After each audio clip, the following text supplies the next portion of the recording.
Yeah.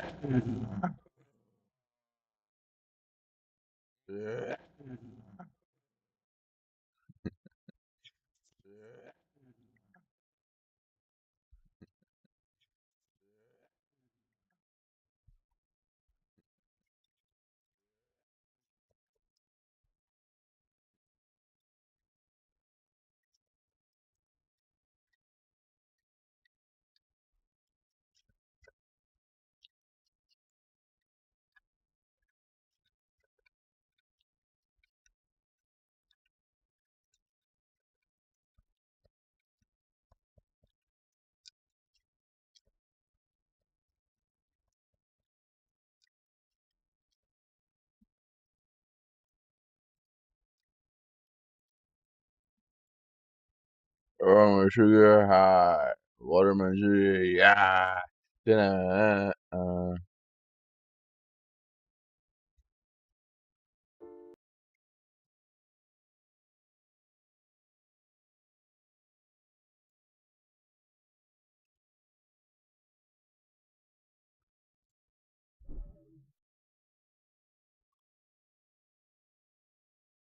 There are certain subjects I make a lot of content covering.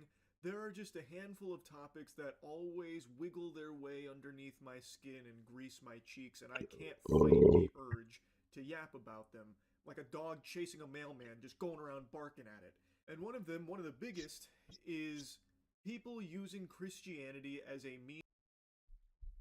Ladies and gentlemen, in this video I will be presenting to you an absolutely beautiful culmination to a story in the world of chess. I'm recording this in April 2026. There have been many legends that have Wait, graced did the he stage win? over the years, but over the past 3 weeks, I have done several collaborations with the one and only Jinxie. Jinxie is one of the most popular content creators in the world right now, and I made a video about him playing chess when his rating was 120. We did a couple of lessons. They got a lot of views. You guys really enjoyed them. So chess.com put on a tournament. You might remember the famous PogChamps competition. Well, they ran PogChamps 7. They called it PogChamps 6-7. It was a field of beginners. A lot of these players were rated 1 to 200 without a tremendous amount of experience. The best players by far were Hypixel, Stake, and Jinxie. And a couple days ago, I gave a lesson to Joe Bartolozzi, who I'm a big fan of, but he didn't have just as much time to catch up. In this video, I will take you through the incredible story and analyze Jinxie's games. One day, I might upload all of my coverage, but you really had to be there to see it live. I also twerked after he won. And on that note, we are going to get into the games. This was sensational. In the group stage, Jinxie started out with a couple games against weaker opposition, players that didn't have as much experience. And so, you got to play 2 games in the group stage, and then you obviously got to win those games. But he was playing against Ronaldo. By the way, Ronaldo is where this all began. Jinxie Ronaldo, I made that video. Jinxie is now rated 300 with my tutelage. He started playing the Caro-Kann not even because of me. He started playing the Caro-Kann because of his cousin. Shout out to his cousin, rated 2000. I either don't know. John, I think is his cousin John. If that's your name and you're watching this, bless you. If it's not your name, I forgot your name. Our Jinxie never told me. John taught him this opening, and it got weird, man. I mean, it got weird really early. And Jinxie got into a lot of trouble in this game, man.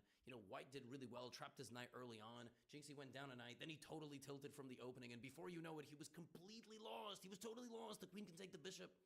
It didn't. But Ronaldo was just brutalizing this man's king. King to e8. I mean, Jinxie was down 8 points of material, totally naked king, rook to b1, g6, queen e4 check. I mean, there was a fork. You could have delivered a fork here. This was mind-blowing. rook b8, and then this is how a champion is made. Don't be hitting the resign button in a game of chess when you're losing. Counterattack. That move attacks the rook. That move puts pressure on all these other things. And Ron thought Jinxie blundered. He's a beginner. He thought Jinxie gave away the rook because it used to be protected by the queen. He made a mistake. And all of a sudden, Black is back in the game. But how is Black going to make a comeback like this? By taking his rook and by taking his bishop. And then this is actually the move that I was most impressed with in this Jinxie performance. At this point, you look at the position, you think, okay, he's going to play queen takes, or he's going to move his king and go here. And Jinxie here found a backwards retreating move, king and knight fork, picking up the knight and solidifying the game. He took the first pass pawn, he won the rook, he took the second pass pawn, and then he brought his rook, he brought his queen, and perhaps the most impressive moment of this game was right here. And this tells me that Jinxie can be at least a 500 pretty soon, and definitely a 1000. In this position, he didn't take this pawn. And that might not mean anything to a lot of you, because a lot of people watch my videos, and you might be watching this as a 1600 going, oh, this is so idiotic. I hate when he covers low-level games. You were once a low-level player too, you elitist scum. F4, rook F4 is a stalemate, and to see that as a beginner, he locked in. He did not stalemate his opponent, and instead delivered a mate. This was game number 1 from the group stage. Now, unfortunately, they put 2 of my proteges, Jinxie and Joe B, in the same group. Watch how Joe played this. As a only recently, barely 200 rated player, I gave Joe 1 lesson and he did the rest. But watch as the beginner coaching mind and influence of Gotham Chess plays a role in this back-to-back match. Look at this game. So first of all, Jinxie plays this London system that his cousin taught him, but Joe B also playing very well in the opening, takes, knight F3. I mean, this is a position 2 1400 level players can have. This is a 2 and a 300 playing a chess game. My students right here, proud freaking coach. Short castle, bishop A6, queen D2. Bro, B3, like he doesn't get hit with this move. I actually think maybe the first game came first, doesn't even matter. Knight to G4. Now things get a little bit crazy in this game. Joe goes rook B4. All right, beginner mode activates. Jinxie attacks the rook and then takes the knight, and he's winning here for a little bit. E4 breaks in the middle, but then knight E5, fantastic move, getting his knight out of the way of danger. Knight takes. This was a very difficult moment because you're forked, and so you have to spot that the queen can't go there because of the bishop. You have to go queen to G5. All right, Jinxie goes here and blunders this. I mean, Joe is not playing like a 205. Are you kidding me? Unfortunately, to be 205, you have to have inconsistent play. And here he blunders the rook. But Jinxie doesn't even take it. He goes rook D1, which is a reasonable move. Queen E6. And he just begins attacking the king. It's actually all the best. He goes queen E5. And here, if he played rook to D7 check, he would have deflected the king from the defense of the rook. He would have won the rook and he would have won the game, but he blunders. He blunders his rook. He forgets that it's hanging and it's protected. And now all of a sudden he's losing, but he calms himself down. And this is not a thing that all beginners are capable of doing. He goes here. And now Joe swarm the king. It's not easy to swarm the king. You have to go queen C1. And if you're only recently 205, it's not going to be easy to do. Suddenly the king is safe. Suddenly the king is safe and Black only has 49 seconds. What are you going to do if you're 200? I mean, it's not a simple position at all, and he panics. He gives away the rook. He tries to go bishop E2, and Jinxie gives a check. Not the best, but he gives a check. He gives a check, gives up a pawn. Now he can play rook here, and there's I want to only clap one Jinxie. move here I for like that. White. Okay, 47 that sounds a bit seconds weird. remaining for my protege. Well, actually, yeah, I want to clap his ass. I want to fuck his ass. He finds the move, and then he finds the mate. Could not believe it. Was absolutely electric. I was celebrating like you wouldn't believe. And then they had to play another game. There are 2 games. Look at this game. The first 25 moves of this game were unbelievable. You would not possibly tell me that these guys are rated. This game was the first game they played. Doesn't matter that these guys are 2 and 300. My guys over here, queen takes. Jinxie spots queen takes pawn. Bro, some of you rated 900 wouldn't have even spotted that pawn was hanging. Really, especially in Blitz, especially with 200,000-300,000 people watching this queen C5. Excellent developing move from Joe. Look at this game. This was an amazing game. I know the eval bar is jumping because the computer doesn't like some of the moves. Trading, and then Jinxie castling here. And then rook b1, he blunders this pawn, but he protects himself, plays f5, launches a counterattack with f4, rook f5, queen f7. Guys, it's been 20 moves. I understand the computer thinks that white is much better, but nobody has made a significant blunder. Unfortunately, now that's going to end. And Joe right here plays g3. And as you get better at chess, you never, ever, ever even consider moving the pawns in front Yeah. of your king because Yeah. you just open up the attack, and then Joe totally panics and straight up hangs his queen. And that's why you are rated whatever you are. It's because the variance of your moves, right? Like at some point, you're probably going to come back to earth. But Jinxie picks it up, rook f3, queen f2. I mean, just like the freaking Terminator goes in. Now, I told Joe before the tournament, he didn't have as much practice as Jinxie, but I told him he was a top half finisher. He was definitely going to make it to the semifinals just on like natural ability and intellect and the ability to absorb information. And now we go to the semifinal. And the semifinals are as follows. Jinxie Stake, 2 games. Joe versus Hypixel. Hypixel, German guy, probably rated 400 or 500 if I had to guess, but doesn't know about stalemate. And I know that you would think that you would know that as a 400, but gameplay, very, very, very decent player. I think Jinxie now is probably also around 400 level. Best of the 2. Guys, this game was both incredible and Yo, it's C Vices. Jinxie Hope you died, bro. with his typical opening. My bad, bro. Then he I'm sorry. went here and took Well, actually, yeah. Fuck you, bitch. And Stake is playing great too, by the way. Fuck you, bitch, bitch, bitch, bitch. Ow! Ow. Why am I half shoved right now? Why am I half shoved? Why am I half shoved? Stop this. Oh, man. 3 weeks ago, he didn't know how to play chess. Then he took. The queen was trapped. He won the queen, and then he won the rook. And here, what you need to do as a beginner is you need to just make sure there's never a back rank checkmate. As the coach, I'm always looking for ways you can lose a position. And I said during the broadcast that the only way to lose was a back rank checkmate. So you need to make room with your pawns. So rook b1, or what you need to do is you need to combat him with the pawn here. And you have an extra queen. You need to use the queen. In this position, you need to go trade the rook. That's what you need to do. And that's what he started doing.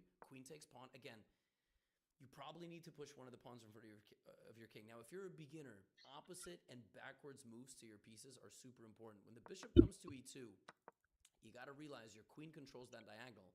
Both guys miss it. Both of them. Totally blank. Rook h8 is the move. And what Stake was trying to go for here was a back rank checkmate. And he straight up almost got a back rank checkmate. Great comeback play from him. Rook here. Jinxie is completely winning here. He needs to not panic. He needs to just give some checks. And now, ladies and gentlemen, may I present to you a generational throw. When Jinxie was playing this game, I thought the tournament was over. I thought there was absolutely no chance that he was going to win the tournament after this game. I just thought he was going to be completely tilted. Jinxie at this point proceeds What did he do? to deliver mate in 1. This is mate in 1. I don't know why he didn't play this move. Like, even by accident, just give a check, right? He went here, and then he attacked the rook, and Stake threatened a back rank checkmate by blundering his rook in 1 move, which Jinxie panicked and defended, and then went here, and then lost his other rook, and then lost 2 rooks in 2 moves. He lost both rooks to the king, which is insane.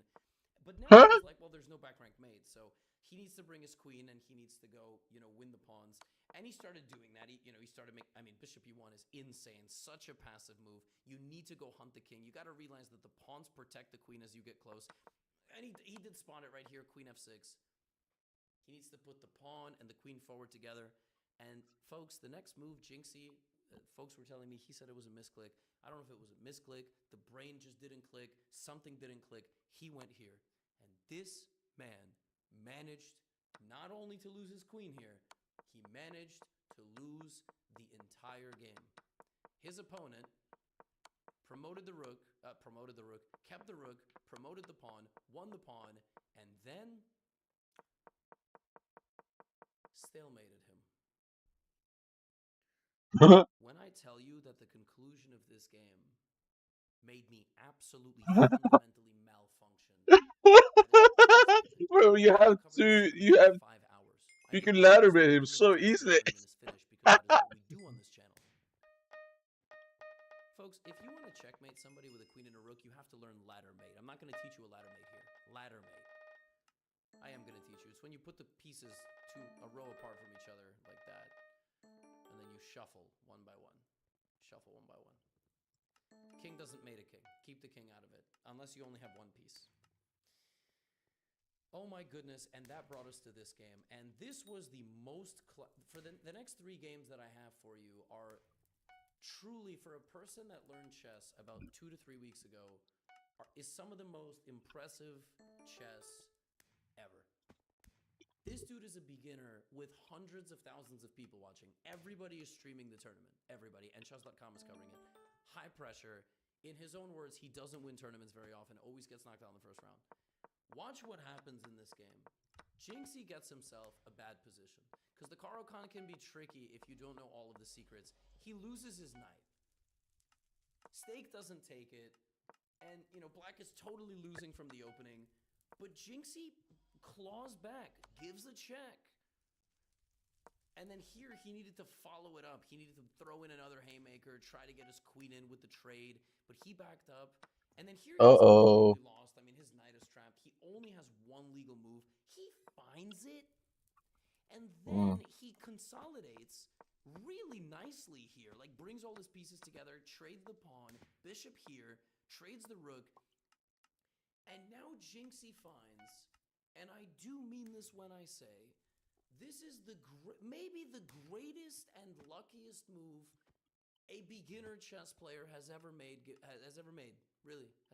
given the circumstances. Jinxie played pawn to f5. The computer thinks that this is the best move. But this is the luckiest, most genius move ever played by somebody at this level. When the move pawn to f5 happens, the first thing is the pawn is attacking the queen. Normally you discard a move like this because you can just take en passant. The passant. They both don't know about passant. They forget about passant. But the other thing is, when you play this move, your queen is hanging. But white can't take your queen. Because if they take your queen, you take check. You take the rook first, and then and only then do you take the queen. And if the queen tries to save itself, you take it, and then you take the rook. f5 hangs the queen, but it's untouchable because of this. And the queen attacks the rook. So the only move here is pawn takes f6, rook h7, rook h7, queen h7, queen g6, or queen e6, queen e6.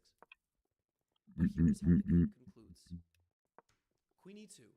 Rook takes rook is free. Jinxie and Stake don't see that. Instead, Jinxie plays queen takes d4. Completely just going forward and taking the bishop. That is trash. Let me solve this first. Boom, boom. And then he forks the queen and the bishop. And he takes the Okay, hold on.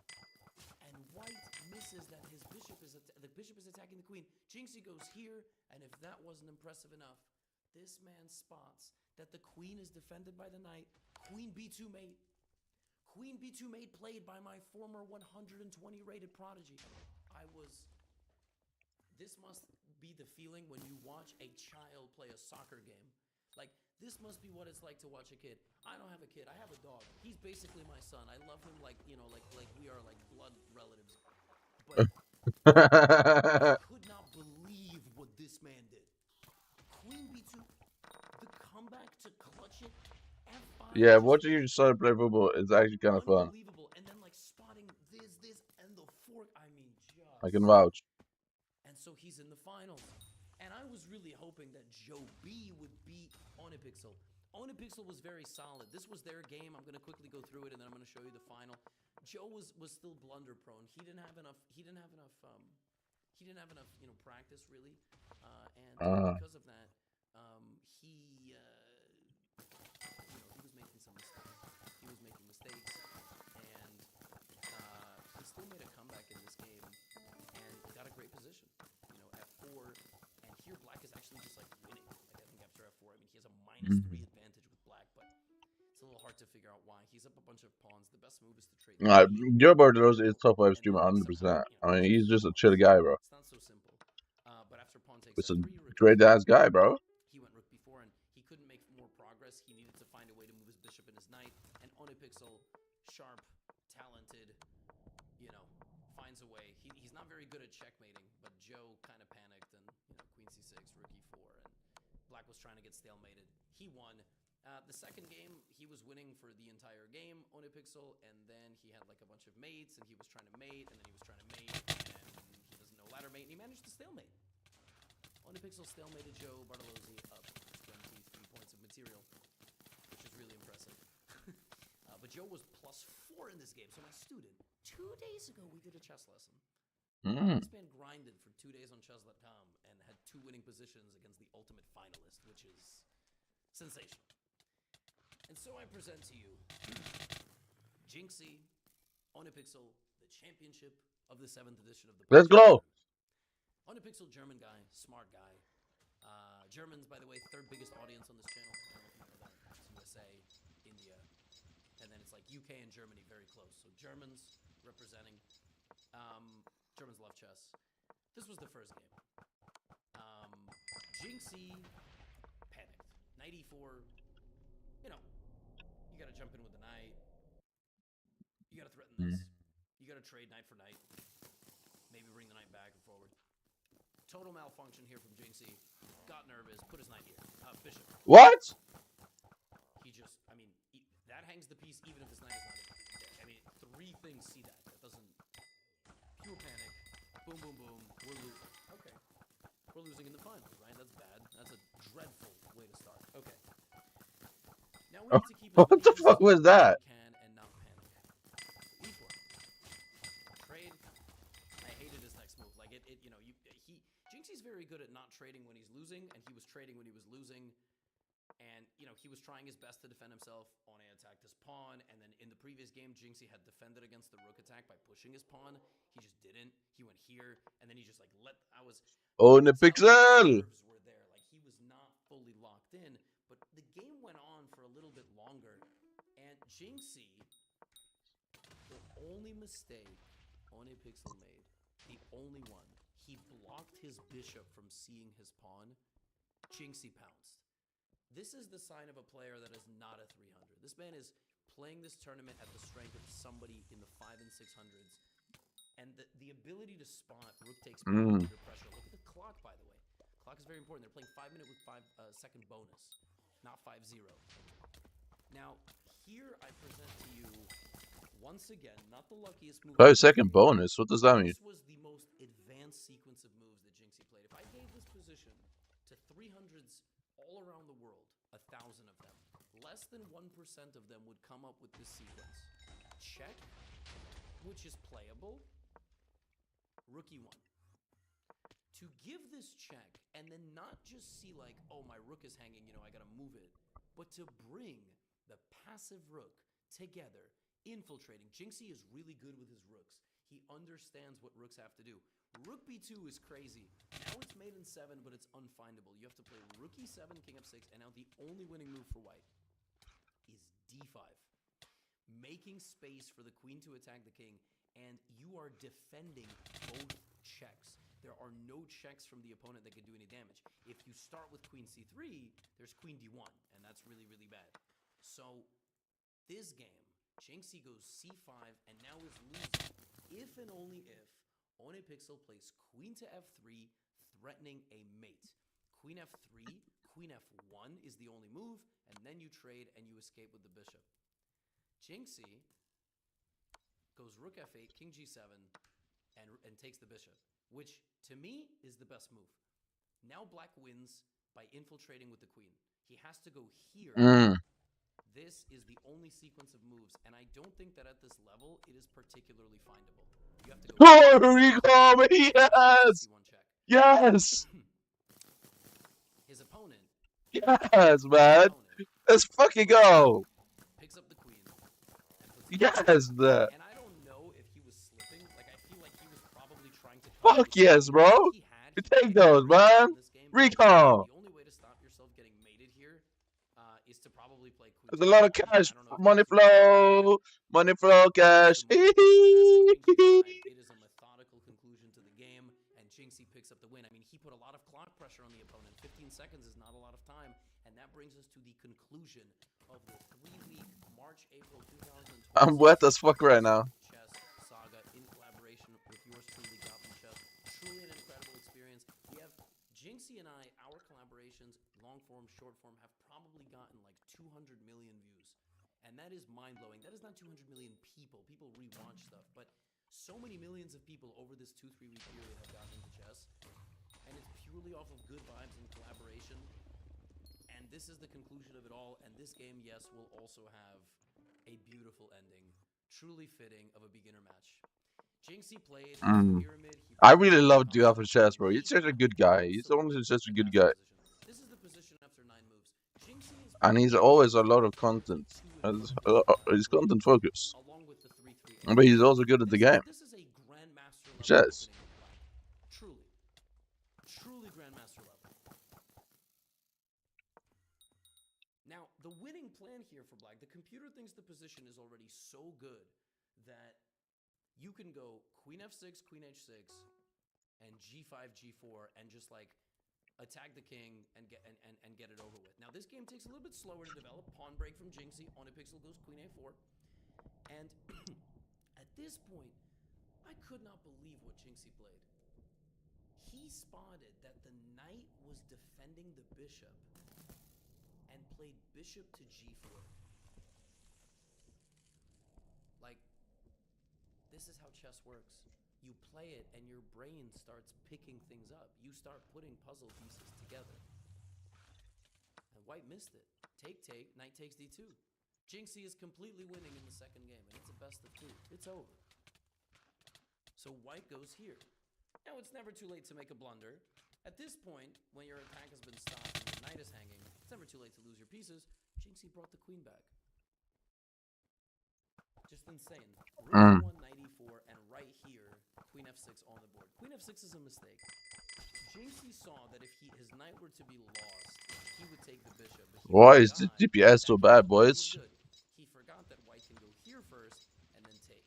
And then white is winning. Now, the best move after bishop takes knight is actually to play rook to b8, which is a Zwischenzug, which both of these guys would understand. Defend the knight, and you take this on the next move. And then white would go here, and you would, anyway, doesn't matter. Because on a pixel wins here, and black is completely winning. And now you play queen f2. At a minimum, when you are winning a 1 out of 2, you can just make a draw here. You can play queen f3, queen f2. Gonna do slash playtime? However, what I always like to say is sure. Sacrifice material in front of a king. I mean, this is my oldest account. I haven't really played this one in years. Is a fatal blow to the king because you threaten mate, and if pawn takes, yeah. this. Very straightforward to calculate, but as a beginner, it's not easy to sacrifice pieces. Even this gets the job done. Both of these things, and that is also going to be made. Completely winning. Okay, Jinxie plays rook b8. He's not strong enough to spot that yet. He can still end the game in a draw, but he plays knight f2. And now it's mate. It's mate on the board. Knight to h3. Unbelievable. It's mate on the board. Okay, he takes. And there's a furry here? What? This, and oh no. Blunder queen e2 check, but he plays this. It's mate in 1 once again, but we, one last time. Oh no. Because in this position, instead of checkmating on h5, Jinxie spotted the only other available queen check, and I literally on stream said, just don't play queen f1 check, and that is exactly what he played, and he threw the entire tournament with this move. Not the entire tournament, he could have won the tiebreak, and he still could have won this game, and I will tell you, his position is so good that, like, black's position is very decent. He has 2. He's a catboy furry. What the fuck, man? You gotta get in touch with life. Change the strategy. You're no longer playing for checkmate. You're playing to survive. But One, with 28 seconds, kept running his king. And now this is over because the queen can take the queen. Now Jinxie's next move was unbelievable to me. Because he told me himself he needs to only give checks. He played h6, which is just like... Well, that's not good. I love you, man, but this is one of the worst moves. So you would kill your family for money. But white, panic mode, runs the king, and gets mated with a pawn. And Jinxie is the PogChamp 7 champion, defeating Hypixel 2-0. He played Well, you said you put price on everything. 10 games of chess, and he went undefeated. Oh. He won 6-0 in the group stage, Jinxie, and he went 3.5 out of 4 in the championship bracket. 9.5 out of 10. His games were good, consistent. He made way more clutch moves than he made mistakes. He made some blunders, and they were hilarious, but then he got stalemated. Joe Bartolozzi, my guy, he finished in 4th. He lost 2-0 in the 3rd place match to Steak. I think Steak was very I don't know if that's better. He was very solid. Hypixel was very good. Is that better? I don't know. I mean, this is truly incredible. I had 28,000 live viewers when I covered this. So you would fuck a man for 100 million Skyblock coins. 300,000 people watching this event live, more than the candidates tournament. The recap will probably have 1 million views. I mean, I don't know what we're at now. You can tell me. Since we made it this far, I don't know who's still here. Folks, get into chess. I have a link in the description. Join chess.com. Play chess. It's amazing. We just watched one of the biggest creators in the world who's busy, distracted, has a million different things to do. Depends who or what. The tournament champion, 400 500 level player in 3 weeks time. 5-6 lessons with yours truly. 2 of my students back to back have now won PogChamps tournaments. Samai Reina, Super Pog, Jinxie, PogChamp 7. If you don't trust me for all things chess, I don't know what to tell you. Congratulations to him. Congratulations to everybody. Shout out to the Botes sisters because they really helped in putting this tournament on. That's all I have for you today. I should know into this. Oh, so you wouldn't fuck anybody for 100 mil?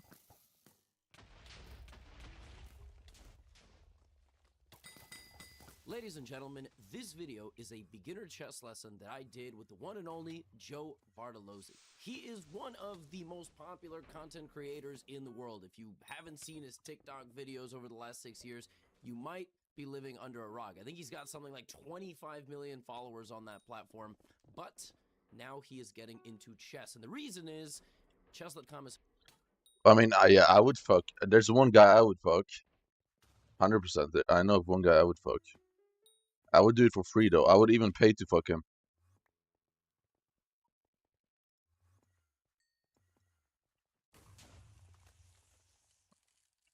5 billion is nothing, man.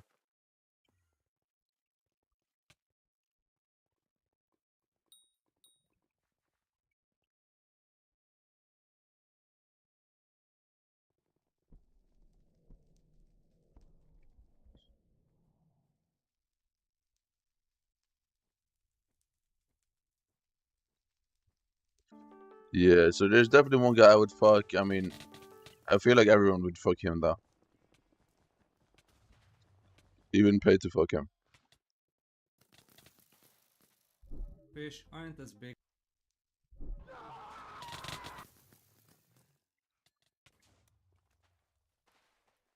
Chicago woman accused of carjacking, killing Uber driver, allegedly made... A 25-year-old man went out for a run on a quiet Sunday afternoon. He had no phone, wallet, or weapons on him to protect himself. All he had was his running shoes and a familiar route through the neighborhood. What do you mean? Decided that he It's to max this profile, and this is my 3rd profile I'm maxing. What do you mean? And started chasing him. He ran fast, he tried to get away, but the exits were blocked and he was trapped in a neighborhood with nowhere left to go. In less than 5 minutes, Yes! what started Yes, as a bro! vlog turned into a recorded execution in the middle of the street. This is the story of Ahmaud Arbery, a young man who was hunted and killed in broad daylight. And when you hear why the system Because I need money, bro. for 74 days Let's before go, bro. anyone was arrested, you'll see that corruption is very much so still alive. Let's fucking go, bro. I just got a recon, dumbass. Yeah. Welcome to the True Crime Nurse, everybody. My name is Kat, and I'm a registered nurse who loves all things nursing and true crime. Don't forget to subscribe and ring the bell before you go. All right, my friends, get ready because I fully anticipate you being enraged when you hear today's case. So, Border Paul GOON soon. Ahmaud Marquez Oh Arbery yeah, was it's born on 8 rooks May soon. 8th, What do you mean? And it's 1994 8 rooks in Brunswick, one day. Georgia. He was the youngest of 3 kids born to Marcus Arbery Sr. and Wanda Cooper Jones. His family and friends lovingly called him Maud, or sometimes Kez, which was short for Marquez. He had a sister named Jasmine and an I older cannot brother believe I actually named just Marcus got a Jr. recon though, who bro. played That's like football 5 at millers Brunswick High or School. something for free. Ahmad followed in his big brother's footsteps, as many little brothers do. Brunswick is a small coastal city in Glynn County, Georgia, and it's about 70 miles north of Jacksonville, Florida, and 80 miles south of Savannah. It is a beautiful town filled with tidal marshes, barrier islands, and live oaks draped in Spanish moss. Ahmad grew up in a neighborhood in Brunswick proper, which is the kind of community where people know each other for multiple generations, and children grow up alongside the same families for their entire childhood. Ahmad's parents separated when he was little, but his mom, Wanda, became So you the wouldn't apple of fuck his eye. Dragon for 5 She bill? said that Ahmad was a homebody when he was little because he was quite Really? shy, but he was close to family and more introverted than a lot of kids his age. She had to encourage him to spread his wings from time to time because of this. His best friend from childhood, named Akeem Baker, grew up in the same apartment complex, and he wanted to be Ahmad's friend in school so badly, specifically in 2nd grade, that he began bringing snacks and cookies to the bus stop to have a reason to talk to him. This worked, and their friendship would last the rest of Ahmad's life. Ahmad tried out for the Brunswick High School Pirates football team during school just like his Pirates? big brother. Hey! He stood at about 5 feet 10 inches tall and weighed 164 pounds at the time. Now, this may sound undersized for a linebacker position, but he was impressive and talented. His coach, John Vaughn, who was also the U.S. history teacher at the school, talked about the time that he first realized what kind of athlete he was looking at. His speed was astonishing. Well, His no shit, endurance of was course. truly Bro, unbreakable. he's black. Of Coach course he's Vaughn quick. and What the do you other mean? coaches pushed them all as hard as they possibly could in Isn't, practice isn't just being to black wear like them a down. But he said instant that buff they could to speed? never wear out Ahmad. He was both mentally and physically strong, which is a rare trait for a high schooler. What people talk about the most, though, when they bring up Ahmad, wasn't his athletics. It was his warmth, his humor, and his presence. Like, being black His is the cousin same and as bus having friend a Demetrius racing said, helmet. "You could be walking past him in the community, the classroom, the football field, anywhere, man, and that smile is what makes your day." He was a natural mimic and comedian because he was gifted at impersonating the people in his life, and he could make anybody laugh. Coach Vaughn was one of his personal favorite targets. Vaughn described moments Targets? when Hey, he'd be having yo. a bad day and Ahmad would walk up next to him and slip into a pitch-perfect impression of Vaughn's own voice and mannerisms, telling students to get to class and don't be late, until Vaughn couldn't stop laughing. He said, "It was like a weight was falling off of me by being around him." I thought that story was so sweet and telling, so I wanted to share it with you guys because it tells us a lot about who Ahmad really was. He seemed so empathetic and kind. His best friend, Akeem Baker, described Ahmad as his hype man. He was the friend who encouraged him to try new things, branch out, pushed him harder, and refused to let anything ever get between the two of them.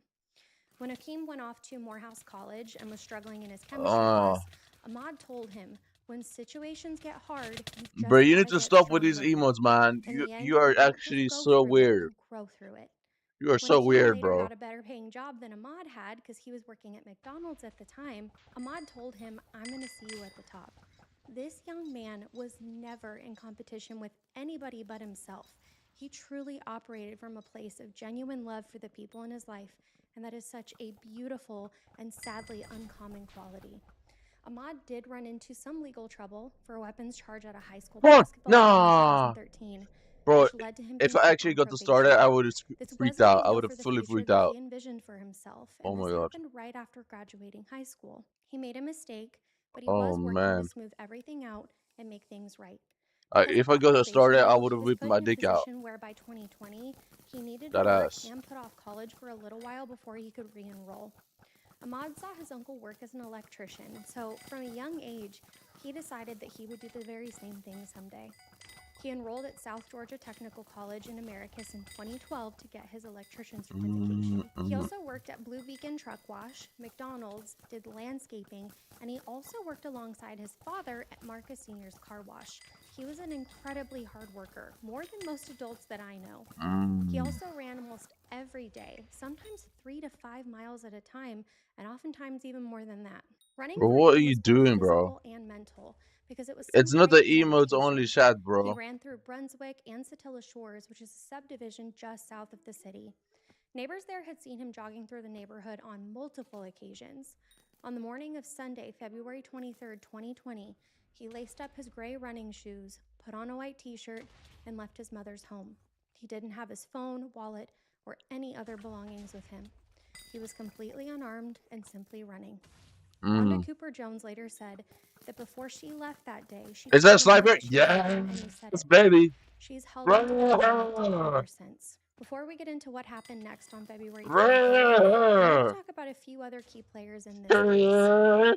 Vince McMichael was 64 years old on the day that Ahmaud was killed. His entire professional career was spent in law enforcement in Glynn County and coastal Georgia. His career began in July of 1982 when he was hired on as a patrolman by Glynn County Police Department.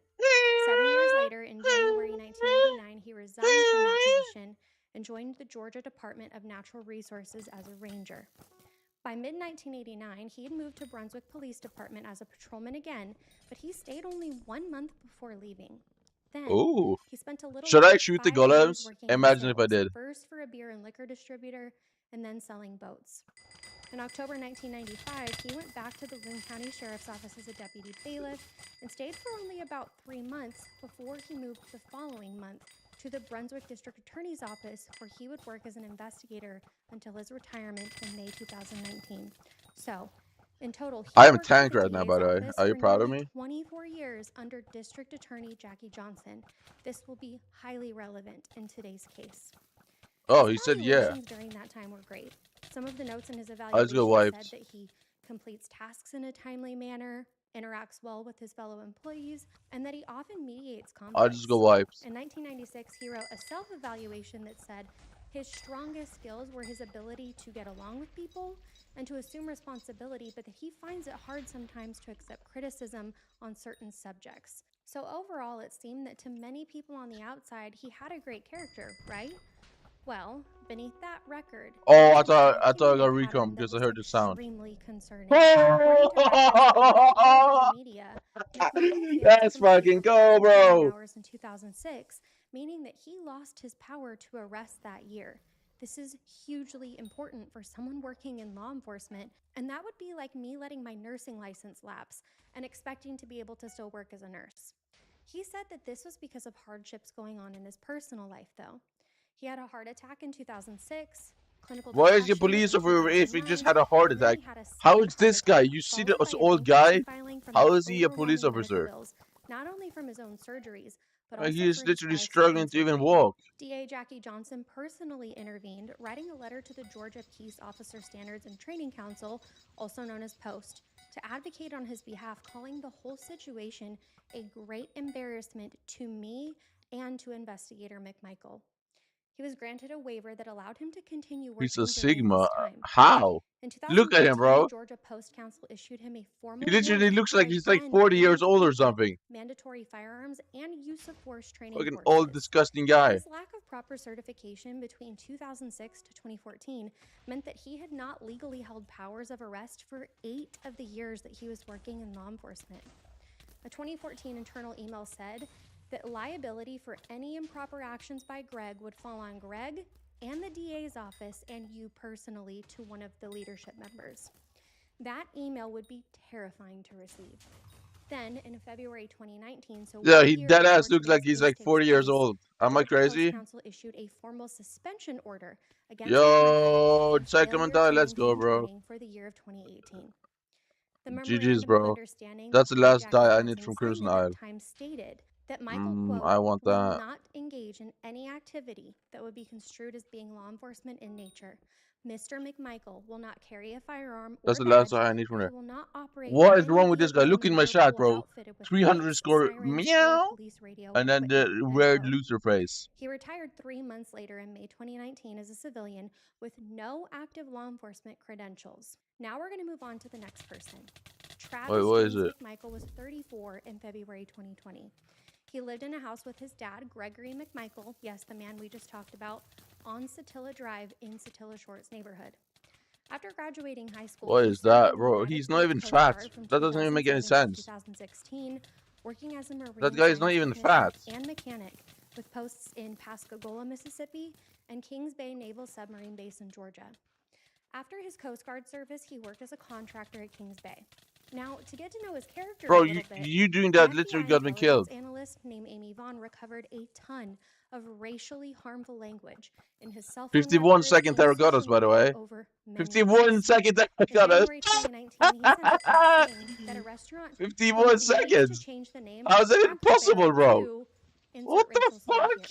In March 2019, he sent another message He to a friend disbanded the on a new party. job, Fair enough, and he man. wrote that he loved it there because But there was it's actually not that bad of a the run. same slur working at his workplace. Come on.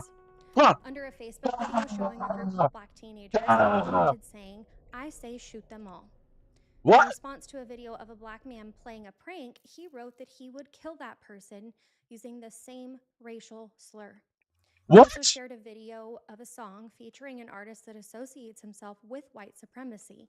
That song was being played over a video of a black child dancing on the Ellen DeGeneres show. If this all isn't disturbing and sickening enough, in a separate Facebook post, he bragged that his shotgun, the same one that ended up taking Ahmaud Arbery's life, was loaded with especially powerful ammunition that would rip someone to shreds. As if his own words and actions aren't concerning enough already, a former co-star colleague named Christy Wanquile testified that while serving together in Pascagoula, Yeah, Travis you're trying to tell me that RG meter is not worth it on Recom, you fucking idiot. You need to get killed. Okay, I'm sorry. I hope you don't get killed. We need you alive, but still. A separate witness named Carol Sears said that Travis's father went on a racial tirade in front of her after hearing about the death of civil rights activist I want to claim Julian this though. Bond, I still want to saying that claim he this. wished all black people would die. So we can assume still that want racial this. hatred and racism in general is taught within the McMichael family, and that it's I certainly still want played a this, role bro. in today's case. And the last man that we need some background on is William Roderick Bryan Jr. He was 50 years old at the time of Ahmaud's murder, and he also lived on Wait, you Satilla got Drive cracked? in the same neighborhood Who as cracked George you? Michael's. He was their neighbor. William had no law enforcement or Let's military do background, amazing, but he worked at a darlings. local hardware Of store us? in Brunswick as a mechanic. The same FBI officer, Amy, looked into Brian's cell phone records, and I'm sure you can guess what she found. Who cracked you, bro? The record showed a pattern over several years of making derogatory comments about black people, including on Martin Luther King Jr. Day. She found WhatsApp messages showing Brian texting a friend about his daughter's new black boyfriend, writing, "I've always told her that this is the only thing I would not accept." He sent that message. Well, yeah, we all have cracks. I have cracks in my ears, my ass, all right, I think that's my enough of the mouth, background of these people that we're about my to talk about nose, now to get my back dick, to what happened, remember that Satilla Shores is a my subdivision toes. located just south of Brunswick where Ahmaud lived. It sits along the Satilla River, and the homes in the neighborhood include a mixture of smaller single-story houses and large waterfront Bro, properties. stop with that emote, bro. You need to So stop. it's a blend of Dude, that high-end emote reminds and me of low-affordable Mama Doll, homes. bro. The You gotta stop McMichaels these lived on emotes. Satilla Drive, and 2 doors down from them at 220 Satilla Drive was a house that was under construction Mama Doll always owned use by that a man emotes. named Larry English Jr. He lived about 90 to 100 miles away in Douglas, Georgia in Coffee County. English bought this new property and planned to finish the house himself, but unfortunately he got sick, which delayed the project. So that home sat open with no doors, no windows, no fence, and there weren't any no trespassing signs posted on the property.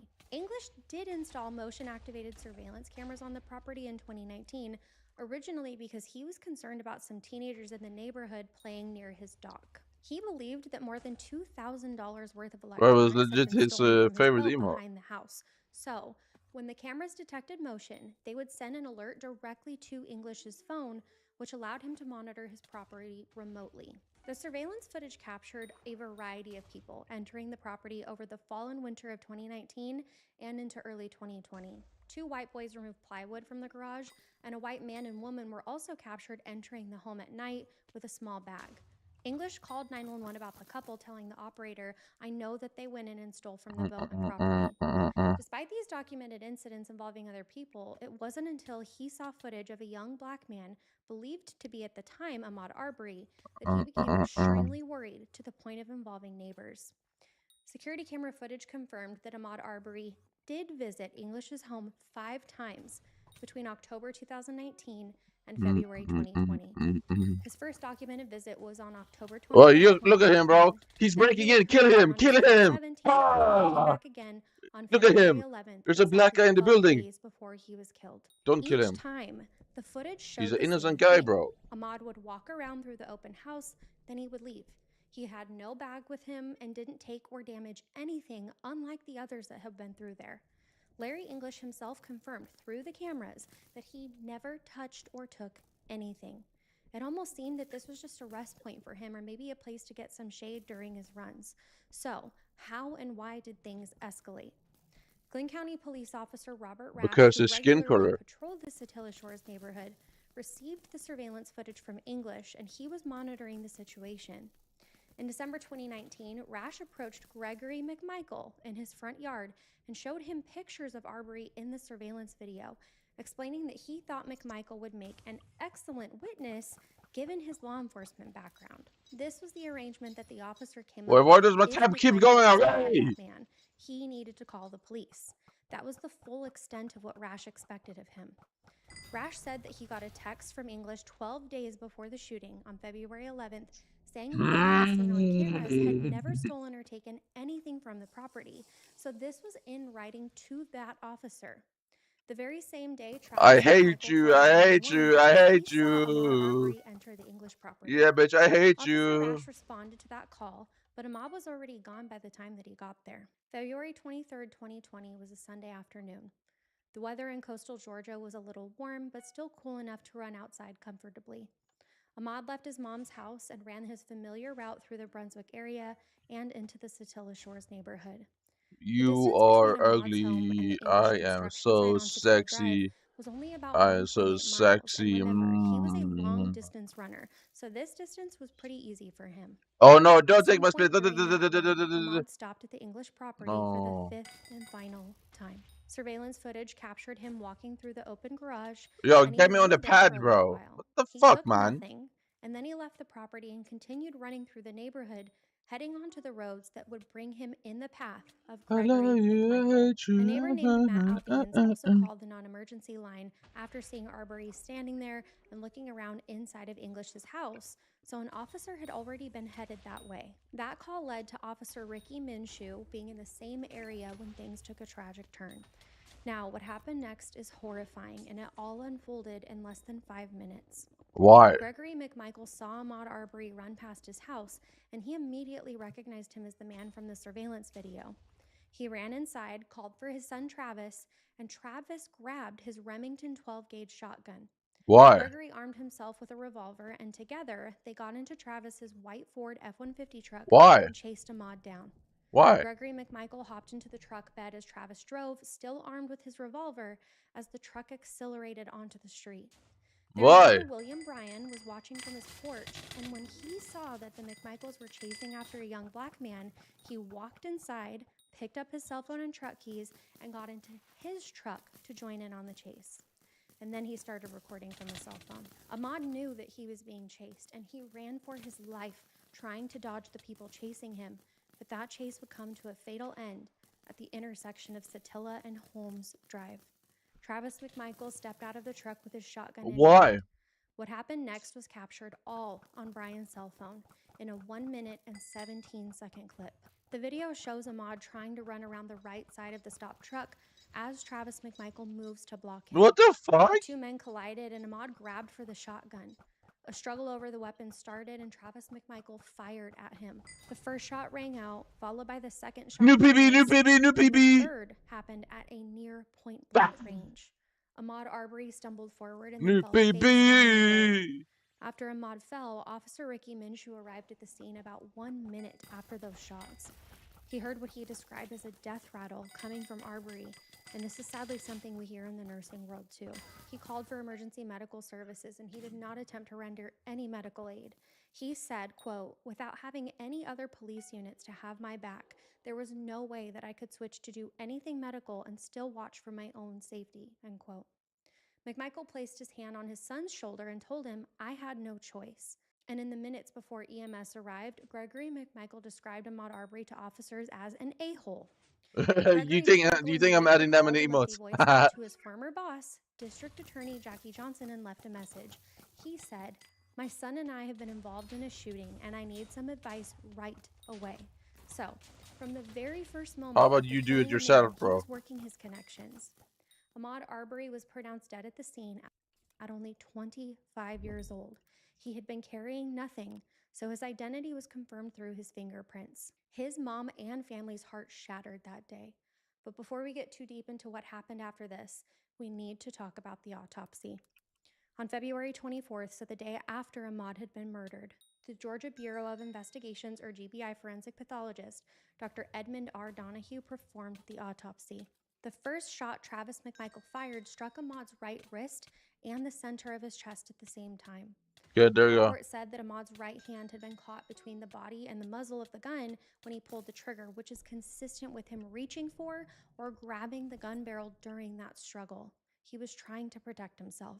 That buckshot sadly passed through his wrist before hitting him in the chest. I just The wound did to the it. right wrist tore through the radial artery, and It's his fingertips pending. did I think you bleed need to accept it profusely, or something. but those wouldn't have been lethal on their own. The wound to the center of his chest was far more catastrophic. The buckshot broke several of Arbery's ribs. 5 ribs were fractured, and the bullet pierced his lower lungs, caused immediate and massive internal bleeding that he could not have recovered from.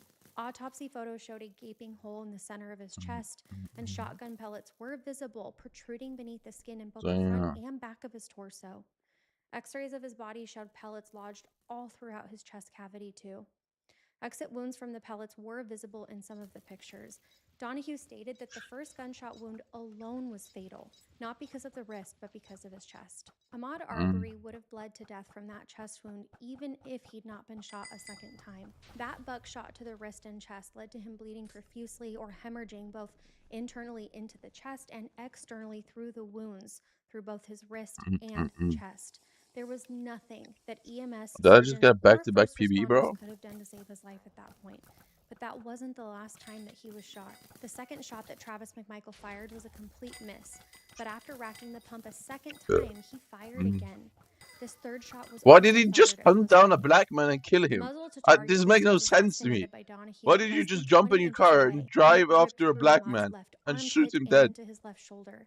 This fractured his humerus, or the upper arm bone, and it This ruptured is so major brain blood dead. vessels in the shoulder too. Donahue confirmed that this wound was also independently fatal, so either shot alone would have killed him. In addition to the blood vessels, that third shot also severed multiple nerves in the brachial plexus, which What is a was the nerve bundle time? that What do runs you mean? from the spinal cord through the shoulder to control the arm. What do you mean? An injury like this produces what Donahue labeled as Erb's palsy. Erb's palsy is the result of traumatic nerve injuries, and it causes You immediate mean the year paralysis this of the happened? affected arm, with the arm hanging limply and the forearm rotating in a way called the waiter's tip Oh, position. This is when the arm is bent 2:36, the slightly run time. back, and the wrist is also bent and the palm is facing outward. Donahue testified that while watching Brian's video frame by frame, he could see Ahmaud's left arm showing the posture of Erb's palsy in real time before he fell. He said he's paralyzed now and he can't use that arm to the jury. So not only did he walk them through the autopsy in court, he could also pinpoint frame by frame what exactly happened and when. The paralysis of his left arm combined with the destruction of his right wrist meant that when Ahmaud Arbery fell after that third shot, he fell face first on the pavement with no ability to Damn. break his fall. His arms literally couldn't respond and his hands couldn't catch him. The autopsy photos showed large abrasions or scrapes across his face, nose, cheek, and forehead Good boy. because of that unguarded fall. That part made me really emotional when So I do read you it. not have a Close-ups of his sub? fingers also Do you showed not have a sub abrasions, 3 but those M6? injuries didn't come from the confrontation with McMichael. They came from him hitting the ground, further showing that he had no way to defend himself. Something that the defense attorney pressed the ME on, though, was the question of how Ahmaud Arbery could have continued to fight and struggle for the gun if that first injury would What have is been he fatal. doing, bro? He was able to punch Travis McMichael after the What's first wrong shot, with this so guy? let's get into why that happened. Look at these Moving body chance. activates Look at what these Donahue losers, described bro, as the buying fight or flight cosmetics. reaction under extreme conditions, and we have talked Look at about this this a loser couple buying of times in cosmetics. Look recent at this. cases as well. Oh, this is so sad, bro. You are Adrenaline, such a flood the loser. You're system such with a loser. adrenaline, and heart rate spikes Look at you, bro. You're such a dramatically. loser. Blood pressure You're rises such a and the body loser, sends bro. blood You're such a away loser. from non-essential You're systems like spending the money on gut, for cosmetics. instance, You're such a and it loser. redirects it to the muscles so that you can run or fight to save your life. You can't You're really such feel a pain loser, as much bitch. during these moments, and the body is chemically prepared to do whatever it takes to survive. Under these And conditions, a they're person trying to can be a sustain girl as well. catastrophic I'm a girl injuries cafe. and continue to Yeah, move, yeah, yeah, yeah, fight, yeah, or yeah. even run before the body Such a shuts loser, down. bro. This is what the ME explained in court, and it's exactly why Ahmad was able to still defend himself for a moment before finally hitting the ground.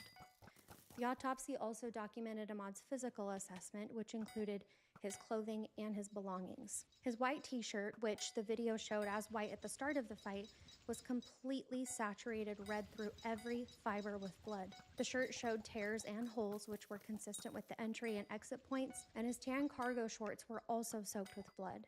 His gray running shoes showed bloodstains on the heels, and the tread on the soles He was probably evidence wears of long regular and socks. frequent use of him This running all guy the time. or Donahue girl, also mentioned maybe, I botanical don't know. material found inside the wound to his left armpit area, and this came from plants that had entered during the fall on the roadway. The toxicology report found no alcohol and no prescription medications in his system, but it did detect Is that Rare a One by trace One? amount of Rare One by THC. One? It was so little, though, that it No. wasn't even consistent with recent use. Ahmaud Arbery was completely sober at the time of his death, so he went for his run that afternoon. Okay, what did they fully say? aware of Harry everything that was Kitty, going on. EQ, my The official cause of darlings. death of the report My dated darling. April 1st, 2020, was Oh, multiple gunshot wounds, and the manner of death was of course oh, classified as homicide. they live on anime Now to or bring us something, back to bro. the crime scene immediately after the shooting, Glynn County Police CSI Ugh. Sergeant Sheila Ramos You're arrived really that giving me morning the where ick right after now. the shooting. She took pictures Like, of if you Ahmaud watch anime, Arbery's you are body a before loser. I it don't was care, moved. bro. She also took pictures of his clothes, the shotgun, and I the said spent it. shell casings. Ramos found nothing on or near Arbery's body that could support any suspicion of theft, and the victim was unarmed too. Not to skip ahead, but at trial, the court was warned before Ramos presented her pictures to the jury. Ahmaud's father, Marcus, left the courtroom before any of the photos were shown, and he came back later to say, quote, "I thought of my son. I'm a strong man, and I'm not weak," unquote. Ramos walked the jury through the dozens of pictures that she took, and they were Well, I very hard guess to there's see, two different including types of close-ups of the or gunshot anime. I wounds to know there's Arbery's anime chest where and just like armpit, his face women who have bloody like and injured big from the boobs and fall, shit and his stupid white shit. t-shirt soaked If full you of watch that blood, shit, bro, you gotta his get gray help. running shoes bloodstained But at if the you just heels, watch and like the tread normal filled with blood from animated him running stuff, I mean, I repeatedly. guess it's This fine. made the jury very emotional and But like understandably so. I fully making your get why my life dad had fully to step around away too, anime because is I don't so think sad. that I could handle seeing Like someone this that I person loved here, that his way. The entire investigators also personality focused is on the about video anime. I was evidence. like, how? The first How? video that they needed to look at was the footage from the English property at 220 Satilla Drive, which showed Ahmaud's 5 visits between October to February 2020. The footage was shown to the jury, and it confirmed that every time he was there, Arbery had no bag, took nothing, and caused no damage to the property. The jury also saw footage from the same cameras Come on! showing the white boys Yeah! that had removed plywood from the garage and the white couple entering the property armed Yes! with a bag just for comparison. Yes! The second piece of video Yes! evidence was shown from Brian's cell phone during the chase and the shooting. Brian's video ended up being longer than that 1 minute Let's 17 go, second bro! clip that was shared publicly, because the GBI confirmed that they had obtained a longer version of it. The longer video captured the tail end of the pursuit, the F-150 Yes! stopping in the road, Ahmaud running to the passenger side, Travis Yes! McMichael stepping out with the shotgun, the struggle, and then all 3 shots. He literally captured everything. Brian's video sat for more than 10 weeks without leading to any arrests, though. But on May 5th, 2020, a local attorney named Alan David Tucker, who had informally consulted with the 3 men, without being retained, by the way, gave the video to a Brunswick radio station called WGIG. Tucker said that his goal was absolute transparency, claiming that Gregory McMichael wanted the public to know the truth because he truly believed that the video supported that was self-defense. Within hours of WGIG publishing that video, it was on YouTube and other social media, and within 24 hours, it was everywhere. The country watched a man in horror as he was hunted and shot down in the middle of a street, and it didn't land at all how he hoped it would.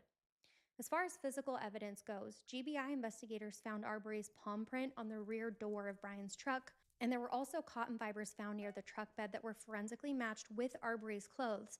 And this happened from him coming into contact with the truck as he was running away to get around and away from them. A GBI firearms expert named Brian Leopard examined Travis's shotgun, and he demonstrated its mechanics to the jurors using a demonstration weapon. Leopard explained that after each shot, the shooter had to manually rack the pump to eject the spent shell and chamber the next round. This means that after every shot, it required a conscious decision to do it over and over again, unlike your standard gun where you can shoot pretty rapidly with minimal effort. Travis McMichael fired 3 times, once, then pumped, fired again and missing, pumped again, and fired a 3rd time at near point-blank range.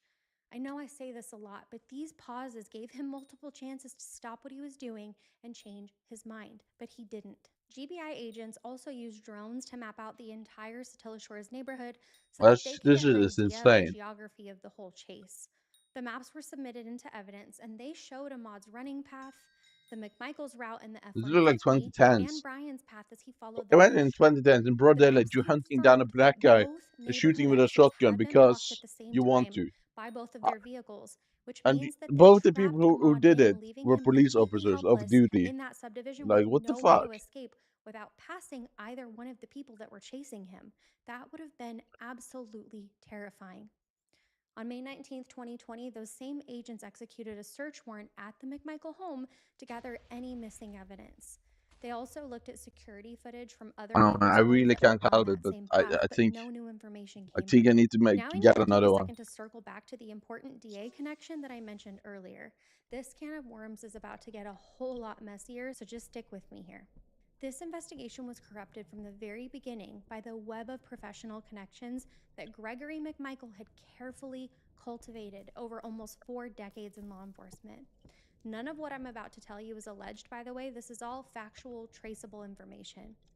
On the day after the shooting, the Brunswick DA, Jackie Johnson, recused herself from this case because Michael had worked for her for almost 24 years. The case was then transferred to the Waycross DA, George Barnhill. DA Barnhill also had conflicts of interest in this case, though. His son worked for DA Jackie Johnson in the past, and he had also previously prosecuted Ahmaud Arbery in a case.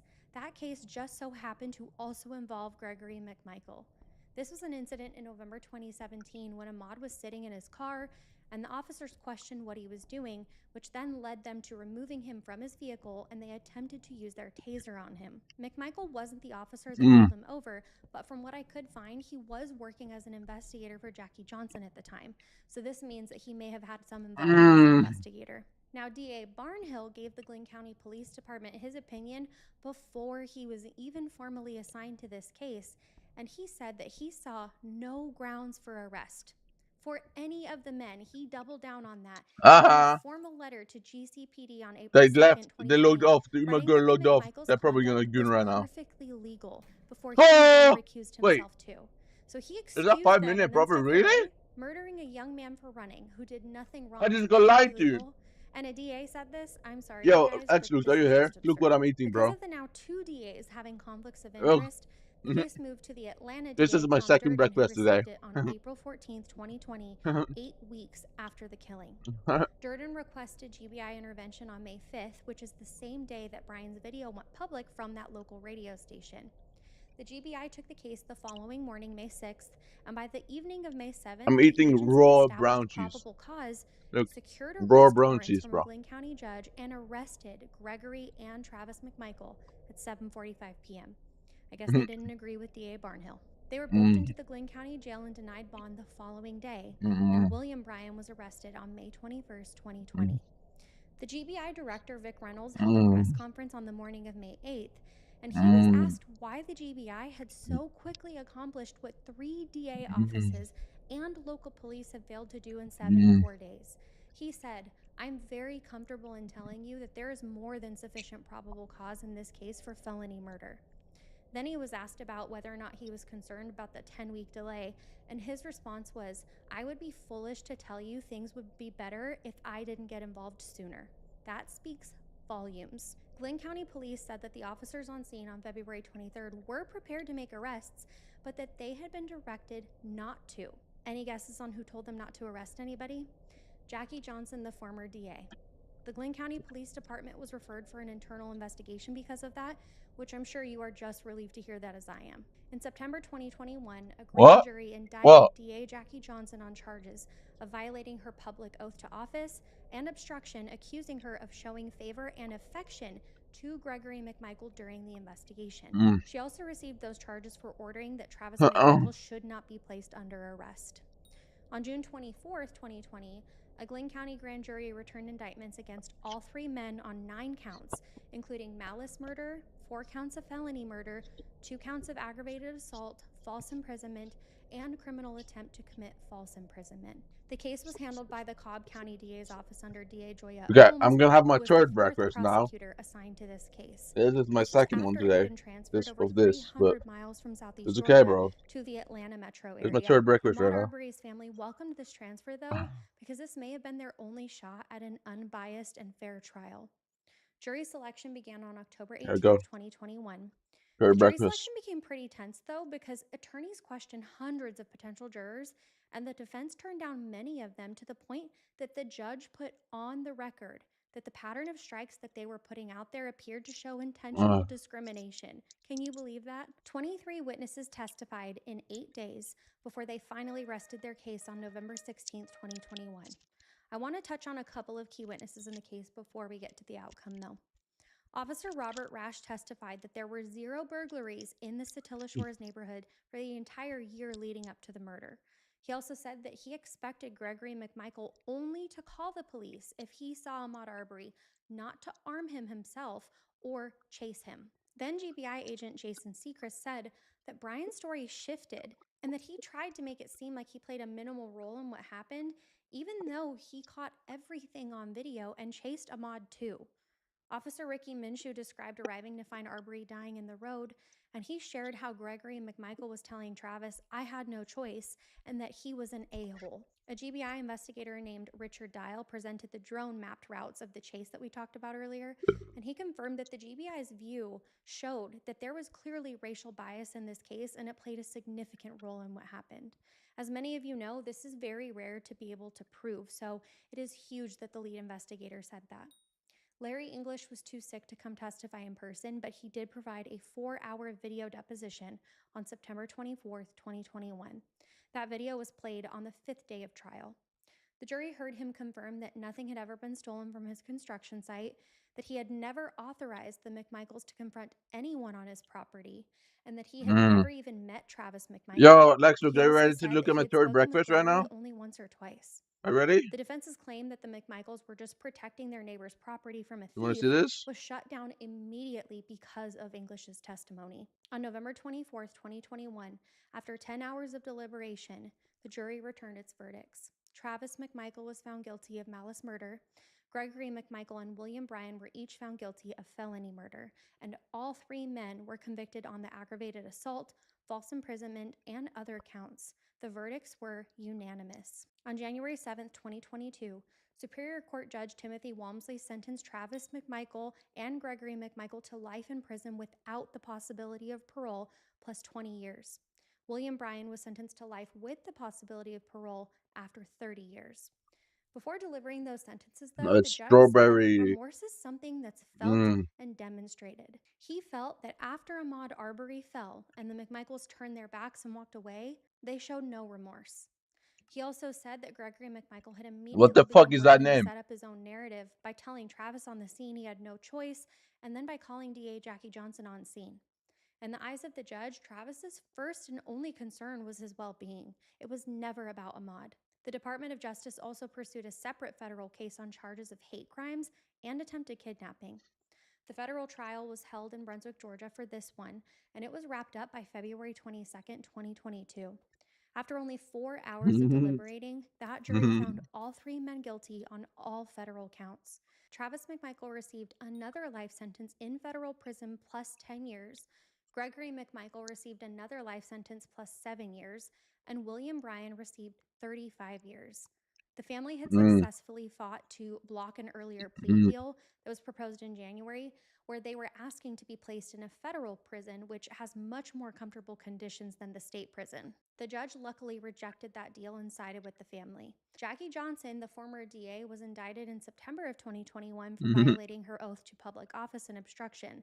Unfortunately, though, all of her charges were dropped by February. Why is her name Catboy She did lose her seat as the DA, though. In June 2020, the state of Georgia enacted a hate crimes legislation for the first time in over a decade because of what happened to Ahmaud Arbery.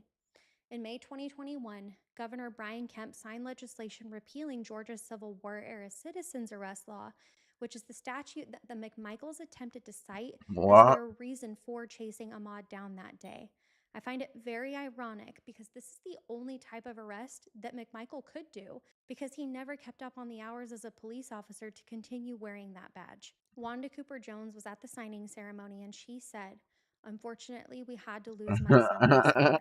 Had this bill been in place, I think it would have protected more young men as they're jogging down the street." On February 2nd, 2022, Georgia designated February 23rd as Ahmaud Arbery Day. The hashtag I Run With Maud movement led to thousands of people across the country running 2.23 miles on Ahmaud's 26th birthday in his memory. The Brunswick High School Pirates Why are you football talking team, about which BMI? Ahmaud had Okay. played for, and whose coaches who had known and loved him, went undefeated during their What? 2020 I don't season, understand what and you they mean. credit Ahmaud Arbery because of this. At the sentencing hearing, Marcus Arbery Sr. addressed William Bryan and said, "You had time to think. You were on your porch that day, but all you saw was a black man running down the street." Wanda stood outside of the Glynn County Courthouse after the verdict was announced, and she said, "It's been a long fight. It's been a hard fight, but God is good. I never thought this day would come." She then said that she could now rest because her son could rest in peace. And if that doesn't hurt your heart, I don't know what would. Ahmaud's celebration of life was on February 29th, 2020, at the New Springfield Baptist Church in Waynesboro, Georgia. It was a beautiful turnout and celebration to honor him. His family, friends, and community still hold runs and walks on the anniversary of his passing, especially through the Satilla Shores neighborhood. Ahmaud Marquez Arbery was born on May 8th, 1994, and he was only I'm eating my 25 third years breakfast old right when now. he died. He had so much life ahead of him. He loved to run. His smile made everyone's day. He was going to be an electrician, and he was going to go back to school that fall. He had told his best friend that he'd be happy to see him at the top, only to be murdered for exercising a couple of miles from home. He didn't deserve what happened to him, and I'm sending so much love to him and his family. Thank you so much for taking time out of your day today to listen to Ahmaud's story. All cases are very painful and tragic in different ways, and the amount of hatred in this case is unbelievably disturbing to me. I'm sure that it was for you too, but I'm loving seeing all the new faces around here lately, and I forgot to mention in the last video that we should change our handshake to just a butterfly instead of a blue butterfly, because I found out that quite a few of you don't have a blue one. So if you made it this far into the video, don't forget to drop me a butterfly in the chat.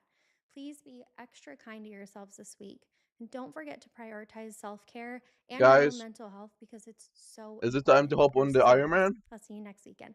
Bye. In January 2013, I think it's time to hop on the Iron Man, a young boys. man walked into his high school gym and never came back out alive. Kendrick Johnson was found upside down inside a rolled-up wrestling mat. His face was swollen, his body bruised, and his organs were later found missing. Authorities ruled it a tragic accident, but his family believes that it was a murder and cover-up that reached the highest levels. There were conflicting autopsies, Let me buy the chest and then hop on Iron Man. I need to. There's no way I'm skipping that. Even now, the truth about Kendrick's death remains clouded in mystery and controversy. Today, we're going to be breaking down the evidence, the autopsy reports, and the legal battle that turned a small town in Georgia into the center of a national firestorm. This is the chilling, complicated story of Kendrick Johnson and why his death still demands answers more than a decade later. Wait, isn't my Iron Man unmuted as well? Welcome to the True Crime Nurse, everyone. My name is Kat, and I'm a registered nurse who loves all things nursing and true crime. Please like, subscribe, and comment down below any case suggestions that you have, and I will be sure to take a look into them. All right, everyone, let's get into today's story. Well, Kendrick guys, Johnson was more than a case. it's time. He was a beloved son, brother, and friend. Born on October 10th, 1995, Kendrick was Yeah, 17 gotta years get on old Iron and a Man. Get sophomore on Iron Man at right now. Lowndes High School Hold in on. Georgia. Friends and That family is a described Kendrick as a nasty sweet and opportunity. quiet boy, I but didn't he even was think of also that. known for his easygoing Oh nature. my god! Oh my god! Despite his Oh my quiet god! Oh demeanor, my though, god! Oh my Kendrick was god! an Oh active my god! teenager Oh with my big god! dreams and his Boys, entire boys, future boys, ahead boys, of him. boys. He was a three-sport athlete, playing football, basketball, and track. Those close to him said that he dreamed of playing professional Get on football Iron Man! someday, Iron Man! and Iron he showed Man! real promise on Iron the field. Man! Kendrick's father, Kenneth Johnson, was deeply proud of his son's talent and character. They were very close, and Kenneth Look said in that the tab, last guys. conversation he shared with Kendrick was about Yo, I planning a could soon kick father-son my trip entire to co-op Las if I wanted Vegas. to. Kendrick was also I'm popular not going among his to though, but classmates. He had a shit. wide circle of friends between all different sports teams and classes. His easy smile and athletic skills made it really easy for him to be well known on campus. Kendrick's parents, Kenneth and Jacqueline or Jackie Johnson, raised him in Valdosta, which is a community in southern Georgia. Well, I have They no fuel instilled left in in all my. their children the values of hard work and standing up for themselves. In fact, an important part of this case includes a prior bullying incident. The Johnsons later reported that Kendrick had been harassed and actually got into a fight with another student just about a year before his death. Kendrick's mother had complained to the school about this attack involving another classmate, and the family felt that the issue was never properly resolved. This context would later fuel the family's suspicion that Kendrick's death was not an accident. Kendrick's last day alive began like any other day, but ended in utter tragedy. On Thursday, January 10th, 2013, Kendrick went to school at Lowndes High School It's terrible, after the bro. holiday break. It's terrible. According to school records and Don't witness even accounts, ask it. he went through that day like any other. The first sign that something was wrong, though, was that he failed to show up to his I don't know fourth if he's period even class here that anymore. afternoon. This His was name is unusual terrible, for bro. Kendrick. When he didn't return home from school, his family grew His worried. name is. You may That even night, say Kendrick's mother, disgusting. Jackie, reported him missing to the authorities. The very next morning, January 11th, students at Lowndes High School made a shocking discovery. Yes, A group of that kids is in his that name. old gymnasium that was mainly used at the time for wrestling and ROTC drills noticed a pair of feet sticking out from one of the large wrestling mats that was stored upright in the corner. The mats, which were made of thick foam and vinyl, were rolled up, standing vertically in a tight cluster, and each mat was about 6 feet tall when stood up. Why do you have him in Looking fuck list? closer, I the don't know. students realized that a body was 'Cause you're lodged weird, bro. head down inside the center of one of the rolled mats. They immediately notified the school and staff called 911. Lowndes County Sheriff's Office deputies and emergency medical responders arrived quickly and confirmed the worst. The body was the missing student, Kendrick Johnson. He was found, like I mentioned already, upside down in the mat with his feet protruding from the top.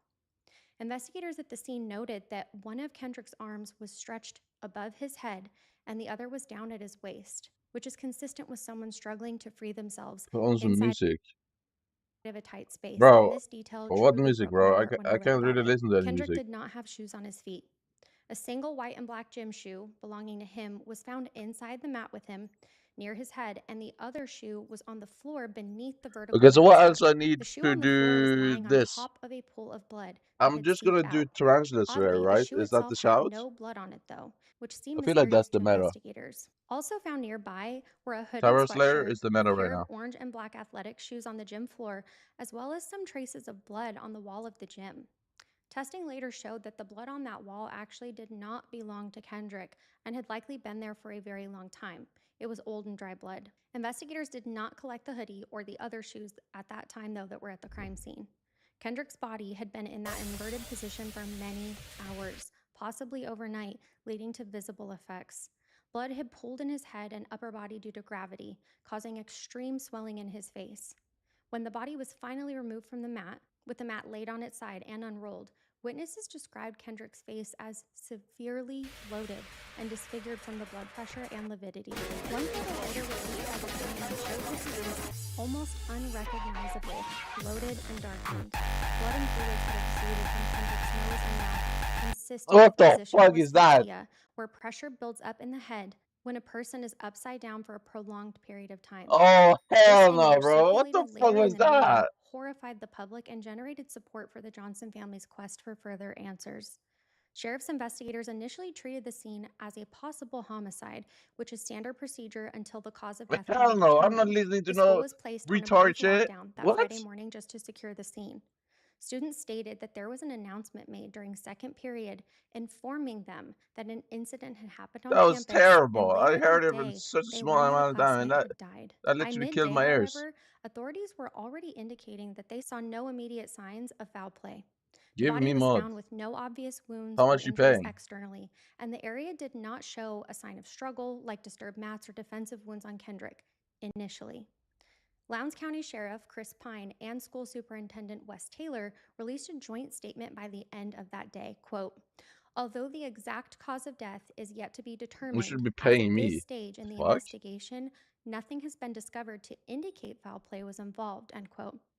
They assured the community that the school appeared safe and classes resumed that same day after the initial alarm. Knowing that they just carried on normally that day bothers me though. Let me know in the comments if you kind of feel this way too. I am an empath, so I know that I can see things differently sometimes, but you would think that they would want to secure that area as long as possible so that they could properly investigate and allow students to navigate their feelings too. But I'm a nurse, what do I know? Superintendent Taylor expressed the school's district's sorrow and support for the family and saying, quote, Yo, we look are at his face, deeply bro. He saddened is that the body of a unky. Lowndes High He's a School student was unky discovered punky, today bro. on the LHS campus. Our hearts are burdened for the family, friends, student staff, and their community, end Look quote. at unky punky, Counselors were bro. brought in to help students deal with the shock of losing a classmate on campus too. For Ay. Kendrick's parents, the news was devastating and confusing. Kenneth and Jackie Johnson arrived at the school as soon as they were notified. They saw the investigative activity and learned that their son's body had been found in such a strange and bizarre manner. Kenneth Johnson, in particular, could not accept that this was just an accident. He skeptically asked, quote, how can you fall over into a rolled up mat, end quote. I've got to admit, this is my first question too. How? In those first painful moments, Kendrick's Wait, so father how had do already I been find suspicious my that someone necklace? or My something wrist was necklace. Do I have responsible one? for his son's death beyond it just being an accident still. Kenneth said, quote, whoever did I this to do. my son will be punished, standing firm in his belief that Punish Kendrick me, had been punish me, killed punish me. intentionally. Jackie Punish me, Johnson, punish overcome me. with grief, could only sob Punish me, as punish me. investigators worked the crime scene. The family's nightmare had begun, not only of losing their son, but because now they needed to figure out how and why their child died. After the crime scene was processed, Kendrick's body was transported to the Georgia Bureau of Investigation, or GBI, Punish me, punish medical me. examiner's office for autopsy. It was scheduled for Monday, January 14th, 2013. Meanwhile, the Lowndes County Sheriff's Office continued interviewing students and gathering further information. They stated that several students reported a common practice of actually tucking their shoes or other items inside the center of those rolled up mats. In fact, one student later told investigators that he and Kendrick actually shared a pair of Adidas sneakers for gym class, and Kendrick would often, quote, go to the mats, jump up, and toss the shoes inside the middle of the hole, end quote, rather than paying for a locker. Wait, Does so I anyone need to do else find this Blaze? odd, though, having to pay for a locker? Really, bro? It's been a while since I've had to Why, use one, man? but I only remember having to pay for a lock for your locker. But let me know if you've heard of this before. Investigators theorized that on January 10th, after his third period class ended, Kendrick went back into the old gym to retrieve his stored shoes. They believe that he may have seen one shoe fall down inside that mat, and rather No, I than need to do stack the Blaze heavy first a bit. mats, he climbed on top of the upright mat and tried to reach down into the center of the mat to grab his shoe. The first need to do a little bit of Mats were Blaze about 6 feet because tall, like we talked of about when reasons. rolled up, and the inner hole of each mat was about 14 inches in diameter. Now, Kendrick was 5'10", with shoulders about 19 inches across, Okay. meaning he likely had to put his arms or arm over his head and compress his shoulders to fit into that tight space. The police felt that it may have been possible for him to wiggle down into the mat far enough that he had become stuck upside down, with the mat's tightness pinning him. If no one was around to hear him or see him, he could not have freed himself. Tragically, investigators hypothesized that this is exactly what happened. Kendrick was trapped and inverted, slowly asphyxiated over a period of time, unable to breathe properly, I need to do and Blaze with first. blood pumping to his head. Yeah. This hypothesis explained the lack of struggle signs and Is the Blaze? absence of major Oh, injuries. this is gonna be annoying Kendrick because essentially I'm wedged not gonna himself in use there. any setup He for might this. only have some minor scrapes or bruises from the mat's friction. The preliminary autopsy findings announced on January 14th indicated, quote, no injuries that could have caused the death, end quote. Sheriff Prine stated that nothing in the evidence collected so far pointed to homicide, calling it a terrible tragedy but likely an accident. He assured the public that the investigation would continue on until a definitive cause You will was never make it out determined, the hood. asking anyone with information to please come forward. The case in those initial days seemed on track to be closed as an accident, pending that formal autopsy report. However, even at this early stage, key questions and procedural issues were brewing that would later cast doubt on the whole investigation. Well, One TU4. I'm not major meant to issue do was discovered by the TU4s. county coroner, Bill I Watson. Georgia messed law up. requires that the coroner be notified immediately in the event of a violent or unexplained death. Yet Coroner Watson was not called to the school until approximately 6 hours after Kendrick's body had been found. By the time he arrived, the scene had been thoroughly handled by law enforcement. Okay. This is common in See, I healthcare died. as well. For those of you that don't know, if we have a person pass away under suspicious circumstances in the hospital, we have to contact the ME immediately and not touch the patient whatsoever. We even have to gently ask family to not touch their own loved ones because the timing and preservation of victims and patients is critical for the ME. In a report that he wrote on January 22, 2013, Coroner Watson blasted the handling of the scene.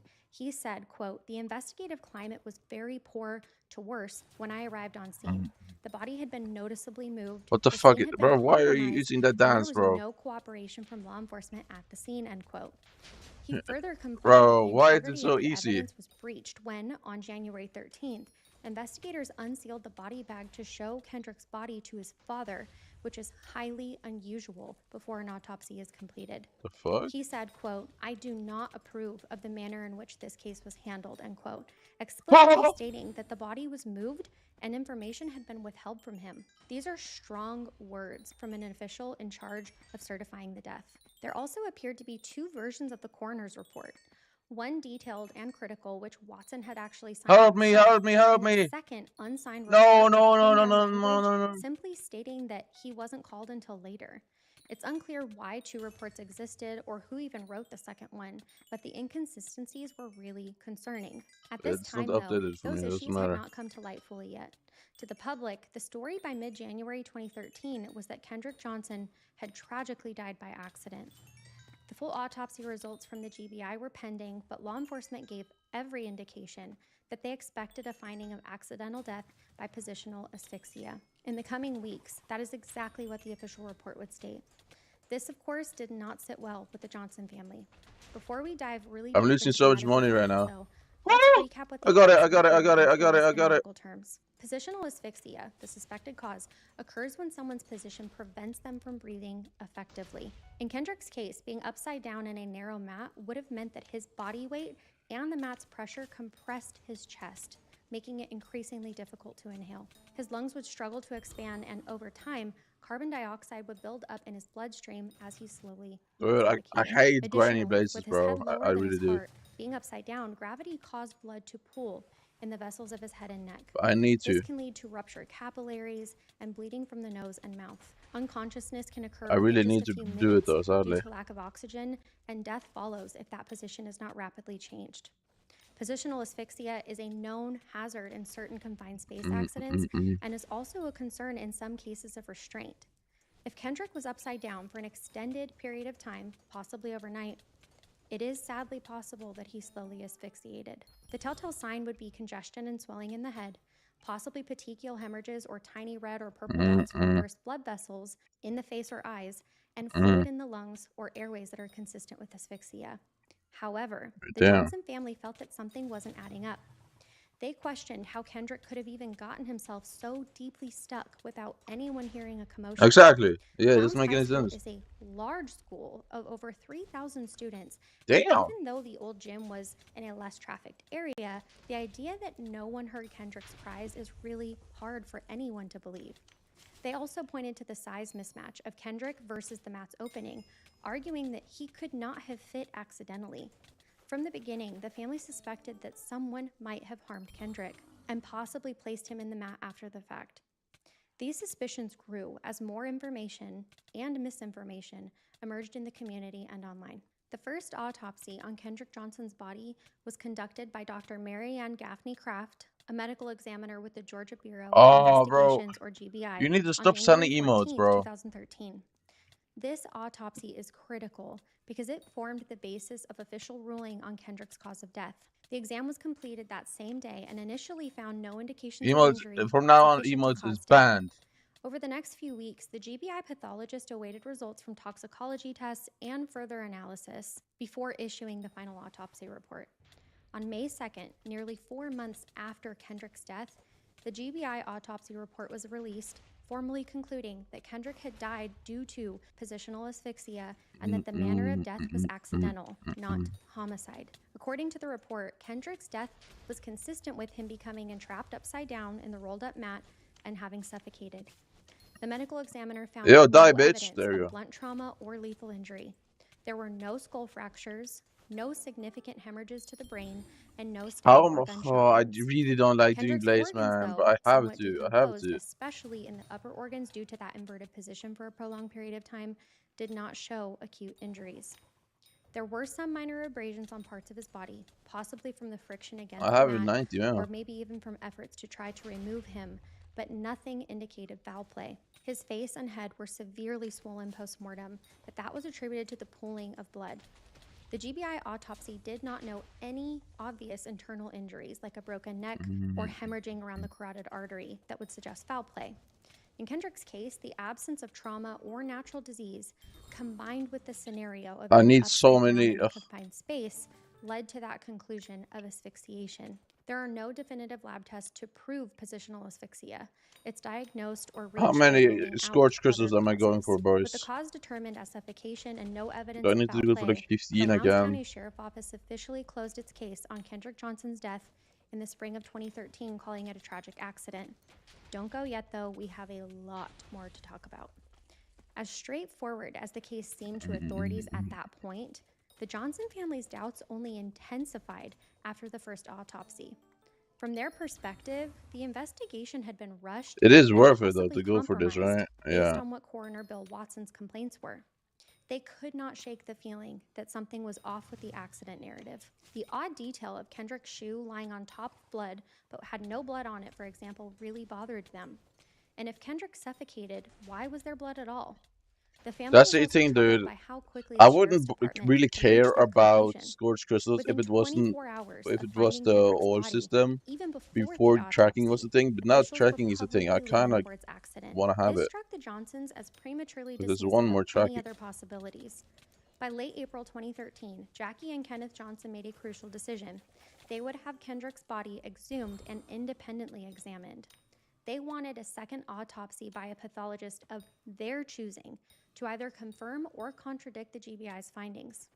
That was a really tough and painful choice for them because it meant that they would be disturbing Kendrick's rest, but they felt that it was the only way to uncover the truth. A Superior Court judge granted the family's request to exhume Kendrick's body, and on May 8, 2013, a little under 4 months after his brutal death, Kendrick's remains were unearthed for re-examination. On June 15, 2013, pathologist Dr. William R. Anderson of Forensic Dimensions in Florida conducted the second autopsy on Kendrick Johnson. This autopsy was privately commissioned by Kendrick's parents. Dr. Anderson's examination found a starkly different conclusion from the GBI's, though. Yeah, homicide. He determined that Kendrick's death was likely the result of, quote, unexplained, apparent, non-accidental blunt force trauma, end quote. In other words, homicide by injuries that were not consistent with an accident. Dr. Anderson reported finding evidence of trauma on the right side of Kendrick's neck and jaw. According to his autopsy report, later quoted in legal documents, there were hemorrhages in the soft tissue of the neck with bleeding that the first autopsy had not noted. This bleeding was around the carotid artery area and jawline, suggesting to Anderson that Kendrick had sustained a blow of significant force to that area. This type of hemorrhaging tells us that this injury occurred while the heart was still pumping prior to death, since blood had to seep into the tissues. Just so you know, blood. Well, and this is literally the best scenario ever. It's a 2x brick red and a 3x cyclone. I mean, you literally can't be more ideal than this. That's why I have to do the Iron Man right now. Injury was consistent with blunt force, perhaps a blunt object or impact, and that the death should be classified as homicide. In addition, the private autopsy noted some bruising on the right thorax or chest, which might correspond to an impact or struggle. This suggests that Dr. Anderson saw signs that Kendrick's chest had been struck or compressed beyond what positional asphyxia alone could cause. One of the most startling discoveries during the second autopsy had to do not with injuries, though, but with Kendrick's internal organs. When Dr. Anderson opened Kendrick's body, he found that many of the organs were missing. The chest and abdominal cavity had been stuffed with crumpled up newspaper where his organs should have been.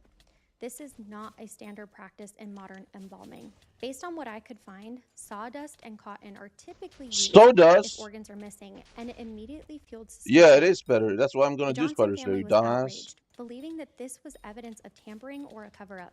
You dumbass. Maybe someone removed those specific organs to conceal injuries. They could have been evidence that would sway the outcome. After the GBI completed their autopsy, the organs were removed during that procedure and exam. After an autopsy, the internal organs are either placed back into the body or sometimes not, depending on the condition of the organs. The funeral home, which I need fuel for my beacon. My beacon has no fuel. When they received Kendrick's body, his organs were not inside. The body arrived with the torso empty. The GBI medical examiner later said that due to the body's partially decomposed state, maybe the most annoying part of Iron Man is granting fuel because, yeah, I kind of have to do it all the time. The organs had, quote, been destroyed through natural process, end quote, and were disposed of as bio-waste before the body was released to the funeral home. Basically, the organs were too decomposed to preserve. Based on what I could find in my research, no, this isn't common, I mean, that's just trolling. That's not worth it. Using normal fuel is not worth it. Deemed unnecessary for determining the cause of death. The funeral home, faced with an empty body cavity, filled it with newspaper as a filler to maintain shape for I would use normal fuel if it was like before, but now that beacon gives tracking, I mean, it's too good to not handling of the body and concluded that while using newspaper to not use scorched. Practice, the funeral home did not in my violate opinion any laws or regulations in doing so. Did you see the crazy update though? I think. By their child's yep, you can sell this to NPC. Because no internal organs were available for the second autopsy, any subtle internal injury, like a small heart contusion or subtle lung damage, could not be assessed. This eliminated potential evidence. The family filed a complaint and later a civil lawsuit against the funeral home for mishandling Kendrick's remains, suspecting that the funeral home might have been involved in some type of cover-up in relation to the cause of death. That lawsuit, I mean, at least it's good that I have no bank, because if I had bank, then I would grieve myself when doing this. Oh, scorched again, yes!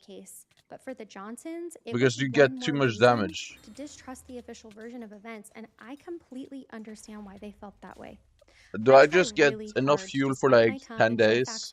Because maybe next Mayor I'll go back on my alt account again. Hard to not let my opinion slip here and there. And then if I use fuel for those days, then I'm just kind of wasting fuel. But their instincts were right. In October 2013, Benjamin Crump, a high-profile civil rights attorney, joined the case on behalf of the Johnsons. Standing with local counsel C.B. King, Crump declared at a I'll just get 5 scores and then see what happens. Murdered, and we intend to get to the truth of what happened, end quote. The family now had medical evidence to challenge the accident ruling. I usually go for like 1 month at a time, but because I am swapping between 2 accounts, so it's... maintained their stance that there was no also, should I get MP on this account, or do I not care? Even noted that the trauma was, quote, unexplained, meaning not accounted for by an accident, according to Dr. Anderson. Some experts felt that what he interpreted as hemorrhages from trauma could have been from decomposition or post-mortem pooling. I could easily get 549 Kendrick's head here. was engorged with blood after death. Some vessels could I don't still have any of the new potentially contact. rupture, or tissues could appear discolored, Or booster. potentially misleading an examination months Well, I later. don't think I'm going to care about those for now. The pathologist had the advantage of examining the fresh body, though. Come on. Dr. Anderson was doing a second autopsy many weeks after embalming and burial, which can impact the accuracy of these findings. Yo, level 249! These would be debated by experts, but for That the means I'm public, soon gonna it go boiled down black. to this. And once you go One black, autopsy said you never go accident, back. And one autopsy said homicide. Based on Dr. Anderson's findings, the Johnson family took action. They formally requested that the case be reopened and for a coroner's inquest to review the cause of death.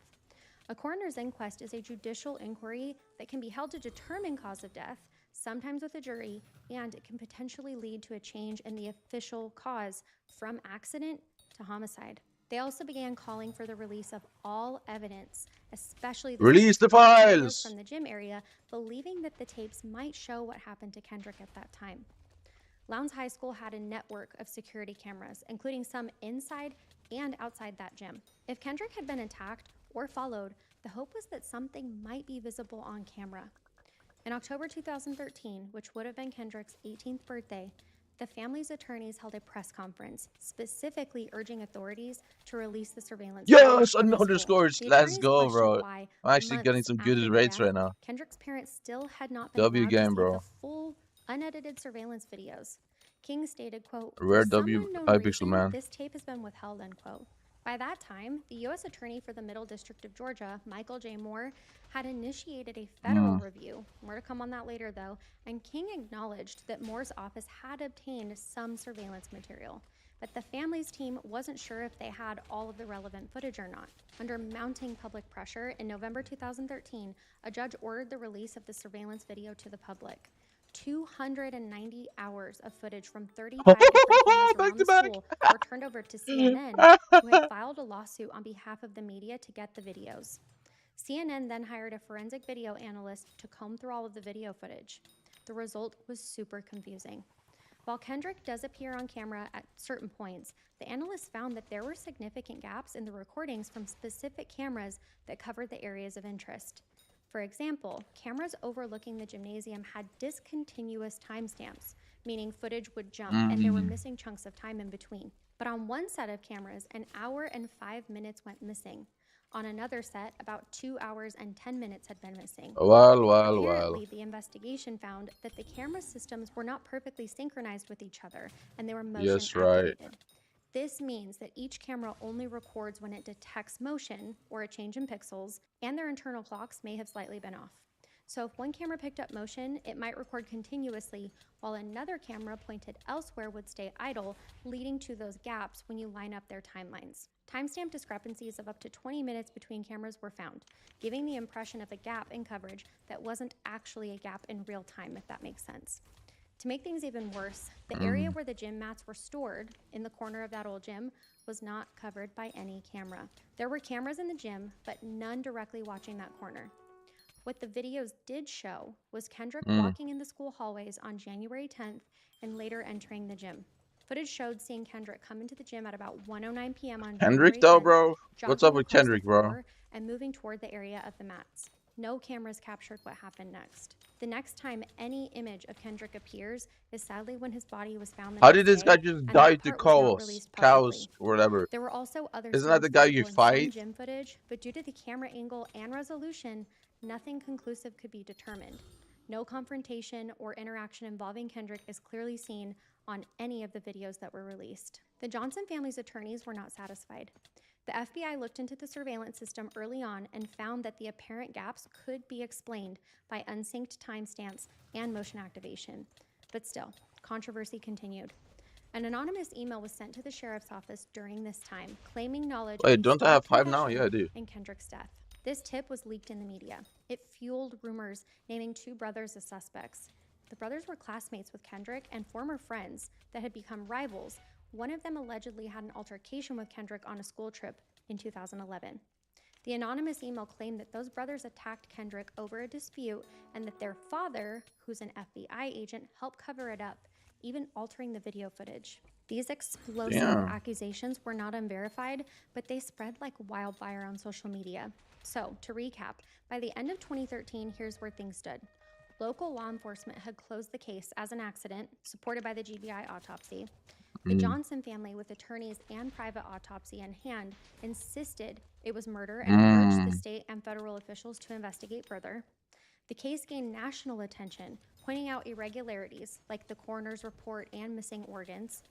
An online interest led to different theories, some pointing fingers at specific students like the brothers and former friends. The school and local officials basically went silent publicly, deferring to That the was reporting actually not that reported by bad. federal Maybe I just got a authorities. bit RNG card, but it's okay. All of this, though, one significant development offered the Johnsons hope: the U.S. Department of Justice, or DOJ, investigation. Under pressure from the community and civil rights groups, the U.S. Attorney for the Middle District of Georgia, Michael J. Moore, announced on October 31, 2013, that his office would open up a formal review into Kendrick Johnson's death. This is significant because let's look at Kanika Jenkins' case for an example. She also died under suspicious circumstances, but the DOJ denied picking up her case. So this felt like a small win for the Johnson family and brought them some sense of hope. Standing on the courthouse steps in Macon, Georgia, Moore said that he would impartially review all of the evidence from the local investigation and any new information to determine if a federal inquiry was warranted. He stressed that he was not taking any theory for granted, not accepting or rejecting the accident conclusion until the facts were examined. Moore also acknowledged the different autopsy findings. He had received the second autopsy report in late August. This was part of why he felt a review was necessary. A U.S. attorney can investigate a death under federal jurisdiction if there is reason to believe that it might involve a civil rights violation or any other federal crime for that matter. In Kendrick's case, since it occurred on school property but not obviously involving a federal crime, they were looking into a potential civil rights violation. It could be a civil rights case if Kendrick was murdered because of his race or any other conspiracy. Moore's team, with assistance from the FBI, began what became a massive investigation. Federal investigators subpoenaed documents, collected evidence, and gathered a grand jury. Over time, the case was actually transferred out of Georgia because Michael Moore resigned in 2015. The case was then handed over to U.S. Attorney's Office in Northern District of Ohio under Stephen Dettelbach. This is unusual, but it was likely to avoid any conflict of interest since a person of interest parent was in the federal law enforcement in Georgia. The FBI agent father of the two classmates. The Ohio team continued until Dettelbach also resigned in 2015. Despite rotating people, though, the DOJ investigators and FBI pressed on. Here's what the DOJ investigation found. Nearly 100 interviews were conducted. Investigators spoke with students, teachers, staff, first responders, anyone who might have relevant information about the timeline, any conflicts involving Kendrick, or rumors that they had heard. They even interviewed people multiple times if needed and pursued out-of-state leads. They reviewed tens of thousands of emails and text messages. These included communications with students around the time of Kendrick's death, as well as any email communications between school officials or law enforcement that might indicate misconduct. They reviewed the surveillance videos from the school extensively, using FBI video forensic experts to verify any tampering may have occurred. No inconsistencies were found beyond those gaps that we already talked about earlier. They collected and analyzed other physical evidence and the records of the events on January 10th and 11th. For instance, they looked at Kendrick's phone records, social media, and the shoes and clothing collected. The DOJ investigative team also consulted independent forensic experts for further help.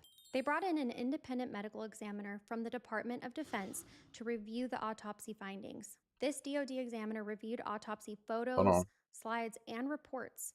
Additionally, the DOJ hired another independent forensic pathologist to review the case too. So in total, by the end, 4 separate pathologists had weighed in. GBI's Dr. Daphne Kraft, the family's Dr. Anderson, and 2 separate experts enlisted by the feds. While the DOJ did not publicly release those experts' full findings, which I personally find odd, the fact that they closed the case suggested that these independent reviews did not confirm the homicide theory. As the federal deep dive continued, something unexpected happened though. In January 2015, confident in the direction of the evidence, Kendrick's parents took the extraordinary step of filing a $100 million civil lawsuit accusing a conspiracy of murder and cover-up. They named 38 defendants, including the 2 student brothers, another student, local school officials, including the superintendent and principal, the local sheriff's deputies, the Valdosta police chief, the GBI agents involved, the state medical examiner, and even the FBI agent, the father of the 2 students. The lawsuit alleged that the FBI agent father ordered his sons and classmate to attack Kendrick, and that all these officials conspired to cover up the murder. It hinted at a significant effort to obscure evidence, from manipulating the video to influencing the autopsy. The suit claimed that previously Kendrick had been harassed by one of these students, consistent with the bus incident story that we've already gone over a couple times, and that school officials failed to protect him and monitor the area appropriately.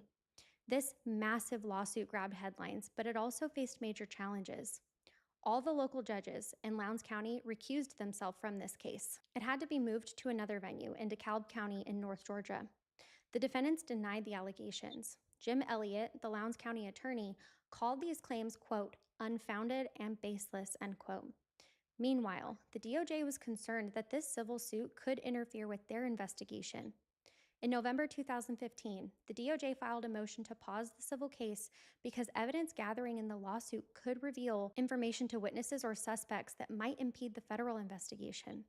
They specifically mentioned that their investigation had expanded to examine potential obstructions of justice and witness tampering in the case. This means that the feds were looking not just at possible murder, but whether or not anyone had lied to investigators, intimidated witnesses, or otherwise obstructed justice during the investigation. A judge denied the DOJ's request to pause the civil suit, but shortly after, during March of 2016, the Johnsons voluntarily withdrew their $100 million lawsuit. They said that they did so to wait for the conclusion of the federal investigation and reserved their right to refile it again later. The dismissal of that suit had massive consequences, though. Several defendants, including the parents of the accused brothers, then turned around and sued the Johnsons for their attorney fees and defamation. They argued that the Johnsons' giant lawsuit was without any evidence and that publicly accusing their sons of murder had damaged their reputations.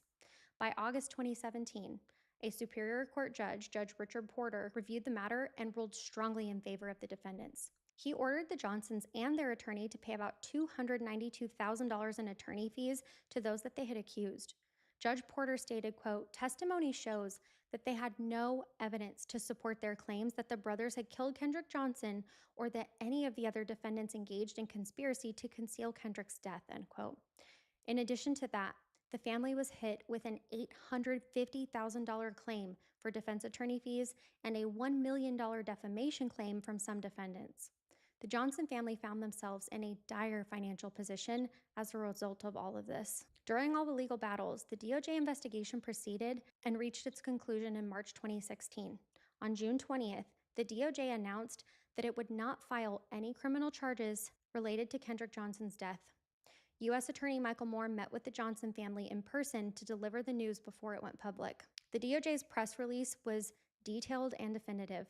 It stated that after an exhaustive investigation, there was, quote, insufficient evidence to prove beyond a reasonable doubt, end quote, that any crime was committed or that any civil rights had been violated.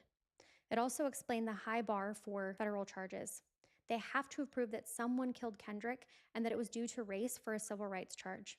They did not find evidence that met this threshold either. One telling line from the DOJ statement reads, quote, after extensive investigation into this tragic event, federal investigators determined that there is no sufficient evidence to prove beyond a reasonable doubt that someone or some group of people willfully violated Kendrick Johnson's civil rights or committed any other prosecutable federal crime. With that, the federal case was closed without any charges.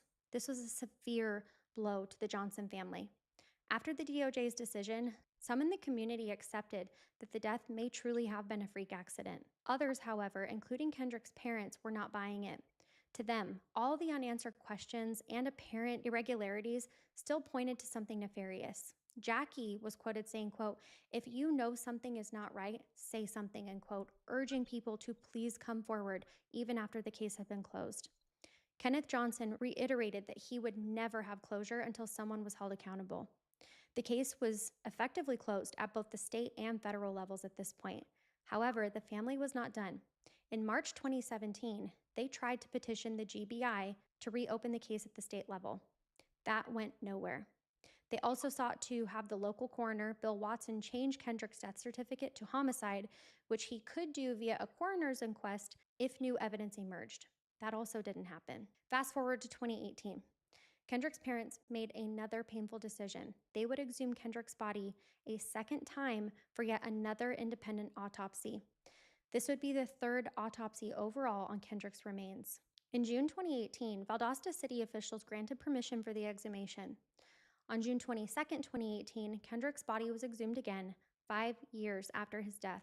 By this time, the remains would have been in a state of advanced decomposition, but a skilled forensic pathologist can still gather some information from skeletal injuries or other long-lasting evidence. In November 2018, the results of the third autopsy were announced. It corroborated the second autopsy.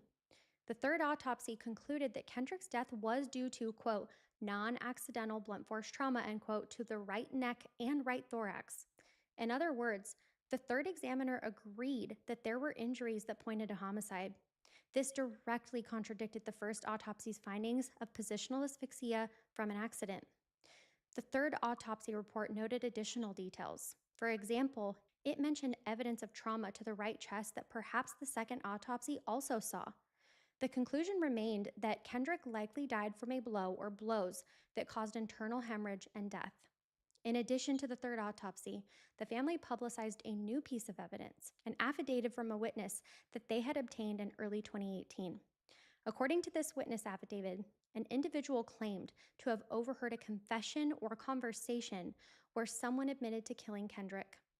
The affidavit, which had names redacted publicly, stated that a person confessed to striking Kendrick in the neck with a 45-pound dumbbell or weight, and that another person, an agent, helped orchestrate a video edit of the surveillance footage to cover it up. Essentially, this aligned with the theory of the classmates and the FBI agent father. The timing is important, though. The affidavit was dated February 9th, 2018. If true, why didn't the DOJ act on this and do something before then?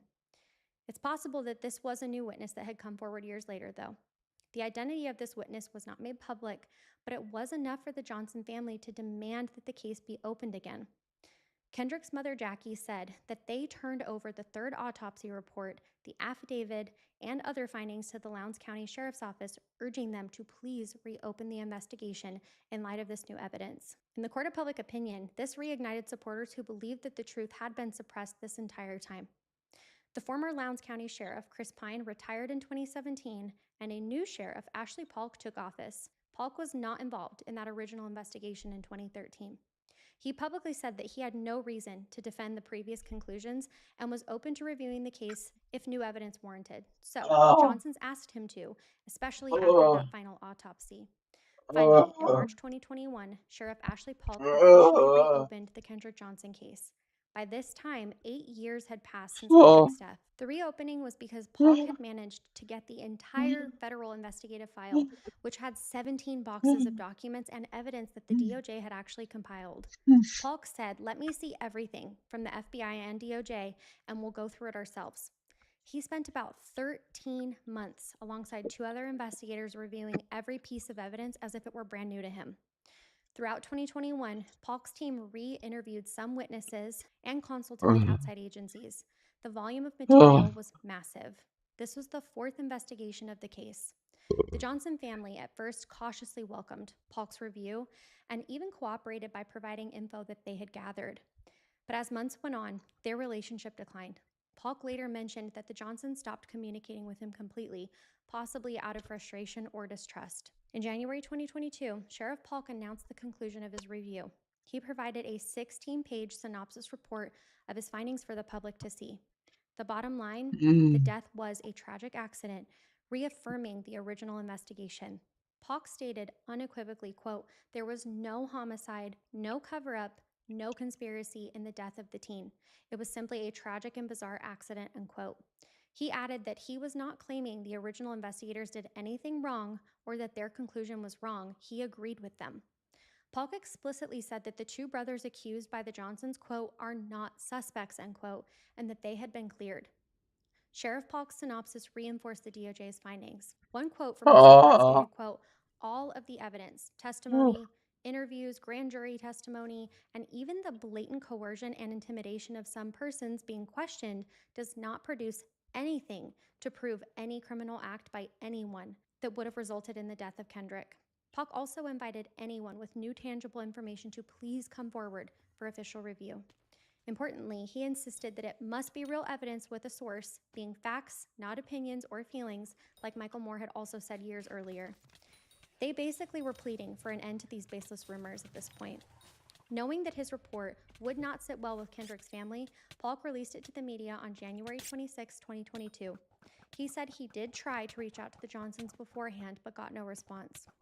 He did speak with the Bell family, that's actually the name of the accused brothers, to give them a courtesy heads up that the report would exonerate their sons. As expected, the Johnson family was disappointed, to put it mildly. This was their last hope, so who wouldn't feel that way? Jackie Johnson went on Facebook Live soon afterwards, calling Polk a liar and rejecting his Come conclusions. on, bro. Shut up 2 with days this. later, the family held a protest outside the Lowndes County Sheriff's Office with Jackie saying, quote, "They can always try and do what they want, but I'm going to stay in their face," unquote. They made it clear that they still believed that Kendrick had been murdered and vowed to continue fighting for their son. In response to the Johnsons just give it calling up, him a liar, bro. Sheriff Polk did something really dramatic. He announced he was personally offering a $500,000 reward out of his own pocket for anyone that could bring forth information leading to an arrest and conviction of murder in Kendrick's case. Woohoo! I got the Quote, glitch. "Because of these statements from the Johnsons, I am personally, with my own funds, offering a reward of $500,000 to anyone who can come forward with information that results in the arrest and conviction of a person for the alleged murder of Kendrick Johnson," end quote. This reward stands currently. Since its announcement, no one has come forward with any solid new evidence to claim it. After the 2022 closure of the case, that was the final official word. No active investigations currently remain. To this day, Kendrick Johnson's death remains officially classified as an accidental suffocation. This case is closed in the eyes of law enforcement, but it lives on as an example of how difficult it can be for a grieving family to accept an answer that feels incomplete. The Johnson family firmly believes that there's more to the story. They have faced legal Fair enough, I setbacks guess. and even financial penalties for their accusations, but they continue to fight for justice for Kendrick. Regardless of whether you personally believe it was an accident or homicide, it is impossible not to feel for Kendrick's parents. As of 2025, Kendrick Johnson would have been 30 years old. The death of Kendrick Johnson remains heavily debated, but in the eyes of the law, it's a closed case. Kendrick was laid to rest 3 times, but the quest for truth by his loved ones continues on and keeps his story alive. It is a heart-wrenching example of how outcomes in forensic cases don't always go how we think that they will, especially when the death is as shocking I'm and kind of deeply confused though, saddening as because this one. I'm sure that everyone here can agree how am I that the still loss of a bugging promising my boss? 17-year-old like Kendrick Johnson is an absolute Why is tragedy. my boss still getting I pray bugged that he's when I have resting 0 back? peacefully and that his family finds I thought comfort that was gonna be somehow, safe. despite all that they have endured and continue to. Thank you all so much for spending time with me today. Don't forget to drop me a case recommendation in the comments down below, and our secret handshake, Blue Butterfly per usual. Please be sure to take extra great care of yourselves this week. Nurses' orders. See you next time. Bye, guys. Thanks, Unc. For years, Gypsy Rose Blanchard lived a life defined by doctors, diagnoses, and devastating illnesses, or so the world thought. Confined to a wheelchair, fed through a feeding tube, and treated for countless conditions, Gypsy was the most heartbreaking picture you could possibly imagine of a sick little girl. But when her mother was found murdered in their home, a shocking truth unraveled. The illnesses were not hers, they were her prison. But is that still the case knowing what we now know today? Today you're going to hear from a nurse's perspective this highly controversial case, but I will be deep diving into the healthcare aspects and new findings that may actually change your mind on this notorious case. This is the shocking true story of medical manipulation and a young woman pushed to her breaking point, which resulted in murder. But was Dee Dee Blanchard right the whole time? What? Welcome to the True Crime This Nurse, actually sounds everyone. kind of My name is stupid. Kat, and I'm a registered nurse who loves all things nursing and true crime. Please be sure to like, But you love subscribe, true crime. and comment down below any case suggestions that you have, and I will definitely be sure to take a look into them. All right, everyone, let's dive in. In June 2015, police in Springfield, Missouri made a shocking discovery. 48-year-old Claudine Dee Dee Blanchard had been found brutally stabbed to death in her home, and her sickly, wheelchair-bound daughter, Gypsy Rose, was missing. Neighbors and friends who knew Gypsy as a terminally ill child feared that she may have been kidnapped by whoever murdered her devoted mother. It did Maybe not take she long killed for her the to truth pay come out, for though. the medical Gypsy bills, was and found the alive mom and wanted to be well part in of this. Wisconsin, walking It was all a unassisted ploy and in good health. for In life a scandalous insurance. turn of events, investigators revealed that Hey, Gypsy man. and her secret online boyfriend, Nicholas Godejohn, I had cannot be hating conspired this. together to kill Dee Dee. The crime itself was horrific, but what truly captivated the nation was the story behind it. Gypsy Rose Blanchard had been the victim of years of medical manipulation at the hands of her own mother. What? Now, I know that we all know this story very, very well by this point, but today we're going to look at it from a different perspective. How could a mother fabricate illnesses for her child, subjecting her to needless medications and countless surgeries?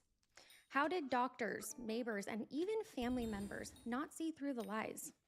What led a young woman, once seen as only a victim, to resort to kill her parent as a means of escape? Damn. And what role did genuine medical issues, including a rare genetic condition, play in this tragedy? Gypsy Rose Blanchard was born on July 27, 1991 in Golden Meadow, Louisiana. Okay. Her parents were Claudine Dee Dee Blanchard and Rod Blanchard. Rod was only 17 and Dee Dee was 24 when they got married, and the marriage fell gonna apart fire. long before Gypsy was even born. According to Rod, he realized that he, quote, got married for the wrong reasons, unquote, and separated from Dee Dee while she was pregnant. After Gypsy was born, Rod remained in her life just from a distance and would still send child support and some gifts, but Dee Dee had full custody, which meant she had full control. From the very beginning of Gypsy's life, Dee Dee eagerly took on the role of devoted single mom, caring for her child with countless health problems. In fact, many who knew the pair later remarked that Dee Dee seemed to almost live the role of lemon caregiver to another pound child, cake. as if it gave her purpose and attention. The first hints of trouble came when Gypsy was still an infant, though. Dee Dee became convinced that her baby had sleep apnea, which, if you didn't know, that's actually a Bro, condition these where you magma stop cubes is breathing actually so temporarily, annoying. or you'll pause in your sleep. When Gypsy was only around 3 months old, Dee Dee began taking her to the hospital, insisting that something was wrong with her baby. Concerned doctors conducted repeated overnight sleep studies and even hooked Gypsy up to monitors, but every test came back normal. There was no sign that the infant had ever stopped breathing in her sleep. Despite the lack of medical evidence, Dee Dee remains certain that Gypsy had a serious breathing problem. This was just the beginning of what would become a long So she was narrative of abusing her unfounded kid for medical issues. benefits? If the doctors couldn't find an illness, she simply moved So on make more or money? insisted on some other explanation. Dee Dee did not stop at sleep apnea, though.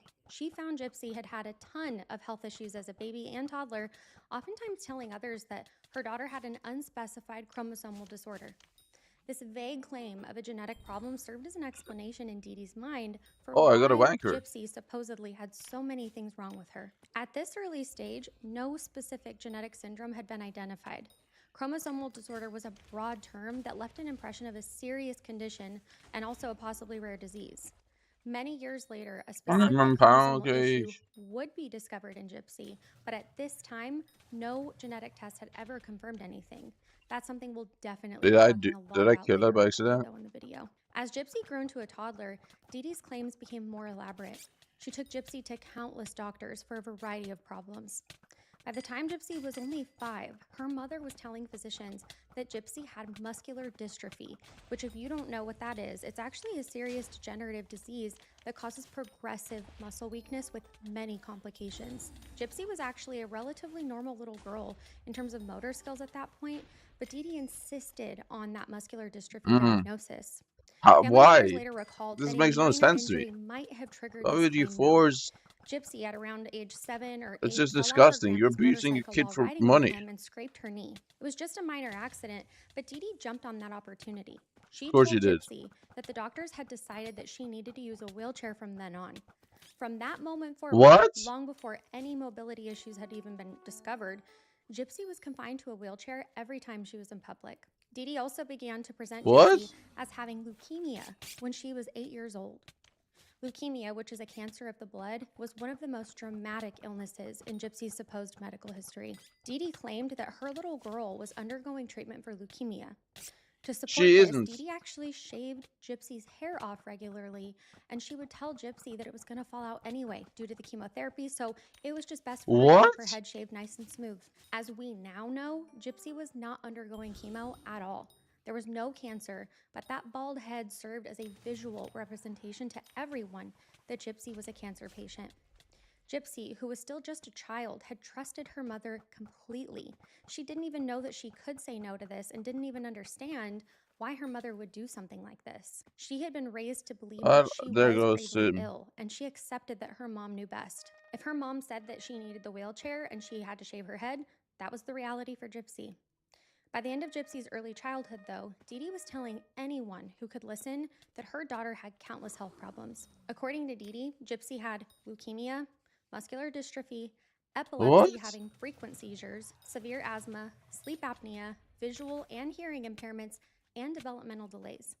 Really, bro? It's as if Gypsy's entire body was somehow broken. Muscles, lungs, brain, eyes, ears, immune system, literally everything. Dee Dee often said that her daughter's premature birth and that chromosomal defect were all to blame for these problems. A feeding tube was inserted into Gypsy's stomach to ensure that she got enough nutrition, since Dee Dee claimed that Gypsy couldn't eat normally by mouth. To friends and family, Dee Dee was a heroic single mom doing her very best to care for her sick child. What the fuck? Gypsy's father, Rod, was kept informed about what was going on, but only through Dee Dee's lens. She told Rod that their daughter had a very serious chromosomal condition and had many issues because of it. Rod later said that he had no reason at all to not believe her. After all, Dee Dee was a nurse's aide and seemed pretty knowledgeable about medicine. Yeah, Rod would that makes sense. occasionally speak to Gypsy on the phone for birthdays and holidays. He shared in one instance when Gypsy was about 18 years old that he called and just wished her a happy birthday, and Dee Dee interjected to remind him not to mention Gypsy's true age. Dee Dee told him that Gypsy thought she was 14. This is another disturbing fact. Dee Dee had begun to lie about Gypsy's age. Why? Multiple years off to reinforce that perception that she was a young, dependent, sick child. Gypsy herself was oftentimes kept in the dark about her real age, in addition to her own health, increasing her dependence on her mom. By the time Gypsy was entering grade school, Dee Dee kept her at home most of the time. Gypsy only attended school until second grade. The fuck, man? After that, Dee Dee withdrew her from school because Gypsy's illnesses were too severe. She was in a wheelchair full-time. She's being abused by her mom by being forced to do a lot of medical shit. Homeschooling Gypsy served another purpose. Probably for medical benefits, so the mom can make money. Adult authority figures who might have noticed inconsistencies in her supposed conditions. It also ensured that Gypsy remained intellectually dependent on her mother. Gypsy did learn to read and write. In fact, she later said that she taught herself to read by reading the Harry Potter book series, but her formal education stopped very early. If ever a teacher or school nurse had a chance to observe Gypsy over time, they might have noticed that she actually could walk or that she wasn't genuinely cognitively impaired. Dee Dee wasn't going to allow that chance, though. Despite these warning signs, for most people around them, bro, she should get killed. Mother-daughter facing which is what this video is about, thankfully. Thankfully, she's getting killed. In these early years, Gypsy was little and cute, and Dee Dee seemed warm, friendly, and convincing as a selfless mom. When Gypsy was about 7 or 8, she was honored by the local chapter of the Special Olympics as the honorary queen of Mardi Gras Parade in New Orleans. Pictures from that event show a small Gypsy, bald and in her wheelchair, beaming as she was crowned with a tiara.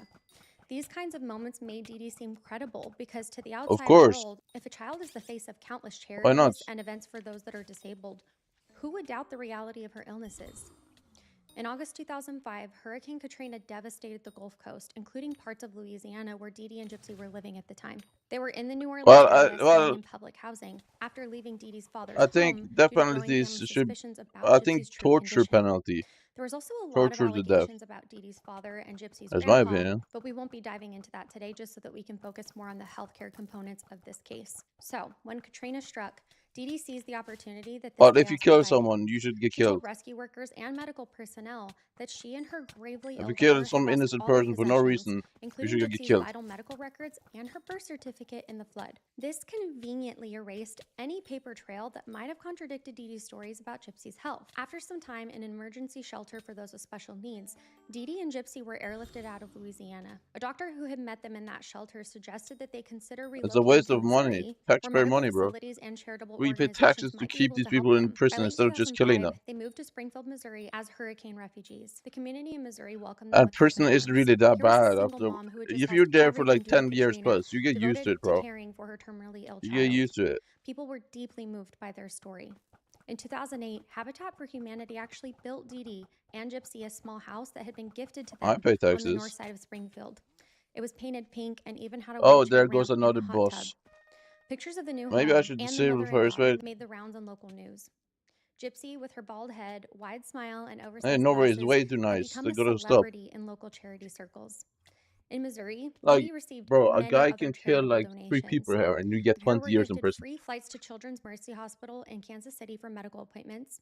They got all expenses paid trips to Walt Disney World through the Make-A-Wish I Foundation. think I know what I need They to were do treated to to. concerts where Gypsy could meet her favorite Do I celebrities get rid of fire backstage, like aspect? Miranda Lambert. Local charities helped with small things too, like covering costs of meals and travel when they would go to doctors or providing cash and gifts around the holidays. Dee Dee and Gypsy also stayed at the Ronald McDonald House during out-of-town medical trips, which is actually a benefit meant for families of seriously ill children. Neighbors in Springfield found her charming, endlessly cheerful given the circumstances, and dedicated to Gypsy's care. She presented Yeah, but herself I as a don't have a very good polite FD Southern play. lady, originally from Louisiana, with impeccable manners. Gypsy was a sweet and well-behaved, just a little bit quiet My and play shy is child. bad. In medical appointments, multiple doctors later noted that Gypsy almost never spoke. Dee Dee did 99% of the talking, rattling off all the symptoms and history of her child. But my play is bad. When Gypsy did speak, she had a very high-pitched, childlike voice. In my opinion, she still has this, but she would tell people that Gypsy's cognitive abilities were those of a 7-year-old, even when Gypsy was a teenager. This helped justify why Gypsy didn't speak up, and it meant that anyone interacting with them would just defer to Dee Dee for information. Medical professionals in Missouri were almost impressed by Dee Dee's detailed accounts. She had a binder full of what records she did have. So I should use distinct for last? Records or time gaps, she blamed the hurricane. Dee Dee's past training as a nurse's aide gave her a working knowledge of medical terminology and hospital etiquette. She could rattle off symptoms and clinical language and was very comfortable around doctors and nurses, which gave her even more credibility. She also would apply topical anesthetic to Gypsy's gums or give her medications before. Of course it matters. What do you mean? So that Gypsy would be uncontrollably drooling. Of course it matters. What do you mean? Doctors It's Gypsy magic coin. did What? have excessive salivation or other issues that Are you ultimately stupid? led to the surgical removal of her salivary glands. These kinds of actions are classic in Munchausen by proxy cases. The caregiver secretly produces or exaggerates symptoms to obtain diagnoses and interventions. I should probably still Despite put the some list enchants of on my illnesses, play though. some doctors in Missouri did find inconsistencies. In 2007, a pediatric neurologist named Dr. Bernardo Flasterstein saw Gypsy and became immediately suspicious of the muscular dystrophy diagnosis. Gypsy then was about 15 or 16 when Dee was saying she was 11 or 12. Flasterstein had Gypsy do some simple tests and observed that her muscle tone seemed completely normal. He ordered MRIs and blood tests, all of which came back normal. He said to Dee Dee, quote, "I don't see any reason why she's not walking," end quote. This line from a doctor was something that Dee Dee did not want to hear. She immediately became defensive and never returned to Flasterstein's office again. Flasterstein, however, took an extra step that would later become significant. He checked with Gypsy's previous doctors in New Orleans. He discovered that a muscle biopsy had been done years prior when Dee Dee first tried to get that diagnosis, and guess what? It had been negative. In other words, doctors had already got the evidence that Gypsy did not have muscular dystrophy. He also found out that, contrary to Dee Dee's claims, not all of Gypsy's records were lost in Katrina. Oh no. That negative biopsy result had been recorded somewhere accessible to him. This clued him in that Dee Dee's story about lost records was at least partially fabricated. When he combined those findings with Dee Dee's behavior, Dr. Flasterstein started considering an unsettling possibility. Bro, it's so bad. It's literally so much worse. I want tap. Each phrase otherwise. He actually wrote that he suspected Munchausen by proxy, which is now also known as fictitious disorder imposed on another. He noted that Dee Dee was not a reliable historian of the child's illnesses and seemed to be deliberately withholding or falsifying information. Unfortunately, while Flasterstein identified the problem, he didn't take action beyond documenting his suspicions. Later on, he would explain that other physicians had actually warned him that accusing a caretaker of Munchausen by proxy can be really tricky and that he might not be believed anyway. He also mentioned that he thought that authorities wouldn't have enough evidence to act on it anyway, since from an outside perspective, Gypsy seemed really well cared for, and Gypsy herself, under her mother's thumb, was unlikely to speak up to confirm it. So Flasterstein did not report his concerns to social services or law enforcement, which sadly is a decision that he regretted. Well, yeah, maybe I don't have enchants on it. I can try now. Not long after Flasterstein's encounter, an anonymous call was made to the Missouri Division of Family Services in 2009. The caller suggested that Dee Dee was lying about Gypsy's illnesses, using different names and birth dates, and that Gypsy was possibly in better health than what anyone thought.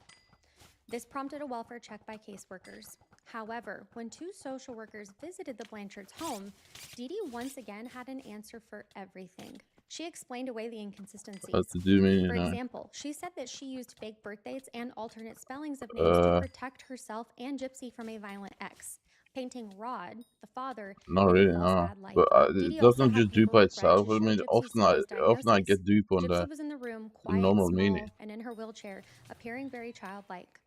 According to the reports, the social workers observed Gypsy and felt that she did seem to have some mental disabilities like Dee Dee described. They took Dee Dee's explanations at face value and closed the case. No follow-up actions were taken. That was the last chance for authorities to intervene before things spiraled into the eventual murder. In Springfield, neighbors continued to be charmed by Dee Dee, though. Gypsy, who was always in her wheelchair, was the sweet beneficiary of many people's kindness. One neighbor who became a close friend was a young woman named Aaliyah Woodmansee. Aaliyah was about Gypsy's age, but believed Gypsy to be much younger due to the lies about her age. Aaliyah saw herself as sort of a big sister to her. Aaliyah's family and others would oftentimes help Dee Dee out by spending time with Gypsy, but never too long and never unsupervised by Dee Dee. Everyone just accepted that Gypsy had the mind of a child, even as her Yeah, but how are action you age getting was so truly quick entering bosses though? into My boss adulthood. time is like 40 seconds, it Blanchard's life says. in Missouri looked like a Or is story that of triumph including over Spawn? adversity, honestly. They had escaped Katrina's wrath and landed in a place that truly embraced them. Dee Dee was Okay, oftentimes that's praised for terrible. her Oh my strength god. and sacrifice. Gypsy was admired for her bravery in the face of constant medical struggles. The reality, however, was that a web of lies was tightening around Gypsy. As she got older, there was more truth to hide. Dee Dee became more physically controlling to ensure that Gypsy remained dependent on her mom. Gypsy was physically very small and underdeveloped for her age, partially due to malnutrition. Her diet was oftentimes restricted to soft foods and liquid with that But push isn't tube most of formula, your and her growth may have been Tarantulas stunted XP by that lack before of proper nutrition and Tarantula possibly due to update though? medications I as remember well. you doing Being it. undergrown helped Dee Dee pass her off as a much younger person, though. During their time in Missouri, Gypsy underwent a number of medical procedures and surgeries that Dee Dee had convinced doctors to perform. These included operations on her eyes to address visual problems, which Gypsy did have a lazy eye condition, also known as strabismus, and doctors attempted to correct the eye muscle in a surgery.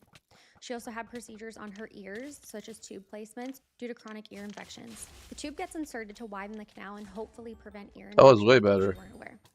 I want to I add should that just this do the procedure first is one not with painful, my and it's a blade. very common procedure done in pediatrics.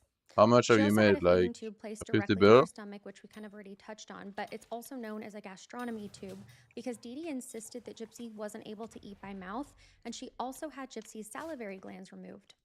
The salivary gland removal came after Dee Dee, like we also touched on, had been giving Gypsy topical anesthetics that numbed her gums and made her drool excessively. She fooled doctors into believing Gypsy's drooling was a problem of some underlying disorder. We'll definitely be circling back to that later, though. John When Monkey is medication retarded. didn't It's a fix the terrible game drooling, edition. because of course the mom was causing it, doctors were persuaded to surgically remove Gypsy's salivary glands to reduce saliva production. Gypsy later said that that specific surgery was one of the most painful and traumatic experiences that Wait, where she's the fuck had. did he go? She struggled with the anesthesia and had a very difficult and painful recovery. It also left permanent effects that she actually still has today. Without salivary glands, Gypsy's mouth is oftentimes dry and her saliva is really thick, causing her to clear her throat frequently and lick. I don't know if you've seen her on social media, but that is something that you can see. Gypsy's teeth also deteriorated severely during her teen years, and this can happen when there are problems with But saliva like, production too. I don't think the She had been on T5 Tower is anti-seizure actually kind of boring, medications, bro. which were What is this? prescribed because Dee Dee actually reported that she was having frequent seizures, and one side effect of some anti-seizure medications can be gum and dental issues. Also, the lack of eating normally and perhaps neglect of basic dental hygiene also led to tooth decay. All of this combined with the absence of saliva, which also protects the teeth, led to Gypsy's teeth rotting. At some point, most of her teeth were extracted by dentists. She had been given some replacement teeth or dentures and oftentimes would wear fake teeth, but then later had more dental work on to replace them. People who met Gypsy did notice her teeth.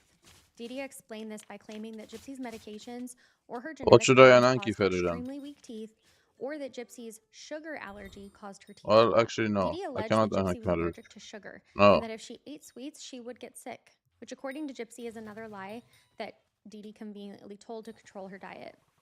It's horrifying as a nurse to think about the number of procedures and interventions that Gypsy endured purely because of her mom's false claims.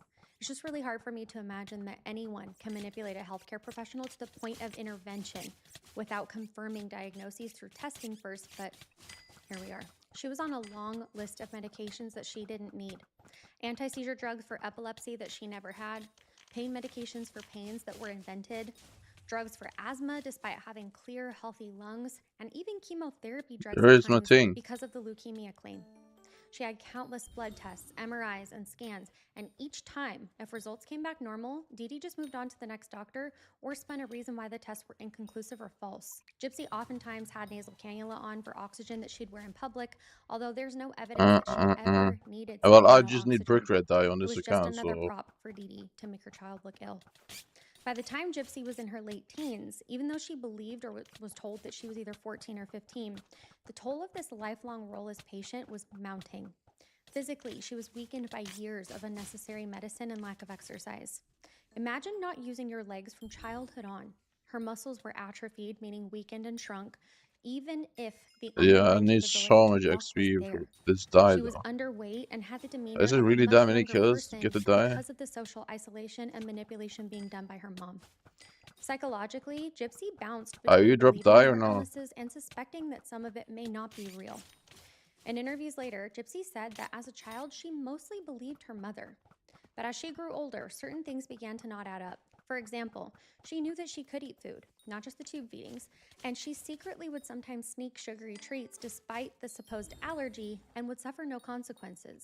She never had any type of allergic reaction to sugar. She also knew that she could stand and take a few steps when no one was looking, but Dee Dee taught her to present as paralyzed at all times in public. Gypsy's trust in her mother remained strong, but little seeds of doubt had begun to form by her late teen years.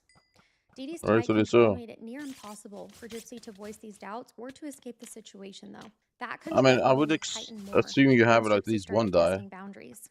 Despite all the manipulation, Gypsy did sometimes have moments of clarity. She later shared with investigators that she knew her mom wasn't being completely honest by about age 19 when she discovered documents that revealed her real birthday, and she suspected that some of her conditions might be fake too. For example, she said, quote, "I knew I didn't need the feeding tube. I knew I could eat and I knew that I could walk," unquote. Those were things that Gypsy absolutely knew in her gut. However, she didn't know how to reconcile that knowledge with her loyalty and love for her mother. Dee Dee had also isolated her so thoroughly that Gypsy genuinely believed no one would understand or help her if she spoke up. Dee Dee had also planted fear in Gypsy. To the outside world, though, all these interventions reinforced the narrative of Gypsy's dire health. This was a child with a feeding tube, leg braces, a wheelchair, missing teeth, thick glasses, This is bald disgusting. head, and This a is list so of disgusting. surgeries. Who would doubt that she was truly sick? If anything, people were impressed at how cheerful and polite Gypsy still was, despite everything that she had been through. And they admired Dee Dee's strength to manage such complex care at home, too. The physical evidence, the wheelchairs, medications, surgical scars, it was all there. It just had a very different explanation than what people initially assumed. This gap between appearance and reality in Gypsy's medical life is at the heart of why I this need case cyclone is so dye and brick red fascinating dye. and disturbing. What Gypsy endured falls under a psychological and medical phenomenon known as Munchausen syndrome by proxy, or MSBP. Understanding this condition is key to understanding Dee Dee's motives and actions today. Munchausen syndrome by proxy is a disorder in which a caregiver, usually a parent, either fabricates or creates illnesses in someone under their care, typically a child, in order to gain attention, sympathy, or some sense of control. It's a form of abuse, and it's one of the most baffling and lethal forms because it involves harm while also seeking help or notoriety. In Munchausen by proxy, the caregivers appear extremely devoted and attentive. They're oftentimes seen as the perfect parent, always by the child's side, tirelessly advocating for their health. Do you see why this could so easily fly under the radar? I just wish they made the the two surface fire level, that spider comes off quicker, like a good bro, parent. and remove the They tend egg to form face. close relationships with medical Just remove staff the egg and face, can come bro. off as Oh man. very knowledgeable and cooperative and involved in their child's health. Underneath that facade, however, they are manipulating the child's health. This can range from lying about symptoms to tampering with lab tests to directly causing symptoms. An example of this would be when Dee Dee was using that numbing cream to make Gypsy drool. That led to a surgery. For the perpetrator, this reward is complex. They receive the emotional gratification of care and sympathy. People praise them for their dedication. They get attention from doctors and community members, perhaps even financial donations or other benefits. They also get a sense of control and importance. Managing a sick child's care can become their entire identity. In many cases Sure. of MSBP, the caregiver And may then have underlying your psychological child issues isn't such even as sick. personality disorders, or they might have even been raised in this type of environment themselves. There's often history of deception and attention-seeking behavior long before even focusing on their victim, though. In Dee Dee Blanchard's case, nearly every classic feature of Munchausen by proxy was seen. Dee Dee was seen as the heroic caregiver. She portrayed herself as a single mom who Before gave they up did the everything exchange. to care for her fragile daughter. This won her Was it widespread bad before it? admiration. Wait, She what's the soaked up difference that now and admiration, then? and it Isn't became it like the central same to how now? she interacted with the world. People would comment, quote, Dee Dee is such a wonderful mother. She does so much for Gypsy, end quote. And that was exactly the validation she was looking for. She manipulated medical professionals with lies and also had some genuine medical knowledge too to confuse the situation even further. Having worked as a nurse's aide, Dee Dee had enough medical background to use the right jargon and to guess what symptoms would lead to which tests and treatments. She could recite Gypsy's false medical history in great detail, which oftentimes convinces doctors because they assume no one could know or make up that much or even know the specifics unless it were true. When tests Exactly. contradicted her, she had excuses or quickly removed Gypsy from that doctor's care. If a doctor showed any semblance of skepticism, she'd label them incompetent or simply never return, preventing continuity of care that might expose her. The biography of notes showed that medical tests oftentimes were inconclusive or inconsistent, but because the healthcare Is this a system is bad somewhat change separated, though? I no mean, one does put all this the change pieces at all? together in time. Dee Dee basically ran a Or one-parent stuff hospital at in home for generally? Gypsy, deciding what treatments she would get and which doctor's advice to follow or disregard. Dee Dee removed Gypsy from school and from contact with others who might grow suspicious. When they lived with family and the family questioned her, she moved away. In Missouri, she made sure that the entire social circle was essentially people who saw the facade. Doctors, neighbors who accepted her story, charity folks who gave gifts and left.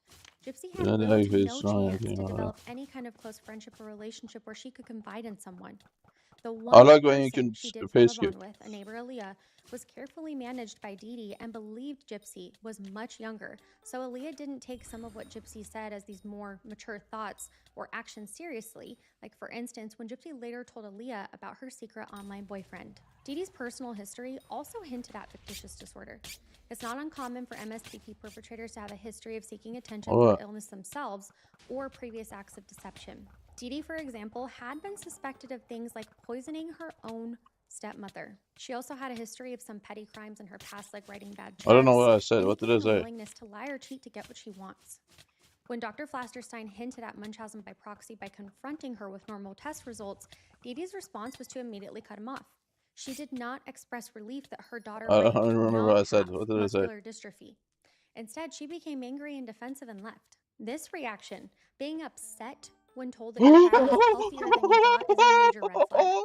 Any normal parent would be overjoyed to learn a diagnosis was false for their child. Oh, face skip. An MSBP parent feels threatened because the illness is a part of their identity and their source of attention.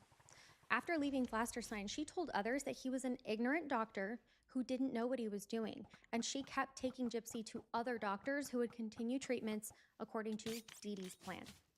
It is important to understand that Munchausen by proxy is very rare and also very hard to detect. Many doctors and even mental health professionals receive little training in it, and it is counterintuitive to assume that a parent could do this. If a child presents with unusual symptoms, the last thing any professional wants to consider is that the mother's doing it.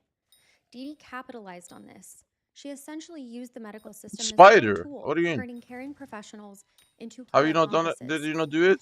I Cases of worked for like a few MSBP days often now. only come to light I when a like child that. either dies or a third party tips off authorities to further investigate. In Gypsy's case, it only came to full light after the murder. Only when police looked into Gypsy's medical history post-2015 did they realize how fabricated everything was. The narrative had flipped. In the immediate aftermath of the murder, Sheriff Jim Arnott in Greene County announced to the press, quote, "Things are not always as they appear," end quote, cautioning the public not to donate to any GoFundMe for Gypsy until more was known. This cryptic statement came as investigators were starting to piece together that Gypsy was not sick at all. Neighbors who initially cried and set up funds for Gypsy's Only a medical day, care were bro. I don't know. stunned when law I got enforcement told primordial them that die in the Gypsy first had like never 3 been hours sick and could walk just fine. of the update. One expert who commented on the case On this later Iron was Man. Dr. Mark Feldman, a psychiatrist and one of the leading authorities on Munchausen by proxy and related disorders. He pointed out that Gypsy Rose Blanchard is probably the most extraordinary example of MSVP in modern times, given its length, the degree of deception, and the lethal outcome. Feldman said that for many years, people might have seen Dr. Flasterstein as a would-be hero for suspecting this, but he also criticized him for misunderstanding his obligations to report. An MSVP, as soon as you suspect it, you really should report it to protect the child. The reluctance to do so in Gypsy's case likely contributed to what happened. Understanding that Gypsy was living under Munchausen by proxy is crucial when we explore why, we're not in our head, but why she felt murder was the only escape. Keep in mind, this doesn't justify what happened, but it does Yes, it provide does. context. Yes, it From does. the No, it outside, justifies it. people It might does ask, justify it. why didn't she Shut just up. run Shut away up, and tell bitch. someone? But You need under to that shut up. mind control and physical control No, of an she's MSVP stupid. perpetrator, How are it's you not gonna so say simple. this is not the By her justified late murder by teens, her in kid? actual age, Gypsy Rose's Yeah, W life kid for and murdering her desire mom for here. freedom and 100%. normalcy began to clash with her mom. Up until this point, Gypsy had been a compliant child, but as she grew older, she yearned for more independence, friendship, and even romantic love. All the things that a normal, young, healthy woman would naturally seek. These desires set the stage for a series of attempts by Gypsy to This is assert a control W and murder. I dominance don't over care. her own life, each of which And she should Dee get no partially time. shut down. One of the first She major should get incidents literally occurred 0 around time. 2011, when Gypsy should have been around 19 or 20, when Dee Dee said that she was 15. By this time, Gypsy had discovered some things that If really you get signed for alarmed her. this, She found they paperwork suck. that listed her real birth date as 1991, which didn't match the birth year, 95, that her mother had always told her. Gypsy realized Do you think that it's a she justified actually was murder? several I years think older so. than she thought. This was a shocking discovery. Imagine thinking that you're 15, only to learn that you're 19 or 20. That planted a seed of doubt. If my mom could lie about my age, what else could she be lying about? Gypsy had secret access to the internet at times. Despite Dee Dee's efforts to limit her use of electronics, Gypsy was clever. She had multiple Facebook accounts under different names and personas. The internet became Gypsy's window to the outside world and a place where she felt that she could explore life beyond her wheelchair. She would I stay think it's up a at W night kill. after I think Dee it's Dee a fell W asleep kill, and bro. go online. 100%. Initially, she joined online communities, sometimes relating to her interests like science fiction or fantasy. Her mother would take her to conventions to explore these interests too. At one of those conventions, though, Gypsy made a bold move. She had struck up an online friendship with a man named Dan, who was about 35 and lived in another state. 35? At the convention, which Gypsy and her mother were going to be attending, and Gypsy would slip away and essentially run off with this man. According to Gypsy, she had confided in him that she was actually much older than people thought and that she wanted to escape her mom. At the convention, Gypsy managed to spend some time alone with Dan, and they were in his room at the hotel at one point. This quickly raised alarms among others at the event because they thought that Gypsy was underage. People intervened and called her mother. Dee Dee was furious and terrified of losing Gypsy, and there are actually two different accounts of how exactly this all played out. Yeah. In one version, Fuck that Dee Dee bitch. showed up with documents, Fuck, probably the fuck false that birth mom. Fuck certificate that showing mom, bro. Gypsy was younger I to was the smoking man, on that and mom pack, threatened to bro. get the police Please. involved Oh, when it was yes. a minor. Smoking The on man that backed mom off, pack. didn't want any trouble, and left Gypsy alone with her mom. In another Oh, version, I don't Gypsy think I've later actually gave. been She so said she had happy run for a away murder with the in my intention life. of going to Dan's house in Arkansas, leaving a note for her mom saying I that don't she care, wanted bro. independence. This is But Dee Dee tracked her disgusting. down by contacting someone using phone data because Gypsy left her phone behind, which allowed Dee Dee You to figure force your out kid through when like and where she 30 was. Gypsy said she surgeries voluntarily went back through with her mother lying after about Dee Dee medical promised conditions. that she'd let She Gypsy was continue nothing to was see wrong Dan, with her, bro. a promise that was Literally nothing was obviously a wrong with ploy the just kid, to get Gypsy and she back went through home. 30 Regardless of which surgeries scenario is true or and really shit, happened, the aftermath was the and same. feeding Dee Dee was tube and everything, enraged that just so Gypsy the had mom tried to could escape. make money, Once they were home, Dee Dee just so the mom could severely get punished benefits, Gypsy. medical benefits. She stated that I'm Dee Dee so glad smashed she their got murdered laptop by her with a kid. hammer, as well as Gypsy's cell I'm phone, so glad. which basically cut off her access to the outside world once again.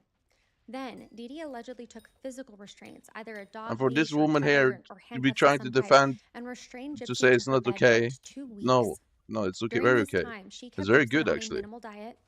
Gypsy says that she was not allowed to move freely, and her mother's Yeah. message was crystal clear. What? Do not ever try to run away again or defy me. To psychologically trap her, Dee Dee told Gypsy that she had gone to the police and filed paperwork claiming that Gypsy Is was that not a mentally W kill? incompetent, like we already touched on earlier. After all, everyone around her did treat her like she was a child and maybe had the mind of a child. Yeah, so why on would this they person, listen to her? yes. And she had just had the experience where people intervened at that convention, 100%. not to save her from her mother, but to return her to her mother. thinking that she was the 100%. one in the wrong for being with an older man. That reinforced the sense that her mother held all the power in any situation involving other people. This 2011 escape was a turning point. Gypsy became more frightened of her mother, but also more determined that she needed to find a way out. Yep. One startling action that Gypsy took out of desperation was an attempt to kill her own mother. Around 2013, Gypsy got a hold of her mother's laptop and did something unusual. She researched online how to kill someone. At one point, she found information about poisons, and she reportedly thought about poisoning Dee Dee, but she was worried she couldn't find or administer poison effectively. Instead, she got her hands on her mom's medications. Dee Dee was on some medications Well, this herself, person so isn't Gypsy pregnant. just took What? those pills, ground them up, mixed them into a drink, and then gave them to her mother in hopes of an Well, overdose it's called or it's at double minimum, murder. What do helping you her mean? to fall into a deep sleep so that she could escape. Dee Dee did fall asleep, but she woke up sick and groggy, realizing something odd had to have happened. When she confronted Gypsy, Gypsy confessed that she did try to drug her mom to escape. This led to yet another confrontation. I also found that in some reports, Gypsy thought that a BB gun was real and at one point attempted to shoot Dee Dee with it. She fired it at her mother. The BBs just caused minor injuries like welts and cuts, but Dee Dee later claimed that those injuries were actually from an burglary at Walmart are you not went supporting wrong. the fact that Basically, she killed her covered mom? up what actually happened Are you whenever sick? asked about it. It appears Gypsy's attempts to physically How are you harm not her supporting mother this? never went further at that time. But they show that by 2013 to 2014, Gypsy was contemplating something extreme.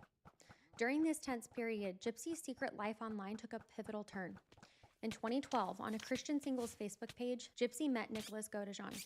Nick was a young man from Big Bend, Wisconsin. He was 23 in 2012. Nick had his own challenges, though. He was on the autism spectrum and had some developmental and mental health issues. More on that later. Basically, what you And wanted he me led to break a it down. somewhat lonely life, spending most of his time online. Basically, the mother For of this him, kid, meeting right? Gypsy, even just Ever since the virtually, kid was really born, exciting.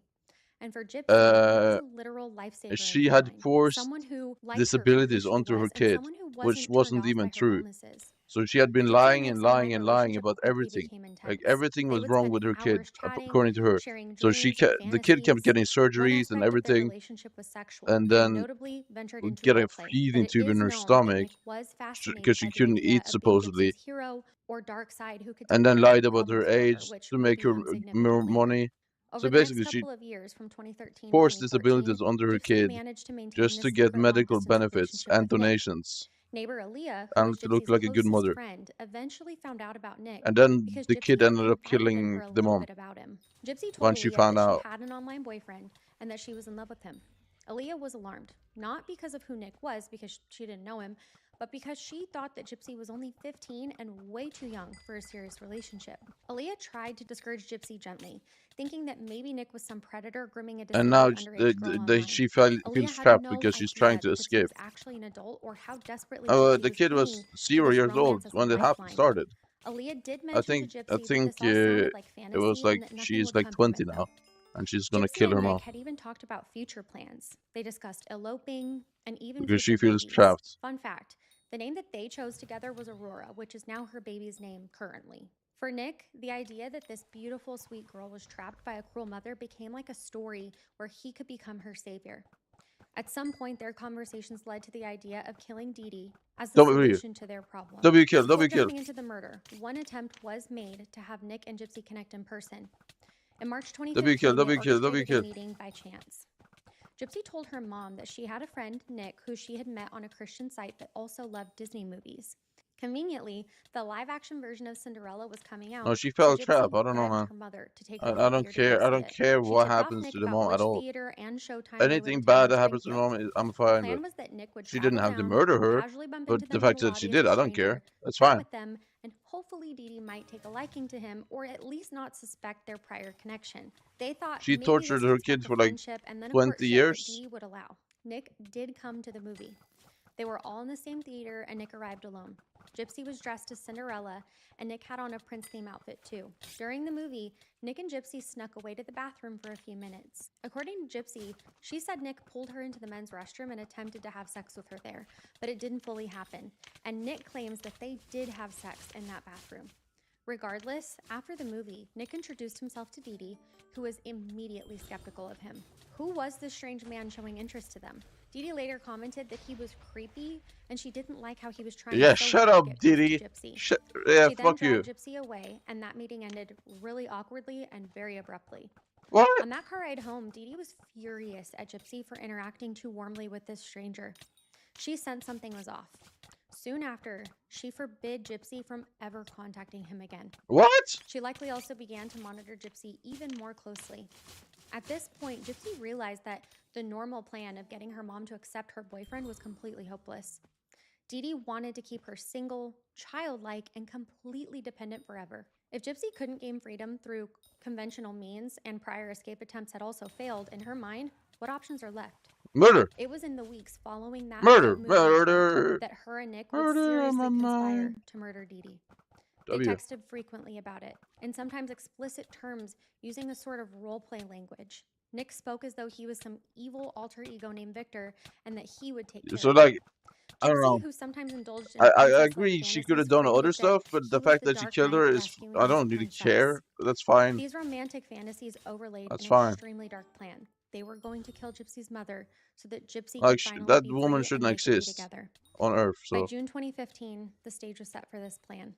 Gypsy had stolen some money from her mother, which was actually cash that came from Rod's child support payments totaling about $4,000. She gave or mailed some of this money to Nick. You need to fund his understand, travel the to kid has Missouri been for the planned brainwashed for like killing. 20 years. On June 9th, 2015, Gypsy She's been Rose Blanchard brainwashed for and 20 Nicholas years by her Doja mom. put their deadly plan into action. The events of that night were the result of weeks, if not months, of planning through text messages and secret And conversations. just now she's Both of them realizing. understood what they were doing, And now, though of each course, had their she's gonna own have emotional framework of it. murder intent. Gypsy saw it as Or at least freedom, and Nick saw her it as a hatred. heroic act to prove his devotion to the girl that he loved. If Nick you noticed get they traveled by abused bus since from you were Wisconsin 0 to years old to Missouri. 20, Gypsy purchased his bus ticket. and At this there's point, no Gypsy had signs grown of skilled stopping. at hiding I don't know. communication from her mother, so she was able to orchestrate his arrival without Dee I mean, Dee's she knowledge. wasn't able to get a The phone or timing was anything. coordinated around a medical errand.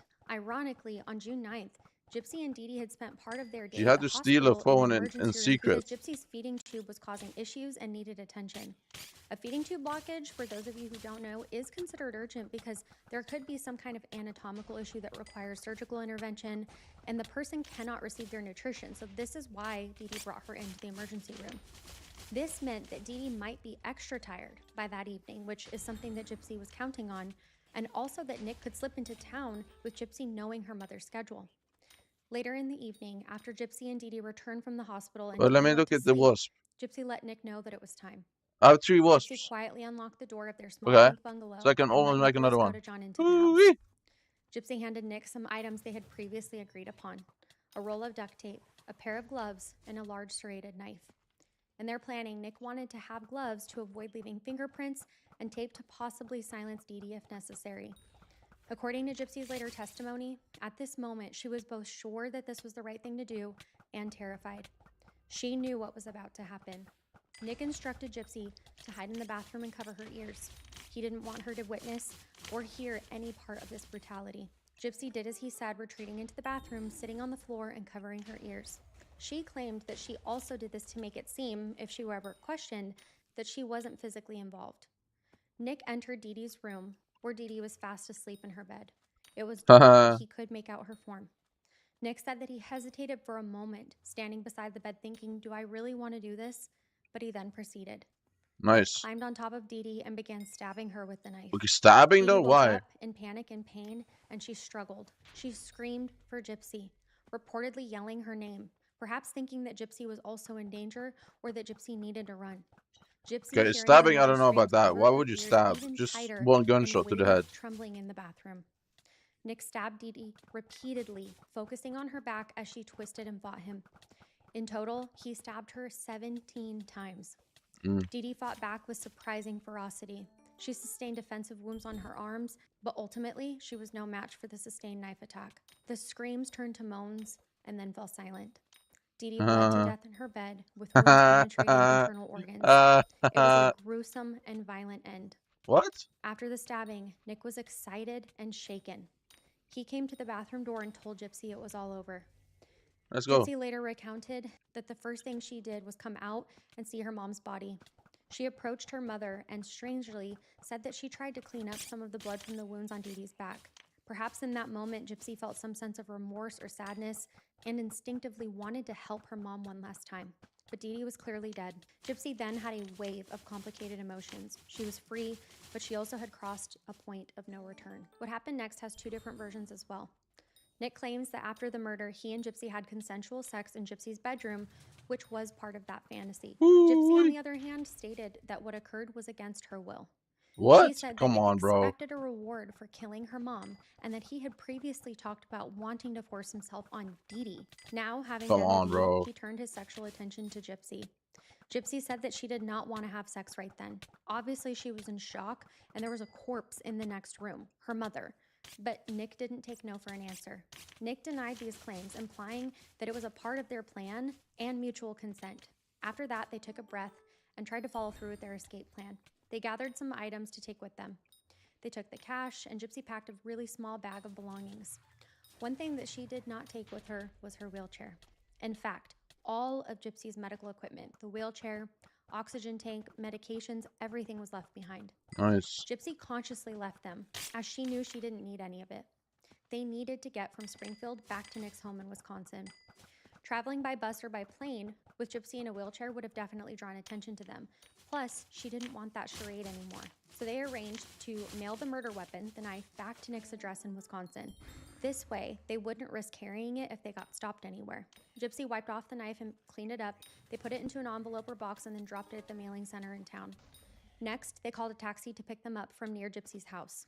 The taxi took them to a motel on the Where's outskirts of the Springfield, egg? where they checked in and stayed a couple of days. During those There days at we the go. motel, they were seen on security cameras at nearby stores, and a video surfaced later of Gypsy and Nick walking around at Walmart, buying snacks and clothes. After 2 days, they boarded a bus to return to Nick's hometown in Wisconsin. They arrived at Nicholas Godejohn's parents' house in Big Bend around June 14th, 2015. Big Bend. They believed that they had gotten away with it.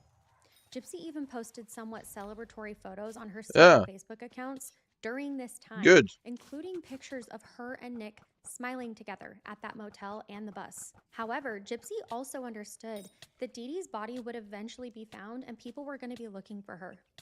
Gypsy decided to ensure that her mother's body would be discovered. She worried that if left alone, it might be days or weeks before someone thought to check on Dee Dee and the body would rot. Also, Gypsy needed people to know that she wasn't there. She had to signal that something had happened.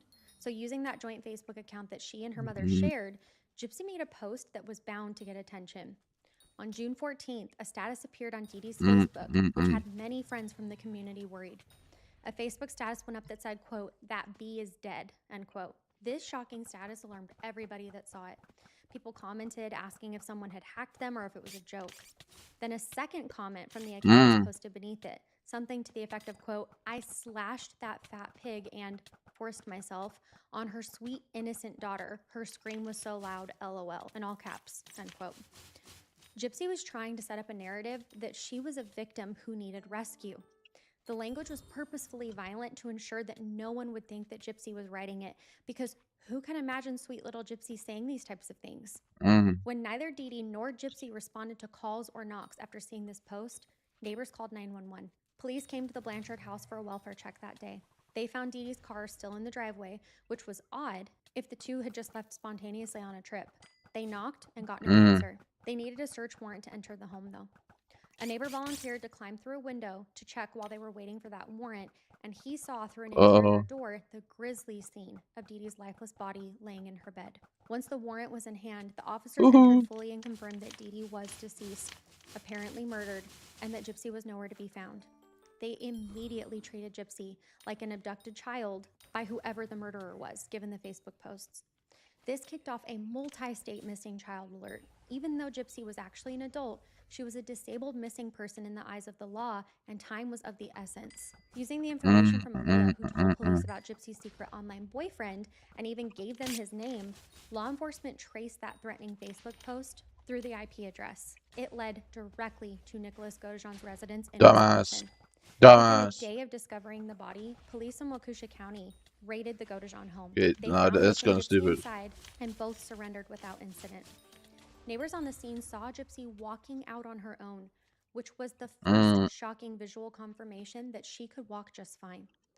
At the police station, initially Gypsy tried to stick to the story that she had been kidnapped. But confronted with the evidence, she soon confessed to her role in the planning and to encouraging Nick to do it. In a recorded interrogation, when an officer gently told Gypsy that her mother was dead, Gypsy's reaction was telling. She let out a little gasp with no tears and said, "She is?" The officer confirmed, and Gypsy simply said, "Good." That one word, "good," speaks volumes about Gypsy's state of mind. She felt no sorrow that her mother was gone. Well, yeah. Gypsy Why would also she? later told law enforcement and the media that she did feel guilty for the method. She said that she regretted that it ended in murder, wishing that there had been another way, but at the time she saw no other solution. The murder itself became national news as soon as the truth of the deception started coming out. At first, the public could not believe that sick, wheelchair-bound Gypsy could have anything to do with this murder. But within days, as Gypsy's health revelation surfaced, public sentiment quickly took a turn. Many felt that Gypsy was just as much a victim as her mother, if not more so, and that her actions, while not excusable from a legal perspective, were justified. When law enforcement brought Gypsy Rose Blanchard and Nicholas Godejohn back to Springfield, Missouri, following their arrest in Wisconsin, an unusual picture emerged. Gypsy, who had been classified as a missing, vulnerable person, walked into the sheriff's office looking healthy. Everyone was astonished. The community that had rallied behind this sickly, wheelchair-bound Gypsy now had to grapple with the revelation that she had never been truly ill to begin with. The narrative flipped rapidly from finding the disabled girl's abductor to the disabled girl was never disabled. Gypsy was checked by doctors while in custody, and they concluded that she was overall really healthy. She was underweight and had some dental issues, but had no signs of leukemia, no muscular dystrophy, and no active chronic illnesses at all. We still have a plot twist coming though, so bear with me everyone, don't go yet. Sympathy started to shift towards Gypsy, despite the nature of the crime that she was involved in. This was a young woman who had been so mistreated that many could understand why she felt driven to such an extreme version of escape. The police and prosecutors began piecing together the history leading up to the murder. I don't know why They he's found the begging for text ranks. messages It's kind of between down Gypsy bad, and bro. Nick, many of them explicit and incriminating. Those texts left no doubt that Gypsy was a participant in planning Dee Dee's death. So, while Gypsy was a victim of years of abuse, in the eyes of the law, she was not simply a kidnapped victim in this murder. She had agency and culpability. However, Greene County prosecutors also understood that this was no typical murder case. They charged Gypsy Rose Blanchard with second-degree murder and armed criminal action. This indicated that they believed that she did not directly kill her mother, which she didn't. Nick was the one stabbing, and that there were mitigating circumstances. Second-degree murder in Missouri implies, quote, knowingly caused death without premeditation, end quote, or being an accomplice to murder. Nicholas Godejohn, on the other hand, faced first-degree murder charges or premeditated murder and armed criminal action. As the person who carried out the physical stabbing and with clear evidence of planning, he was in a much tougher legal position if he were to go to trial. In 2016, Gypsy Rose accepted a plea bargain. She pled guilty to second-degree murder in exchange for a 10-year prison sentence. Given the severity of murder, 10 years was a lenient outcome. It's reported that during that plea hearing, Gypsy was very soft-spoken, sometimes smiling politely, and far healthier looking than she had ever appeared before while under her mother's care. In fact, one consistent observation was that in jail, away from her mom, Gypsy actually gained weight, a healthy amount. Her hair grew out thick and brown, and she seemed vibrant, which was a stark contrast to the pale, thin, bald-headed girl that we knew What the before. fuck does this mean, This bro? visible transformation further stressed how much better off she physically was without Dee Dee. Gypsy's family, Why is he still particularly talking her about father pools, bro? Rod and stepmother Christy, stood by her side once they learned the real truth of what had happened.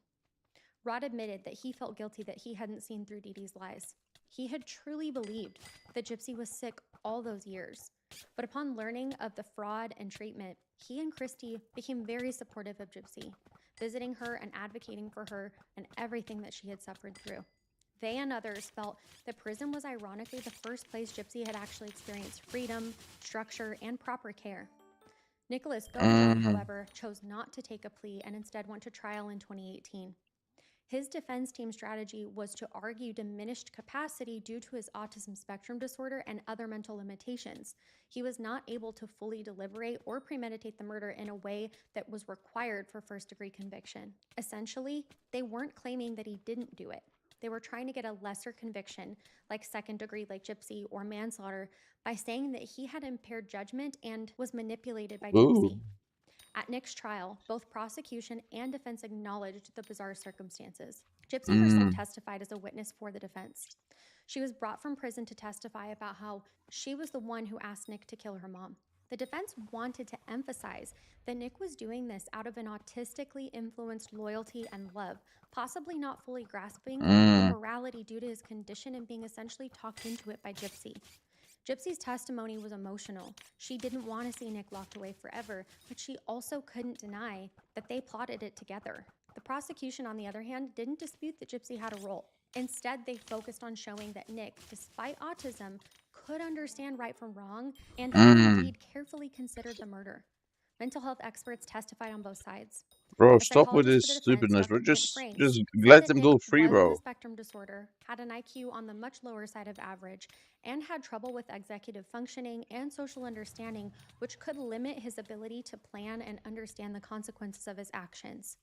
The prosecution's expert, Dr. Robert Denny, countered that while Nick does have autism, he still demonstrated enough capacity to have made deliberate choices. He wasn't hallucinating or unaware. He methodically Who cares, carried though? out those steps, which Free shows them that up. he could Free up the understand gang. the crime. In November 2018, they found Nicholas Godejean guilty of first-degree murder and armed criminal action. He was automatically sentenced to life in prison without the possibility of parole for murder, plus 25 years for the armed criminal action. Missouri did not seek the death penalty against him. After the trial, some jurors commented that it was a sad case, but they did feel that Nick knew what he was doing. The judge in the post-trial hearings also denied an appeal about how the defense was handled. Nick later filed appeals claiming ineffective counsel, particularly that his lawyers didn't call a more specialized autism expert to really dig into his diminished capacity. As of now, so 2025, Nick remains in prison and has exhausted many of his appeals, though he did recently file a new one in 2023, arguing that his counsel should have done more to emphasize his mental condition. Gypsy, meanwhile, was quietly serving her sentence at a women's prison in Missouri. She became eligible for parole after serving 85% of those 10 years. At the end of 2023, after 8 years served, Gypsy was released on parole. Let's go, She was 32 Gypsy. years old at the time. Her release was highly publicized, and many felt that she had already served enough time and were happy to see her get another chance at normal life. Post-release, Gypsy has expressed that she wants to help others by sharing her story and spreading awareness about MSBP. She also gave an interview where she said that while she regretted the murder deeply every single day, she believed that in some twisted way it saved her life because had she stayed, she might have died at her mother's hands eventually or by her own despair. She also said a striking statement, that prison for her was liberating. In one interview, Gypsy said that she felt freer in prison than she had in her whole life living before. Now that we've covered the crime and touched on the legal proceedings, we need to talk about two major elements in this case that may change your mind. Gypsy's legitimate medical condition, the microdeletion syndrome that was eventually diagnosed, and the mental health components of this case. These topics will help us to understand the case in a fuller context, far beyond the storylines. One of the most intriguing twists in Gypsy Rose Blanchard's story is that despite all the fabricated illnesses, she actually did have a real medical condition, one that went undetected for years. In 2017, while Gypsy was in prison and possibly even earlier according to other reports, doctors discovered that Gypsy did have a chromosomal abnormality known as 1q21.1 microdeletion syndrome. This is a rare genetic disorder, only first identified by medical research in 2008, which involves a tiny missing piece on the long arm of chromosome 1. To break down the terminology a little bit further, humans have chromosomes that carry our genes, and they're all numbered. The 1q21.1 locus refers to a specific location on chromosome 1, and the Q is the long arm of the chromosome, region 21.1. A microdeletion means that a small chunk of genetic material in that specific area is absent. Because our chromosomes come in pairs, having a deletion means that one of the pairs is missing that segment. So genes is that a lot of facts that right there? Did I just mention a lot of facts? Instead of the How I can usual group my two, spider base through potentially 5? causing different developmental issues.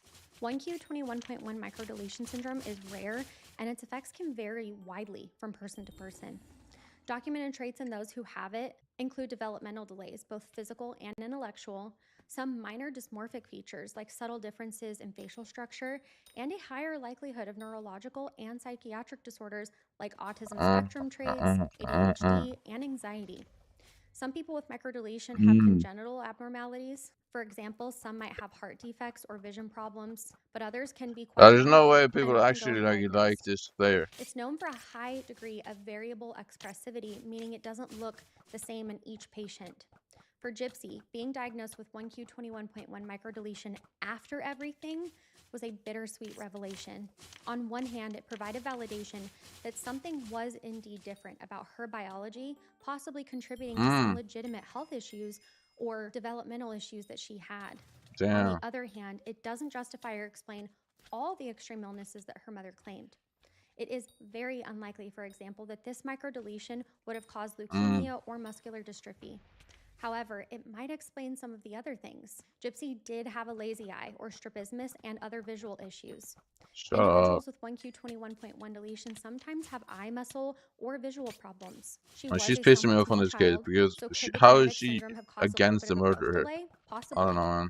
It may also have contributed to her slightly childish demeanor or cognitive style. Maybe she had a mild intellectual disability or learning difficulty due to it too. The timing of this diagnosis is interesting though. Some sources suggest that the test was In my done in opinion, this around is a W kill. 2011 or I don't 12, know. when Gypsy would have been about 20, and that Dee Dee was aware of it. If true, it means that at some point, a doctor did a chromosomal microarray test on Gypsy.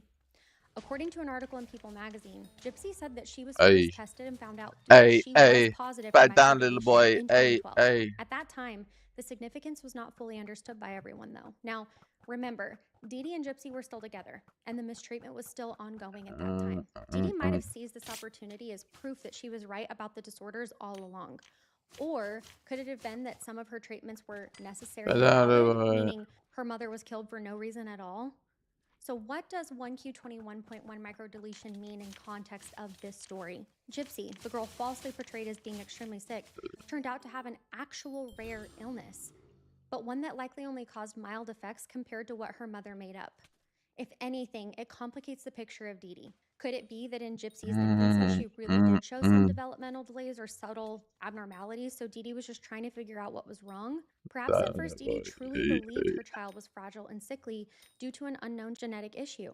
It's possible that initial genuine concern morphed over time into pathological behavior as Dee Dee got attention through Gypsy's illnesses.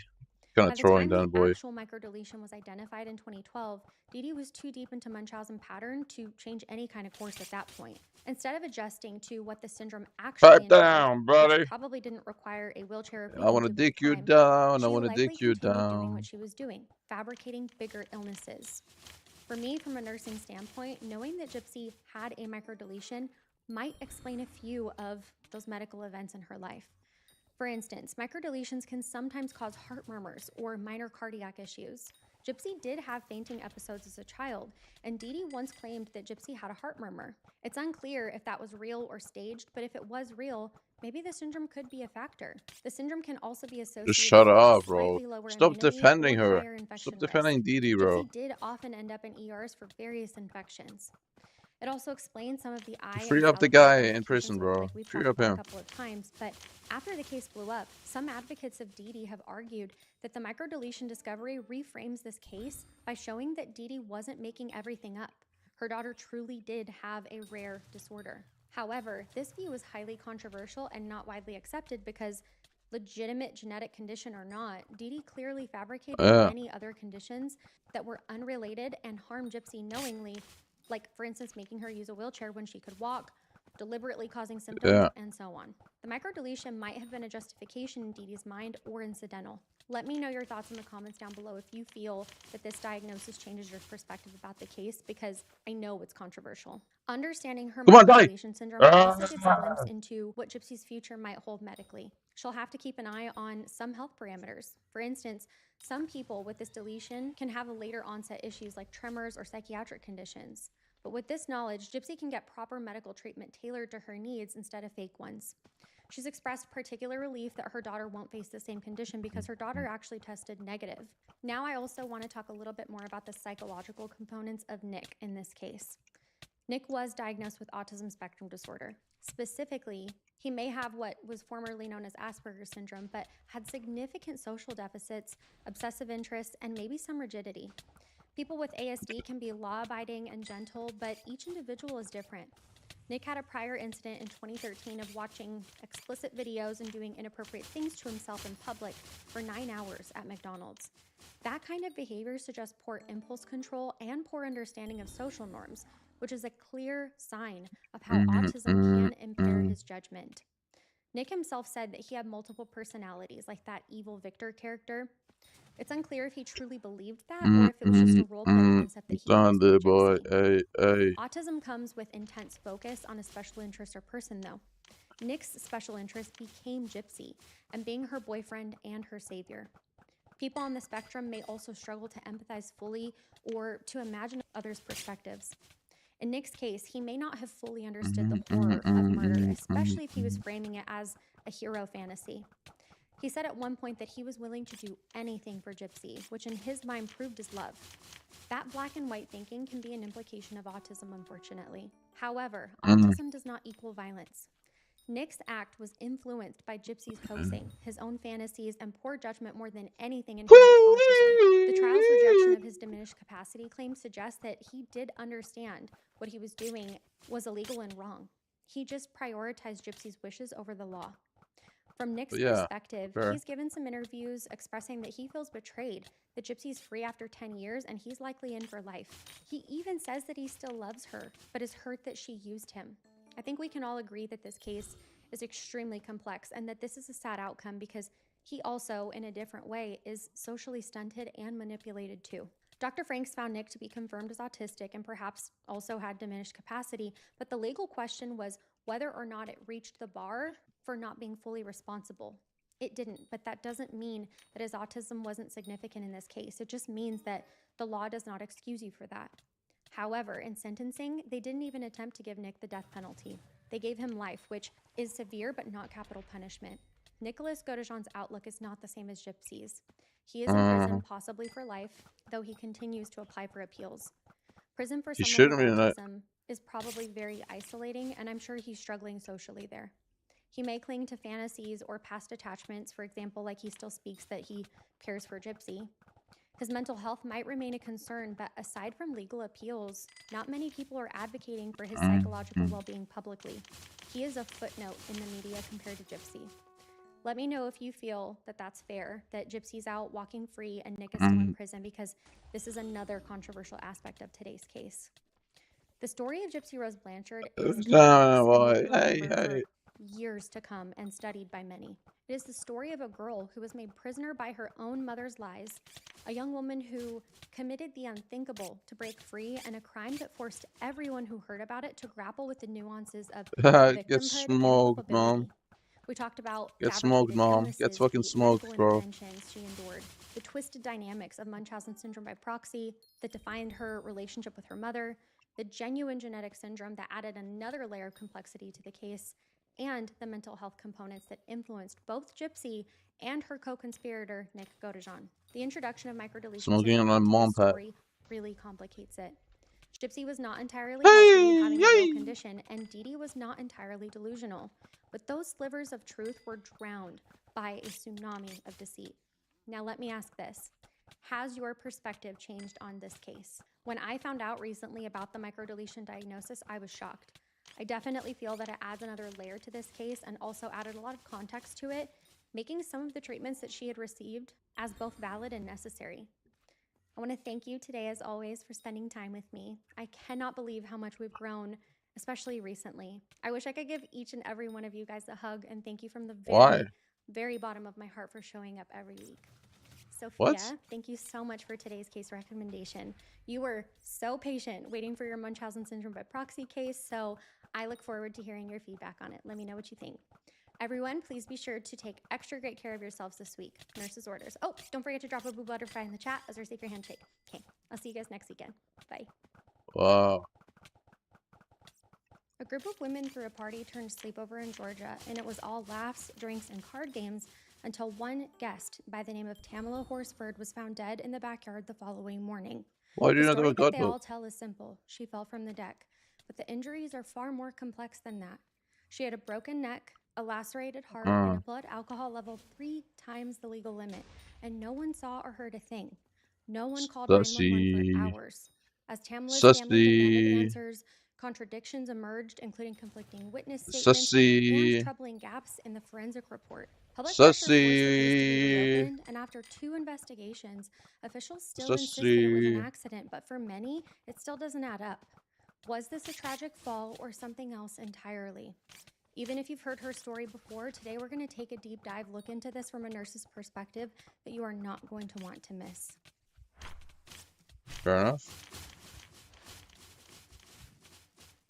Welcome to the True Crime Nurse, everybody. My name is Kat, and I'm No a loot, nurse no who loves loot for all that. things nursing and true crime. Give me a Don't forget promoted to eye, though. subscribe and leave me a comment down below for any case recommendations that you have, and I will be sure to take a look into them. All right, everyone, let's get into today's case. Tamla Ayana Horsford, known lovingly as Tam, was a 40-year-old wife known to Leander, who was also known as Lee. Tam was born in the Caribbean and met her husband and his daughter in Florida, and they very quickly became a blended family. Together, they had 5 additional boys, making their family a grand total of 8. Eventually, Leander got a job in Forsyth County, Coving, Georgia, to be specific, and the family relocated for that role. She was described as a real-life supermom and was truly the heart of their family. Almost even more exciting, though, the parents found out that they were going to be grandparents, and Tamala was over the moon excited about this news. But on the evening of November 3rd, 2018, she attended a birthday slumber party at a friend's house. That party was to celebrate a fellow football mom's 45th birthday, and several of them actually planned to spend the night that night.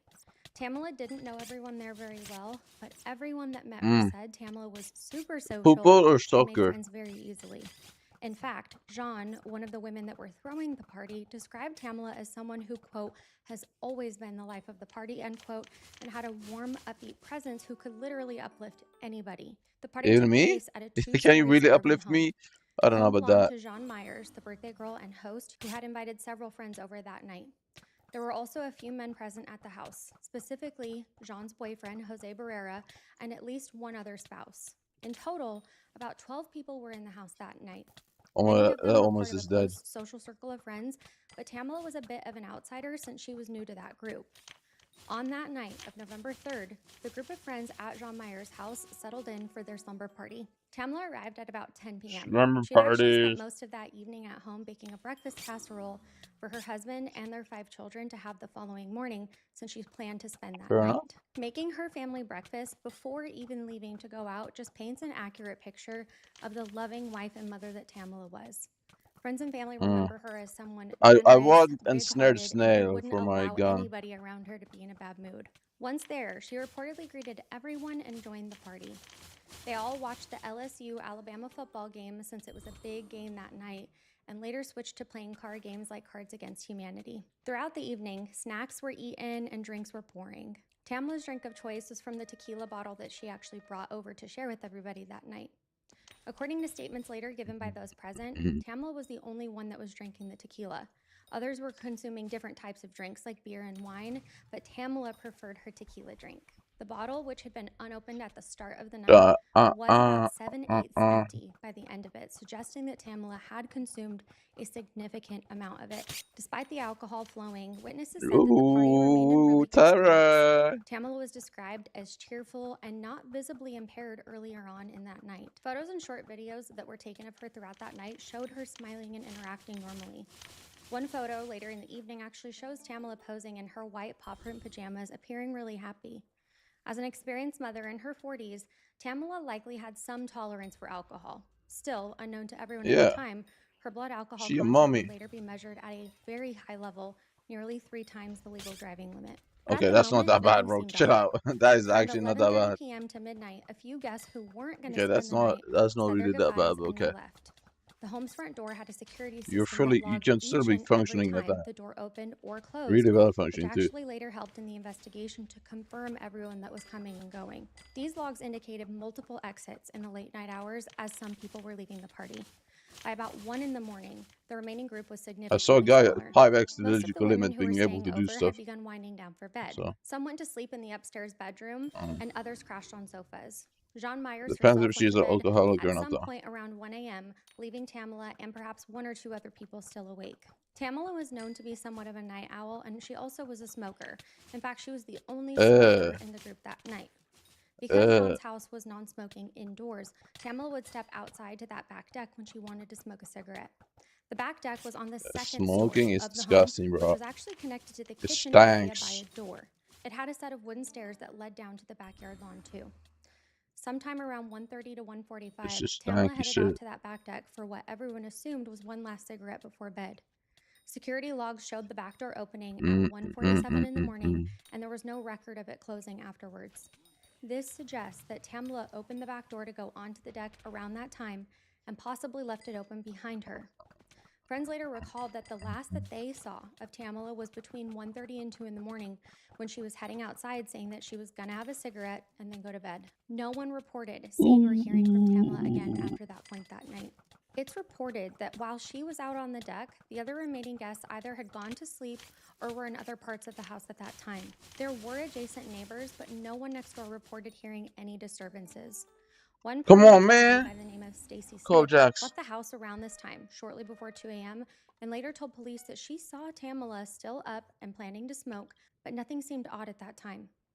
The next events can only be reconstructed from evidence, but there were no direct witnesses to what took place. An unlit cigarette and a lighter were found on the back deck, suggesting that Tamala may have lit or was attempting to light a cigarette and set her lighter down. Investigators theorized at some point in the early morning darkness, Tamala fell from the deck to the ground below.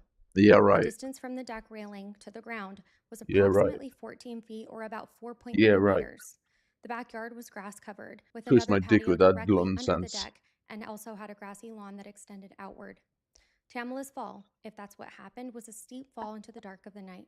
There were no obvious obstacles or railings that had been broken, meaning that she either accidentally tumbled over the railing or perhaps slipped off of the stairs.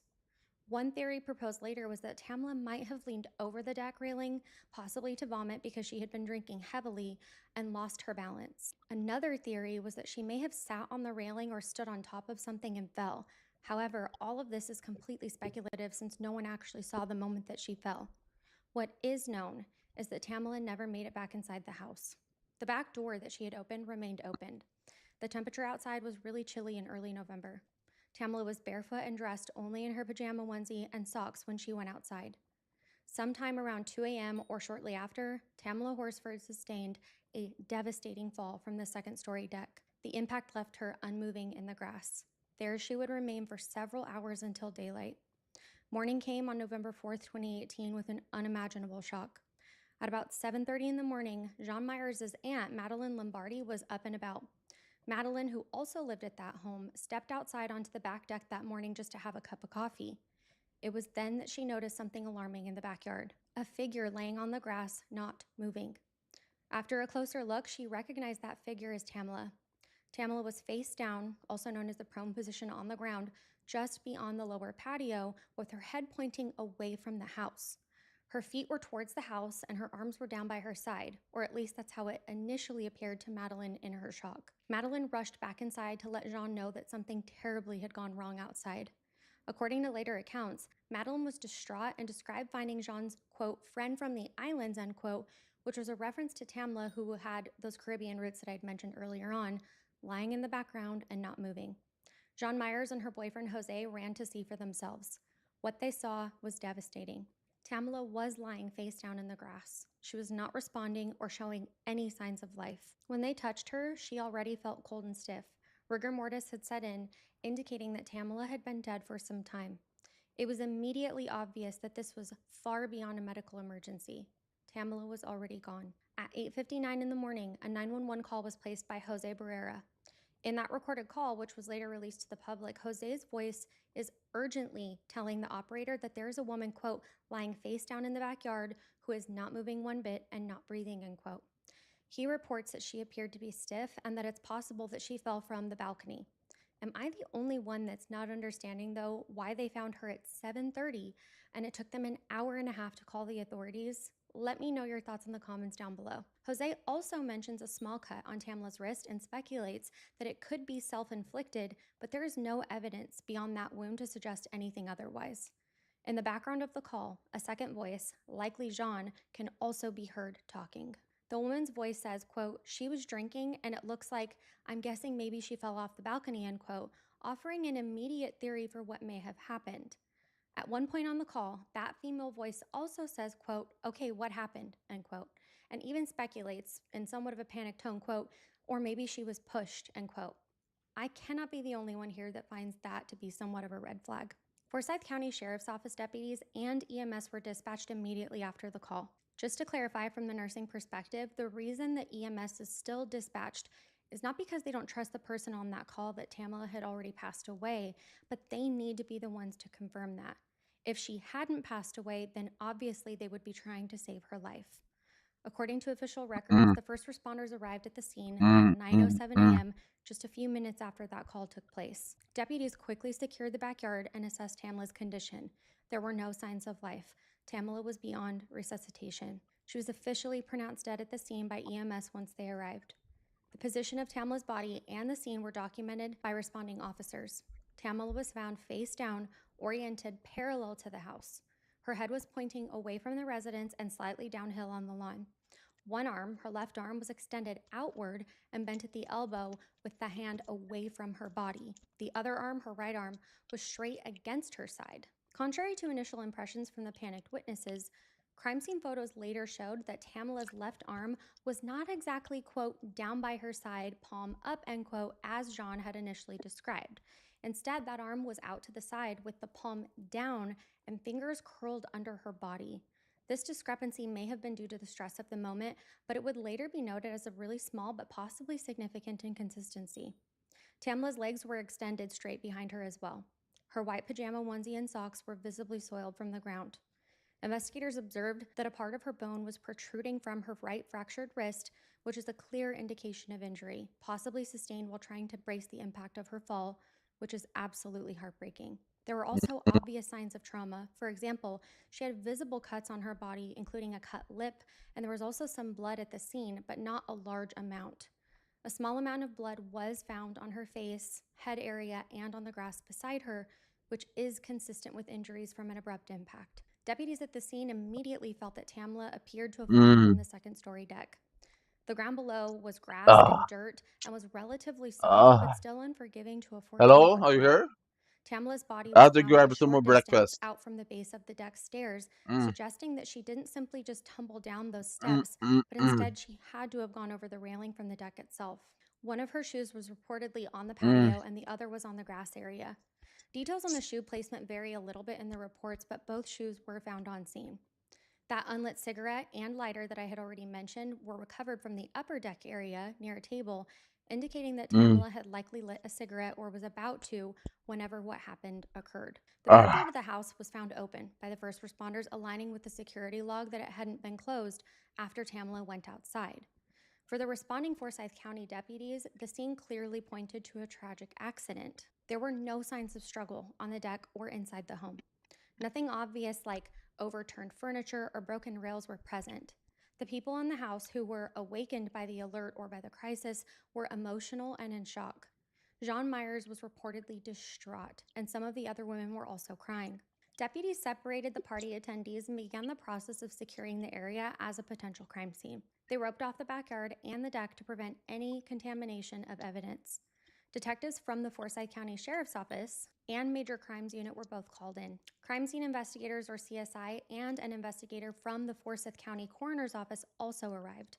Photos were taken of the exterior of the house, the back deck from multiple angles, the position of the items like Tamala's shoes and cigarettes, and the position of her body were all photographed and sketched before she was moved. Measurements were also taken, documenting the distance from how far the deck and the body was, the height of the deck railing, and more. Officers did find one unusual detail during the initial scene processing. In Tamala's overnight bag, which was found inside the house by the front hallway, they did find a small bag of marijuana among her other personal belongings. They also found Tamala's personal items, like her wallet and ID, confirming her identity. By about 10 a.m. to 10:30 in the morning, investigators had gathered initial statements from those that were at the house. All the partygoers present told the same story. It had been a normal, fun night, and they went to bed with Tamala still awake. No one claimed to have heard any screams or loud noises during that night. One person did mention that they thought they may have heard something that could have been a noise on the deck in the morning, but they weren't sure, and it wasn't something that was alarming enough to investigate at the time. The homeowner's aunt, Madeline, also mentioned that she had, on previous occasions, tripped over the landscape edge in the yard and initially thought that maybe Tamala had fallen in the yard somehow. In fact, as Tamala's husband later stated, one of the first things authorities mentioned to him that morning was a theory that Tamala might have tripped over an object in the backyard while walking around and fatally hurt herself in that way. However, as they examined the extensive injuries to Tamala's body, a fall from the deck became the leading theory rather than a ground-level fall. Once the scene investigation was completed, the coroner's office took custody of Tamala's body. Her body was carefully bagged and removed from the scene around late morning. Along with the body, investigators sent along certain evidence for further examination as well. The nearly empty tequila bottle that Tamala had been drinking from was collected and sent with her to the Georgia Bureau of Investigations, or GBI, medical examiner's lab for analysis. And if you're wondering, yes, this is the same office that handled Kendrick Johnson's case. This was done to test if the bottle or its contents had any relevance to what may have happened, like verifying that she had been drinking something that hadn't been spiked by those people at the party. Friends and family of Tamala were notified of this terrible news. For them, the nightmare was just beginning, though. Her family, especially her husband and children, were absolutely devastated. The question on everyone's mind was, how could a beloved mother of 5, out for a fun night with friends, end up dead in a backyard? On November 5th, 2018, the day after Tamala Horsford was found, a forensic pathologist at the GBI medical examiner's office did their autopsy. The purpose of the autopsy was to establish the cause and manner of death and to catalog every injury or unusual finding. What the medical examiner found would later be described in detail in the autopsy report and would heavily influence the direction of this entire investigation. We're going to be diving in pretty heavily into this part of today's case from the nursing perspective, so just get ready. Externally, or on the outside, Tamala's body showed multiple areas of trauma consistent with a fall from a significant height. There were numerous abrasions or scrapes and contusions or bruises on her head and extremities, meaning her arms and legs. There were cuts on her face, including the forehead and the chin, and a laceration on the bridge of her nose. Small abrasions were noted on her wrists and the back of her hands, as well as her shins. I can play a different game right now, actually. These kinds of scrapes are commonly seen when a body contacts the ground during a fall. For example, sliding or... I'll show you.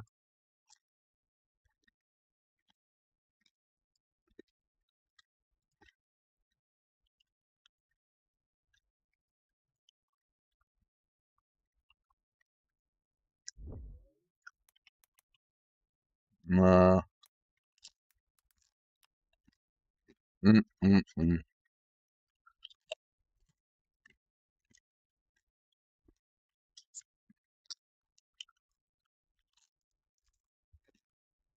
Ready? Huh. Jump in. Oh! Do you guys, my friend? Do you guys? I don't know what guys, but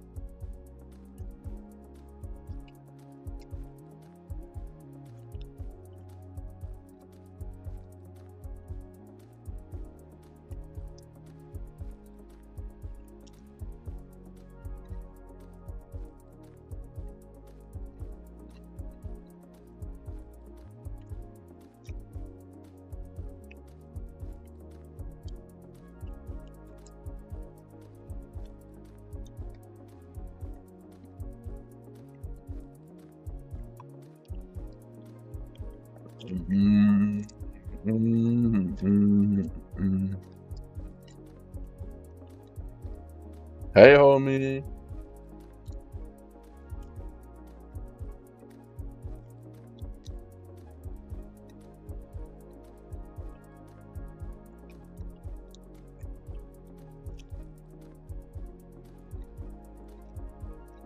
Hello. 1,000?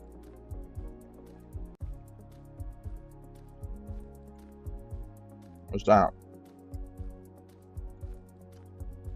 Yeah, 1,000.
It is UK, but this has to be UK, Dixon. But I don't know where in UK. You had to guess. I don't know.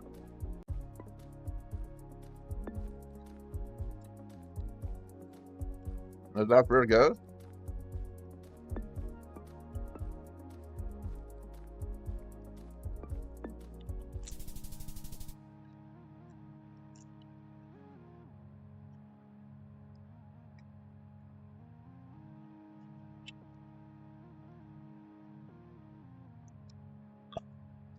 Oh, it will. See.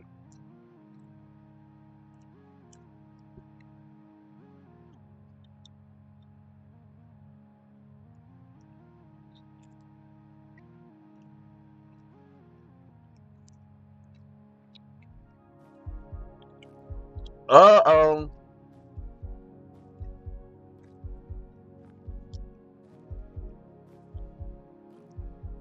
Uh-oh.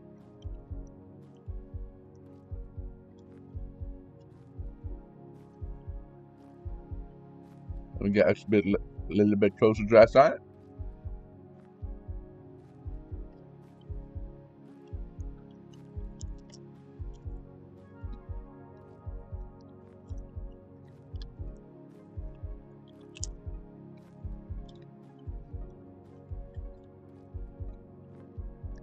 What?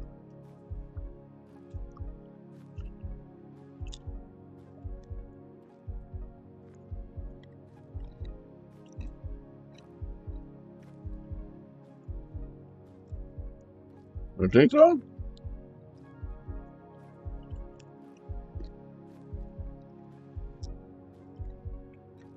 This guy's way more bad than the other people. Look at him. And then look there.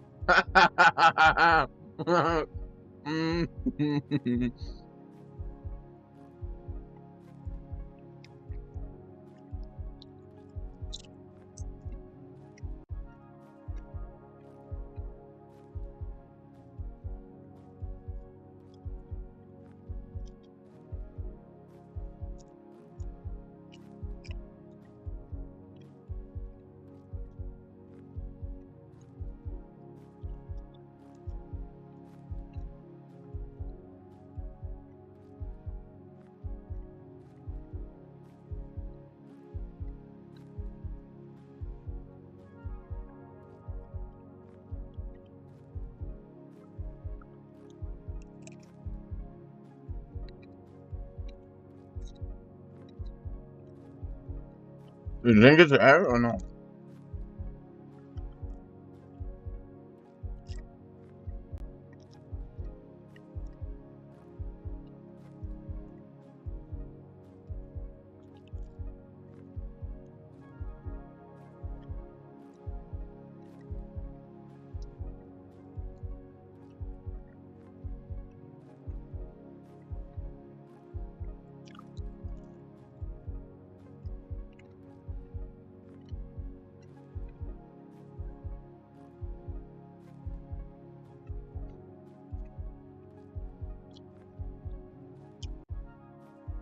It's not really this hungry, is it? Is hungry really this poor?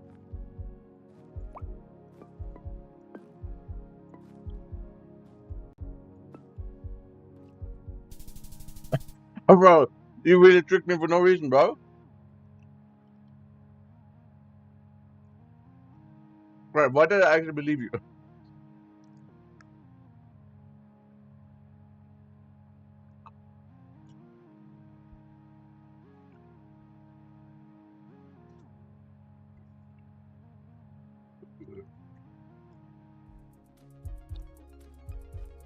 Uh-oh, Africa. Oh, is it South America, actually?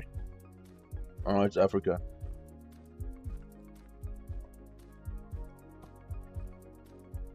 Let me look at, let me see someone, and then let me see if it's Africa. Yeah, it's Africa. Wait, is that a camel? Wait, what? Yeah, abducted a child?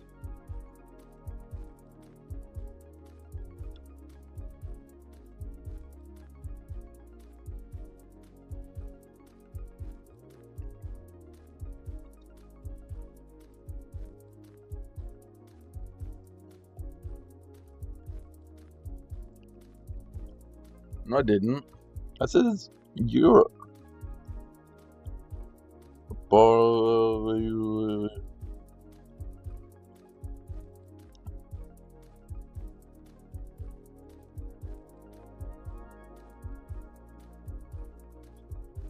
Wow, this is a poor country. Holy shit.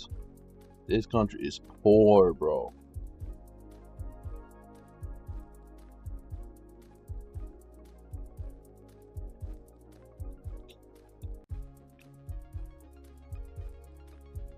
It's a really poor country, bro.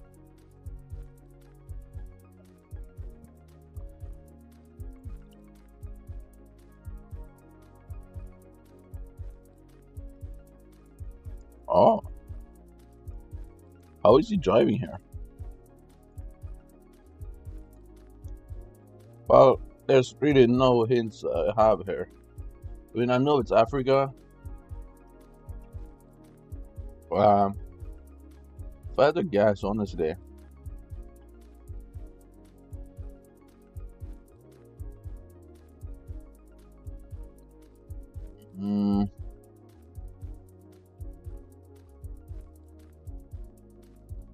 Ghana? What's that? Rwanda? Or Rwanda? Fair enough, bro.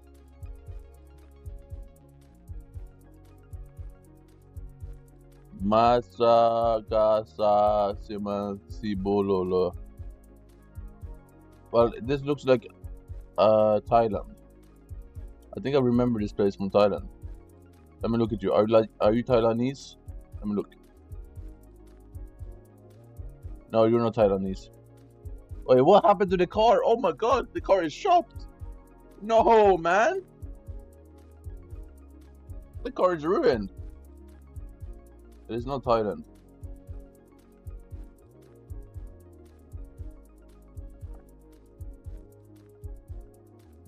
Berlin.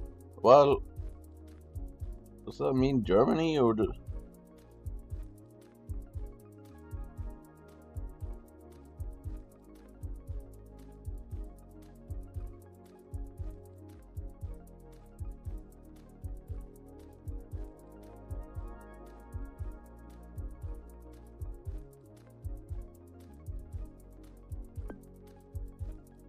They do look German though.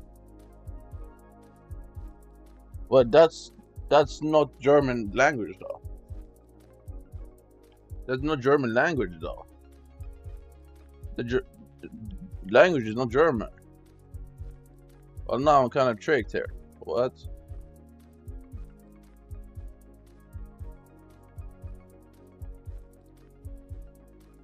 Technodome. Kazakhstan. Oh.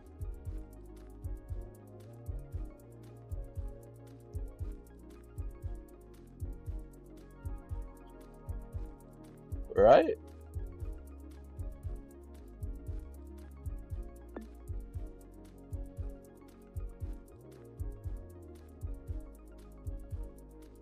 Or it could be Kyrgyzstan, actually. Wait, which one is more likely? Technodome.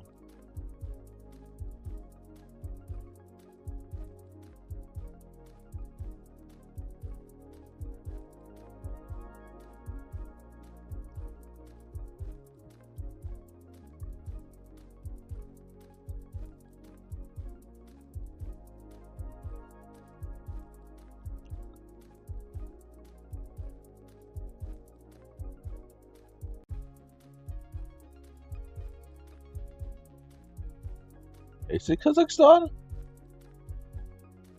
Might be Kyrgyzstan, actually. If I had to guess, I'm gonna just put it down there to get in the middle. It was Kazakhstan, okay.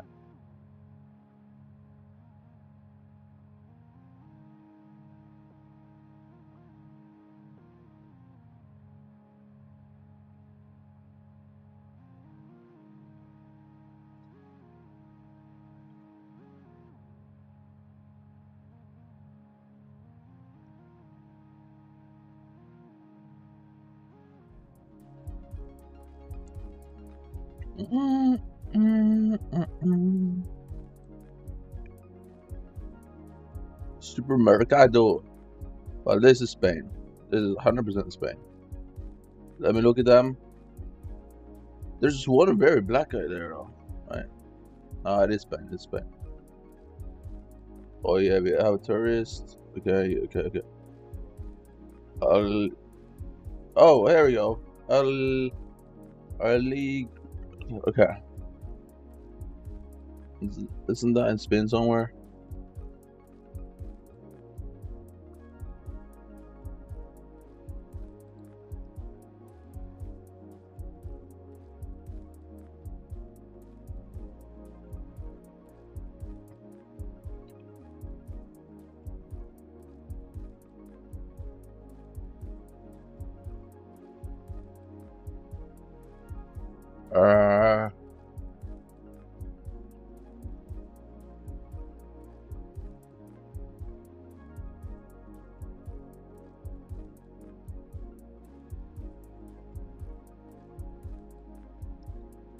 It has to be Spain, or maybe Portugal. Maybe it's Portugal.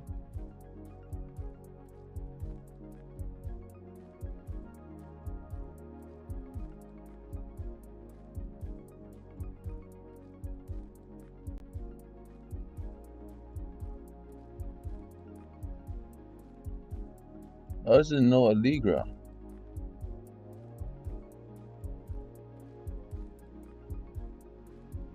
It's phone number 32.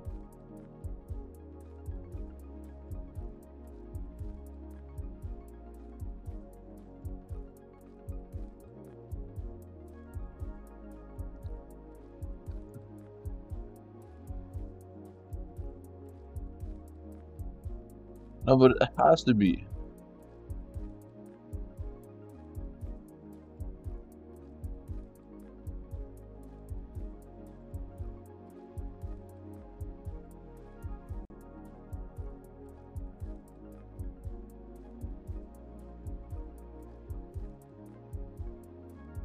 Santa Isabel.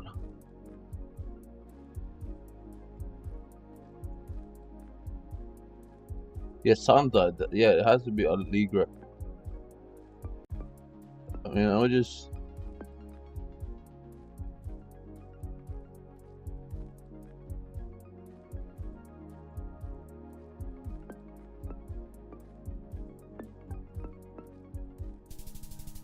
What?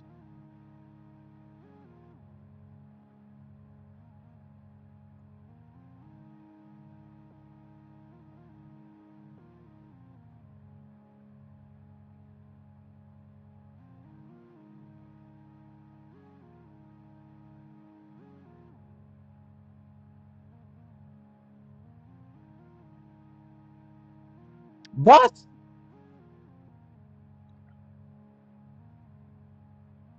There's no way.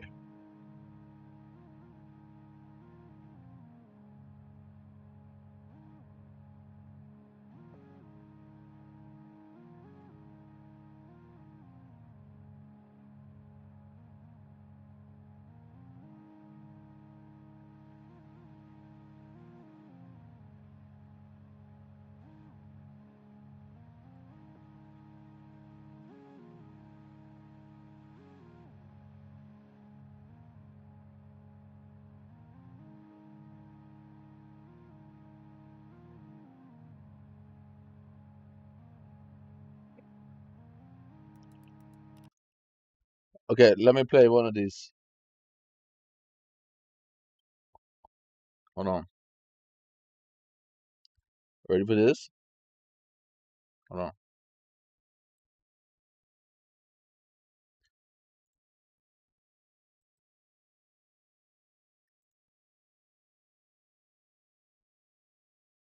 There we go. You ready, bro? Okay, I'm gonna do one of these. Okay, how do I get black? I wanna get black. I wanna get black. Where do I get black? Hello? Should I play online?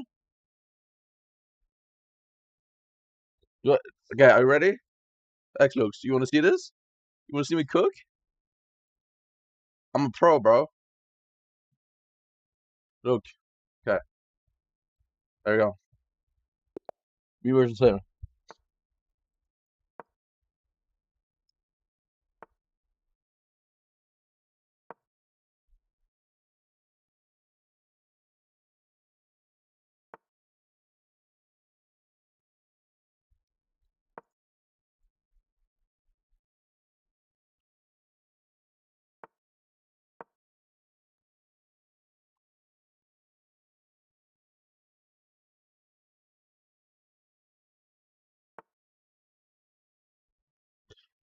Uh.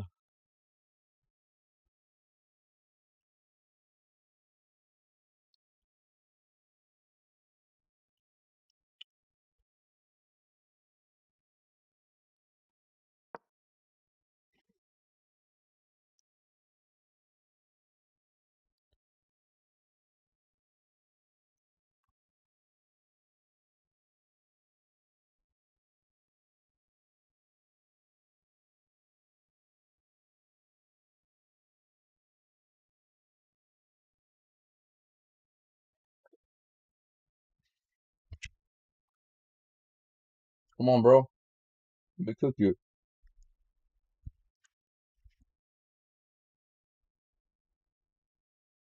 What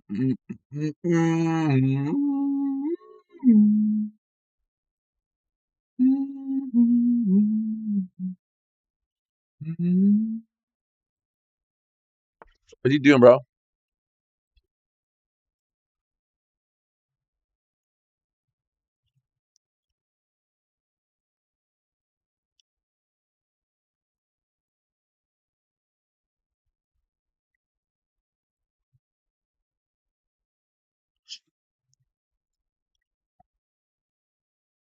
Oh,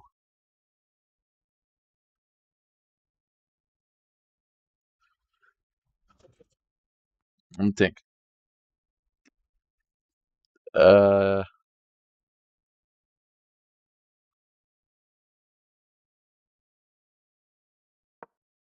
yeah, I should probably go for that.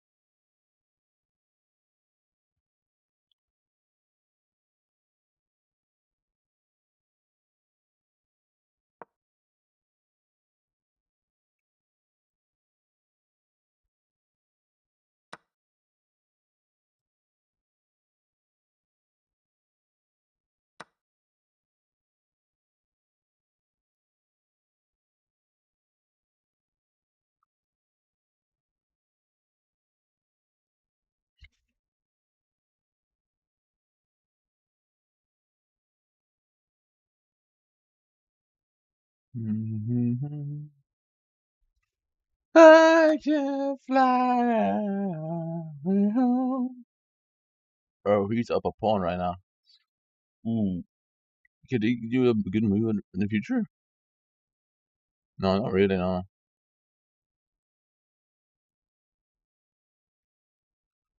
Uh, guess I'll develop this.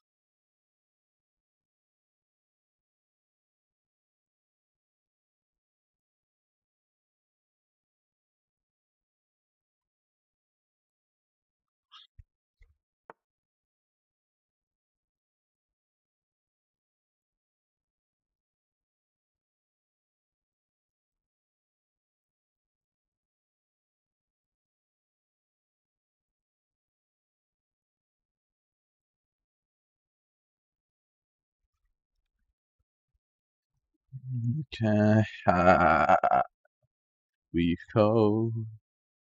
Wait, so I cannot take anything right now. Fair enough. But he cannot take that shit either, though.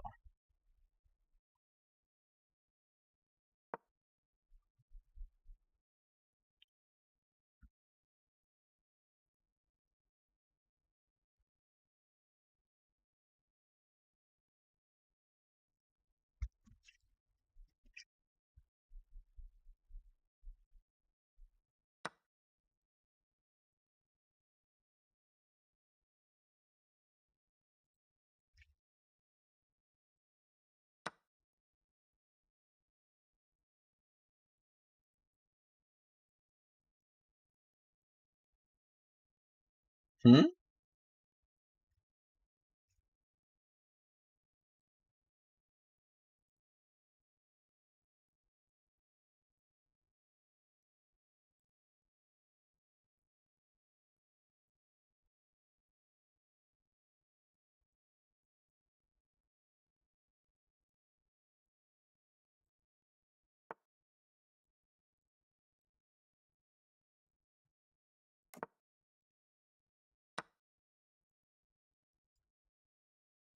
Oh, I just did a blunder.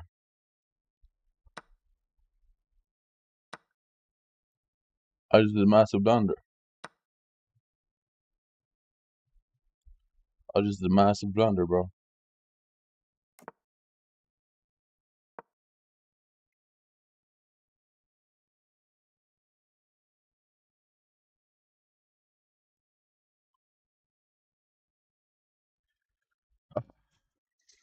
It's a massive blunder.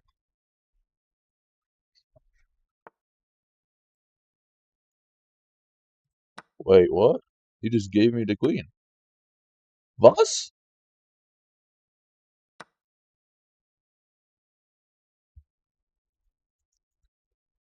Um, okay. What? Okay.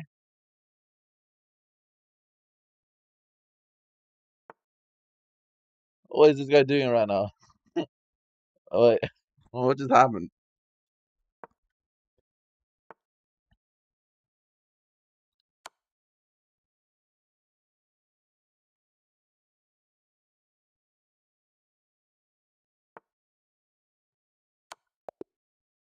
What is he doing? What just happened? What was he? What did he just do, bro? Why? How did he just fumble so bad? Like I made a bad. I know I made a bad mistake, but bro, come on, bro.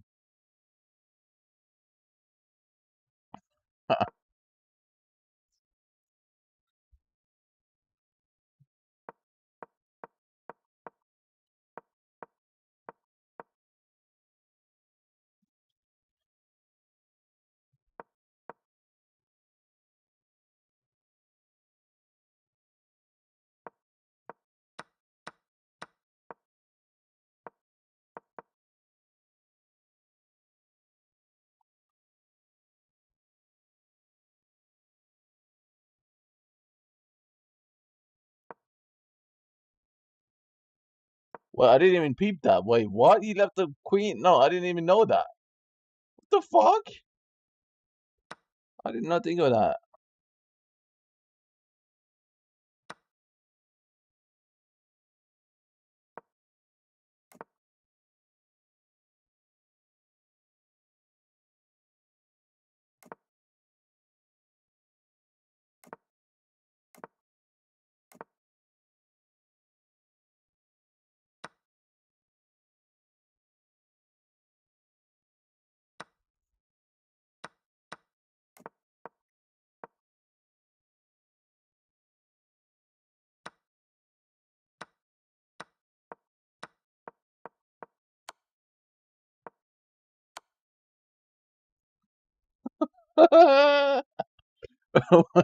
How did he fumble so bad?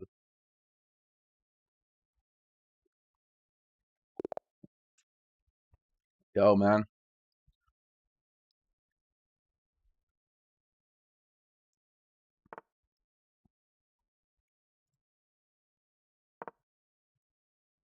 You didn't actually have the pawn yet?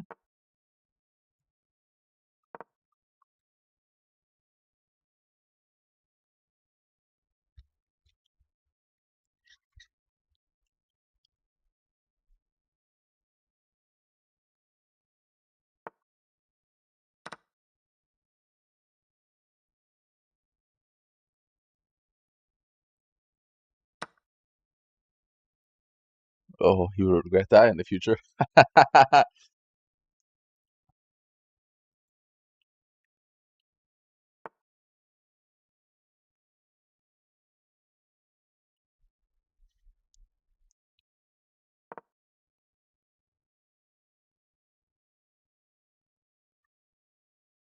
Why did he put that there?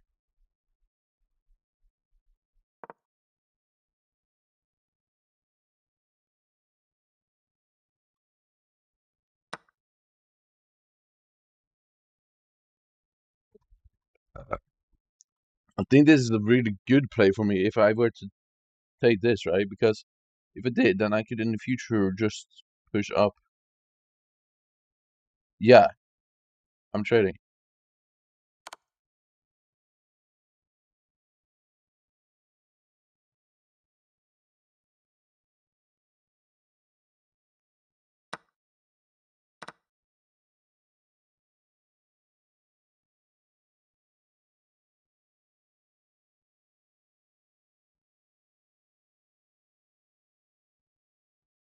His piece is hanging. Okay, he realized.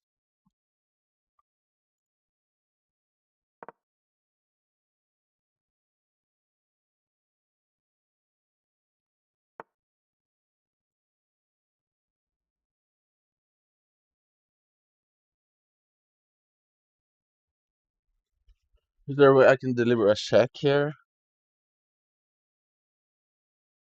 I would put him in a bad spot. I mean, I could dare, but that's a bad play by me. I could not put him in check there.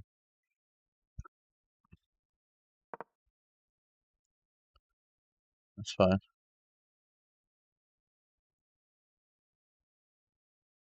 I need to develop more pieces though, so stop pushing me, please. Well, that's a free pawn. Why? Thanks for the pawn, bro. Wait, what? Okay. So you give him his rook? There's no way he's giving me his rook. Right? Hey, man. You're kind of trolling right now. Sir. Yeah, he's gonna resign. He's gonna resign. I can tell already. Yep. Free fire, bro. Knew it. What was he doing though?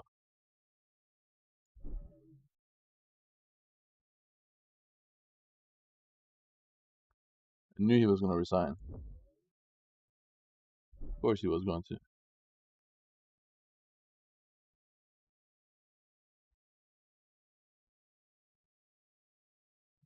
Did I make any wrong moves?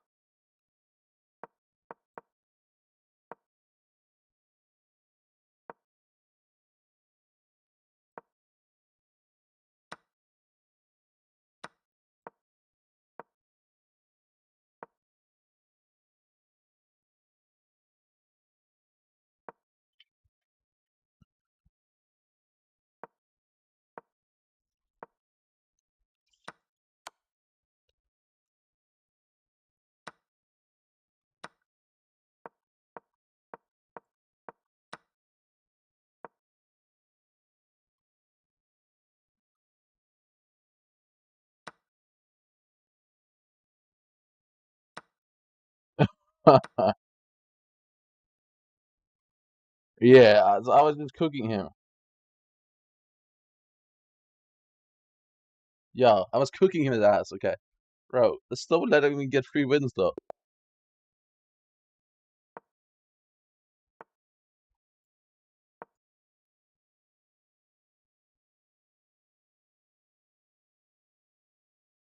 Are you gonna let me develop queen right away? No.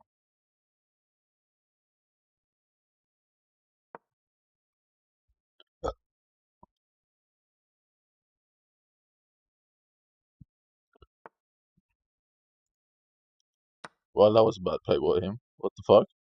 Why would he do that? What? Thank you. The fuck? Thanks, bro. Thanks, bro.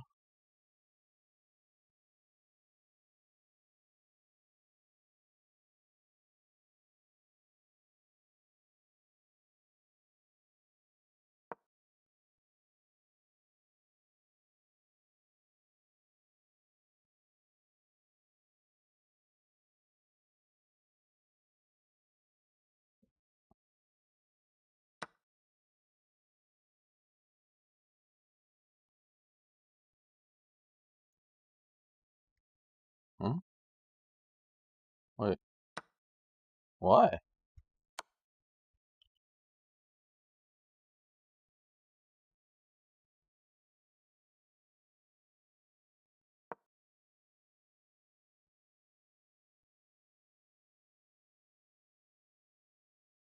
What is he doing? Bro, he's developing no pieces. Neither am I, though, so I need to get started.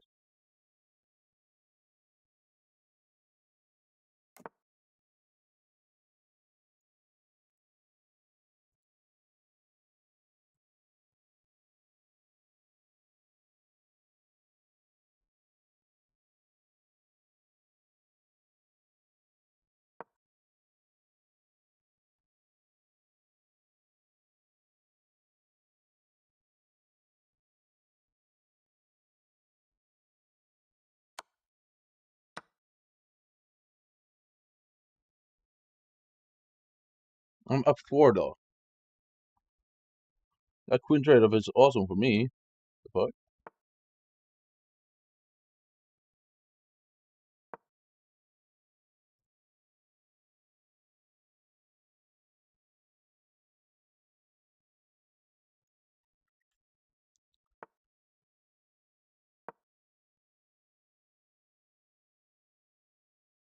That lines me up directly to him.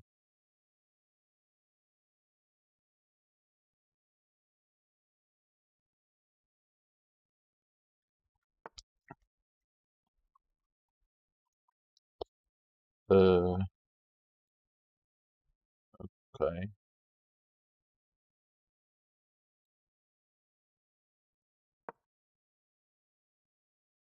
That's not really a threat to me. Bro, they're all getting cooked right now, though. Am I just frying people for no reason? I'm starting to feel a bit bad.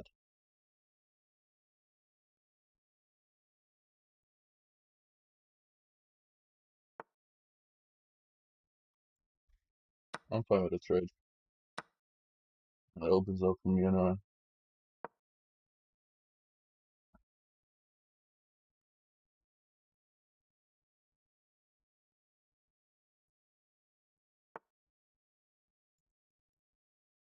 Mm.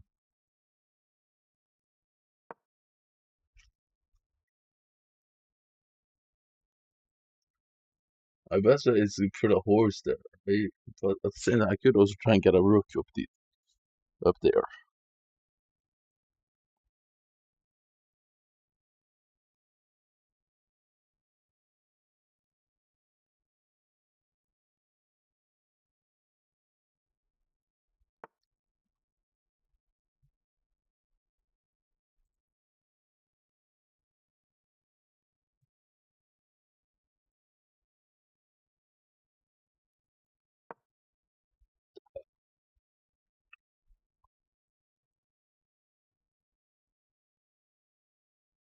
Yeah, he's probably gonna move the rook. Otherwise, it's a blunder by him. Will he move the rook?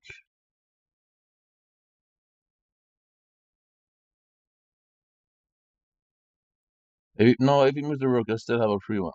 Yeah, never mind. Yeah, I still got a free one.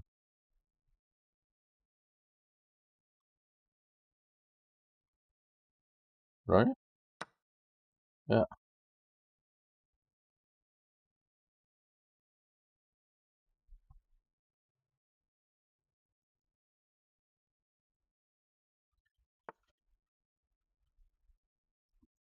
Why would he do that? Why is it, bro? I need to push. I need to push him over here. Oh my god.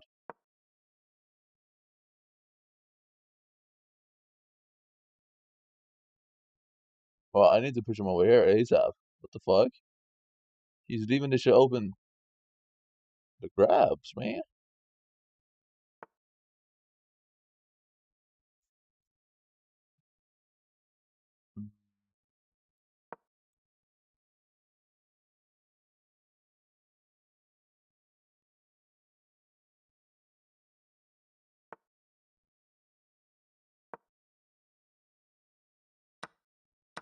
Idiot. Why would he do that?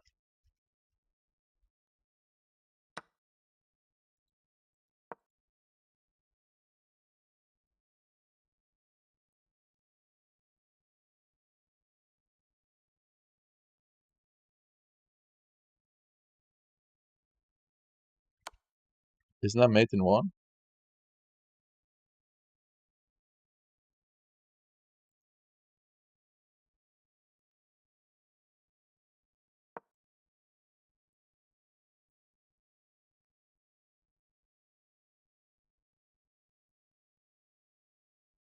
I think I have a mate in 1.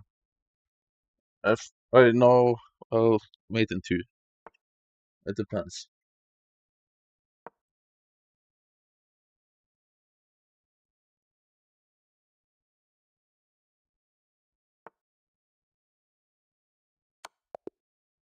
Yeah. Ah. Bro, I'm cooking these boys, man. I'm cooking these boys right now, man. Ah. Let's go, man. I'm actually cooking these boys. I might be a bit too low rating.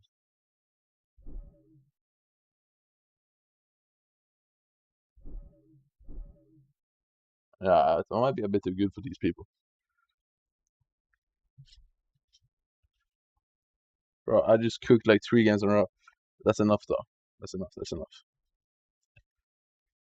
That's enough. That's enough. That's enough. You know what I'm saying? I can't be showing off all my skills. My skills.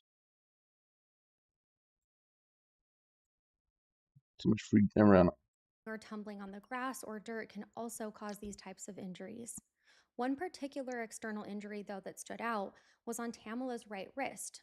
Like we touched on earlier, it was dislocated and had an open fracture where a portion of the bone, the distal radius bone near the wrist, protruded through her skin. This gruesome injury was visible in some of the pictures that had been taken on scene. It suggested that Tamila may have instinctively reached out her arms to break her fall as she hit the ground, which is actually an instinctual reflex known as Cole's fracture, where the wrist takes the impact. Pathologists recognize that kind of injury as being consistent with a fall from up high because people often extend their arms in an attempt to brace themselves for impact, leading to that broken or dislocated wrist. On her head, Tamila had blunt force injuries, including a lump on the crown of her skull and a laceration or tear on the right side of her forehead. There was also a laceration on the right side of her heart, specifically to the right ventricle. This internal injury, a laceration to the cardiac muscle, can occur when the chest experiences a severe blunt impact, causing the heart to collide forcefully with the rib cage or sternum. I sucked at gear yesterday, personally have only seen this one time in my nursing career from a severe car 3 accident, dubs in a row so in this chest. impact had to have been catastrophic. Average rating In 1.2K. Tamila's case, the That's medical not bad, you know what I'm examiner saying? found that one of her ribs had been fractured and a piece of bone likely lacerated the right ventricle of her heart on impact. A tear in the heart's ventricle would have caused massive internal bleeding into her chest cavity, which is life-threatening. This injury alone could explain immediate or rapid death because bleeding into the pericardial sac or the chest can stop the heart. For those of you that don't know, that sac around your heart is there to protect it. So a bone piercing through that sac and into the chamber of the heart and profusely bleeding internally would absolutely be fatal. It was one of the most significant internal findings from her autopsy. As far as skeletal injuries go, the autopsy documented multiple blunt force injuries to Tamila's head, neck, and torso. Among these was a fracture to the C2 vertebra in her neck, meaning that her neck had also been broken. A broken neck can be fatal or incapacitating on its own, potentially causing damage to the spinal cord and paralysis. It's not stated that her spinal cord was injured, but the presence of a broken neck is a grave injury. Did you see that, bro? Did you see it, bro? Did you see me gaming, bro? Did you see that? In addition to the neck, there were also fractures in the rib cage. At least one rib on the right side that we'd mentioned earlier caused that laceration to her heart. Beyond the skeletal injuries, though, Tamila suffered internal organ injuries. That was actually greatness. I just showed off greatness. That's why I'm gonna be a GM tomorrow. I'm so close to being a GM. Documents that I found, the medical examiner did note, quote, severe injuries to her head, end quote. This suggests that there may have been a hematoma or bleeding or swelling in the brain due to the head impact. That neck fracture itself indicates a significant whiplash or direct impact to the head and neck area, though. The reports also mention torso trauma and severe injuries, which typically includes internal tears to the organs in the chest and abdomen. For example, in many falls, People can suffer a pulmonary contusion, which means bruised lungs, or a liver laceration, but the report focused on the heart and the general head and torso I literally trauma. just destroyed 3 official cause people of in a death row, man. determined by the GBI medical examiner was multiple blunt force injuries. In other words, Tamala died due to the combined trauma from falling roughly 14 feet and hitting the ground. It's important to mention that the autopsy did not find any specific injuries that were unmistakably from an assault, like a stab wound, gunshot, or strangulation marks. There were no defensive wounds on her arms or hands with related injuries. A sexual examination kit My was bad. reportedly not I'm sorry. performed at that time because nothing at boy. the scene or on the body What? suggested an assault had occurred. Later, What? this omission and even the absence of autopsy photos, because the GBI's medical examiner did not take any photos of Tamala's body, would be huge What? points of contention. How much channel points do you have? However, GBI officials explained that those steps are not routine in cases where the evidence does not immediately indicate foul play. In their judgment, Tamala's injuries were consistent with an accidental fall, so certain forensic protocols that are reserved for suspected homicides, like nail scrapings or extensive photography of the body, were not performed. A critical part of the autopsy was the toxicology test on Tamala's blood and urine. The results showed that Tamala had a blood alcohol concentration of 0.238% at the time of her death. To put this into perspective, that is nearly 3 times the legal driving limit of 0.08%, and that indicates a very high level of intoxication.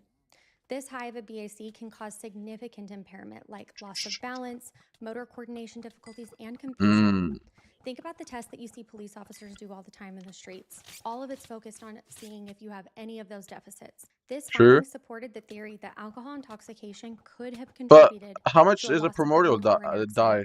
Primordial In addition dye, to whatever it's alcohol, called. toxicology detected traces of THC and alprazolam in her system. This is an anti-anxiety medication commonly known by the brand name Xanax. The report did not share exact levels of these substances beyond traces, but it did show Where did it that go? at some point Tamala had used marijuana and Where the fuck possibly did the Silky alprazolam go? that night.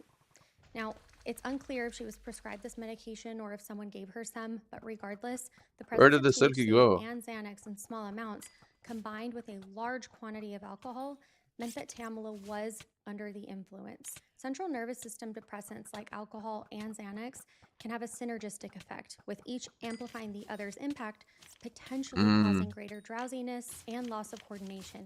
This is actually something that we touched on in the Kanika Jenkins video, if you remember. What's that? This toxicology finding was a Darkness. key factor in the medical Was? examiner's conclusion that the manner of death was likely accidental. I want to add here, though, that everyone has different tolerance levels, and I have personally seen patients present with lab work that should make someone present as if they're under the influence, and they don't. Just food for thought as we continue to unpack this case. Food for thought. Food? After reviewing all the Food? injuries and the toxicology, Wait, hold on. the Food? GBI medical examiner ruled Tamala's Hold on. manner of death Let me have some food, as bro. an accident consistent with a fall. Yeah, By I want some February food. 6, 2019, the final autopsy report was delivered to the sheriff's office confirming this. The pathology evidence did not conclusively point to homicide. Instead, it indicated that Tamala died because she fell from the balcony while heavily intoxicated, which led to injuries that were terrible but aligned with what might have happened in the fall. Tamala's family, having a lot of doubt about this finding, later commissioned an independent autopsy. I'm starving right now, bro. by a I haven't eaten something in like an non-governmental hour. forensic pathologist.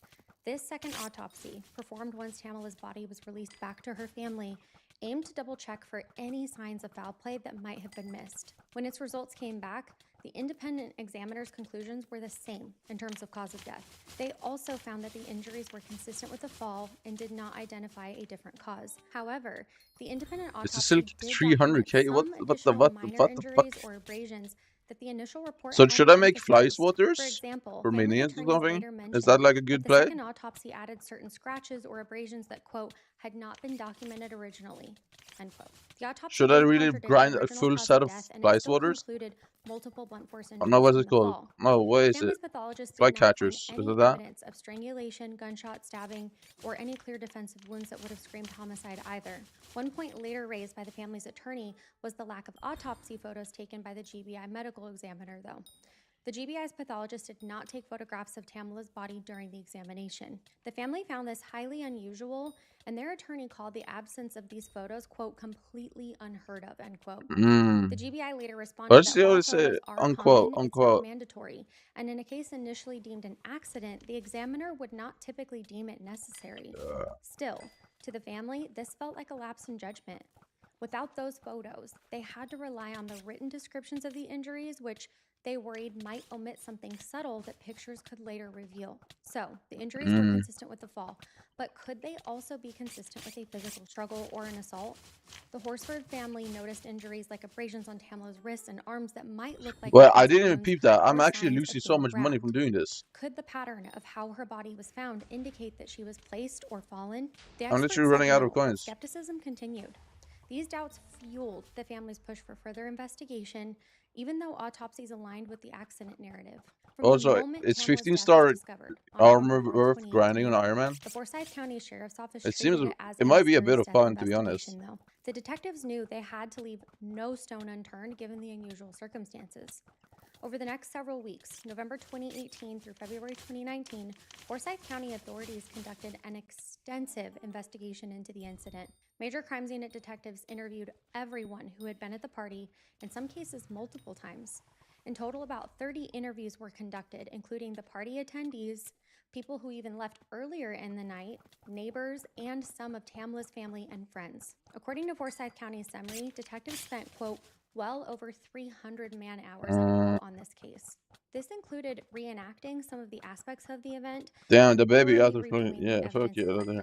In addition to interviews, one key piece of evidence was the home security log from the Myers residence. The investigators obtained the data showing every time a door was opened or closed that night. These logs corroborated witness statements for people as far as when they left and when Tamala likely had went out to the deck for that last time. For example, the front door log confirmed the times that different guests had left, which several left around 11:30 and one left at 1:47 in the morning and so on. And that back log door captured it opening at Rico, man. with it never being closed, supporting that Tamala went out and never came back inside. But does this mean that nobody could have followed her outside? The sheriff's investigators found that these electronic timestamps matched closely with what the partygoers had stated, which increased their confidence that there wasn't an unknown intruder or other people at the home beyond those that they knew had been there. Detectives also conducted neighborhood canvassing maxing routine. What the fuck does that mean? Any neighbors had heard or seen anything unusual that night or morning. Nobody reported anything like a scream or commotion. One neighbor thought that they might have heard voices or a dog barking, but nothing that stood out as an emergency. The timing of the incident meant that there were likely going to be no witnesses, and investigators had already anticipated that. Meanwhile, the physical evidence was processed. The GBI crime lab tested Tamala's blood, which we've already touched on with the BAC level, but they also examined the contents of what was inside of the tequila bottle that Tamala had brought over. It contained alcohol that was consistent with what they had expected to find, and there were no signs that it had been tampered with. The small bag of marijuana found in Tamala's belongings was cataloged, and it wasn't really pertinent to the cause of death, except to confirm her positive result. Investigators looked at Tamala's cell phone and clues to see if she had texted or called anyone. There was no concerning communication, though. Her last known phone activity was sending a Snapchat to a friend around midnight, but nothing on her phone suggested that she was in distress of any type. As far as questioning went, during an interview, an investigator directly asked Jose Barrera, the boyfriend of the host, if he had any involvement in Tamala's death, even bluntly asking if he had, quote, thrown Tamala over the deck, end quote. Jose denied it. This direct question indicates that investigators why would he say yes? What the fuck would he say yes? Including an altercation or homicide, even if they had no evidence to support it at that point. Jose, like the others, maintained that this was a tragic accident and nothing more. Another area that detectives explored was whether or not any physical altercation could have happened. Did Tamala wander back inside and get into an argument with somebody? Did someone follow her outside? Again, I just want the XP. There was no evidence to support that. But there's also no evidence to support that that couldn't have happened either. The door didn't log another person going out after her because the door remained open, and those who were awake, like the man that had been sleeping on the couch, reported hearing nothing. The scene on the deck showed no overturned furniture or spilled drinks that night that could signal a fight. Could someone that intoxicated put up a fight, though? Tamala's body and clothing also showed no telltale signs of why wouldn't they be able to? On her arms or neck. There were some fingernail injuries noted, and specifically on the same wrist that she had had broken. Investigators wondered if these could be defensive wounds or if maybe they had come from hitting a blunt object or during the fall. Given the lack of any other indications of struggle, they leaned toward it happening from the fall. On February 20th, 2019, the Forsyth County Sheriff's Office officially announced that it was closing the investigation into Tamla Horsford's death, concluding that it was an accidental death, I think so no too. evidence of foul play.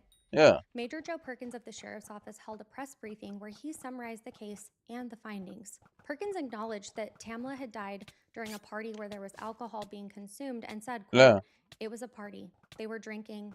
She was drinking. Most of the party goers had gone to bed at that time, and she was on the deck alone," end quote. This statement emphasized that the Sheriff's Department perspective was that she had been drinking heavily and she fell unsupervised outside. That's what she had been doing now. Perkins further emphasized that all the injuries were consistent with the fall. The case was considered solved to the extent that they could explain how Tamla died, even if tragically it was an unexplained accident. The Sheriff's Office press release outlined all the work that they had done: the 30 interviews, numerous tests, scene reconstructions, and a consultation with the GBI. Sheriff Ron Freeman expressed condolences to Tamla's family and friends for their loss and stated that the investigative team had done their due diligence in the search for truth. Forsyth County authorities felt confident that what had happened was a combination of intoxication and an unfortunate accident with no one to criminally blame. However, the case was not closed. Not everyone was satisfied. Tamla's family and friends had lingering doubts and suspicions about the situation from the very beginning. For one, Tamla's husband and relatives struggled to accept that she simply could have fallen without an outcry or sound waking anyone else that was there. To them, Tamla was relatively athletic and coordinated. Could she really have just toppled over a deck railing that stood about 3.5 feet high? Friends who visited the deck after the incident noted that the rail was sturdy and about chest high on Tamla, and that doesn't seem like something a person would easily flip over, even while drunk. One of the women at the party by the name of Stacy Smith even expressed her doubts to detectives 2 weeks after the death. She told police that she tried to physically lean over the deck railing herself, reenacting what might have happened to Tamla if she had been sick or lost her balance, and Stacy said, quote, "I don't get it at all. I've looked and I've tried to imagine it and I don't understand," end quote. The interviewing officer acknowledged her confusion but still leaned toward the fall scenario, speculating that maybe Tamla had sat on the rail to smoke or something. Stacy noted that Tamla hadn't been acting ill or woozy despite her high BAC, which other interviews and party videos also supported. Tamla appeared fairly steady and not like someone that was about to physically be sick or uncoordinated. 2 months after Tamla's death, an event occurred that fueled public suspicion further. Jose Barrera, the homeowner's boyfriend, the harvest has not been bountiful this year. That 911 call, was fired from his job as a Forsyth County court officer in December 2018. The reason? He had improperly accessed the incident report on Tamla's case using his work computer. Jose looked up the confidential police report multiple times out of curiosity, which is something that he was not authorized to do. The sheriff's office discovered this and reported it to his superiors immediately. It's real? 20th, 2018, Bro, he Jose thinks was I actually mean terminated like for he this died. breach, cited, quote, as a loss of confidence, end quote, in him due to his misuse of government databases. Major Joe Perkins later commented, quote, "He had access to our system and he should not have done what he did. He accessed those reports, which again upsets us. It violated our trust with him and we reported him to his supervisors," end quote. News of Jose's firing became public in February 2019, about the same time that the case was closed. When local media reported that an employee who was at that party had been caught looking in the case files, it obviously raised eyebrows. Why was he checking the reports? Was there something that he had to hide? Jose, through his attorneys, maintained that, quote, curiosity got the best of him, end quote, and that he had no hidden agenda. He was just anxious to know what the investigators were writing about since he was dead. In an interview with a local paper, Jose also denied a separate allegation that had come up. A woman named Michelle Graves, who's a friend of Tamla's family, accused him of using police resources to look up her personal information and share it publicly, possibly because she had been questioning the case on social media. Jose denied this, saying any information on Michelle was public and he hadn't illegally anything about her. Regardless of the specifics, the fact remained that a key witness was fired for inappropriately accessing case information. This gave momentum to online talk about Tamla's death too. By the spring of 2019, many people on social media had begun to share the hashtag Tamla Horsford and expressing doubts about the official narrative and calling for justice for Tamla. Some skeptics of the investigation pointed out that Forsyth's law enforcement had had a well-documented racial insensitivity issue in the past. Tamla's sister-in-law, Terry Blanco, said that Tamla's race, quote, might have something to do with why this case wasn't more investigated in the beginning. It's really important to note that Tamla was the only black person at the party that night. And although it's near impossible to prove at this point, this statement captures the family's frustrations because they felt that things were being overlooked and that race absolutely could have played a part in what happened to Tamla. Between this fact and the extensive racist history in Forsyth County, it makes total sense why the family felt this way. As expected, the sheriff's office stood by investigation's integrity. In response to the growing whispers, Sheriff Ron Freeman even stated that if any new evidence or credible information emerged, that they were prepared to reopen the case. At the time of closing the case in February 2019, Freeman emphasized that they had found no evidence of foul play and had no reason to continue on investigating. The people at the party, specifically Jean Myers, hired legal counsel as speculation of murder continued to ramp up about her. In late February, the attorneys representing Jean, Jose, and the others who were present issued a public statement defending their clients. They stressed that everyone had cooperated fully with law enforcement, answering every question, and that, quote, our clients are completely innocent. This was not murder. This was not anything other than a tragic accident, end quote. They also revealed that some of the partygoers and their family had begun to receive death threats from individuals online who believed that Tamla was murdered, and the group were all participating in covering it up together. The lawyers pleaded for the community to please stop the harassment, reinforcing the official finding was accidental pretty death, confident and it's that these accidental. were causing serious harm to innocent people. Yeah, people By need to stop with mid-2019, this. Tamla's family was voicing that they were not convinced by the official story, though. Oh, Her husband, Lee, and others close to Tamla quietly began to seek getting their own answers. I They know. I gathered the believe. documents that the sheriff's office had released, including the incident report, witness statements, and Should so we look on, at Coffee House and hired Crime? an attorney named Ralph E. Maybe. Fernandez I to kind of like scrutinize him the too. evidence and conduct an independent inquiry on their behalf. Fernandez assembled a small team and dove into the case files looking for any inconsistencies or signs of a botched investigation. Over late 2019 and into early 2020, Fernandez's team identified several points of concern. According to a letter that he wrote, they found that the witness statements did conflict each other on certain details, and that, quote, a potential subject, end quote, which was a reference to someone at the party, had handled the body as well as the evidence prior to law enforcement arriving. He also mentioned that some evidence had been disposed of. He was likely referring to the fact that the homeowner's aunt had touched Tamla's body to see if she was still alive and possibly moved an arm, or that someone might have straightened Tamla's legs before the police got there, which absolutely would contaminate the crime scene. Also, some of Tamla's personal items, like the glass that she had been drinking from, or potentially any vomit on the ground, may have been cleaned up or lost in the immediate aftermath, just due to people not realizing that a death had even occurred at that time. Another issue that he pointed out was the absence of autopsy photos, calling, quote, this is unheard of, end quote, in his experience.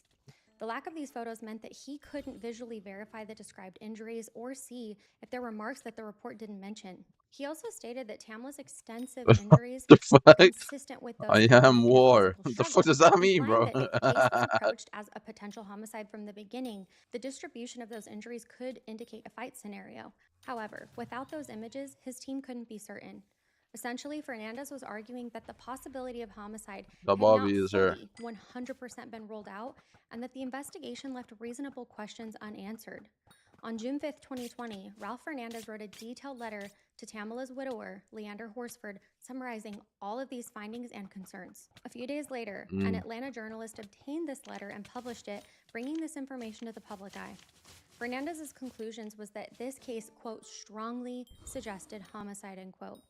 He didn't accuse anyone specifically, but he made it clear that in his view, this was not an open and shut accident. He listed the various potential sure, they're investigative open to failures, tips, but they can't be spending this much time when there's literally no signs all as a of justification homicides, in my opinion. to be reopened and At examined least, independently. who's the suspect? Fernandez ended the letter with a heartfelt note to the I can't Horsford even family, think of saying, who the quote, suspect this might be. case is not over. It will never be over. Be safe. There's too many Be people. strong. We will get to the bottom of this, end quote. Local protesters in Georgia carried signs with Tamala's name and posted it Of all course they over did. social media, which made this case go viral. Celebrities joined in on demanding authorities to take another look at Tamala's death. They cited the Fernandez's letter as a suggestion of possible homicide and urged for answers. Other public figures like Kim Kardashian also later acknowledged Tamala's case in the context of seeking justice. Perhaps the most powerful show of public pressure, though, was when a Change.org petition had been signed calling for an official reinvestigation of Tamala Horsford's death. That petition gained over 700,000 signatures in a very short period of time. It became clear that a large number of people did not feel comfortable with the case being closed as an accident, at least. Why was it closed? Sheriff Why was Ron it Freeman, closed? who in Okay, it shouldn't be 2019 had closed, said but that he would reopen the case if any new information came out, now had a new mandate from the public opinion to do so. Sheriff Freeman responded fairly quickly. On June 12, 2020, Sheriff Freeman formally sent out a request letter to the Georgia Bureau of Investigations to reopen Tamala Horsford's case and have the GBI take over that investigation. In his letter to the GBI director, Vic Reynolds, Freeman wrote, quote, "Renewed requests for reexamination are best served by an independent law enforcement agency," unquote. He basically acknowledged that it would be wise to let a neutral agency outside review to ensure public trust. He assured the GBI that this office would fully cooperate and give them complete access to all the evidence and anything else necessary. Freeman's stance was that he still believed that his team had done a thorough job, but he understood the value of having an independent second look in laying any doubts to rest. The GBI agreed. On June 18, 2020, the GBI announced that it would reopen and officially investigate Tamala Horsford's death as requested. This news was welcomed by the family and protesters. A GBI spokesperson told the media that the case had been accepted for review, though at the time they did not give any specific timeline or details about how the investigation would proceed. Also around that time, Tamala's family released more information to the public. On news segments, Tamala's close friends and family shared that, quote, "They have to know the truth," unquote, and laid out why they felt the original investigation was incomplete. They pointed out things like deputies never subpoenaed the partygoers' phones during the initial investigation. It later came out that police hadn't confiscated or thoroughly analyzed the cell phones is of that the not the witnesses eggs? in Oh, it's here. 2018. Hey, They had eggs. asked the women to voluntarily share photos or videos from that party, and eggs. some were given. First time coming to They my could not house. seize devices or obtain forensic downloads of messages at that time. This meant any text conversations between partygoers about the events of that night were not looked at. By 2020, some witnesses had new phones, and some old data like text messages had long been since deleted. That was one investigative gap that the family really felt had been missed. Another was the lack of autopsy pictures and the decision not to do things like the fingernail scrapings or a kit to test for bodily fluids on Tamala. By publicly airing these points out, the family kept pressure on the system and ensured that the reinvestigation would be thorough. With the case reopened in mid-June 2020, the GBI took the lead in a comprehensive re-examination of Tamala Horsford's death. Go all Again, out on this. is this not all eerily similar to Kendrick Johnson's case and the medical examiner? Well, being in the yeah, same it office? is. I couldn't shake that feeling as I continued my research in this, but Actually, the that's a GBI good take. investigators started from scratch with the advantage of all the original materials at their disposal. Their job was to independently verify the facts and determine if any evidence or foul play had been missed or if any new evidence could be uncovered. The GBI obtained the complete Forsyth County Sheriff's Office case file, which included the initial incident reports, crime scene photos and measurements, witness interview transcripts, and the autopsy and toxicology reports, as well as any other supplemental information. GBI agents went over these materials meticulously, checking for any inconsistencies or leads that might merit further digging. GBI investigators interviewed Tamala's husband, Leander, and other family members to find out about any concerns or additional context they may have. The agents re-interviewed many of the key witnesses, including the people who were at the party earlier but had left. By the time GBI got involved, over 18 months If had they're not passed there, since Tamala's why death, are they though. suspect? Re-interviewing witnesses later can be challenging. Memories may fade or even evolve, and people might have discussed the events with each other, or by the time GBI got involved, over 18 months had passed since Tamala's death. Re-interviewing witnesses People have later on can be changed the challenging. stories. Memories may fade or even evolve, and people might have discussed the events with each other or read other things online that may influence their memory. Still, it was an essential part of the investigation. The GBI wanted to see if any witnesses would reveal something new or if any contradictions arose between comparing their 2018 to 2020 statements, and GBI agents did something that the sheriff's detectives hadn't. They subpoenaed and obtained cell phone records for all of those involved. This included pulling phone logs, text messages, and any social media or messaging apps Well, that why? may have been accessed during that time frame. By doing this, they really hoped to reconstruct communications around the time of Tamla's death. Did anyone text or call around 1:50 or 2 in the morning? Did anyone message a friend in the days after indicating something had happened? Given that nearly a year and a half had passed, retrieving actual content of messages may have been hit or miss, though. Also, at least 2 of the people had since replaced their phones between 2018 to 2020, and some data had no longer been on their devices. The GBI learned that some pictures from the party and messages were also gone, possibly deleted during routine phone changes or intentionally out of privacy concerns when the rumor mill heated up. Still, they collected whatever was available, including the 911 call audio, surveillance system logs, and more. The GBI forensic labs could also re-examine the physical evidence.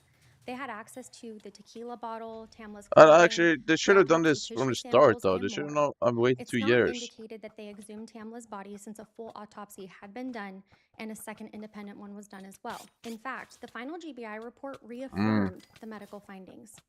Quote, the observed injuries are consistent with those received in a fall, unquote, the autopsy report stated, explicitly matching the patterns expected from a 14-foot fall. That line shows GBI's medical staff did not deviate from the original cause of death. The GBI also revisited the absence of certain tests in the original autopsy.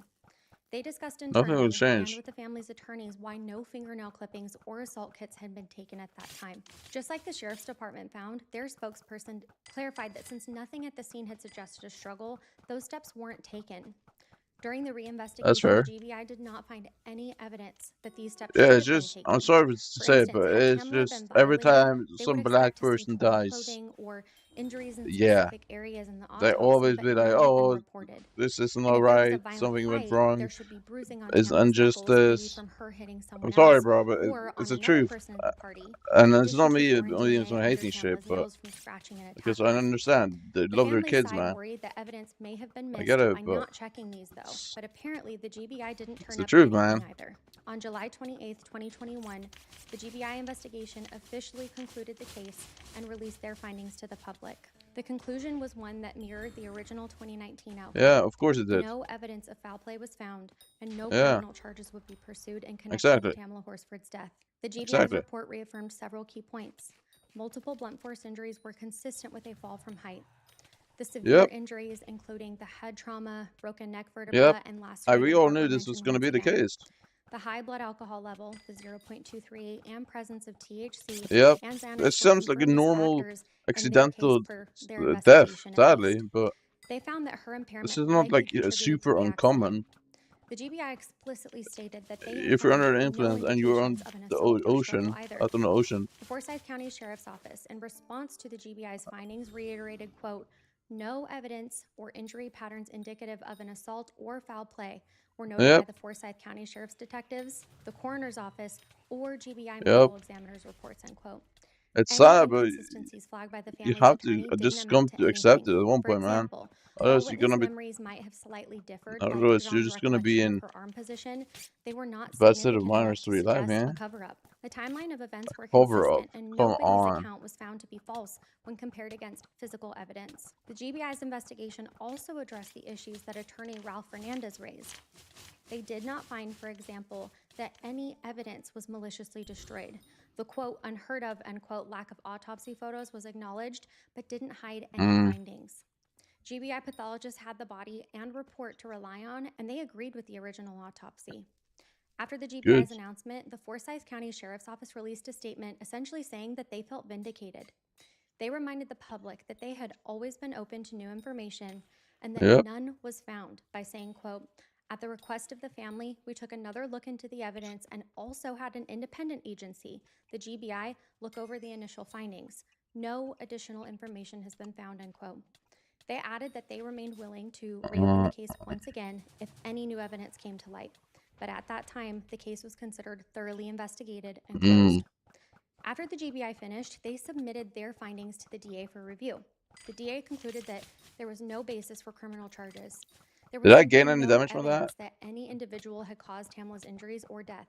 No one at the party had motive or history of violence, that could have been substantiated, and no confession or direct clue ever emerged. In the wake of the GBI's closure, Yep. Tamla's family attorney It is sad, Ralph man. Hernandez reacted by saying, quote, "We're not a going sad away," case unquote, of meaning that the death. family still didn't I accept don't- these findings. Oh my He god. thanked the GBI for their Oh time, my but god. indicated that he would continue to seek answers, possibly through civil Oh, avenues or continued advocacy. By this come time, on, however, bro. with the case closed twice, there were really limited options remaining.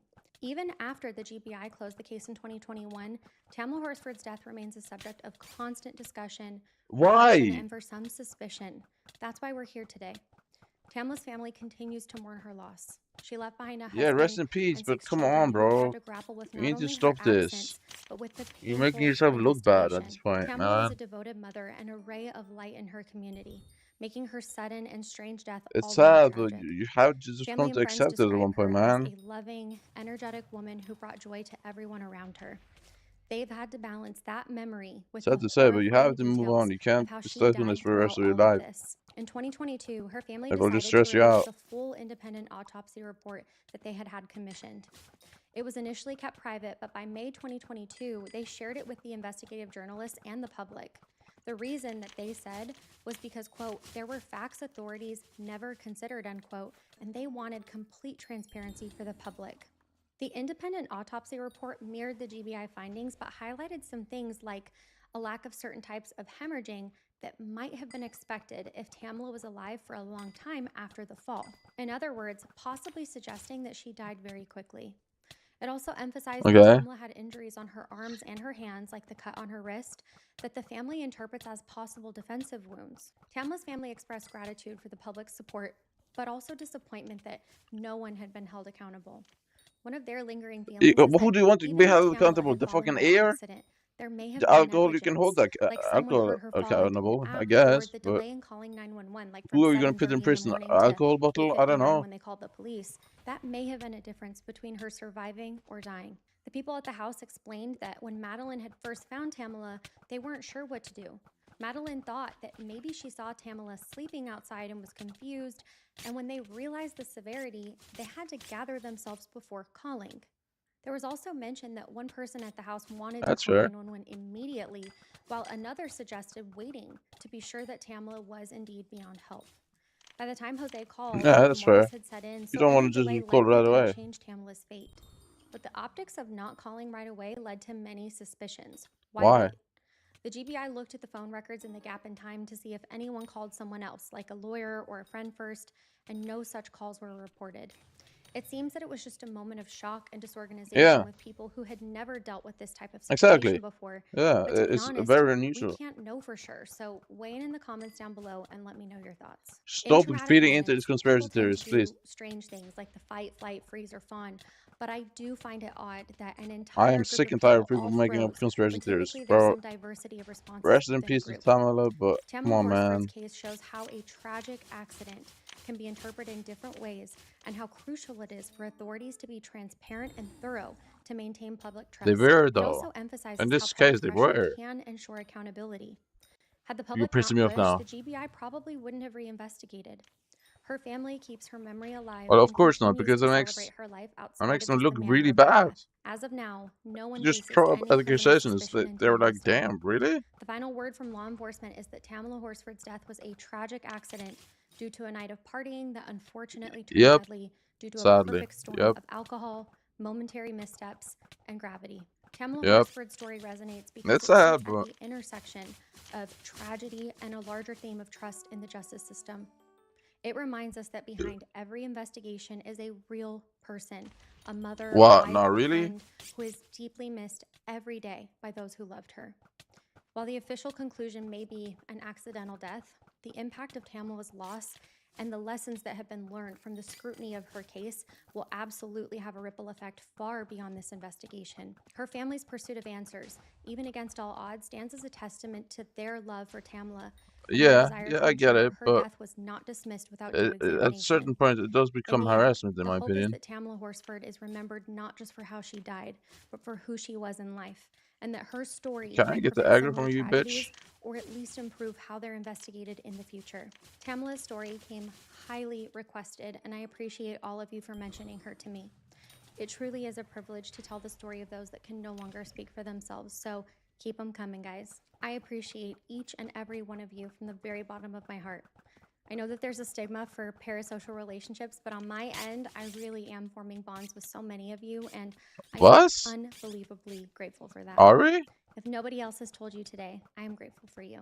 Have a Thanks, great Hank. week. Nurse's orders, and don't forget our secret handshake. I'll see you guys next time. Bye. I actually wanted to see. During the quiet morning hours on Elm Street, firefighters responded to a house fire but uncovered something I want to see this. Wait, what is that thumbnail? What's that thumbnail, bro? Oh, nah.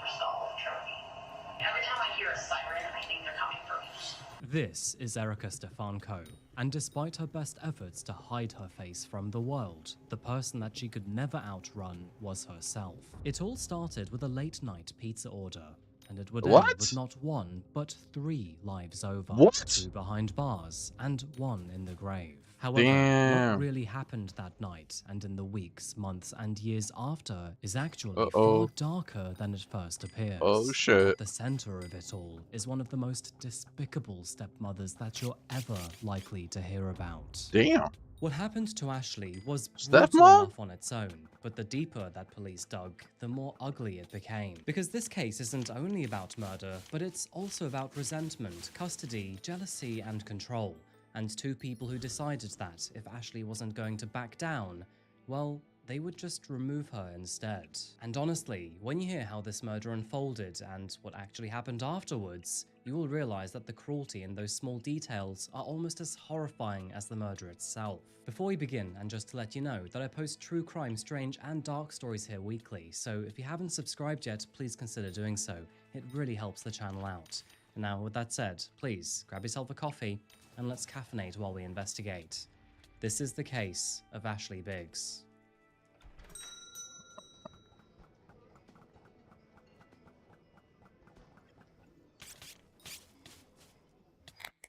Howdy from Ohio, folks, and yeah, we're back here once again. I won't spend too long setting the scene here because Ohio has already made itself more than comfortable on this channel. I mean, at this point, it's basically a recurring cast member here. But Akron, like many other American cities, is the sort of place where life follows a rather familiar rhythm. It's all about work, family, errands, and late-night takeout. The people here are all just people at the end of the day, just simply trying to get through the week and mind their own business. Which is exactly why what happened on the night of June the 20th, 2012 feels so unsettling.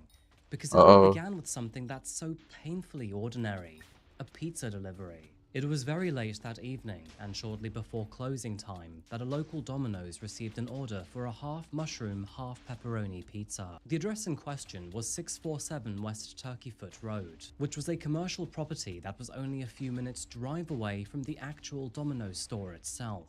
Now, nothing about this order stood out to the staff. I mean, of course, it was late, sure, but there was nothing unusual about it. And, at least for the staff, it looked as if it was just one final quick run before the night was over. The assigned driver for this delivery was 25-year-old Ashley Biggs, who, at the time, was working at Domino's to support herself and her ongoing custody battle over her young daughter. We'll get to that part in just a moment, but Ashley was known as dependable, hardworking, and very serious about her responsibilities. In fact, Silky even goes there though. Matthew Travis, that's fucking would huge. later describe Ashley as his best employee at the time, and the sort of person that you don't normally worry about because she was usually the one making sure that everything else ran smoothly. So, when Ashley failed to return from what should have been an ordinary 10-minute job, everybody noticed. Now, at first, it was the kind of concern that you try to explain away. Maybe she got delayed, or maybe she had stopped to answer her phone. However, as the minutes passed by, that concern grew heavier. And concerningly, when Matthew tried to call her, there was no answer. Matthew decided to wait a while longer, until eventually, after around 20 minutes of waiting, he made the decision to lock up and then drive to the delivery address himself. You know, just to make sure that everything was alright. However, when he arrived, the entire lot was both dark and quiet. Too quiet for someone who was supposed to be tucking into a delicious deep dish. The business appeared to be empty and vacant too. However, in the middle of the parking lot, he found something. It was a large pool of blood. Not a smear or a few drops, but a huge puddle. The kind of sight that instantly tells you that whatever had happened here was violent, fast, and very, very wrong. Matthew backed away and then called the police, which for time's sake was 12:45 in the morning. And by the time officers arrived, they realized that this was definitely not some sort of missing persons case. There were very clear signs of a struggle here, including blood on the pavement, cash scattered on the floor, and even pieces of a taser that were found. However, there was no sign of Ashley or her car. And when they found a trail of blood nearby, they realized that it stopped quite abruptly too, almost as if she was overpowered, dragged, and then forced into a vehicle. Probably her own, because hers was missing. They also found a distinct set of tire marks, which of course suggested a quick escape. I mean, whoever this person was, they clearly were in a hurry. I don't know. Now, of course, I don't need to tell you that none of this was looking good for Ashley, because she'd essentially vanished into the night when all she was trying to do was deliver pizza. So, what was the explanation? Well, before we get any further, I think we should first take a look at Ashley and who she was before figuring out what precisely happened. Born on January the 9th of 1987, Ashley Biggs was from the Akron and New Franklin areas of Ohio and was raised by her mother, Kimberly Ann Biggs, and stepfather, Tim Griebenstein. Friends and relatives would describe her as a kind-hearted, energetic, loyal, and deeply protective person. She was also a US Army veteran, similar to last week's video, and this is something that she took great pride in and would never let friends forget. Now, I want you to remember this part moving forward, but she wasn't somebody who was drifting through life without direction, but someone who was stable and had purpose. And more than anything, she wanted to build a better life for her daughter. But unfortunately, that part of her life came with poison. It was several years prior that Ashley had been in a relationship with a man named Chad Cobb, and by all accounts, it was not a healthy one. The relationship between Chad and Ashley was on and off, unstable, and eventually even turned violent. And so, as a result, after he pleaded guilty to domestic violence against her, she filed for a protective order against him. Yeah, Blaze is So, actually even trying. this early in the story, you can already see a pattern emerging here. And the breakup between Ashley and Chad was not over petty bitterness, but actual abuse. Now, despite their relationship ending, Ashley would first become pregnant with Chad, and in the year 2006, she gave birth to their daughter, Grace. This, of Wait, course, is would that a girl? completely change the That's a dynamics girl? of their That's a woman? relationship, not only Wait, with what? Chad, but even with herself. Yet, even still, Ashley had ambitions to serve in the military, and in 2007, she decided to enlist in the US Army. It was because of those circumstances, and because her life was in a more transitional phase, that custody of Grace ended up with Chad. Though I do have to say here that most of the practical child rearing was also supported by his parents. Even still, Ashley never stopped caring about her daughter, and as the years went on, that bond became her central issue. Military service was very important to her, but then again, so was being a mother. And so she eventually decided to leave the reserves and instead focus on creating a life where she could be present for her daughter. That was part of the reason why she took the job at Domino's. Working here offered flexible hours, steady income, and would even help her fund the legal fight that she was now in. And I say the legal battle because by the year 2011 and into 2012, Ashley was now pressing to regain custody of Grace. And unfortunately, Blaze is this mid-game. is where the story gets darker. By now, Chad had moved on to a new relationship with a woman named Erica Lyon, later known as Erica Stefanko, so for simplicity, we're just gonna call her Erica. Now, between Chad and Erica, they had Grace, which of course was Chad's biological daughter, two other children which belonged to Erica and her previous relationship, and an additional 2 children that they both had together. So, with 5 children in the home, it's safe to say that this was a very very busy house. It is also worth saying that with Very all busy, of this yeah. responsibility, Chad was always in and out of work too, meaning that he would often do manual labor for money, but would also routinely lean on family support to stay afloat. In the meantime, Ashley Where's seems to my have learned a boss? few things about her own sexuality, because now she What? was in a relationship Is she with another lesbian? woman named Brittany Dunson, I and knew it. together they I knew it. believed that Grace would be way better off living with them rather than Chad and Erica. And whether the other two agreed with that or not, the result would always be the same. Of course, that being a custody battle, one that unfortunately would become increasingly difficult and bitter over time. So, I'd like to point out the difference between these two parties here because there certainly is one. But to Ashley, this was more about the welfare of her daughter and her own rights as a mother. There's an issue with To him, Chad though. and Erica, it was something far more resentful. Almost like it was all about control. It appeared that Ashley really was a thorn in their backside, because after being out of the picture for a while, she was no longer just this ex anymore, but a problem who kept coming back. And how dare a mother try to protect her daughter from an abusive father, right? Back in the parking lot that night, officers were very busy trying to figure out what on earth happened here. Meanwhile, other officers contacted all of Ashley's loved ones, and you can imagine how distraught Brittany was in that moment. Who, by the way, was very quickly ruled out as a suspect. However, when Brittany got talking to detectives about who might have a grudge against Ashley, well, you can imagine how quickly Chad's name came up. As you can imagine, the police were desperate for answers here, and so they very quickly expanded their search, not only for Ashley, but her vehicle too. Isn't Eamon just dead And anyway? then, It doesn't it really was matter. shortly after sunrise that they found something in a cornfield.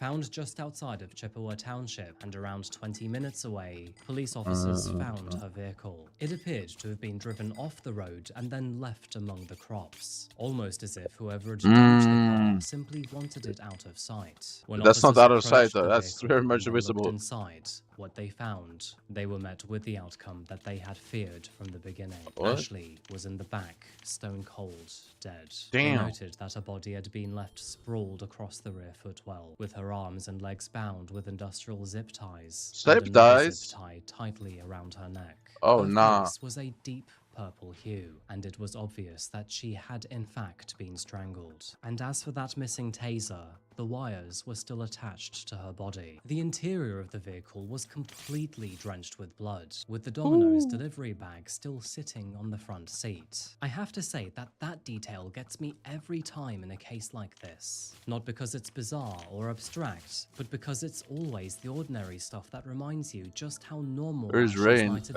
been, merely seconds before her He's at murder. home right It now. became clear that this was not random chaos, but He's probably actually gooning an all over the ambush screen. instead. It looks like whoever did this had lured her to that location, took her out with a taser, restrained probably her, sleeping. strangled her, and You do then know dumped he's her in her Canada, own right? car. I But think of he's like course, 9 and hours as behind. always, there was He's far just more sleeping. going on here than anyone initially realized. So it's no surprise to realize that by now, the police had even more of a reason to speak to Chad, and so they made the decision to head on over to his property. Or I should say his Like, what's it? grandparents' home, How do you know? because despite having 5 Igor? children, he didn't actually have his own What? yet. However, after getting there, well, they realized that Chad was What? nowhere to be found. So, officers used this time to search not only the property, but the surrounding area too. And after looking over one of the fences, they found a bag of industrial zip ties, which looked exactly the same as the ones found on Ashley's body. And when officers Who is searched the Igor? woodland What? behind the What do you- property, they found something even stranger. It What? was Chad hiding in the bushes. And as it turns out, they'd actually found him before he even had the chance to clean himself up, because his clothes were covered in Ashley's blood.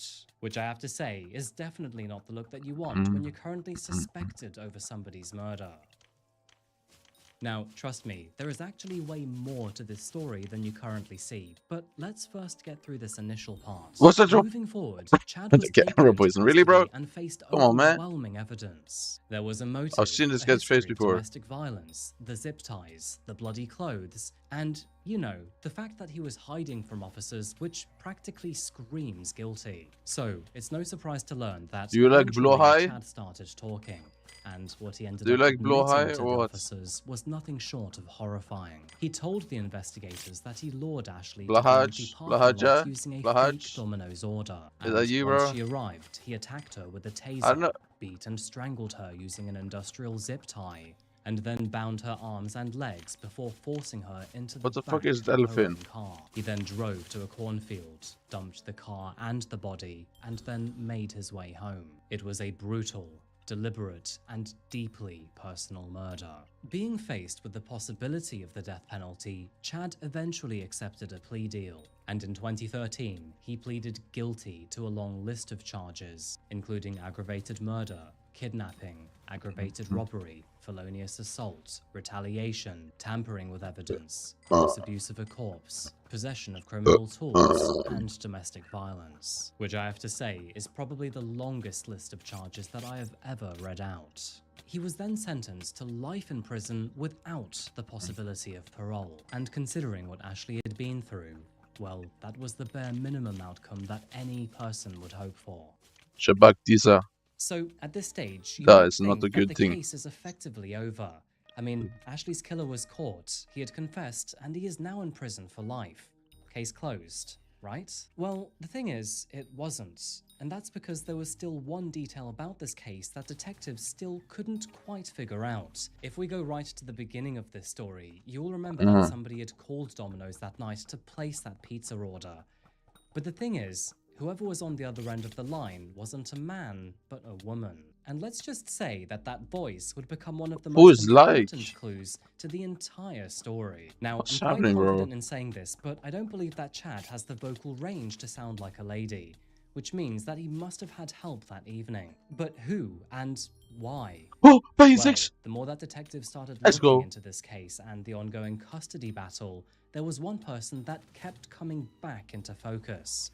And that was Erica. Not only was she the one living with Chad and raising 5 children with him, but she was also standing alongside him during the entire bitter custody battle over Grace. Friends and relatives had already spoken about her hostility towards Ashley too. Not only did she openly resent her and criticize her, but she would also insert herself into the custody battle I want to in a insert way myself. that went far beyond passive support for Chad. Pause. In other words, this was not a woman who was politely standing by her man, but someone who was deliberately trying to inflame the entire situation. However, at least at this point in the investigation, they still had no way of telling if Erica was actually involved or not. And as for Chad, well, Damn, was he saying looks nothing. bold as All shit. He wanted to share with officers that he had done all of this on his own. As far as he was concerned, he acted alone, and all of this was his own doing. To gloss over a few details here, Chad went to prison, Erica divorced him, and from the outside, it looked like she had simply moved on. But the thing is, that so-called moving on period would actually have its own suspicion too. The truth is that a lot of people around Erica realized that she didn't seem too bothered about Chad's imprisonment. In fact, she didn't even care that Ashley was murdered. And then, only 2 years after he was sentenced, she was married yet again. And it doesn't end there either, because as it turns out, the man that she would go on to marry was one of Chad's childhood best friends. And his name was Mike Stefanko. Oh Which, let's be shit! honest, was really going to piss Chad off. In fact, behind the scenes, detectives would realize that she was actually having an affair with Mike while Chad was still a free man. And meanwhile, in the aftermath of all of Holy this, shit. Grace, of course being Chad's and Ashley's daughter, Oh, was no. growing up with all of this around her. And unfortunately, this is where the story becomes devastating. Wait, what? So, to properly set the scene Why? here, not only was What happened? most of Grace's life shaped by this custody battle, but she'd also lost her mother to murder, and lost her Yeah. father to, well, being in prison for it. And so she likely felt all kinds of guilt on the inside. But the truth is that it would not end after her father's sentencing, because Really? Erica resented her for it. In fact, she hated Grace so much that she would insult her, abuse her, and even force her to eat dog poop. And I wish it What? wasn't true, but this won't be the last time that poop comes up in this video.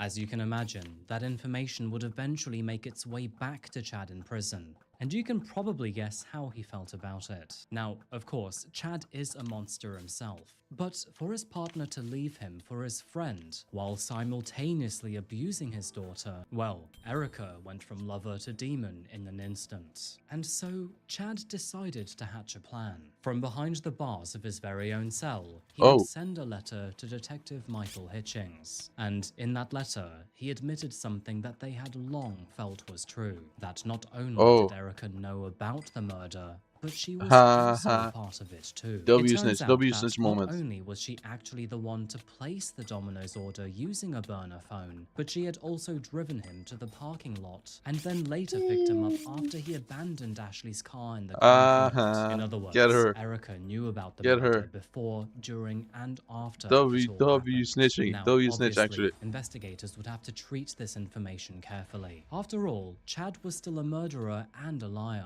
But it's also worth noting that, at this point, not only did he have nothing to lose, but he was extraordinarily angry at Erica. Even still, investigators would need something stronger than just his confession. And eventually, they would get it from inside the family. And it turns out that that would come through his own mother, Cindy Cobb. Now, Cindy is also an interesting character, and it has to be said that she is a rogue in her own right. After hearing about what Erica was doing to her granddaughter, she was understandably furious. And so, with her son already in prison, she decided that two can play at that game. It was in the year 2014, and after her son had been sent to prison, that Cindy invited Erica around for a drink. But the thing is, Cindy would actually record the entire conversation with Erica without her knowing.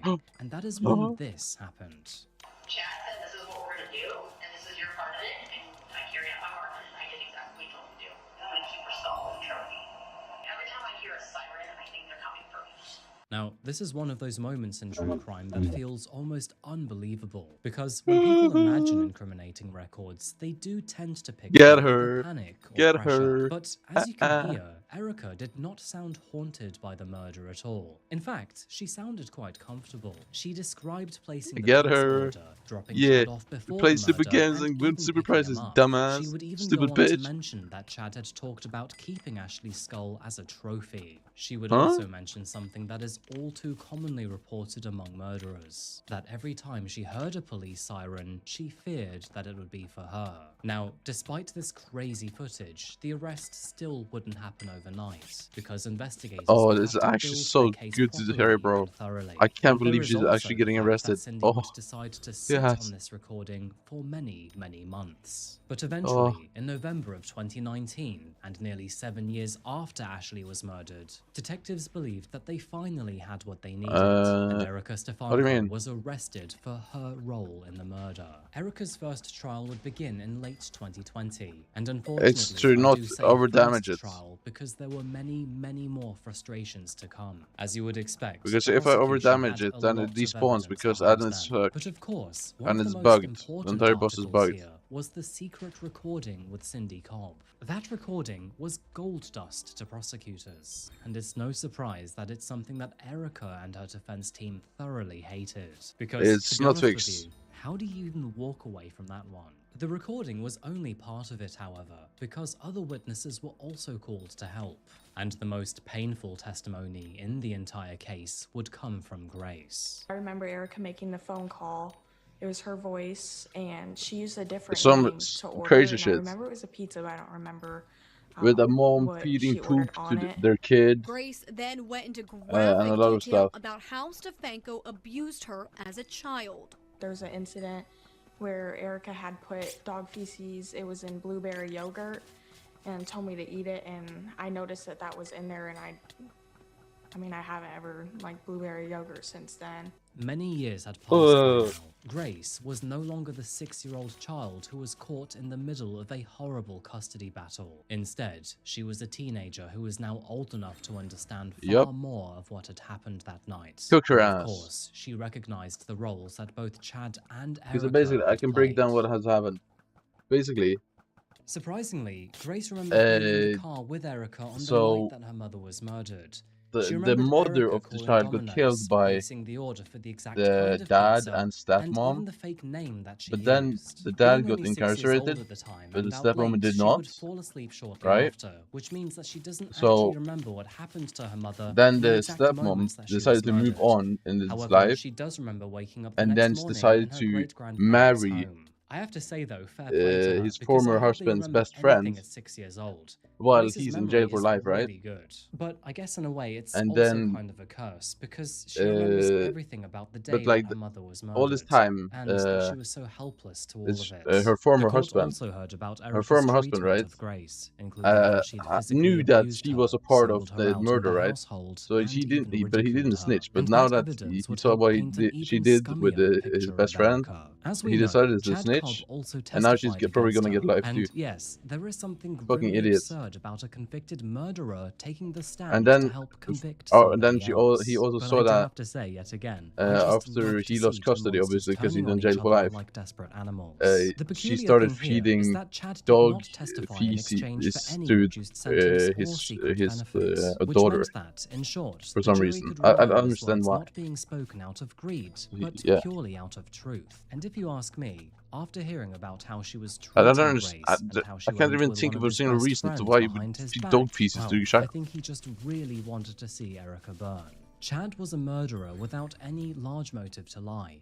Grace was a child with many traumatic memories, and Cindy's recording was a secret tape that revealed the truth. And combined, they were enough to take her down. It's no surprise to learn that during court proceedings, Erica tried And she to thought present she was herself as a good and moved softer on in version life of her actual and dodged character. At one bullets, but point, then, she even said yeah, that she bro, was her worst self during her relationship former with Chad, husband came and back, that she bro. had never been a hateful person Former before. husband But I'm came just going back, to bro. stop you there, Erica, because honestly, you're foul. It was also revealed that after Ashley was murdered and then eventually laid to rest, Erica would even admit to friends that she visited her grave and shat on it. What a genuinely deplorable thing to do. Once all was said and done, the jury deliberated for a total of 3 days before returning with a verdict. And in the end, they found Erica Stefanko guilty in connection with Ashley's murder. Sir. As Yes, a sir. result, she was sentenced to life in prison with the possibility of parole only after 30 years. So, at this stage, it did seem that the second half of justice had finally been served. Why for bro? But sadly, that was not the What end about the for daughter? Erica. In the year What about the daughter? 2022, she appealed, and surprisingly, her conviction was overturned, which resulted in a retrial. Now, of course, that does not mean that she was declared innocent. Retried? However, it did give her a second fighting chance. In 2024, she was retried for Ashley's murder, but thankfully, the new jury reached the same essential conclusion. And on January the 31st of that same year, Erica was once again found guilty of aggravated murder, with her life sentence upheld. As things stand, Chad Cobb remains in prison for life without parole, while Erica is serving a life sentence with a minimum of 30 years. Which, of course, may sound like a lot when you think about it, but when you look at all of the years taken away from Ashley, it is just a small price to pay. Those who knew Ashley remember her as the daughter funny, is doing good, driven, though. loyal, and full of I hope the love daughter for is her doing good. daughter. She was a veteran, a partner, a daughter herself, and most especially, a mother who was trying to fight her way back into her child's life. Ashley was working late-night pizza deliveries, not because it was some glamorous dream of hers, but because it was both practical and flexible work that helped her support herself and fight for custody of Grace. And the ordinary future that she so desperately wanted was taken from not only her, but her own daughter too. In the end, Grace was not only left to grow up without her mother and without the chance Grace to doing know now? Ashley on her own terms, but without her father too. It Grace is worth doing good? saying here that Because now during Grace has Erica's no dad, sentencing, no mom, Ashley's mother no Kim stepmom. would address her directly and would deliver a statement that was cutting, bitter, and frankly, so the in this daughter has statement, nobody she now. said, I hope you're out of your favorite things in the commissary. I hope when you call home, you get to voicemail. I hope when you write home, your only pen has no ink and every pencil breaks. And I hope that those around you got to see the real Erica and will remove you from their lives. And honestly, if I were her, I would have added that I hope every pizza she has the fortune of eating in the future tastes like, well, you can guess. Poop. The reason why Ashley's case is so unsettling is because a rather ordinary type of conflict would escalate into the most haunting and bizarre of conclusions. And it reminds us that sometimes the most dangerous people Cocoon. out there aren't the Nice. ones that we don't know, but actually Wait, those who again? are closest to us. How did I the gain a ones magic that we find? formerly loved. Now, let's not forget Chad here, because put bluntly, he is both barbaric and stupid. But I think that Erica's level of depravity is especially terrible. So I guess, in a way, they really were a match made in hell. As for Grace, I really do hope that she is doing well, wherever she is and whatever she's doing. I hope so too, because man. These circumstances were thrust upon her, and she had no way of controlling it. Anyway, nobody folks, I think around. that covers most of the important details in this case, so I'm going to wrap Hopefully it up the here. grandma. However, before I go, Grandpa. I'd love to know your thoughts on this one, because it's an especially depraved case. Please do share your thoughts down below. If you want to find me on social media, go to Coffee House Crime on Facebook, Instagram, or Spotify. W video, if you man. really want to support me in the channel, Sad shit, go though. to classifiedcoffeeco.com Quite to literally. grab yourself a bag of my very own coffee. Thank you. And yeah, I guess that's the end of today's video, folks. As always, I really do appreciate you being here to watch me. Thank you so much for making it to the very end. And I'll see you again very shortly for another video, likely in a week's time. Until that moment arrives, though, remember to look after yourselves. I saw one of his videos yesterday, and there was a murderer who got upset because he would miss GTA 6. I'm not kidding. There was a murderer who got upset because he might miss GTA 6. He said.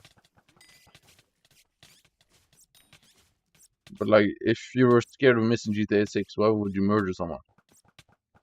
That's a bad play, bro. I have an announcement to make, but Nero is 9 years old tomorrow. Can you believe that? He has no idea. I can't believe you run a YouTube channel. It's true, folks. All of the decision making comes from this guy. Really? There's no way.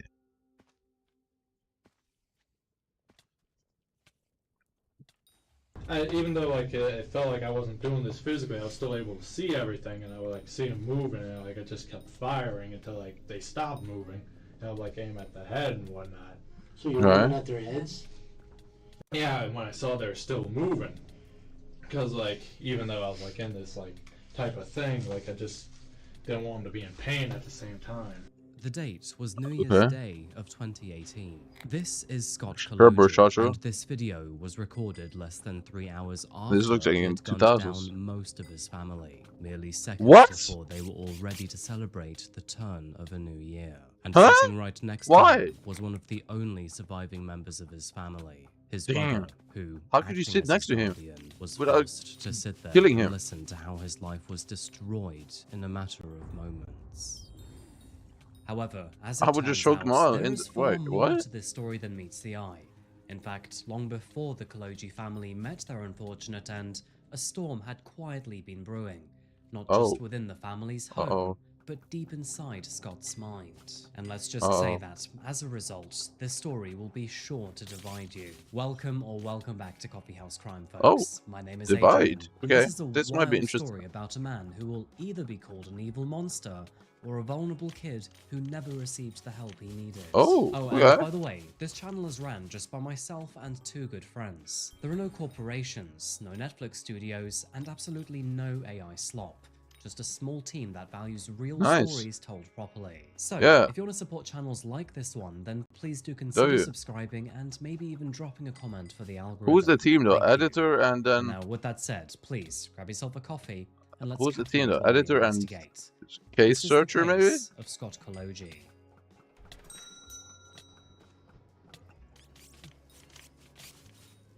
Well, he's just like making the story, I guess. But before we begin our story today, please be honest with me here. How are you listening to this episode right now? Is it maybe with a phone on the counter while you cook? No, it's while I'm gooning on Hypixel Skyblock. Or maybe your laptop speaker's doing overtime. No, I'm gooning on Hypixel right now. More than half of you listen in with either a mobile phone or a tablet. But are you listening with good audio quality? Whether you're someone who likes YouTube videos, podcasts, or simply music, you will know that audio quality really matters. And that's why I'm so happy to share that this video is sponsored by Raycon. Raycon's Come on, bro, not the Raycon. They give you up Grey to 32 Jays? hours of battery life, meaning you can literally binge an entire Coffeehouse How Crime much money did playlist, fly Ray across the J make of world, this and shit? still have battery left over afterwards. Oh, and by the way, the earbuds Classic are loaded with incredible features too, including active noise cancellation, which blocks out those noisy environments, and awareness mode, which keeps me safe while I'm out running errands. They also come with multi-point connectivity, meaning that I can connect them to my phone and my laptop at the same time, which is great. And their new colours are such a vibe too. I went for carbon black because they seamlessly blend into my style, and their cases are beautifully refined too. With more than 4 million people already using Raycon, you know they're good. They also have a 30-day happiness guarantee, so if for whatever reason you don't like them, you can just Is send my them shit back, alive or and what? it Where won't did my cost you boss a go? thing. And because Raycon has gone big for Black Friday and Cyber Monday, you can get up to 30% off on Raycon audio products, making it the perfect time to support the channel and Did my go boss prepare go? for yourself. Or say it's a gift and then eventually Did my keep boss it. retire? But don't worry, I won't tell anyone. So, click the link in the description or go to buyraycon.com/coffeehousecrimeyt to get up to 30% off during Raycon's Black Friday and Cyber Monday sale. I think he retired. That's buyraycon.com/coffeehousecrimeyt. Thank you, Raycon, for sponsoring this video. No worries. Thank you to you folks for supporting this channel. Now let's get straight back to our story today. We begin today in Long Branch, New Jersey, which is home to around 30,000 Americans. Here, the air is clean, seafood is quite clearly in abundance, and the place tries to forget its grisly stories. To be honest, it's the last place you'd expect something like this to happen. But that's the thing about places like Long Branch. The quietest corners can often hide the darkest secrets. And as 2017 drew to an end, one more terrible secret would be carved into its history. Among the many families who called Long Branch home was the Kaloji family. And by all accounts, they were normal, warm, close-knit, and deeply loving. Their home, which was found on Wall Street, was the kind of place where family birthdays were celebrated big, Christmas was magical, and Sunday dinners were sacred. The family consisted of two parents, Stephen Kaloji Sr., aged 42, and Linda Kaloji, aged 44. And together, they were the kind of parents that most kids would be sincerely lucky to have. They were supportive, attentive, nurturing, and endlessly devoted to their kids. Between the two of them, they raised 4 children, that being their eldest son, Jonathan,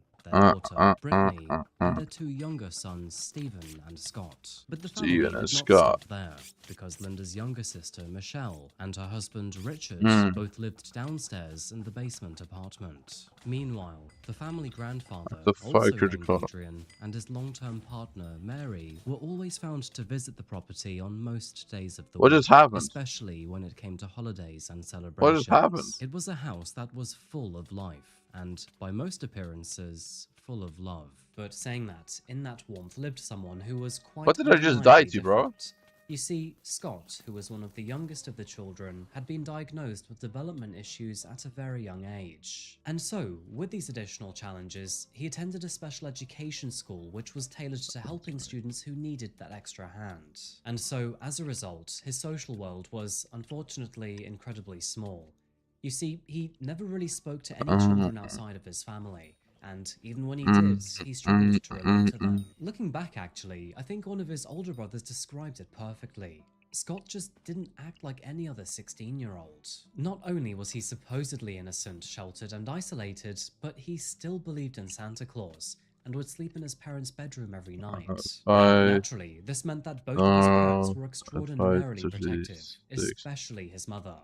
I mean, not only would Linda dress him every morning, but she would even cook him separate meals just to his liking and monitor him very carefully. However, love, as deep as it ran in the family home, was simply not enough to hide their concerns, because deep down and underneath the surface, there were unspoken fears. You see, the family had long suspected that maybe there was something more going on with Scott, and I'm not talking just simple development delays here. I'm talking about something far more worrying. Now, this manifested in very strange ways, because, at least in Linda's mind, it was likely the possibility of a tumor. And although it was never diagnosed, she still believed that maybe that was the cause for all of these additional weird behaviors. What doctors would later determine was that Scott likely fell heavily on the autism spectrum, and his symptoms were pretty obvious too. He showed strong obsessive-compulsive tendencies, had difficulty interpreting social cues, and emotionally, well, he just seemed to live in an entirely different rhythm. Scott could be incredibly flat at times too. He could be quiet and serious, but always gentle and always passive. It is worth noting here that no one had ever seen him act violently. Not once. As for his behavior and how people outside of the family saw him, well, they all said that he was polite, calm, and basically invisible to outsiders. And that's because his world would revolve mostly around books, television, video games, and family. And that was basically it. And although he wasn't that emotionally expressive, he did seem to love his parents and all of his siblings. From the outside looking in, the Koloji family were doing everything right for Scott. They gave him structure, affection, and, importantly, protection from the outside. However, what they didn't know is that while the Koloji family were wrapping Scott in this warmth, his inner world was unfortunately W cupcakes. And what no one seemed to realize, 14th birthday, or Scott. perhaps even refused to face, was that something was Dang, you got some crazy deep acne though. within him. Over the years, the signs had subtly increased. You see, Scott had started experiencing hallucinations. I don't know. Strange thoughts It's kind of began random, to bro. take shape, and he talked about Damn, why is that disturbing demonic urges ass that he face though? didn't know how to control. You could describe them as visceral feelings which he couldn't explain. Now, the family would chalk most of this up to just Scott being Scott with his general quirks, and they would even hope that eventually he would grow out of it. However, the reality was far more dark and far more sad. And while the Are you Koloji doing family Spider 2 or smiled and not? persevered on, Scott's mind was slowly unraveling. In the years leading up to 2017, Scott had started to think about hurting people. And I'm not talking about just in passing or in fleeting moments of frustration with someone, but seriously, It's Spider, bro. It's so much fun. Without any reason whatsoever. And most chilling of all, these feelings were consistent. In fact, for most of 2016 and 2017, Scott had even been fantasizing about hurting his family. And these were not just violent passing thoughts either, but methodical conversations that Scott would have with himself. His aunt, Michelle, would later admit that what do you mean this isn't Spider? Yes, it is. He would say things like, What do you mean? Bad thoughts. And when she would ask him what he meant, he would tell her that he was thinking Where did my boss about go? hurting people. Understandably shaken by this, Michelle Where did my would boss often go? confront her sister, Linda. She begged her to seek help for her son. What do you either know? by Shut speaking up, to a bitch. doctor The or fuck? taking him to a Yes, therapist. it's Spider. But You unfortunately, stupid? Linda would always refuse these offers, and instead would simply brush them away as if they weren't an issue. It is hard to tell why precisely, but the main theory is that she simply didn't want to see Scott as someone who could possibly be so dangerous. Yo, if you say no one more time, In fact, yeah, it's she would gonna be even bad. take it one step further with Michelle when she told her not to tell anybody else. Not the school, not the doctor, and certainly not the authorities. Because if somebody outside of the family actually realized what Scott was thinking, well, he may be questioned, institutionalized, or even taken away. Now, Linda Are you was okay, not man? malicious in her intentions here.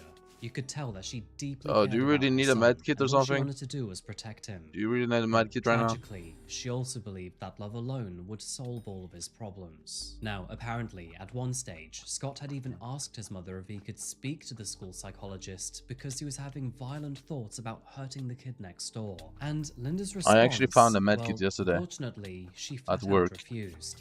Not only that, but she even banned Someone Scott threw from away a speaking med to the kit. therapist again. I picked it And up. that consistent decision, which, by the way, was made from a place of pure and innocent On which maternal love, account? may have been the curse that sealed the I family's only have fate. one on normal The profile thing and is one on that Iron Scott's Man. thoughts were not merely impulsive or passive. I want but another they one were on Iron Man persistent though, obsessions. because I know it's good. He also confided in both his aunt and I haven't. his grandfather There hasn't about been a this, 3xJ but that again, yet, so I haven't no had one zero raised reason the to alarm. do In it. fact, his family even bickered about this from time to time, and that still didn't go I anywhere. want For at least one example, more in Iron Man though, October of 2017, because Jonathan it's pretty texted useful. his mum to say, Adrian says that all Scott talks about is killing people. It was What? just another chilling warning. but unfortunately, Linda still. That's not normal, bro. Instead, You might have to check up on him, man. Or a dark joke, or even just a weird teen If a thing. guy keeps And talking it about appears killing that even people, you might Scott have to would check try him. to pass it off this way too. For example, it was during a family board game that October that he picked up a small gun-shaped object before then pointing it towards his aunt and uncle and saying, "I'm going to kill you."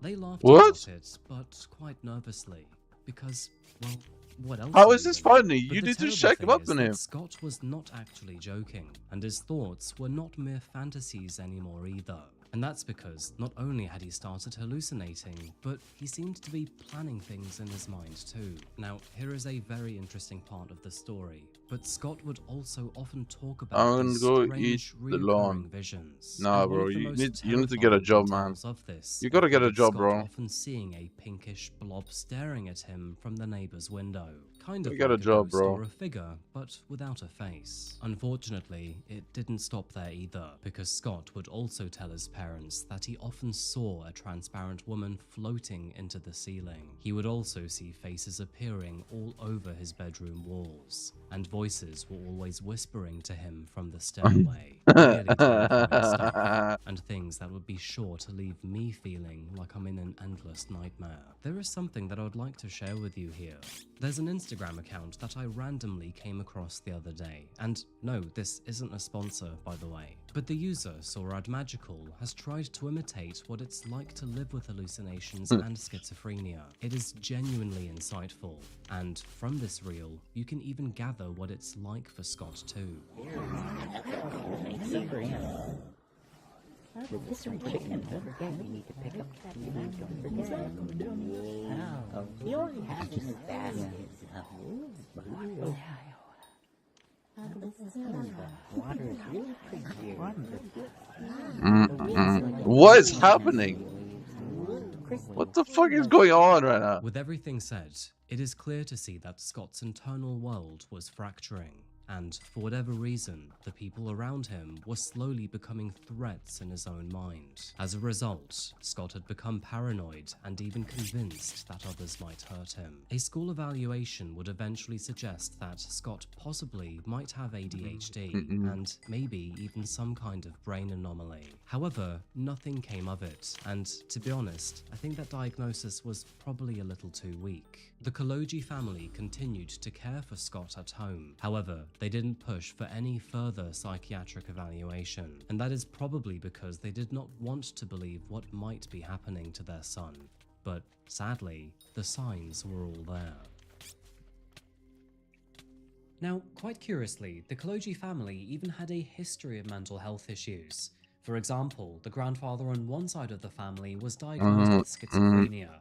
Meanwhile, a grandmother on the other side was diagnosed with a personality disorder. In fact, even Scott's sister Brittany had been diagnosed with bipolar disorder. It was all around them, but strangely, Scott was never diagnosed. By the end of the year, Scott was still deeply paranoid, deeply obsessed, and still slowly sinking. Yet, to the outside world, everything still seemed fine. And that included that fateful day of December the 31st, 2017. So, it was on this day that the family were quite naturally planning their New Year's Eve celebrations, just like they did every year. And there was no change to this year either. They all decided to have their usual family gathering. It was a full house that day, including Stephen Sr., Linda, Brittany, Jonathan and his girlfriend, Aunt Michelle and Uncle Richard, Scott's grandfather Adrian, and Adrian's companion Mary Schultz. There were 3 generations of the family here, all with party hats and party drinks, and food which had been laid out in the kitchen. It was the kind of night where you'd take plenty of pictures. Except, by the end of this one, well, you better hope that none were taken.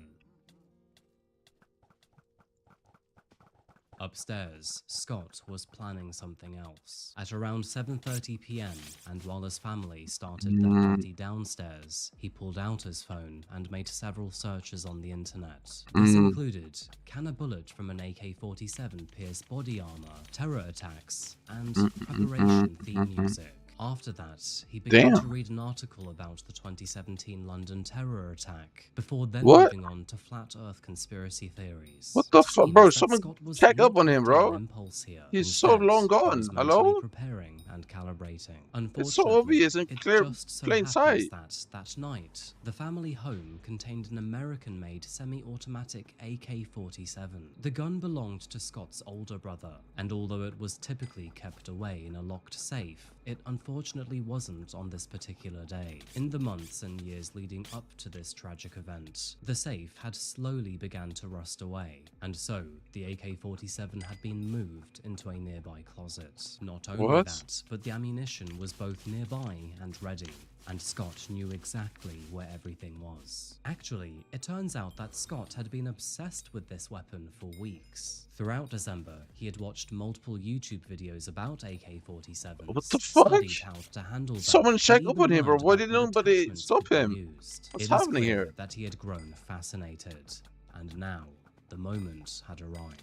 At some point during Nah, the this is evening, terrible. Scott this is quietly terrible. slipped away again, Terrible parenting. I before don't then know, bro. heading upstairs and retrieving the Does rifle. nobody check He this? then loaded it with bullets, armed himself with a second magazine, and then even put in foam earplugs for his own protection. He then slipped on a black jacket, put on some Man. sunglasses, and then just stood there in the darkness with all of the lights off, waiting for anyone to come upstairs. Why? It was only a few minutes before midnight that Linda headed upstairs to get her son. Oh, The turn of man. the new year marks a significant milestone, so it makes sense that she wanted him to be there with the rest of the family. But sadly, by then, Scott had already made his mind up. The very moment that Linda opened Why the do- door and, without a word, Your own Scott family turned around does towards nothing her but show and love to opened you. fire. Neighbors later reported hearing what they described as popping sounds just before midnight. However, Yeah, that's these were not fireworks. That's the Linda thing, was bro. struck He did it multiple strategically times at too, bro. close range. Seconds He did it later, when she people are shooting collapsed fireworks, just bro. outside Fuck of this Scott's guy, bro. bedroom, bleeding out in Disgusting. the upstairs hallway of her own home. Severely wounded, her final moments alive were likely filled with confusion, pain, and heartbreak. Moments later, Scott's father, Stephen, ran upstairs to find out what was going on. And of course, what he found at the top of the staircase was beyond comprehension. Scott then raised the rifle and fired multiple bullets through Stephen's chest, abdomen, and head. He died instantly. Downstairs, chaos The erupted, fuck, man? What's and going family on? members and guests who had How been would you partying let only this guy moments get to this earlier point? were now scattering in panic. I mean, the Scott's patterns aunt is and uncle so sprinted clear. for their lives, diving into the basement before then escaping out the back door. This, of course, saving their lives in the process. As for Scott's older brother, Jonathan, he burst through the front door and then ran into the night, horrified. Meanwhile, his girlfriend ran into the kitchen in search of shelter. Inside the kitchen, she found Brittany, Scott's sister, Adrian, and Mary. And it's clear that none of them had any time to process what was going on, because none of them thought about running out the back door. Meanwhile, Scott himself was making his way downstairs with the rifle in his hands. Those still alive described his demeanor as stern and emotionless. He didn't scream, rant, or even say anything. And behind those sunglasses, his face was blank and cold. The very moment he entered the kitchen, he found Mary.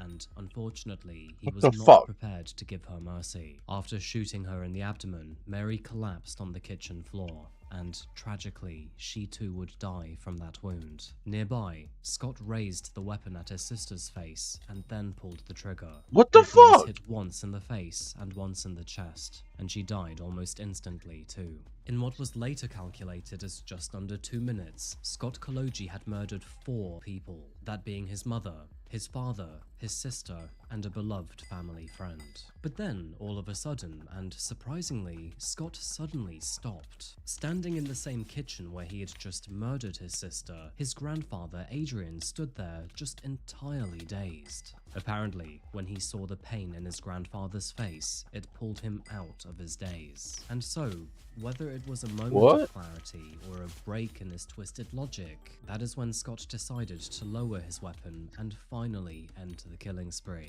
In total, 14 shots were fired, and just as quickly as it began, when all was said and done, Scott simply put the rifle on the ground and then calmly walked back upstairs. Meanwhile, outside, Jonathan had already run to a neighbor's house and dialed 911, and now sirens could be heard approaching in the distance.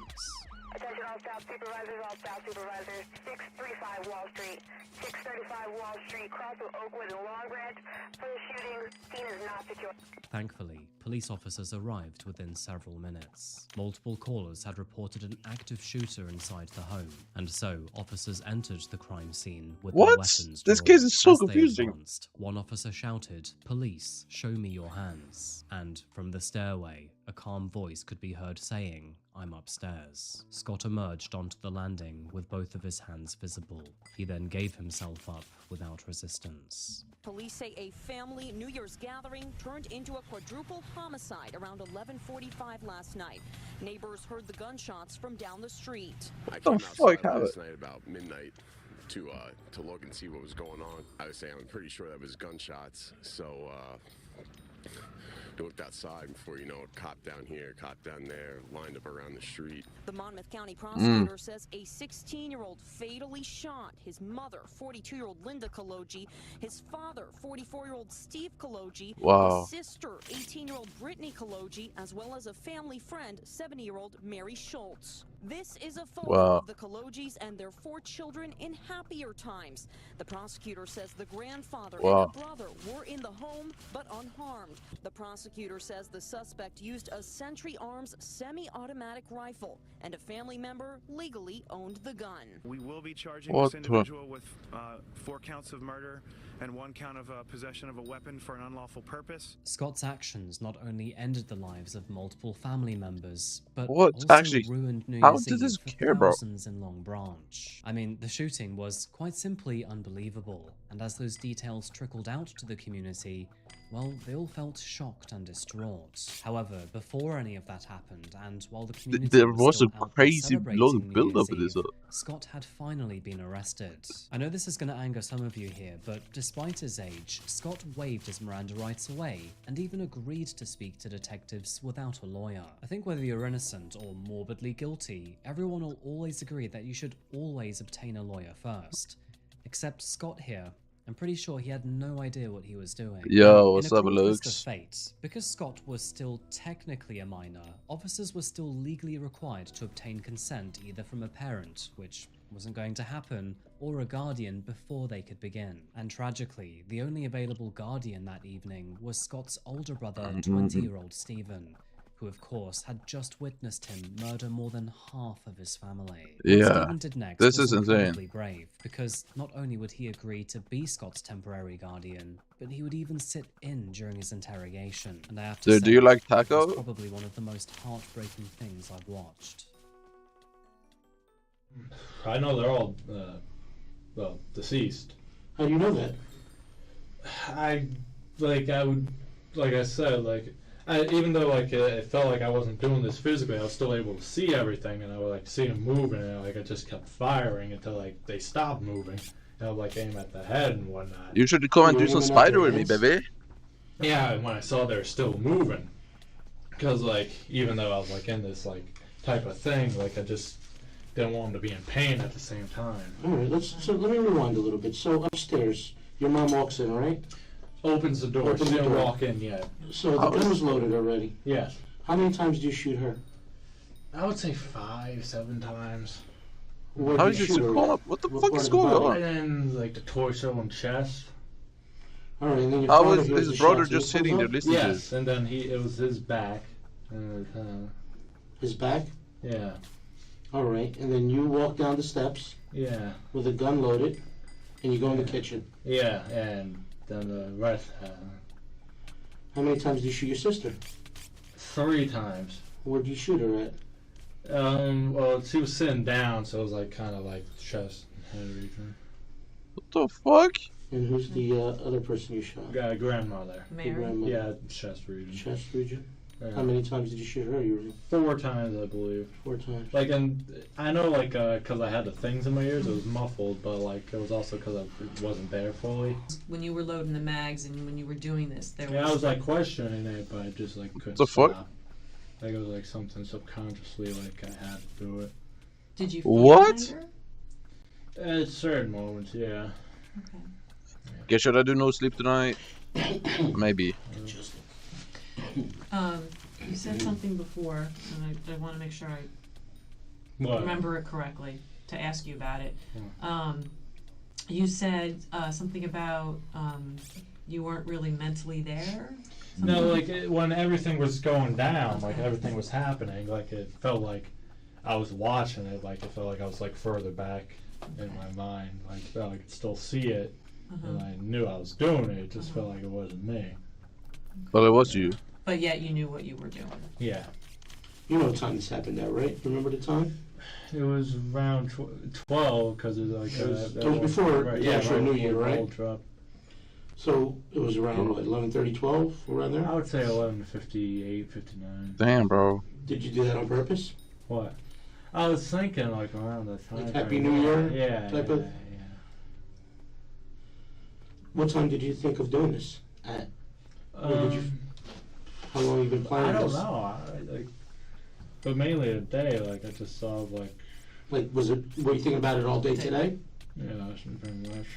So you were thinking about going to get your brother and shooting everybody up? Yeah. When describing the murders, Scott spoke to officers with extreme detail. He confessed everything both openly and honestly, and without any remorse whatsoever. Meanwhile, you can see his brother struggling with his own emotions and, of course, his monumental pain. Of course, Scott would then tell the story precisely how it was, that he'd been harboring violent thoughts for well over a year, and also that he wanted to inflict pain on his bullies, a neighbor who had allegedly wronged him, and even his entire family. When pressed about hallucinations or voices, Scott said that apparently he didn't recall having any that night. However, he did mention seeing a white is light wrong with outside homie, the bro? window before the shooting. Yeah, Whether he's it was cooked, a bro. hallucination, a firework, or This is simply a insane to trick of me. memory, we can't quite tell. But But what his he did grandpa say has with crazy absolute aura, though. clarity was that he already knew that His what grandpa he did just was looked wrong. him in And the when face, and detectives then he asked pulled him down why his he gun. didn't shoot the dog or the cat, Scott simply said that they were not doing anything wrong to him. He then followed up his answer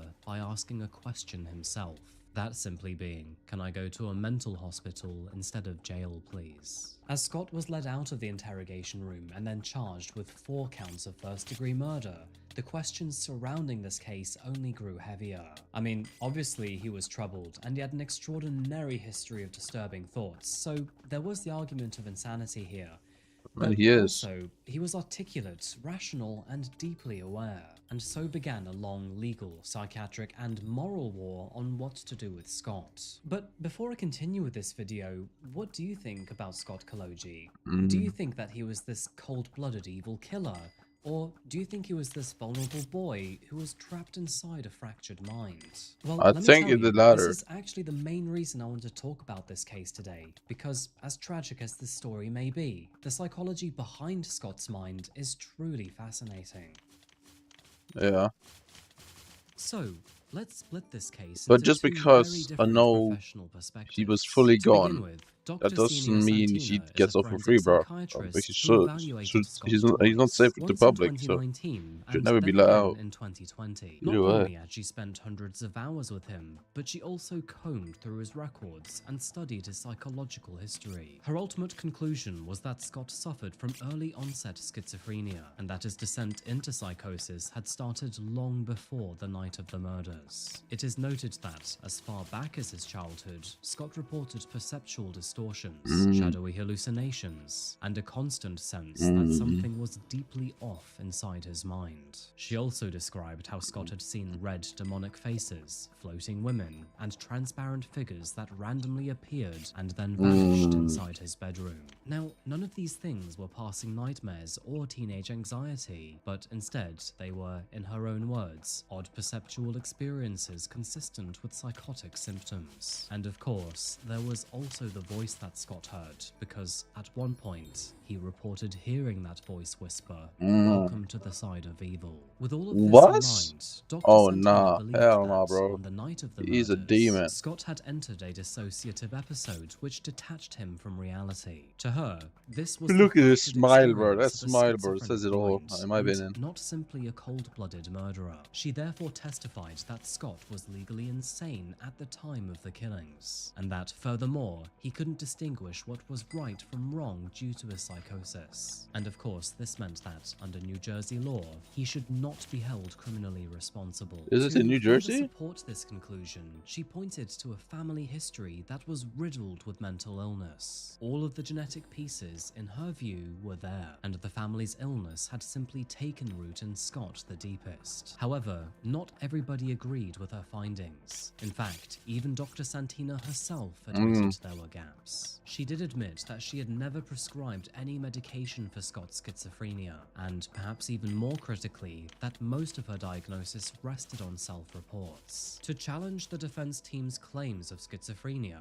the prosecution brought in one of the most well-known forensic psychiatrists in the United States, and I am even sure that some of you know who this guy is. Ooh. Because, of course, it was Dr. Park Dietz. If that name sounds familiar, it should, because Dr. Dietz has testified in some of the country's most high-profile criminal trials. This included Jeffrey Dahmer, John Hinckley Jr., and countless others. And in the case of Scott Kaloji, Dr. Dietz left no room for doubt. Not only did he not believe that Scott was schizophrenic or psychotic, but he didn't believe that he had a tumor that impaired his thinking either. Instead, he diagnosed Scott with autism spectrum disorder, which was further marked by obsessive-compulsive traits. According to him, Scott wasn't delusional at all. Instead, he was seen as rigid, socially awkward, and highly rule-bound. He also said that, at most, Scott may have experienced a brief psychological phenomenon called depersonalization, which is a form of dissociation. However, Dietz was also quick to clarify that dissociation is not insanity, and according to him, Scott absolutely knew what he was doing. He highlighted his methodology, which included his research, his preparation, and his long wait in the dark. To him, this was not the behavior of someone who was lost in hallucinations or even trapped in any sort of psychotic spiral. Instead, it was plain and simple. This was intentional. The jury's task here was huge because they would basically have to determine money, 100 overflow. Nice. Wait, how much money XP is that? Is that more than me or no? Opinions on both sides. But in February of 2022, and after less than 5 hours of deliberations, the verdict finally came in. They found Scott Kaloji guilty on all counts of first-degree murder and a weapons charge. And Scott, who was now 20 years old, I don't know, but on this one, okay, on this one, it's not too bad. One of the harshest sentences ever given to a juvenile. He received 150 years behind bars. By law, he has to serve at least 127 years and 6 months of that sentence before even being given a chance of parole. Which basically means, yeah, he's not ever walking free again. Now, of course, his defense team would argue for leniency, trying to insist to the judge that mental illness was the driving force for these murders. Off the back of that, they tried to apply for a minimum 30-year term instead, pointing towards his age and his psychological struggles. However, as recently as this year, 2025, his appeal has been denied, and to be honest, it's not likely to ever change. Now, if I'm honest with you, the case of Scott Kaloji leaves far more conflicting feelings than it does resolution for me. I mean, the warning signs had always been there. We're talking hallucinations, dark jokes, and desperate pleas for help. Yet, even still, there was never any sort of real intervention. And I think that's probably why Scott's outcome does not quite sit right with me here. Personally, I don't think the justice system was fully understanding of his mental state, and they certainly discredited the fact that this young teen had been asking for help for years. Help which also seems to have been shut down by his parents multiple times. It is obvious why too, because out of love and fear, his mother hid his struggles because she was terrified that he'd be institutionalized. In the end, she was only trying to protect him. However, that may have also sealed the family's fate. It did. Ironically, he is now somewhere that is much worse than an institution. Now, don't get me wrong, because I do believe that, whatever the situation, Scott should not be free and mingling with the public, because it's obvious that he is undeniably mentally ill and an extreme danger to the public. However, it does seem that he lived in a blurred reality and was haunted by delusions and paranoia, and also, he was consistently asking for help. So, is prison really right for Scott? Well, I think the bar for illegal insanity is impossibly high, and I think it also depends on how much you believe he fits that category. For the surviving Kolojis, the aftermath was completely unbearable. Jonathan and Stephen Jr. lost nearly everyone. Their parents, their sister, and, in a way, their brother too. Adrian buried his own son, daughter-in-law, and partner all at the same time. And now they are left only with memories and with questions that will never fade. The Koloji family did so much right by Scott. They loved him, supported him, and tried to give him a normal life. But unfortunately, love alone wasn't enough here, because when mental illness is ignored or stigmatized, the consequences can be absolutely catastrophic. I think Scott's story is quite a tricky one, because although I don't sympathize for him, I do recognize that there were plenty of mental health issues, and while I think it's easier to just simply call him a monster and lock him away, I think what's more important is to try to understand why all of this happened. And there really doesn't seem to be a motive here outside of his own mental health struggles. Those are just a few of my thoughts anyway. But of course, I'd like to end this story on saying how sad and sorry I am to hear that the Koloji family are now half gone. This truly is a heartbreaking story. Before I go, I'd love to know what you think about this case, because I really do think this is one of those special stories where it is really hard to understand the motive. So, on that note, what do you think about Scott Koloji? And do you think he received the punishment he deserved? Bro, I don't know what that said, is. I think that's I don't know what pretty that much is. the end of the video today, folks. But thank you so much for tuning in today. Thanks again to Raycon for sponsoring this video.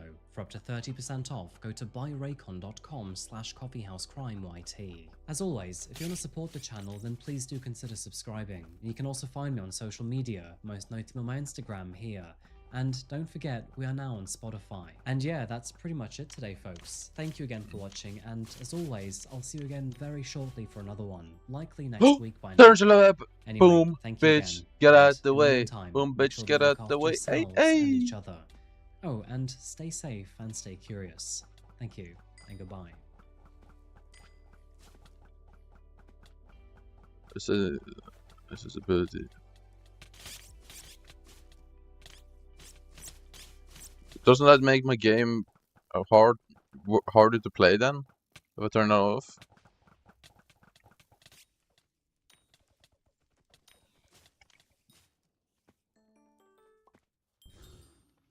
So, let's talk about Tasman Glass and these two. It was in the early hours of June the 7th, 2018, that flames were seen rising from a remote piece of land near Loch Kinoddy in Angus, Scotland. After seeing an orange hue in the distance, locals I can called turn it down to like services, 50%. and after firefighters arrived at the property, It's good with a what little they bit, found right? was haunting. A car burning alone in the darkness, far from any house or witnesses. And just outside the wreckage was the body of a young man, and what the fire hadn't destroyed yet told a very disturbing story. It turns out that the victim, a man who was well known in the area and an ex-boyfriend to a small-time singer, had not actually died from the fire. Instead, he had been violently attacked before his car was even set alight. And what detectives would uncover in the days that followed turned this case from a typical tragedy it's good now, to right? a wild story that many locals still find hard to believe. Hi there folks, my name is Adrian, and today we're looking at a case that involves romance, deception, honey traps, and murder. In this video, I'm taking you to the beginning of summer in Scotland, where in the UK, the sun is finally out and it almost feels livable. You see, it was during those months that a man named Stephen Donaldson went to a park named Peter Pan Park to meet his ex-girlfriend. The thing is, he would never walk away alive. You might not be surprised to learn that the two had a very turbulent history and they had a lot to patch up, so he agreed to meet her. But when he never returned home that night, and then there were reports of a burned out car nearby, well, this is where the story starts to go from not comfortable to dark. So let's unpack this story together because honestly, it's a wild one. On that note, if you haven't subscribed yet to Coffee House Crime, I post true crime videos here weekly, so if that is your sort of thing, I would really appreciate it. And now, let's get straight to this video today. Please, grab yourself a coffee and let's caffeinate while we investigate. This is the case of Stephen Donaldson. What?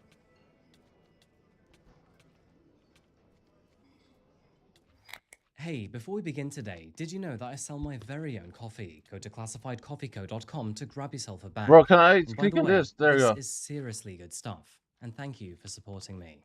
Welcome to Angus, folks. This beautiful country on the east coast of Scotland is a place to find by its farmlands, small towns, Bro, I didn't have my country roads, cursor. and My very cursor is not here dramatic because I'm full coastlines. screen on a different Life screen. here moves slowly So my for cursor an is obvious gone. reason. It's half deserted, but all the same, bloody beautiful. In Angus, you won't find much more than the distant rumble of a tractor and maybe haggis. Nothing that is So what was likely the to point draw of this? national attention. However, in June of 2018, all of that changed. It was in the early hours of June the 7th that emergency services What the fuck is were a... called to a rural stretch I of am not a land maid. near What? Loch Kinoddy, which is a small freshwater loch and nature reserve in central Angus. There were reports of a vehicle that was on fire, out in the darkness and far away from houses and streetlights. By the time that responders finally arrived, the fire had unfortunately almost entirely consumed the vehicle. However, I mean, yeah, you would need to pay me insane amounts of money to do that. No simple fire. Like, absolutely insane amounts. Investigators So, also and noticed it's not worth it. bloodstains on the ground nearby, and by the side of the wreckage were the charred remains of a human body. They also realized that the body had suffered severe injuries to his head, neck, face, and legs. Detectives would later describe the scene as one of the most I'm talking like 10,000 IRL. encountered in their careers. Bro, Death is unfortunately an inevitable experience. It's my dignity, bro. I murders cannot be do doing that. happen quite frequently. However,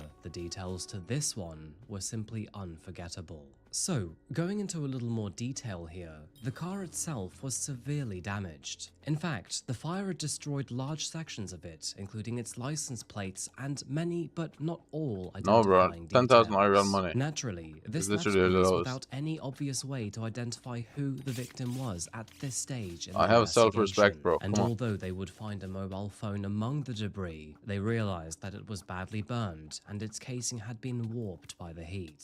So it was no surprise to learn that when they tried to power the phone on, nothing happened. It was effectively dead, meaning that investigators had to find another way to identify their victim. Now, thankfully, it would not take long for investigators to realize that there was actually one piece of identification that had in fact survived the flames. Ooh, and I think that all of you car enthusiasts out there will know this already, but of course, that would be the engine's number. With the numbers The stacked thing into died? metal, I it's didn't one die. of those details that will often Bro, survive is intense Nyanza die? fires, because Was? that is kind of the reason for it. And so, with this number in hand, detectives finally Come on, what's that? had a lead. Tarantula. So, after running the identification number through both local and national databases, they realized does that make it a lot of belonged free to a money, though. white BMW Series 1, which, by the way, is not the kind of car you'd see in this area. The model was relatively expensive and not the kind of car that you'd find in a rural community like Angus. This was more of a combine harvester sort of town, not a place for luxury hatches. In fact, for a moment, detectives would even initially believe that maybe this pointed towards some sort of gang or organized crime, because an expensive car that was both burned and abandoned on a country road could certainly point in that direction. However, the vehicle's rarity would actually eventually work to their advantage, because soon enough, they realized that it might belong to a man living in the local area. And this is where I have to introduce you to this video's victim, Stephen Donaldson. Do you want to play Now, Among Us? At the time of his death, Stephen was 27 years old. Growing up and living nearby in the coastal town of Arbroath, Stephen was in the council area of Angus. Arbroath is a I don't think relatively so, bro. small place I where think families I'd have been rather- rooted for generations. I'd rather And hop being on here chat, for almost all of his Jerkmate or something, life, bro. Stephen I don't was know. well known in the local community. Anything but With both play parents Among Us, still bro. together and two loving sisters, he came from a very close-knit family. And those closest to him described Stephen as someone who remained strongly connected to his family. Now, professionally speaking, Stephen actually had a very interesting job. He would work as an offshore oil worker, which basically meant long periods away on oil rigs in the North Sea, followed by relatively short periods of time back home in Angus. Now, I probably don't need to tell you this, but offshore work can be very demanding and dangerous, but it also kind of pays extremely well. So, because of that, Stephen had started to build a very comfortable safety net when it came to finances. In fact, he had also invested in several properties in Arbroath and even the city of Aberdeen. What so, just happened? I just died to a minion? He was absolutely crushing it. Outside of work, Stephen loved cars and motorcycles. Friends and family would describe him as someone who enjoyed cars and driving. And of course, this would eventually lead him to buying his beloved white BMW 1 that's Series. a cold ass car, bro. So, there was very little about his life that indicated why he would be possibly murdered, especially in a brutal way, because Stephen didn't really have any enemies whatsoever.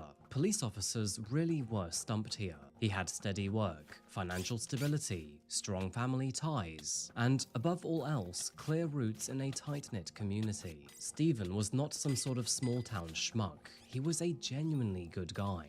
And so, what happened to him?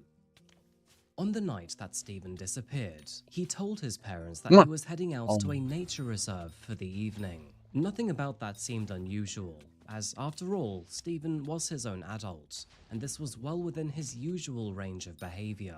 And so, when he didn't return home later that night, his parents did not immediately worry. In fact, when word began to spread that a body had been discovered near Loch Kinnerdy, his father had even brushed the idea aside. The possibility that it could be his own son felt way too far-fetched.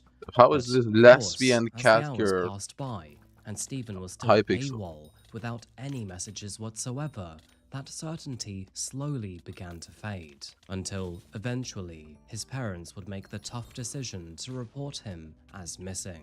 When speaking to the police officers, Stephen's parents would highlight one specific feature about him, that being the tattoos that were found all over his legs. And unfortunately, that is when the gauntlet fell for them, because officers had already established that their victim had tattoos on his legs. And all of a sudden, this disappearance was no longer a disappearance. The news was deafening to his parents, and in a matter of seconds, Stephen's family's lives had been shattered, and what they now faced was a long road ahead filled with grief, pain, and sorrow. But what specifically happened in the hours leading up to Stephen's death? Why was he killed so brutally, and who Permanent sub now, and two. I have a permanent sub. However, when they began their investigation, they uncovered one important detail. You see, it turns out that earlier that afternoon, Stephen had actually accidentally broken his phone, leading him to go to a local Apple store to have it repaired.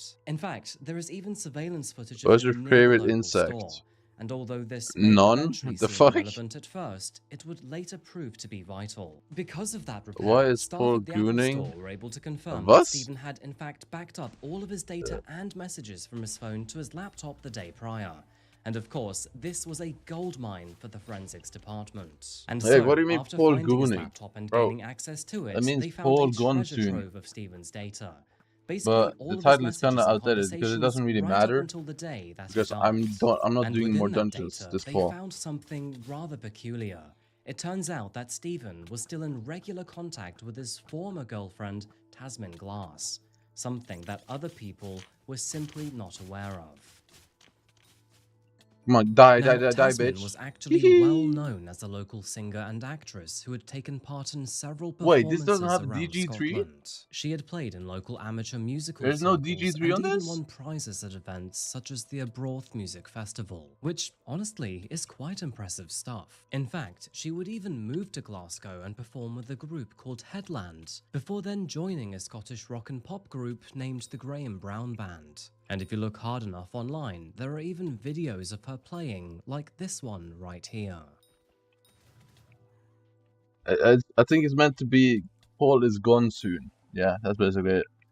However, but there's this some move new would dice and also put rotations, so I financial have pressure to on Tasmin. She do was certain things desperately now. trying to keep her Hey, flat my in the boss is city, alive. but would also have to juggle I need to working do Spider Canada Slayer. while making weekly trips home for her singing lessons. And as you can imagine, all of that work and driving and time would quickly take away all of the remaining money that she had. It would also take its own toll on her relationship with Stephen, who at the same time was busy with long trips away on the oil rigs. Her boyfriend was working extremely hard, and to be honest, he had every reason to be, I will because bite you. it turns out that Tasmin was now Was? actually pregnant with his baby. Before we move on, I almost forgot to talk about how the two first met, so let's discuss that. Tasmin and Stephen had first met through shared friends in Angus, and their relationship would naturally strengthen over time. In the earlier days, they were like any other typical relationship, just two young adults who were navigating their early years of adulthood together. Now friends would describe them as average, but It's they also inside noticed me. that Tasmin would often get spoiled by Stephen. In fact, he would even buy her a car during their time together to help her with those long road trips. Something that friends would later say reflected how invested he was in the relationship with her. It's And not as for working. Tasmin, well, despite her best efforts, she would later write that car off in a car crash. So, good job, T. When the relationship eventually came to an end, it unfortunately was not peaceful. Towards the end, the two were arguing daily, and allegedly, Tasmin had even become abusive towards Stephen. Wait, this and makes what no was sense. once cozy between the two had So swiftly turned volatile. she's inside In of them, fact, and then it's not apparently, working. What's Tasmin had this? even intentionally made What? herself pregnant in an effort to keep Stephen. That is what the rumors and a few tabloids say, at least. And it turns out that Tasmin Why was is the magma deeply balls resentful towards so Stephen when he broke invisible? up with her. She insulted him, spoke poorly about him to his face and all of her friends, and was extraordinarily angry towards him. And it was in the midst of all of that angry rhetoric that she started talking about those bad feelings with two men known as Callum Davidson and Stephen Dickey. Now, for the sake of too many Stephens, we're going to call him Dickey for the rest of this video, though I'm pretty sure that you'll have an even better name for him later. Anyway, as the conversations continued, Stephen was increasingly described not simply as an ex-partner of hers, but as someone who had purposefully wronged her. Now, according to Tasmin, the evening of June the 6th began like any other evening. She told the investigators that she had been swimming with three friends, Dickey, Callum, and Callum's girlfriend, Claire. And afterwards, the group then returned to Callum's home in Merrywell Bray. Tasmin then claimed that she then drove to Peter Pan Park, where she had arranged to Wait, meet there's no way Stephen. that's a real She name. claimed that she arrived Peter Pan around Park? 11 p.m, but Stephen would never actually show up. And so, after waiting for a short while, she then drove home, spoke to her mother, and then simply went to bed. However, this is where things begin to get interesting. Because when detectives looked at her internet activity, I want to get ratted. at first I want to did get in ratted. fact all check out. Not only did it confirm that her phone had reconnected to the home's Wi-Fi network shortly after 11 p.m, but additional data from her Apple Watch also confirmed that she fell asleep soon after. And so, at first glance, this information did actually support her story, and it also suggested that she had never physically carried out any attack towards The fuck did Stephen. it do? However, just to play the devil's advocate here, do you think that that means that she was never actually involved at all? Well, to investigate this even further, the police decided to speak to the other people who were with Tasmin. There's that a red evening. secret Initially, Callum, Dickey, and Easter Claire egg? all provided very similar accounts to Tasmin. They all claimed that after returning to Callum's home, they relaxed, had a few beers, and then eventually would fall asleep around midnight. So, at Bro, least where's for the now, drops at though? all Like, what things the were good fuck? for these What's four happening right now? people. And on the other side of the coin, without any witnesses, surveillance footage, or clear motive, the investigation onto how Stephen Donaldson was murdered slowly began to stall. Little By day 3, Gudada. detectives were growing concerned that they may never actually find out what precisely happened to Stephen. But that is when they took a closer how look much money at would Stephen I Dickey. net worth? I You mean, see, would I when they make first from looked at this? Dickey's phone, they Would I go realized that better, there was right? barely any phone or message activity in the fortnight leading up to Stephen's murder.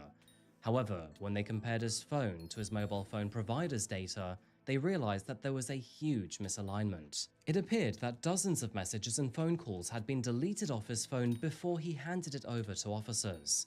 of course meaning that there was likely something that he was trying to hide. And his phone's location data showed a whole different problem. In fact, so did Callum's. Because although both Callum and Dickie claimed that they were home sleeping that night, their phone's data told a completely different story. It was around midnight that both of their mobile phones appeared near a health center several miles away in the rural town of Kerrimur. And it just so turns out that surveillance cameras would also capture two men walking by at the exact time that their phones appeared there. So, what were they hiding, and why? Well, as detectives looked into both of their backgrounds, they would find several other glaring red flags. For example, both men had a long history of violence, especially Callum. It turns out that he had even previously been convicted of assault causing serious injury. Damn. And so, with this new information, officers could tell that this guy was definitely capable of malice. Bro, are we doing fucking story time over there, or what is while this? they continued to investigate both Callum and Dickie, police officers decided to speak with Tasmin for a second time. And this is where it gets quite interesting, because when they made their way down to her work, which was a cafe in the town centre, they realised that something was rather off about her behaviour.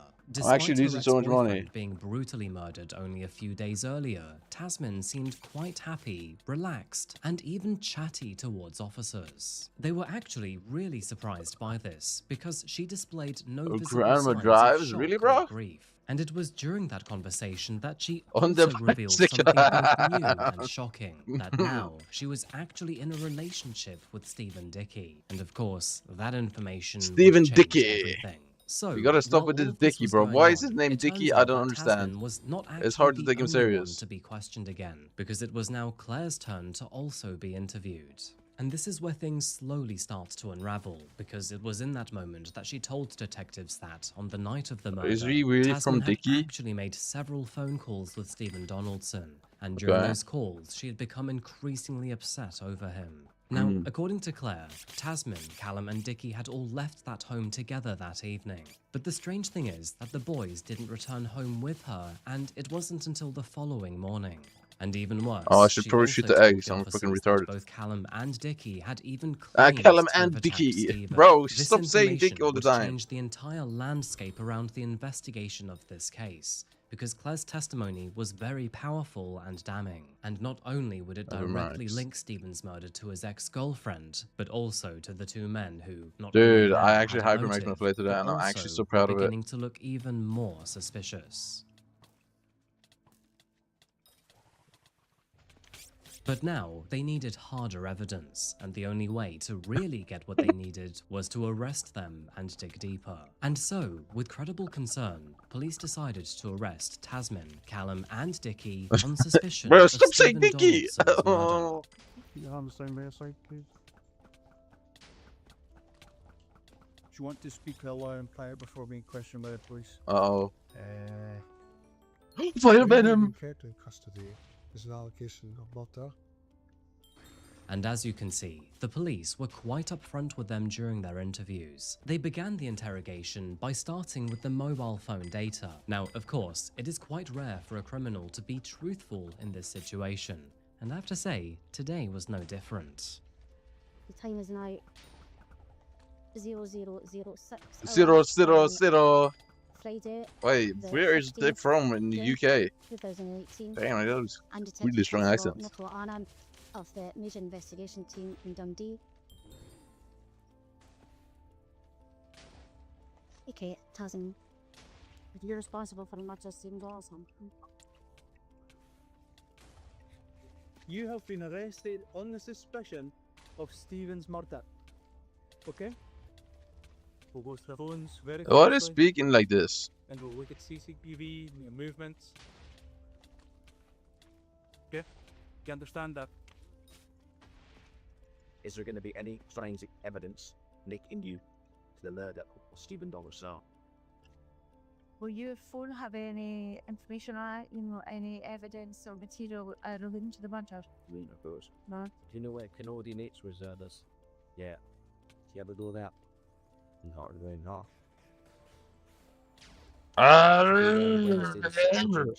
Okay, I'm sorry. The 7th of June, 2018 on. sure about that, Steve? Yep.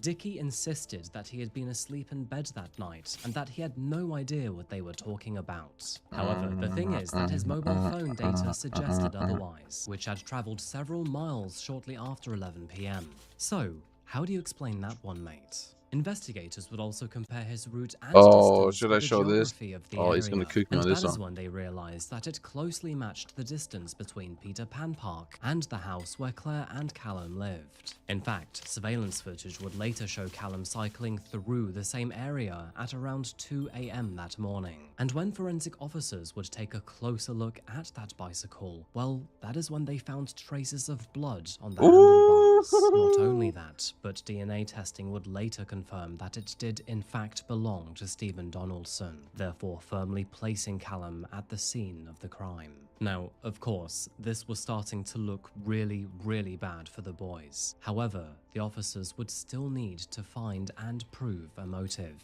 which we've already kind of touched on. Usage your phone wasn't working properly and it wasn't storing your call data, but that's not true. It was working properly and it just stored your call data, including the texts and the messages on the phone calls that you try and delete after you've done. Your phone's still The accent stored, is so all that strong kind on of this. stuff. I still know. No comment. You're a little bit confused about why this one. The crazy thing is that it was during Tasman's interview that detectives learned that she too had been deleting messages from her phone. More specifically, messages that were related to money that she owed Stephen. Now, as we know, Stephen had actually bought Tasman a car earlier that year, and I would like to point out here that that was a no strings attached deal, so she did not have to pay him back. However, when Tasman was stupid enough to crash this car, Stephen was actually forced to cop an insurance payment of roughly £1,000, something that Tasman would never actually pay back. Statement, you said that you were due saving £1,000. Have you what financial difficulties? Connor, struggling for money? You told Callum that you couldn't give Stephen the money back as your bank account had been frozen. They'd been contacting you for a while asking for it. You've loaded up a kidding you on the pretense of giving these money shiny back. one. Use. And you're actually leading up his death. I've never ever seen somebody Never lift for ever. a living animal like that. It's horrendous. For £1,000, for £1,000. For grand. £1,000. In fact, the only reason that Stephen was in touch with her in the weeks before his death was to recover that money. But unfortunately, Tasman could not find the cash that she owed him, and so, what was she to do? Now, this is where an additional motive was discovered, because it turns out that Dickie was in the same room as Tasman when one of those phone calls came through. It was in that moment that he reacted with both jealousy and anger. And apparently, he was furious that Tasman's ex was still in touch with her. We've been told that you weren't happy that Tasman was speaking to Stephen Donaldson. Were you jealous of their relationship? Didn't know that. Yes, bro. As I told you from the start. This is kind of W, bro. Greasy. I think you're not happy that she's matching up with Stephen Donaldson. You're just thinking him on the phone. Alright, so golden we've fish. seen plenty of footage now, and we also have a pretty good indication as to why Stephen may have been murdered. But what about the timeline? Well, after their interviews, detectives now believed that they could finally reconstruct that. From what we know, I love Tasman saying that messaged shit. Stephen to say that she finally had the money that she owed him, and that she wanted to meet him to hand it over. On numerous occasions, Stephen asked Tasman if it was okay if they could meet Die, at his bitch, home die, die, die, instead. die. Oh my But God, for I whatever was almost dead. reason, she insisted on Peter Pan Park. And in hindsight, it's kind of obvious why. So eventually, Stephen agrees to meet her at Peter Pan Park and says he'll be there at 11 p.m. Tasman responds with, "Great, You I'll wanna see you join there, Ash?" and I'll be alone." But instead of doing that, she actually gets in her car with both Callum and Dickie in the back seats. And then, just before Wait, arriving are at you the doing park, Ash she Ring right asks now? both of them to get out and walk the rest of the journey. She then Wait, is he continued doing- alone and up the road towards Stephen. And while the two of them were busy talking alone in that car park, Callum and Dickie had silently made their way towards them. Wait, is he And of doing course, Ash Ring right now? that is Hold when on. they attacked Stephen. And while they were busy violently beating her ex-boyfriend to death, Tasman did the most heartless thing possible Wait. and simply turned a blind eye before then slowly driving away. Even after Tasman drove away, the assault would unfortunately continue inside that car. His post-mortem examination would reveal that his fatal injury was a severed spinal cord, which was probably caused by repeated and forceful blows to the back of his head. Oh no, I Investigators don't also wanna do believed that the that. weapon they used was likely a machete or an axe-like blade. And interestingly, news reports also include an image of a baseball bat which they believe was used during the assault. In addition to all of this, he had also suffered numerous stab wounds from multiple knives, with wounds on his hands and forearms showing clear signs of self-defensive injuries. And then, after those final blows, both Callum and Dickie forced his body into the vehicle and drove away from the car park towards the remote land near Loch Well, I Kinnergy. guess And we then, need to do while this. there, they dragged his body beneath the vehicle and set the car on fire. With all of this said, officers now believed that they had sufficient evidence to take these three down. And so, on April the 1st of 2019, the murder of Stephen Donaldson finally went to trial. The prosecution laid out exactly what they believed happened. This included the breakup, the bitterness that followed, their contact over the money that was owed, the ambush at the car park, and also the attempt to destroy evidence by setting the car on fire. The digital and forensic evidence available was solid here, and the testimonies that were made from multiple witnesses helped create a very Isn't this like clear way picture too many of people, planning, bro? deception, and violence. What's interesting is that during the trial, both Callum and Dickie would turn the blame onto each other. Dickie claimed that Callum was the more aggressive I mean, this is quite a person lot of the people two, here, bro. while I'm not Callum gonna lie. claimed that Dickie was actually the one to deliver the fatal blows. However, doing this would help neither of them, and on May the 3rd of 2019, the jury found both men guilty Wait, what of is the Stephen's strat here? murder. Excuse me, As a sir? result, Dickie and Callum were sentenced to life in prison, receiving 23 and 24 years respectively. Now, to be honest with you, I'm not so sure why Callum received an extra year over Dickie, but either way, I'm sure that must have felt like an extra slap to the face for him. You carried out the attacks in two different locations. Initially, you overpowered Mr. Donaldson at the Peter Pan Play Park. The wickedness of your crimes caused shock and outrage. No sentence that I can impose will repair the grievous hurt and loss that you have each caused by taking the life of That's this young crazy. man. Now, you might be wondering Wait, what happened that's to Tasman, insane. but as it turns out, she would face an entirely different charge. The thing is, because Tasman technically wasn't there when Stephen was murdered, she would face different charges when compared to both Callum and Dickie, unfortunately. Despite this, the prosecution argued that, although she wasn't there to actually carry out the attack, she was in fact instrumental to orchestrating it. After all, it was Tasman herself who arranged the meeting, insisted on the location, brought both men to the area, and put Stephen directly into harm's way. And metaphorically speaking here, she may have not actually been the one to strike the match herself, but she certainly gathered the wood, laid the kindling, and then gave the arsonist the lighter. And so, with that said, Tasman wouldn't be found guilty over murder, but instead over culpable homicide. And as a result, was sentenced Because to I a could do tiny, one boss measly 10 years time. behind bars. Wait, this is insane.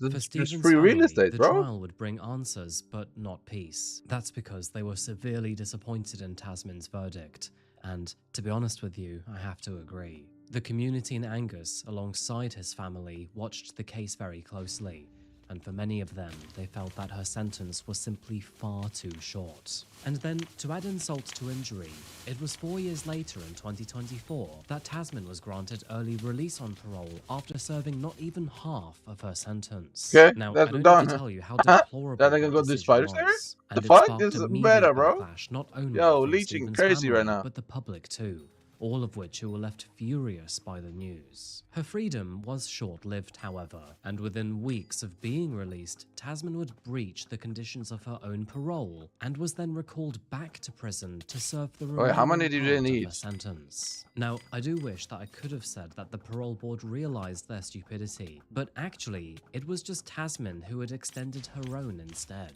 But obviously, for Stephen's family, none of these developments changed the reality of losing their son. Stephen was only 27 years old when he passed away. He had a job, friends, and big plans for the future.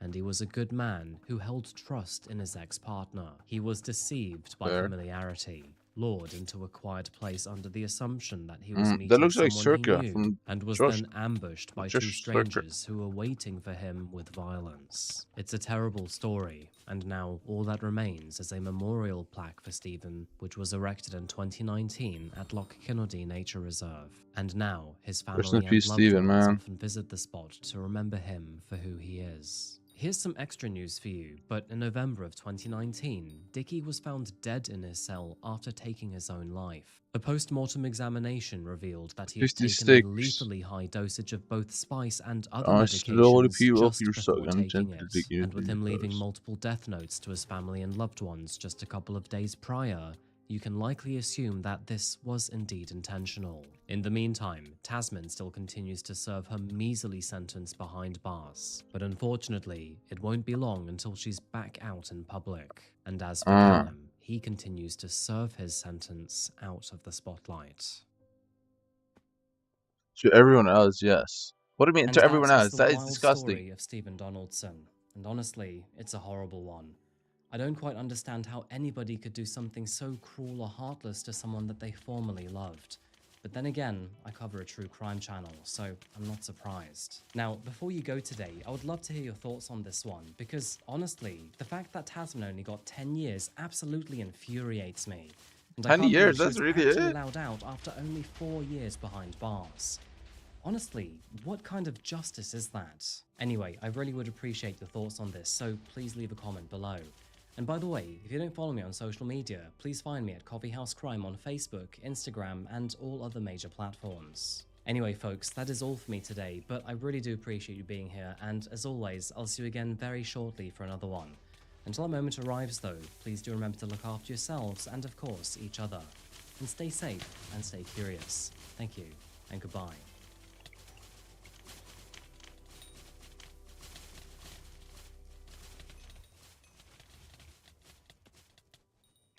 Bro, what is going on with this Ashwing? Is this really the new meta? I mean, I don't mind it. Fair enough. It's kind of chill.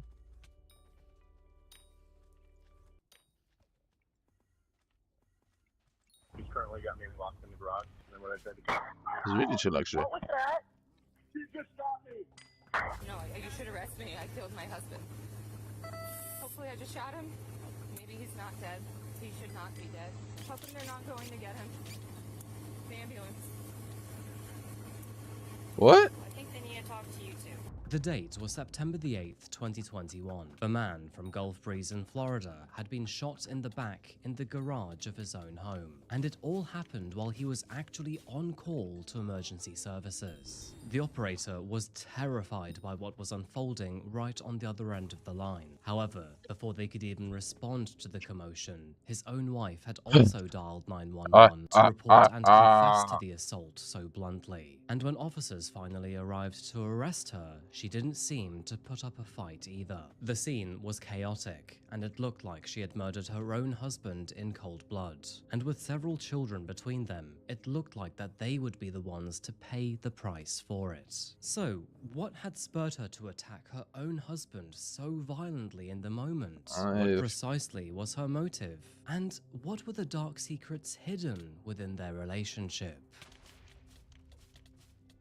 This has to be one of those cases that makes you wonder how safe you really are, especially with someone you trust, because sometimes when things escalate, they explode. And I have to say, there is a lot of awkward family drama in this one, and not really in the ways that you'd expect, so be prepared for that throughout the story. Hey folks, and welcome back to Coffeehouse Crime. My name is Adrian, and if you like true crime or dark stories, you're in the right place. Yo, So Blazer please, is grab respawning yourself a here, bro. coffee, hit subscribe if you What's haven't up? yet, and let's caffeinate while we investigate. This is the case of Bree Coon. There's no way that actually counts.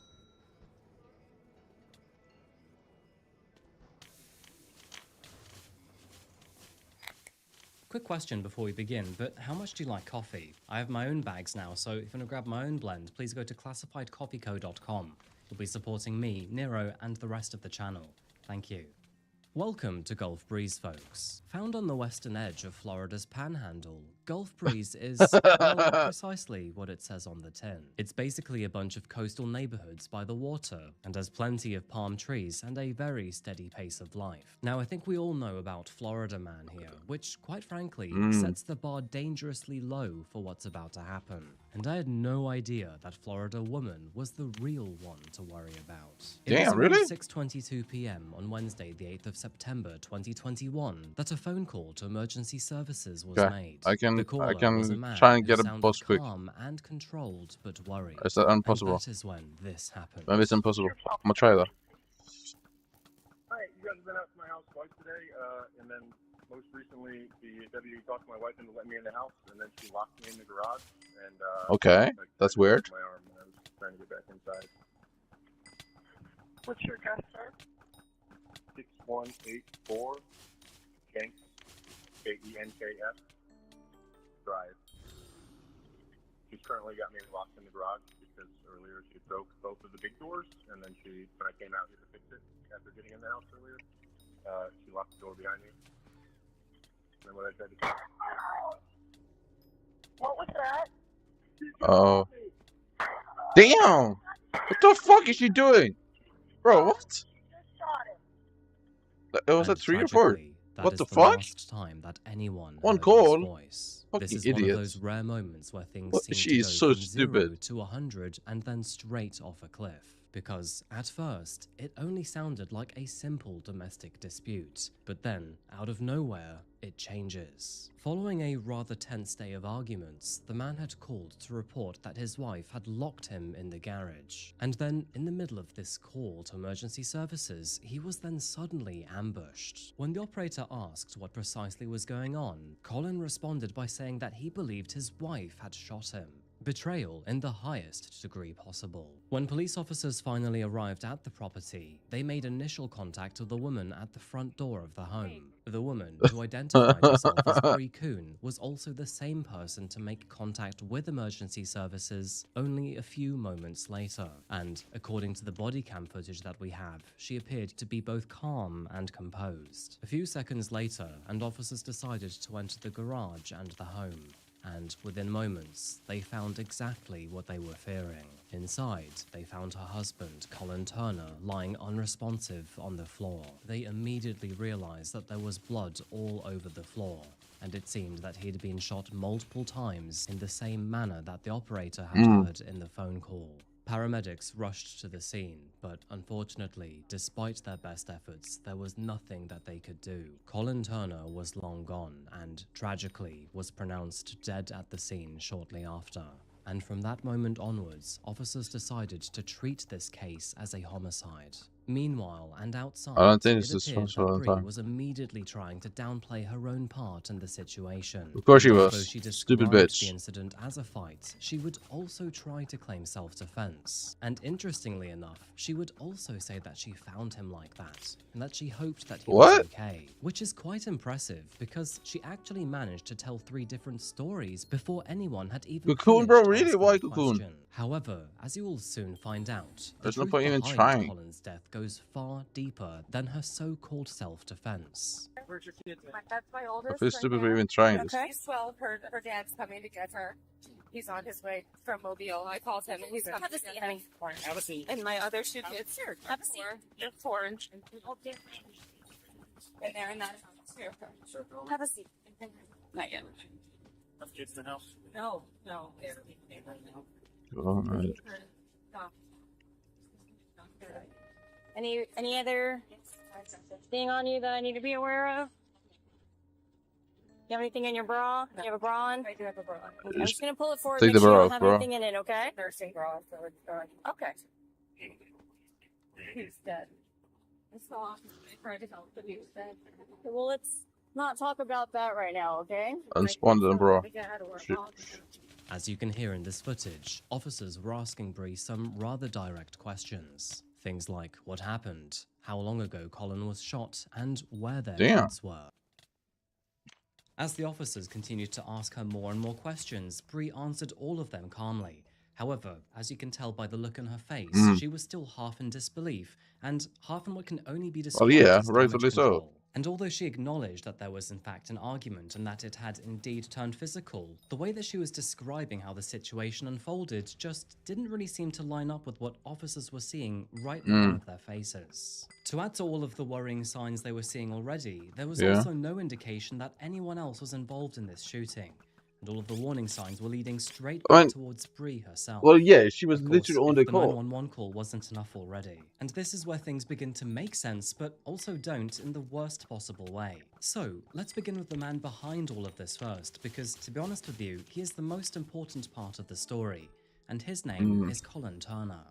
Now, by all accounts, Colin was a Damn, that smile is easygoing devious. guy. What the Surrounded fuck by is that? family, he was raised in Florida and was described as someone who was really easy to be around. He wasn't the kind of guy that was loud or attention-seeking, but rather quietly dependable instead. The kind of person who didn't need to try to dominate the room to be liked. People who knew Colin spoke about his consistency, as he was always someone who showed up and always maintained his relationships without drama. And his early life seemed to be quite stable too, because this man had no history of violence. In fact, it was actually quite the opposite. Colin had spent around 14 years serving in the United States Marine Corps, Damn, before nice. eventually reaching That's the really rank of nice. gunnery sergeant. How are you? It is a role that carries significant responsibility, particularly given that he was working in explosive ordnance disposal. But even after his service ended, that structure did not disappear, because according to those who knew him, Colin carried the same sense of routine and responsibility into his life outside of the military. Now, we're going to talk about why he left the Marines shortly, but when he did, he seemed to shift his focus towards his family instead.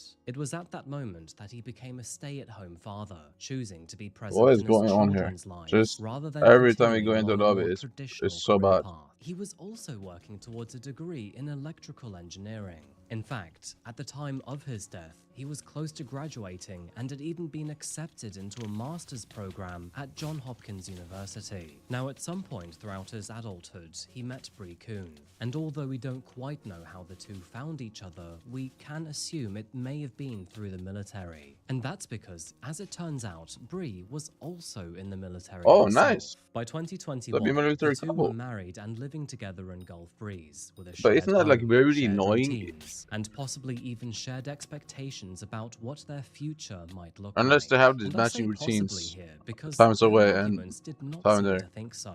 So, focusing on her for a moment here, after graduating from East Mississippi Community College, Bree had also served in the military, working in the Nice. United States Navy. Just like the Marine Corps, it is an environment that is built on structure, discipline, and control. But it seems that Bree herself was actually having issues, and against her will, she found Is it herself on lagging? limited duty, most likely due to her ongoing mental health struggles. Although it's never been This confirmed on already record, stuck. we do know that Colin would often speak about her borderline personality disorder to his own friends and family. And although other details have not been fully disclosed here, we do know that she seemed to suffer from other diagnosed conditions. That's lovely, bro. So, although they tried to manage the situation and her condition, there were many times where Bree's behavior was unpredictable, emotionally intense, and extremely hard to regulate. And that is usually when the two began to argue quite frequently. And by the way, I'm not saying that Colin was perfect in himself, because he certainly had his own flaws too.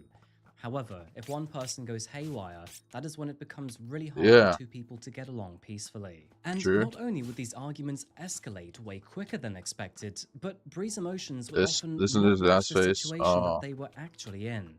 She would always overreact in the most emotionally intense and strange of ways. And no surprise, this would put strain on the relationship over time. And for someone like Colin, who was not only in the military but also valued stability, this was a massive problem for him. It's unfortunate to say why that did his you have to marriage get was Cocoon? not only uncomfortable but almost The boss were actually unrecognizable. just And fine. whether he hoped that she would change, Until or the simply Cocoon stay for happened. the kids, or just genuinely felt safe around her, we will never actually know. The truth is, though, he stayed, for whatever reason. I think we all know by now that love can be a profoundly blinding thing, right? And unfortunately, sometimes that loyalty and commitment can actually get you killed. It is safe to say that Colin and Bree were unfortunately in it good. Not only were they married and raising children together, but they also shared routines, mixed their finances, and even depended on each other when the other was sick. And that did go both ways. The reason why Colin had unexpectedly transitioned out of the Marine Corps and into a different phase of his life was because he was medically discharged after experiencing a traumatic brain injury. And although we don't know all of the details about this, we do know that he was given a 100% disability status. So, instead of deployment schedules and high-risk operations, Colin shifted his focus towards home, while Bree would continue to work hard to keep the family afloat outside of his disability checks. However, that's not to say that he was doing nothing, because in the meantime, he was a stay-at-home father, while also working towards a degree in electrical engineering. But unfortunately, it was around that time that mud really did hit the fan for the family. Because after battling with her own ongoing health issues, Bree was then put on limited hours with the US Navy. Simultaneously, she grew frustrated with Colin. And whether those frustrations were valid or not, Bree was already beginning to struggle with her own demons too. And in the foreground, their arguments were growing more explosive and more frequent by the day. Now, I've said this in a few videos before already, but there are some very cruel people out there, and some people just seem to thrive off of giving punishment. And sadly, Bree very much was a punisher. You see, if Colin ever acted out of line or simply did things that she didn't like, Bree would do very unkind things to him. That's not nice. Things that only made sense if she was acting out of spite or revenge. For example, when Colin turned the home's Wi-Fi off one evening, she responded by putting his laptop through the dishwasher. What? Look, I'm no expert here, okay? But I don't think that's covered under standard conflict resolution, or even warranty for that matter. In addition to this, Bree was also not scared to talk about any of their problems publicly. Kind of like a, if you do something I don't like, I'm gonna tell everyone about it kind of thing. In fact, she even spoke about this online, one of those, Facebook comments really? to a divorce attorney saying, quote, "It could get ugly." Definitely not the kind of thing that a stable adult would say on a Facebook post.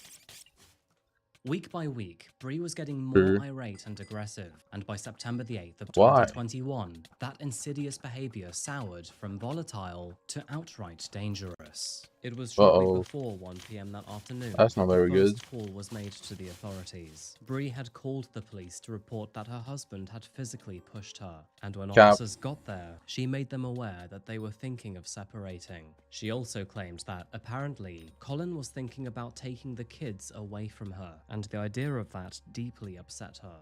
She's got a shotgun and her pistol in the bedroom with her. Okay. And my pistol is on the dashboard of my truck. Okay. They're all pretty for you. Okay, you stay out here, man. I'm just open. There's a little dog running around. Okay. She won't get. Go all the way to the wall. Damn, bro. Her name's Bree? Her name's Bree. She's got both kids in there with her. Okay. What's going on today, ma'am? So my husband is trying to take the kids. What's up, big guy? He threw me on the floor and pushed me against the wall. And this all happened today? This, yes, it happened today. We've been having issues over since the weekend. What are the issues about? Just typical relationship stuff. You guys married? Yeah, we're married, but his go-to is to use the kids against me. So he's What? taking them to Georgia. But when officers spoke I don't to believe Colin that. afterwards, the story seemed to be different. Yep, He claimed I believe that him. not only had he not hit her, but Bree was the one to get physical, and that as the primary caretaker, he was merely trying to take the children away with him until things cooled down. And interestingly enough, but when officers offered Bree to make a statement or request a court order against Colin, well, she turned both options down. Why? What's your name again, man? Colin, C-O-L-L-I-N. What happened today, real quick? I know you're talking about the own partner. Long story short, she went into a borderline rage last night, and it's continuing to now. Looks at every person. Trying to take my kids. Georgia. Give space. I got you. I'm the primary caretaker of the kids, only caretaker of the kids. So he wants to go to Georgia to his parents, their grandparents.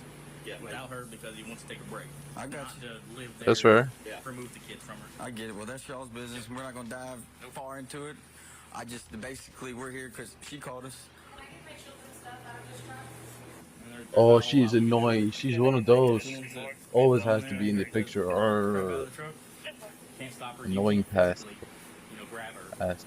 But Head up pest. that's gonna be a problem. But that's not going to help anything either. So it's one of those push-pull, you know. It's just sometimes it's better to stand off to the side and then let things cool off, and then later you guys get back together and say, hey. What's gonna happen? Well, look, dude, if it weren't for all her mental health issues and diagnoses and suicide attempts, then I'd walk away and let her have the kids and have space that way. But I'm not going to leave toddlers or somebody trying to kill themselves twice over the last. I'm not telling you what to do, man. And before I get too far from the tangent, nothing physical. You guys just arguing back and forth verbally. Yeah, I told him I went to my daughter, my wife and my daughter. Don't be a man, bro. He's not snitching. He's not snitching. Take her to the couch with me and my son, and my wife woke up and like just did one of these over my daughter. She couldn't take her protecting the ball with the fumble. I got you. I was like, "Are you serious?" Right now? You got banned too? So nobody pushing anybody. Nobody's trying to hit anybody. Any reason why she would say maybe that you did batter her? Because she has borderline personality disorder, and it's a textbook thing for people with that disorder to do is make false allegations. I get it. You want to fill out a statement at all with me? You don't have to. You just have to offer it if you want to fill out a witness statement. Yeah, I'd love to fill out a witness statement. So, at this point in time, there was not much that officers could do.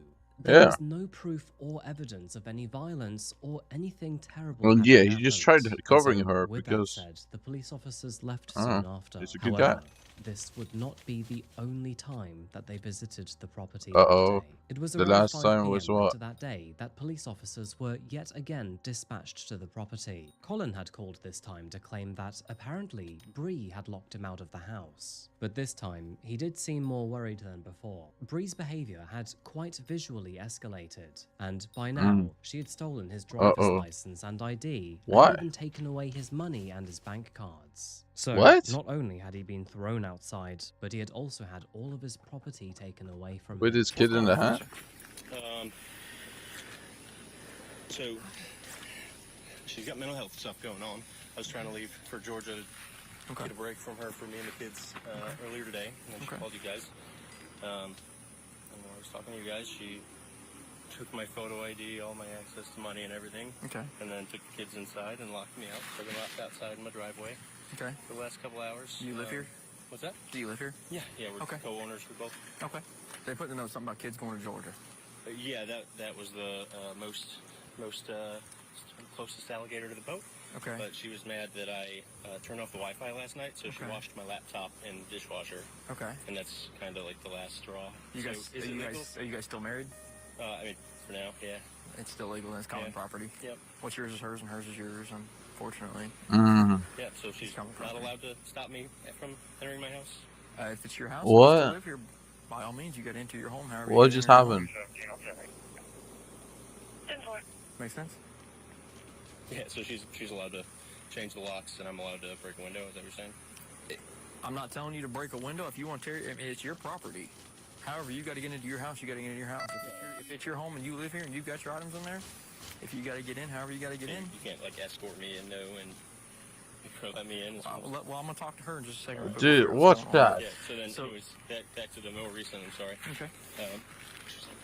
She wanted to take Lainey back inside. Lainey is staying. Lainey's screaming that she doesn't want to go inside without Daddy. And then she wants Lainey to go inside without Daddy. And so here we are. So here we are. Okay. At any point with this argument, was it physical? Was it anybody hit, scratch, kick, bite, push, anything like that? Poke, anything even? Nope. Okay. So that's just basically just a verbal argument over the kids going to Georgia then. Is it a continuation from what happened earlier then? Is that fair to say? I don't understand what you wanted. What you want to see? Because I know we were out here earlier over the kid issues. Oh yeah, this happened directly after you guys were here earlier. She locked me out. Okay. About what time were we here earlier? What, like 2? 2? 2 sounds good? Okay, that's fine. Okay. All right, just give me 1 second, okay? Let me talk to her and see what's going on.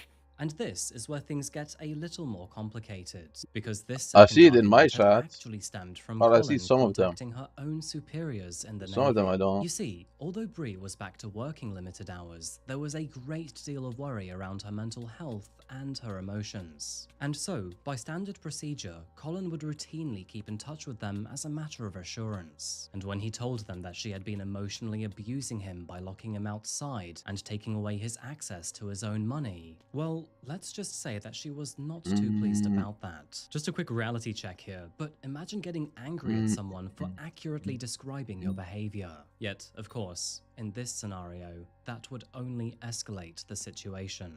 The authorities left yet again shortly after this, and by the way, it is also reported that Bree told her superiors in the Navy that she felt safe around Colin. That is something that will become important later on in this video. But haven't you already been Now, in this honestly, lobby? I do wish I could say that things calmed down after this, but unfortunately, this would not be the last time that officers visited the home that evening, because as you know, at 6:22 p.m. on September the 8th of 2021, Why are you sending an feet operator though? picked Like, up the what's phone wrong to with you? Colin's second call that day. Did you And, really of add feet course, to that is all when this phone call happened. to all my shit? What was that? You just shot me. Did you add feet to my fucking channel? It was in this phone call that Colin was talking about what was going on inside the property. He mentioned that he was locked in the garage and, unfortunately, had injured his arm in the process. And he was also concerned about his wife's escalating behavior after she broke multiple doors. And that is when the entire situation went from uneasy to absolutely haunting. Colin was shot once in the back before being fired at 3 more times. And after that 4th gunshot, that is when everything went silent. Interestingly enough, it was only a few moments later that a neighbor's home surveillance camera captured Bree taking all of her children across the street to a neighbor before then returning home. And as soon as that was done, that is when she dialed 911. When police officers arrived at the property, they found Oh, Bree your kid at is the front besides door and you're waiting not for eligible them. for Their body rewards, really, cams bro? would capture those moments. And I as you forgot can the see, reset. it wasn't good. And my other 2 kids have a seat. They're 4 and okay. And they're in that house too. What the fuck is that, bro? Not yet. Does she have any injuries on her that you can see or anything? Why is that a Just thing? checking. Kids in the house? No. They're right now. Any other thing on you that I need to be aware of? You have anything in your bra? You have a bra on? I do have a bra on. Okay. I'm just gonna pull it forward, make sure you don't have anything in it, okay? Nursing bra, so it's going. Okay. He's dead. I saw. I tried to help, but he was dead. Well, let's not talk about that right now, okay? My kids don't have a dad or a mom.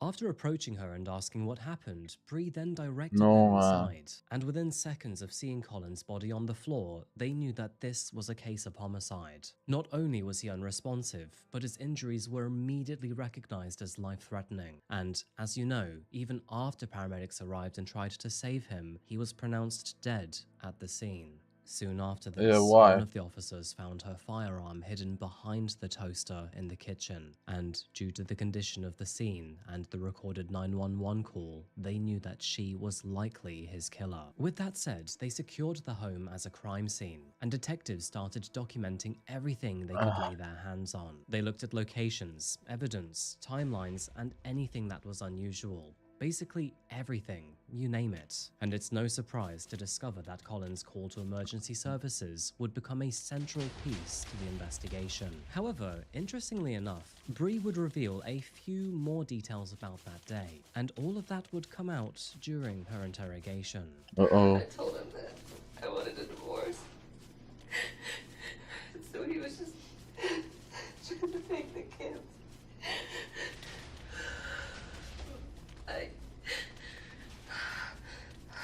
I have Or Pedro. tomorrow and on Friday. It's divorce lawyers. Why is she crying? She killed this guy for no reason. I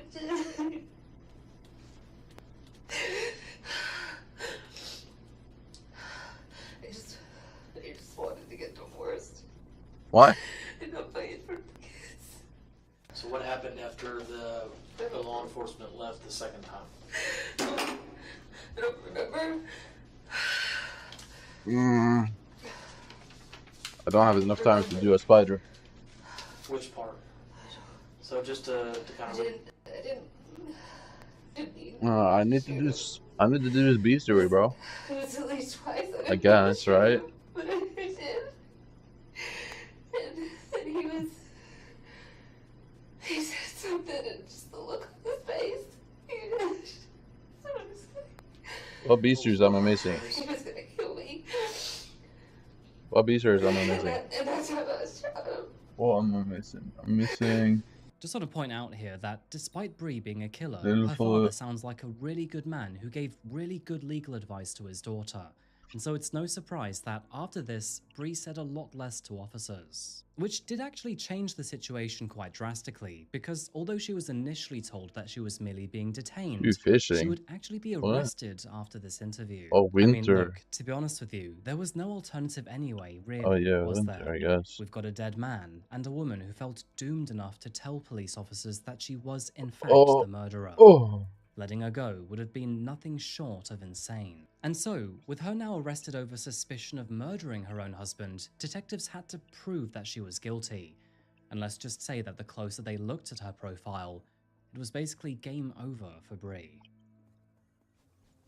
By the time this case made it to trial, there was a lot of new information for the judge and jury to look at. Medical examiners confirmed that Colin had in fact been shot a total of 4 times and that they were indeed the cause of his death. And they also noted that he had been shot in the back, meaning that he had posed no threat to Bree. Unless, of course, he was running backwards towards her. Now, the reason I'm so dry about this is because Bree would actually claim self-defense in court. What? Which doesn't even How? survive a few seconds of scrutiny. Anyway, doesn't- let's take yeah, a look at the nah. evidence. The fact that Bree retrieved a firearm during their argument was absolutely crucial to the case here. The You were just on the prosecution phone argued that this talking. expressed premeditation You shot and him. escalation. What do you mean? And even after the shooting, they believed that Bree's own call to 911 and the interaction she had with officers were incriminating. Of course, I could go into why here, but I do think it's kind of obvious. She quite literally claimed that she was a murderer and that she should be arrested.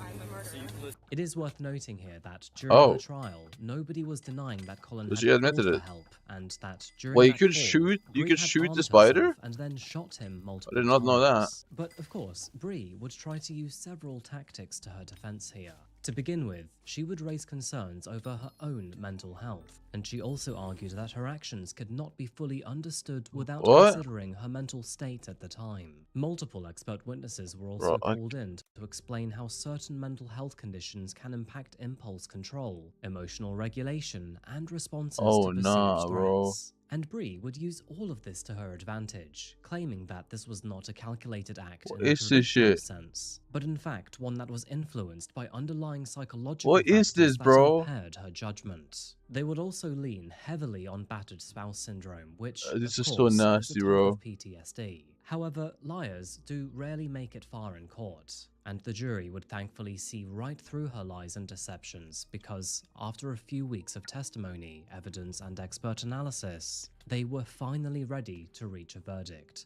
And in the end, they found her guilty of first-degree murder. State of Florida v. Bree Kristen Coon, case number 21CF1301. Verdict. We, the jury, finds as follows as to the offense charged in the indictment. Guilty of first-degree premeditated murder as charged. Now, as you can see, Have you Bree seen hardly the flinched meta, as the new verdict meta for was read Ashwang? I out. didn't even know Not about only this. did she remain motionless and emotionless, Because but apparently she seemed they're soulless using too. whip. Shortly after the verdict was read out, both of Colin's parents would read impact statements to the court. And I would like to highlight what Colin's mother says about his children here, Whip. because honestly, this Watch really me, stood nay-nay. out to me in the rawest Watch and me most whip hurt of you. ways. Teray Turner. You getting whipped, baby. He's my son. When I think of the impact the loss of Colin has made on my life, it is difficult to put into words. The grief can wash over at any time. Our daughters have had the shock of unexpectedly losing their brother, and as a mother, their pain is my pain. But the greatest impact has been watching how this loss has impacted Colin's younger children, John, Bro, I cannot JT, see and the Lindy. emote, bro. We have custody So of I don't them know what's and that. expect to raise them for the rest of our lives. It's been 3 years, and they're still fearful that we will die and leave them once again without parents. They worry that if we bicker, one of us may kill the other. They still ask if we have guns in the house, though they know the answer is no. No matter how many times we remind them that killing a loved one is very rare, their reality tells them differently. We talk about their dad often, but they'll never really know him as they were so young when he was killed, only 3 and 4 years old. Neighbors of theirs told us they never saw Bree doing anything with the kids, but Colin was often playing with them. Bree's parents told us more than once that Colin was the best thing that ever happened to her and helped with her stability. With her verdict decided and multiple victim impact statements read aloud, all that was left was for Bree to be sentenced. And when all was said and done, she was given life in prison I'm not gonna do nothing, bro. the possibility of parole, meaning that Bree will never ever walk free again. Having been found guilty of first-degree premeditated murder, the court imposes the following sentence. Where is this thing, though? Going to adjudicate her guilty, sentence her to life in prison, $518 in mandatory court costs, a $210 fine, for a total of I can't. $738. I only have one game per day. Otherwise, I need to pay. That's the judgment and sentence of the court. She has 30 days in which she can appeal. And I'm not gonna pay because if I buy it, I'm gonna end up playing it way too much, and that's not good.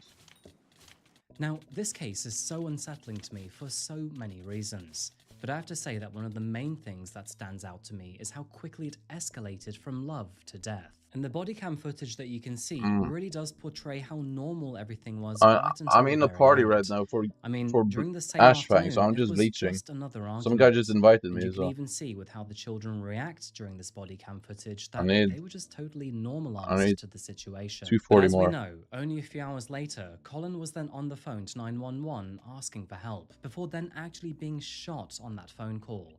And I have to say, that is one of the most haunting things that I have ever heard. Throughout Bree's trial, there was a lot of discussion. Look at about this her mental stupidness, health, bro, with the and whip. I'm sure there's going to be a Everyone lot is of just discussion whipping, in bro. the comments below too. And to be honest with you, I think that's a really important thing to talk about, because BPD Everyone is just can whipping be this shit. extremely serious. Just like it's a It black affects how child. someone processes their emotions, forces more intense emotional reactions, heightens their fear of abandonment, and even rapidly shifts their emotional state. There are a lot of alarming things that can happen here. I'd like to caveat here that this does not categorize everyone who has BPD, and this is the more extreme side of the condition. There are millions of people out there who get by just fine. But just Yeah, like like many other Kanye. Kanye things, is I good do with think it's bipolar something that disorder. you do have to seriously He's very good with consider it. when getting into a relationship. What makes this even more difficult He to knows look how to at handle is it well. Colin himself. By all accounts, he wasn't someone that was drawn to chaos, but instead to structure. 14 years in the Marine Corps while working in explosive ordnance disposal and rising to the rank of gunnery sergeant can only be done by someone who wants discipline, structure, and safety. Bree was the total opposite of that. And yet, despite that, he stayed in the relationship with her even after it became unstable. Not because he didn't see it, because they often do, and he clearly Come on, did. keep it going. But instead, it was because Ah! people don't always leave when things get difficult. Sometimes they stay because they care and they love the other person, because they believe that things will eventually improve. But sadly, sometimes it is just best to walk away. Colin is not some mere random victim in a gruesome headline here. He is also a father, someone who rose up for his children, and a dedicated partner. In fact, Bree's parents would even go on to say that he was one of the best things that ever happened to her. He didn't want to leave his children in an environment that he could no longer trust. And of course, that is why he stayed. Partly for them, and partly for love. However, none of that would be enough to stop what ultimately happened here. And in the end, the place that Colin should have felt safest was the place What's happening that right he now? wasn't. From what I've been able to find out, Colin's children What's are going now on? growing up Who with is his spamming own my chat right parents now? instead. Of course, that being their grandparents. And I hope that, moving forward, they have a beautiful future. And that's the case of Colin Turner and Bree GOON. A horrible story, and one that Hey, really got does the hit. not have any happy Hold on, can you ending. stop? Mental Can you health stop is a spamming the tricky one, chat? and I think to a certain degree we all struggle and suffer. But of course, it's the ones on the more extreme side of things, like Bree, that really are the dangerous ones. And yeah, that's pretty much it, folks. But I'd love to know what you think about this one. Do you think that Bree received the time she deserved? And do you think Colin should have left sooner while he had the chance? As always, share your thoughts down below. Before I go today, I'd like to say thank you so much for being here, and I really do appreciate it. And I'm trying to go up to 2 videos a week in the future, but I'm kind of finding it hard to do that. With the amount of research that goes into these cases, it's almost impossible. So yeah, moving forward, you might see 2 videos a week, maybe 1. We're just gonna have to wait and see, right? But yeah, let's see how things go. Anyway, I'll probably see you again next week around the same time. But in the meantime, please do make sure to look after yourselves and each other. And of course, stay safe and stay curious. Thank you, and goodbye.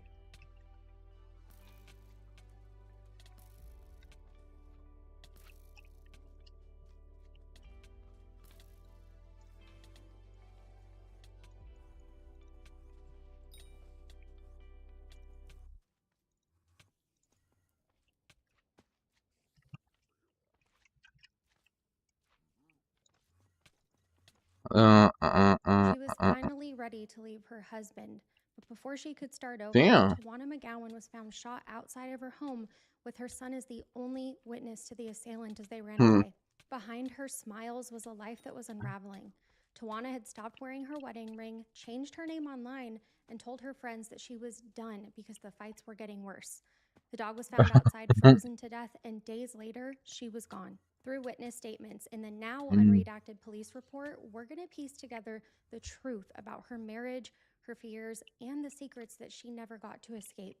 We're also going to talk to Kyle, Tawana's son, to get some more information and answers to some of the questions that you guys had from the first video. This is the follow-up story of Tawana McGowan, the woman who tried to leave but never got the chance to.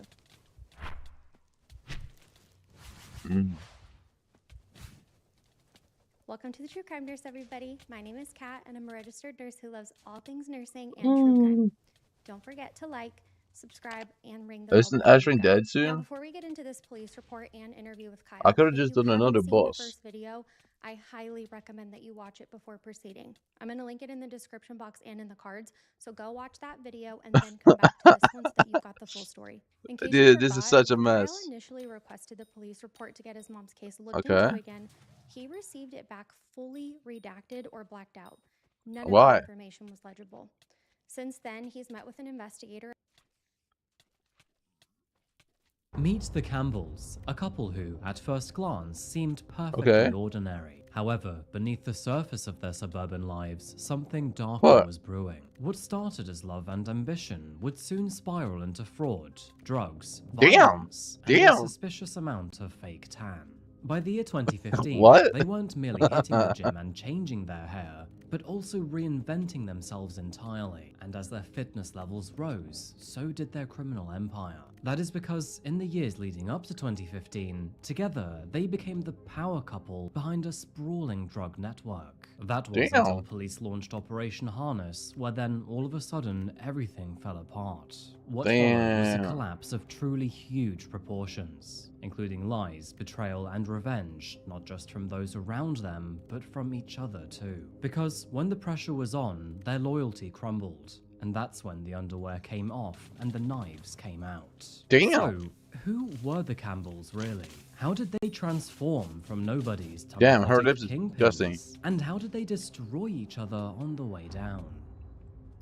Hey there, folks. This is a crazy story. Hold on. I'm gonna look into this. My name is What the Adrian, fuck? and today we're looking at a story that is packed with fraud, affairs, international fugitives, and cold-blooded murder. By the way, what you just saw in one of those clips was one of 5 killers who was arrested as soon as they touched down at the airport, after months of being on the run. And as for the couple at the center of all of this, well, they may be one of the most chaotic, reckless, and outright wild duos that I've ever come across. As you will soon find out, these two really did have every chance at a decent life. But do you think they took it?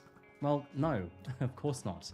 Instead, they chose crime, betrayal, and ultimately, violence and murder. And so, on that note, please settle in, hit the subscribe button to be part of the coffee house community, and of course, grab yourself a coffee. This is the case of Thomas Campbell.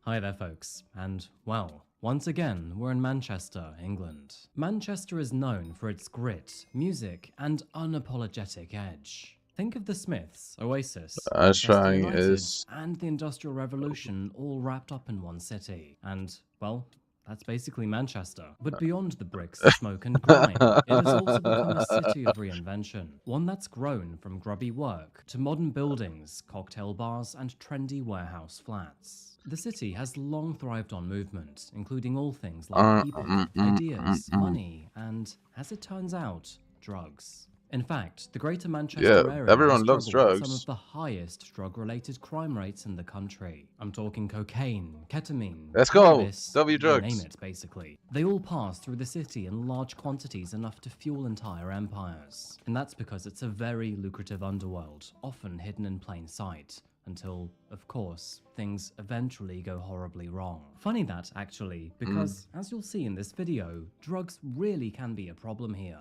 And not just in the way that you'd expect. Today's story is not about your stereotypical street dealer. It's about a suburban couple with matching tracksuits, flashy holidays, and a burning desire to one-up the system and, eventually, each other. And so, on that note, it is here that we meet Thomas and Colleen Campbell. Both Thomas and Colleen Why grew did up they in the look so working shocked there? class suburbs of Manchester. Beginning with Colleen, she was raised by her mother nearby in the city of Clayton. Why she look so unfortunately shocked in on that her picture? own. It turns out that her father walked out on them when she was only 5 years old. I wonder why. Of course, leaving a massive void in the family. As she later put it, her father went to prison and then eventually would go on to drugs, leaving her with this big drive to move on to something better. But let's just say that better would eventually mean the same thing for her. And as it turns out, Thomas, who is only a few months older than her, had several of his own demons too. Born in the year 1993, he was one of 5 children, and as it also turns out, was known to be extremely smiley and polite at school. But despite these polite manners, he had a very mischievous side to him too.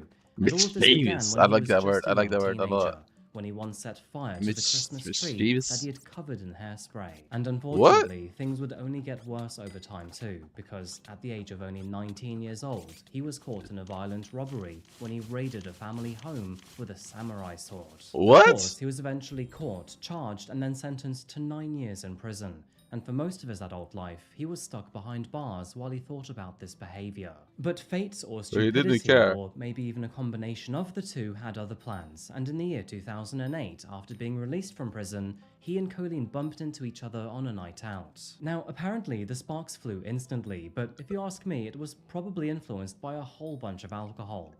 Anyway, from that point onwards, the two were practically inseparable, and they hooked up, and then shacked up, and then moved in together before going on to marry and have kids. Damn!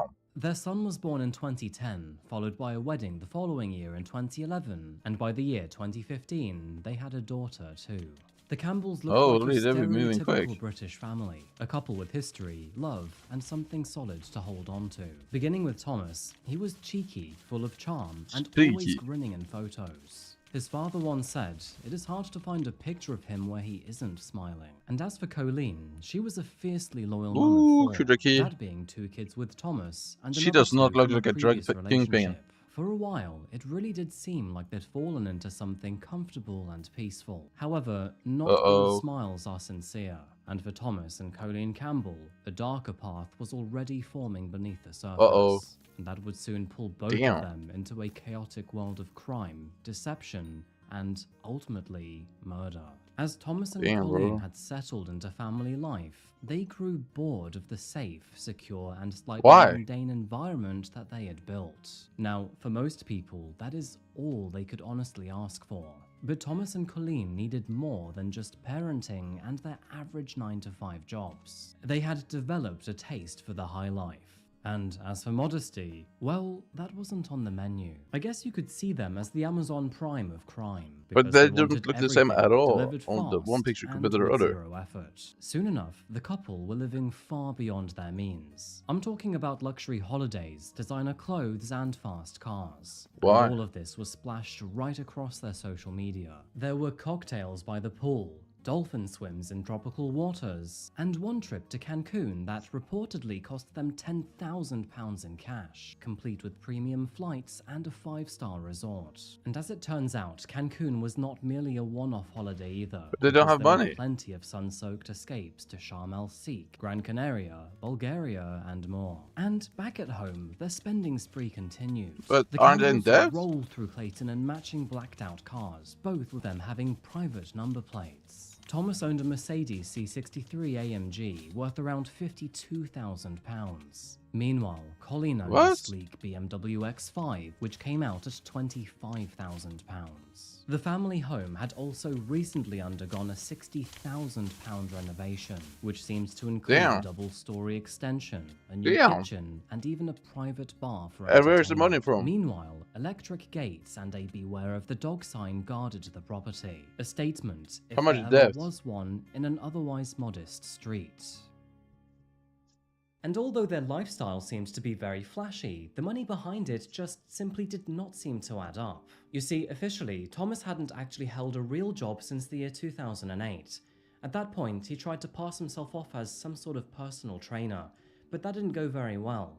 And so, where was the money coming from? Well, it definitely wasn't from Colleen, because although she used to work as a full-time manager at Matalan, Did she quit too? which for you Americans and Aussies out there is a British clothing and homeware store, she had actually let that job go, and now was working part-time on the sly. In fact, both of them were now actually officially unemployed and even collecting benefits from the government, which barely covers the cost of living. And so, how precisely were they affording holidays, cars, home upgrades, and jewelry? Well, the truth was both simple and extremely illegal. Over the years, Thomas had quietly slipped back into the only trade that he knew well, of course that being drug dealing.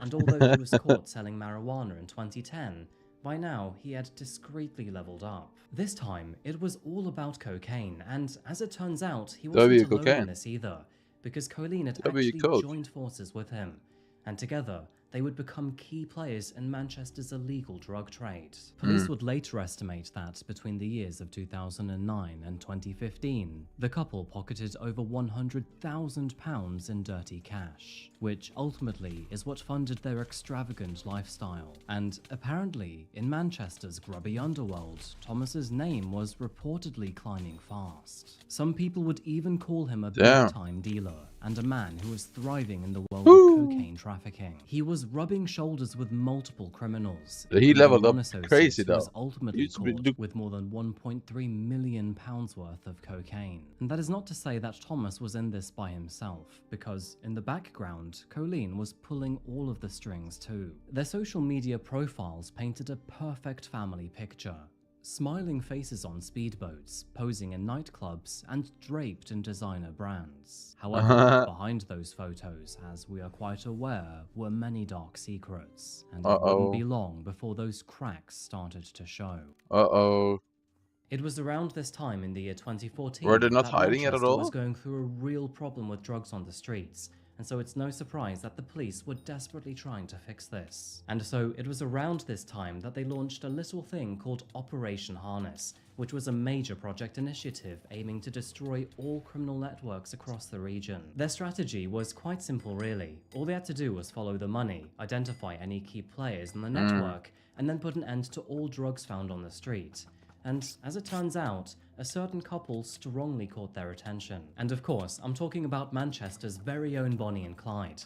Of course, that's as if Bonnie had duck lips and Clyde couldn't stop posting holiday pictures. Like I said, despite their modest incomes, Thomas and Colleen were flaunting this lifestyle that quite simply The didn't duck add lips, up. bro. I And hate so those when duck officers lips. noticed this, they became extremely suspicious. On March the 19th, 2015, Operation Harness was finally executed. It ended in a dramatic raid across several properties, in what officers described as a day of action. The police executed 7 warrants across Manchester, with 5 of those raids in Clayton, including Tom's and Colleen's home, and what they found was enough to get them in serious trouble. More than £60,000 worth of assets were seized. Thomas was arrested on suspicion of money laundering and conspiracy to supply drugs, while Colleen was arrested for laundering the profits of their lifestyle. Ooh, in the driveway that's of their some Clayton ugly home, lips. police seized 2 trophies of their success. Of course, that being the Mercedes C63 and BMW X5. For all intents and purposes, Operation Harness had well and truly done its job. The Campbell Empire was now crumbling. And 4 years later, in August of 2019, their day of reckoning was finally found at Manchester Crown Court.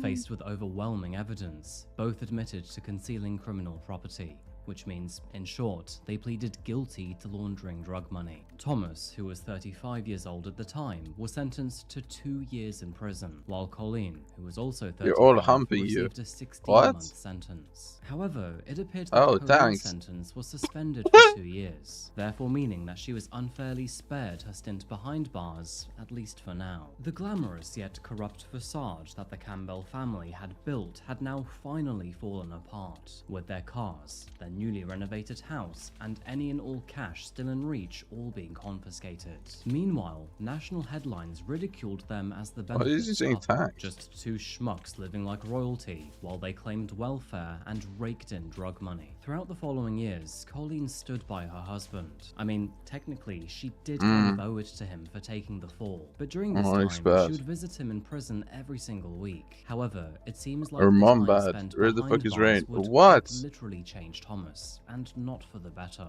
By late 2020, he had served his time. You know, he However, has a girlfriend. even He's after probably being with his released girlfriend. from prison, tension at home still worsened, which is kind of expected between 2 criminals, I guess. But these were under new, strange circumstances. It was around this time that Thomas became paranoid and started accusing Colleen of cheating. We don't know if that's true or not, but meanwhile, Colleen claimed that he had become violent, possessive, and had even placed Actually, I don't think he has a girlfriend. But Thomas would also claim that I don't know, not I only just was said she it. being abusive towards him, but she was even damaging his property and leaving dozens of harassing voicemails on his phone. Apparently, her signature move was throwing her phone at his head, and she once turned up at his apartment before then spreading tuna and paint all over his living room. Quite frankly, it was chaos, and although both of them made these allegations, neither ever decided to pursue charges.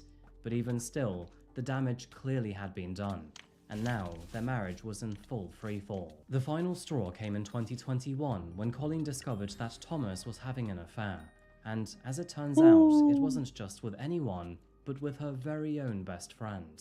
The betrayal cut deep, and she would later say that if this affair was with someone she didn't know, then she would maybe even be able to get over it. But with her best friend, well, that was personal. Both enraged and heartbroken, Colleen snapped. In a fit of revenge, she drove to her former friend's house, smashed the windshield of her car, and then rammed it with her own vehicle. It was an outburst that landed her straight back into court, this time for criminal damage. Oh, and by the way, it seems that Colleen was in plenty of other incidents too. For example, this surveillance footage shows Colleen and her gang mobbing someone in the streets of Manchester. They quite literally went at them with a crowbar. By the end of that year, the fairy tale between Colleen and Thomas was now over, with the two officially filing for divorce. He moved out of the Clayton home, and for a while, spent most of his time abroad, firstly in Spain and then later in Dubai. Colleen would later claim that he had apparently fled the UK because he feared that the police were closing in on him again, this time in connection with the massive EncroChat investigation, which had recently cracked open the encrypted communications of multiple drug dealers all across Europe. There's no way he went back to drug dealing again. True or not, Thomas did seem to be keeping one step ahead of the law. He eventually returned returned to Greater Manchester and then moved into his own home on Riverside, where it is noted that the house, being worth over £300,000, was sleek, modern, and in the quiet suburb of Mossley. And in a weird and unexpected turn of events, both Thomas and Colleen would eventually find some sort of peace again. Although their split had been bitter, by mid-2022, they were doing their very best to co-parent for the sake of their children. The once hostile text messages between them turned into polite exchanges, and visitation schedules were quietly agreed, while the two even appeared together at local school award ceremonies for their daughter. However, beneath that peace, Colleen was still furious. She had lost her marriage, her best friend, and the glamorous life that she'd once flaunted, and in her eyes, that was all because of Tom. And as the summer of 2022 crept in, so did the first whispers of a new alliance, 40-year-old on Twitter, one that would drag both of them into a final fatal chapter. July the 2nd, 2022. It was a warm summer's evening in Manchester, and for Thomas Campbell, that night began like many others. He had returned to Colleen's home to see his children that evening, and at around 9 p.m, neighbors saw him sitting in his car with his young daughter on his lap. After kissing her goodnight, he promised that he would see her soon, and once she was safely back inside her home, he then drove off to make his way back to his own property. But sadly, Thomas had no idea that this would be the last time he would ever see his children again, because unbeknownst to him, outside of his new home in Mossley, 3 men were quietly waiting for him in the shadows. It was just before midnight that Thomas pulled into his driveway, and as he stepped out of his car and approached the front door, 3 figures then rushed towards him without warning. To his absolute surprise, one of these 3 people was a man named John Belfield, who just so happened to be the ex-boyfriend of the woman that Thomas had cheated on with Colleen. No surprise, but Thomas immediately knew that he was in trouble. A neighbor's security camera captured the men barging their way into his home. It appeared that he had fought back with everything that he had. But sadly, but why it was is no he use. out on the streets Thomas like that, bro? was both outnumbered and overpowered, and after 2 minutes of struggling, the door then finally shut. Ooh. Nobody checked on Thomas that night, and it wasn't until the next morning, on Sunday the 3rd of July, that a neighbor noticed something strange. Peering over from the street, they noticed that Thomas's front door appeared to be slightly open, and so they decided to take a closer look.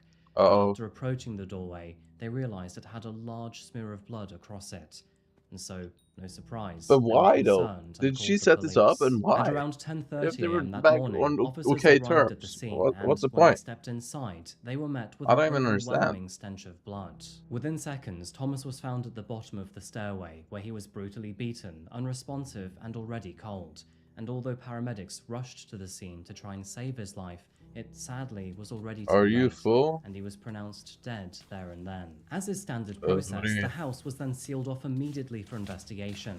And I mean, let me you're tell like you, 7 when that people, but you autopsy can't report join came probably, back, I don't know. what it concluded was absolutely horrifying. The report concluded that, over the span of approximately 2 hours, Thomas faced a level of violence that detectives would later describe as inhuman. To begin with, his ankles were bound tightly with duct tape. He was punched, kicked, and then stamped on repeatedly. What's your Several idea? of his ribs were shattered, and to make it even worse, he had more than 20 stab wounds across his body. Ligature marks found around his neck also suggested that they had tried to strangle him. But perhaps the most horrifying detail of all is that, at some point during the torture, one of the attackers boiled a kettle of water and poured it all over Thomas's genitals. This was a deliberate act of cruelty that served no purpose beyond pain and humiliation. The gang dragged his broken body room by room, demanding to know where he kept his cash, jewelry, and drugs. Officers realized this was the case when they saw blood covering all of the floors, walls. Do you have a and fairly tempo wave? carpets, Because and they would we are like later go lagging on the to server, it's describe fun. the scene as something straight out of a horror film.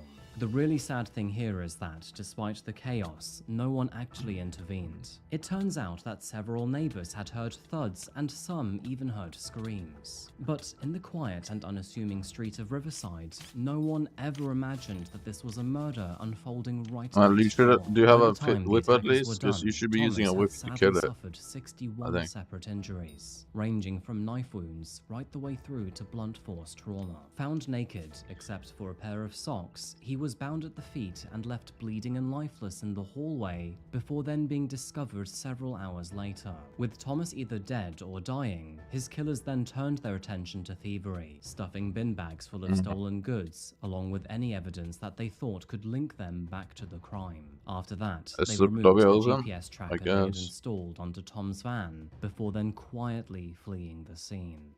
Oh yeah, the 2K MP badge. The news of his murder swept quickly across Manchester, and for many in the drugs industry, it was seen as a grim wake-up call, despite it not actually being related to them. But they didn't know. For Thomas's family, the loss was absolutely shattering, and his father and brother, who were both hard men in their own right, what do were you mean, thoroughly man? broken. As for his children, who were too young to understand what was going on, I mean, they were now there's a facing high their lives chance. without a dad. Within hours of his death, Colleen showed up at the family Did we home, join it and or when no? she saw Thomas's parents, she apparently cried like never before. Actually, his parents were stunned by how upset she was. And not only would she tell them stories about Thomas that they had quite simply never heard of before, but she would even claim that she still loved him and how she wished he would have moved back in sooner. It is said that she was really doting over Thomas here, and all of this just seemed a little over the top for her. Not my fault, bro. I'm not Thomas's even funeral hitting took it. I place just a hit few it weeks once. later. The service was both emotional and extraordinarily raw. Many remembered Thomas as a cheeky and charming man. Flawed, yes, but still loving. He was a devoted father who doted on his kids, and despite his drug background, did still actually volunteer and provide What did I charity just walk to to his the local dungeon? What's community. going on, It is bro? said that 1,000 people attended his funeral. What's happening? And part of the way through, they all stopped to drink a shot of Jägermeister, which they now call Jaeger Tom. Apparently, it was his favorite drink. For the Campbell family, this nightmare was sadly What's happening, only the bro? beginning. Not only did they want Are we in the answers, Outlook but lobby? they wanted No. justice against whoever murdered their son. But I And want to join your lucky for lobby them, again, bro. I'm the not gonna lie. truth was just about to start unraveling.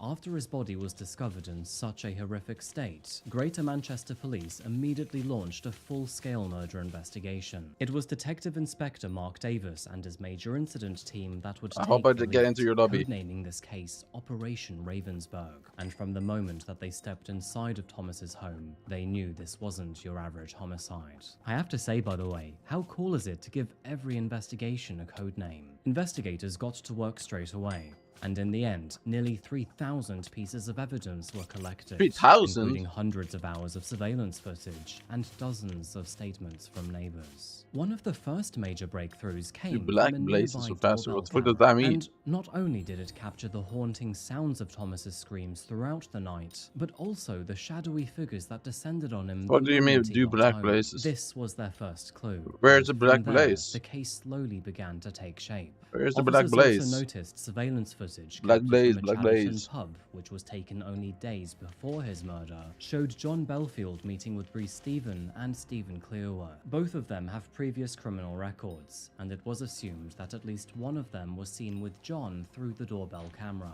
In this footage, they appeared to be examining something in secret, and investigators would later confirm that it was the same GPS tracker which they had found to be installed on Tom's van. Further surveillance footage would also place all three men near Thomas's daughter's school, which was also on the same day that the tracker was activated. And as detectives cross-checked phone records, another name slowly came into focus. And would you believe it was Colleen Campbell? And all of a sudden, things were no longer looking merely sinister in this murder. Of They course were she's now supportive of looking it. Fuck that personal. bitch, It bro. turns out that, She's despite insane. having no She's prior actually connection insane. to each other, both John and Colleen were sharing dozens of calls and text messages to each other in the days leading up to Thomas's murder. And of course, that now begged the question, why? Well, you may have clocked me mentioning it earlier, but it turns out that John was That bitch actually is the wild. ex-partner of the woman that Thomas was having an affair with, meaning she too was having an affair. So, it's safe to say that both John and Colleen had common ground, and they were both deeply resentful towards Thomas. Digging deeper, detectives found angry messages sent from John to Thomas's phone in the week before his murder. The two men had never spoken before, yet here was John trying to provoke a reaction. It is worth mentioning that he never received one, and Thomas never replied. In fact, all it did was confirm what detectives were already beginning to suspect. That this was, in fact, a revenge killing fueled by both jealousy and anger. Stupid. However, the most bizarre moment to Throwing this your entire story would imagine throwing actually your life come away 4 because of days jealousy. after the murder. Wow. In the middle of apparent grief, So Colleen would illogical. tell Thomas's mother that apparently she had actually heard from Thomas beyond the grave. She claimed that Thomas's Oh, Murphy ghost is in had this told her lobby. that Let's he had go. been hurt This is on gonna his be fun. face by 2 attackers and not 3, and that apparently the entire thing was over a girl. Not only that, but as she described the injuries, she gestured across her cheek like this, which mimicked the exact location that only the police and his killers would know about. Throughout this hour-long discussion, all of these details that she was giving Thomas's mother were very so specific. stupid. Not only that, but they were unreleased to the public. Wait, it's Murphy So that? the only way that Does Colleen Murphy could have do known about Blaze? this is if she was somehow on the inside.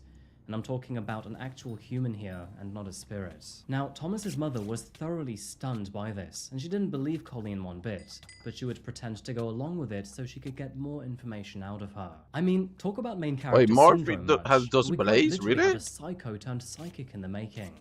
No surprise, but Lynn immediately went I did to not the know he police does after Blaze. this, What? and just like that, Colleen's story slowly began Like, to why do unravel. people do Now, Blaze, when bro? It's officers actually so decided to look boring. at I her hate phone Blaze. records, I hate it so well, much. they Oh my god. realized that she'd been in contact with John shortly after the murder. Like, I but need to also do Blaze before it every had like even been every like reported month in the because of news. scorched And so, crystals, only 8 days and it's just after so Thomas's boring. death, and on July the 10th of 2022, Colleen Campbell was officially arrested for Ew, conspiracy what to happened there? murder. Shortly Ew. after, police then She's arrested sharp as Reese fuck now. Stephen, who was believed to be one of the Ew, attackers seen in the what is video that? footage, and a second man named Stephen Wait, Clearworth, who helped see that? orchestrate the plot but was not physically there on the night that Thomas was murdered. Again, it is worth highlighting that he is not the third person seen in this doorbell footage. And as for John, well, it turns out that actually he Oh, look was at her. already gone.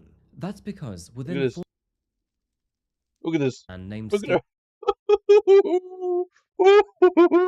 What happened to her, bro?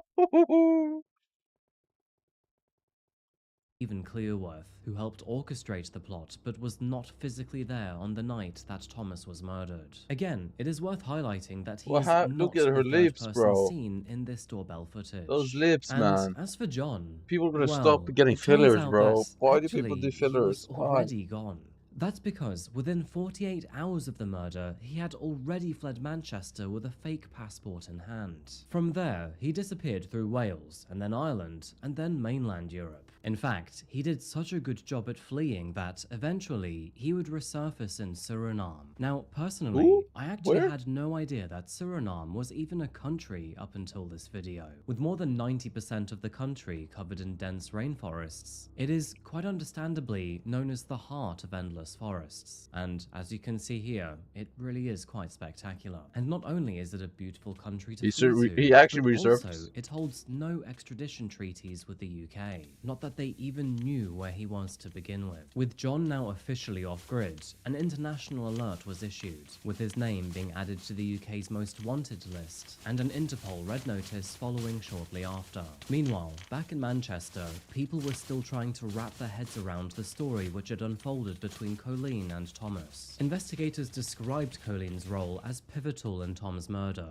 as she was described as the architect of his death after feeding Nobody John the exact likes Blaze. information You he don't like needed it. to You carry stop out lying the to yourself. attack. You don't like And it. although she later claimed You that actually don't like it. apparently she thought You're just Thomas lying was to yourself only for going no to reason. be robbed and not killed, it does seem that her actions would tell a completely different story. Between the psychic stunt, the phone records, and her willingness to share every You detail actually of don't his like it. routine, it If was you were hard to like, believe if you that actually she liked didn't it, you quite would have know done what it. precisely was coming. But you aren't even Anyway, doing by Blaze. late 2022, 3 of Thomas's 5 suspects were now officially behind bars. And as Colleen, Reese, and Stephen all awaited their trials, John remained thousands of miles away, watching it all unfold from the rainforest. While Colleen and co. awaited their trials, John was living on borrowed time thousands of miles away deep in Suriname. I mean, to John, this was actually the perfect hiding spot, because apart from a cousin who was also on the run, he had no connections here.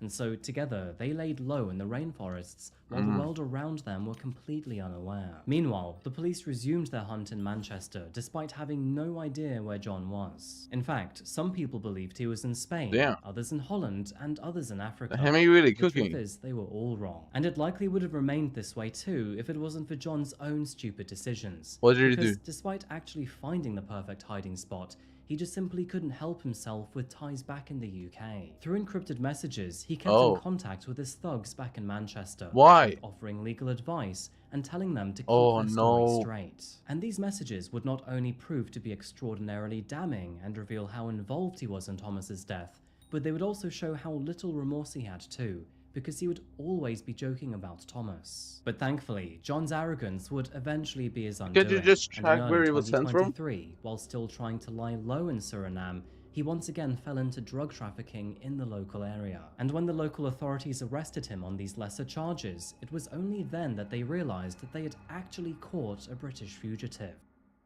He did drugs So, in that John random was country first too? convicted on the drug charges and served a short sentence behind bars in Suriname. Conveniently, it brought the UK authorities time to arrange his extradition, which it turns out, despite having no treaty with the country, which Suriname officials gladly helped orchestrate. And on March the 9th of 2024, and after several months of diplomatic discussions, John Belfield was forced to board a plane back to Manchester in handcuffs, where he was then officially arrested when back on tarmac. Haha. Idiot. He was actually good if he didn't do that stupid shit. Are you telling me if he didn't go back to doing drugs again? Drug trading again? Drug dealing, I guess. He would have been fine. But he couldn't help it, bro. He couldn't help it. Even in a random ass small country, he went back to drug dealing. Like, what the fuck is wrong with him? What a fucking idiot. I need you to listen to me, alright? You're under arrest for the following offences. You're under arrest on suspicion of murder, conspiracy to murder, manslaughter, conspiracy to rob, and conspiracy to supply Class A drugs. You do not have to say anything, but it may harm your defence if you do not mention when questioned something which you later outline in court. Anything you do say may be given in evidence.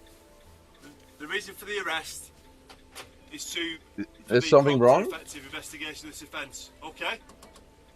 Right, we're going to take you to have a seat. Is something wrong?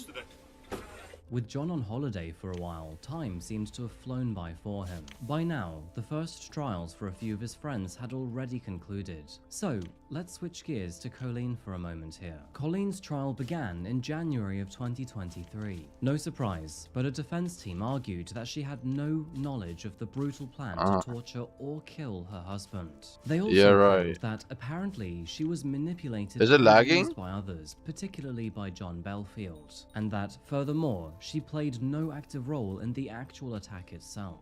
Now, Colleen would actually admit to sharing information about Thomas's movement, but also insisted that she thought it was only to help John steal money or drugs and not to cause him harm. But the prosecution it's not really lagging in this lobby anymore. Picture here. They alleged that Colleen was a willing participant who helped orchestrate the ambush, and that furthermore, she was clearly motivated by revenge, jealousy, and greed. It might be lagging. The trial lasted for 5 long weeks, but eventually the jury would officially hand down their verdicts. That is when Colleen was found guilty of manslaughter and conspiracy to rob. As a result, she was handed only 13 years behind bars. Why are we standing inside of there with those It's a total slap in the face. Wait, 13 years only? During the trials that, after murdering Thomas, Colleen's 3 henchmen all then fled in a white Vauxhall combo van, which was used as a getaway vehicle that they had prepared several days earlier. Wait, The 3 what men are you then doing, drove bro? to Nah, secluded fuck you, bro. Canal Hyde, where they dumped several bin You bags love full of black. items taken from Thomas's home and torched anything and everything that could possibly incriminate them. This included them burning clothes, bloody evidence, and all the weapons that they had used. There were plenty of signs that the entire plot was premeditated.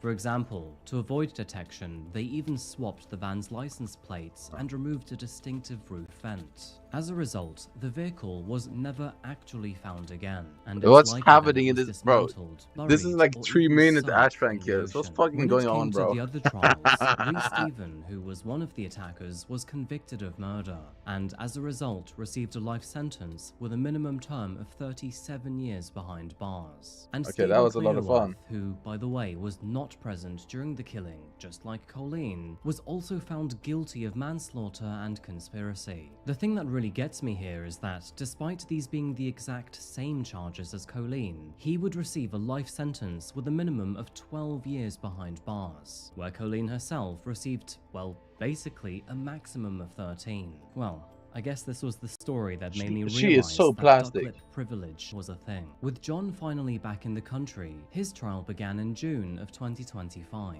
And although John would admit to planning the robbery, he denied any intention to kill. He would even claim that apparently Colleen had told him where Thomas might be hiding drugs or cash. And according to him, things had simply gone too far. However, the jury did not buy his story. The I evidence kind of believe available that. showed careful Is that crazy? planning, targeted surveillance, and a savage kind of believe it. two-hour attack.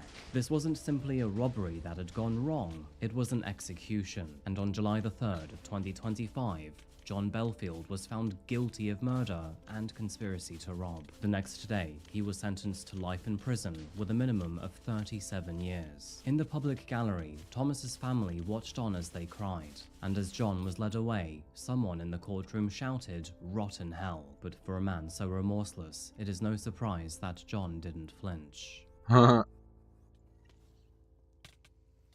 And so, with Colleen, Reese, Stephen and John all now behind bars, most of the masterminds behind Thomas's murder had finally been brought to justice. However, one mystery still remained. And of course, I'm talking about the identity of the third person seen in that surveillance footage. Bro. Because despite there quite clearly being 3 people on Thomas's driveway, the identity of that third person has never been revealed. In fact, he is actually still out there right now, and Manchester police are still looking for him. The murder of Thomas Campbell is a stark reminder of how love can quickly turn into hate, and how in the end, nobody walks away happy.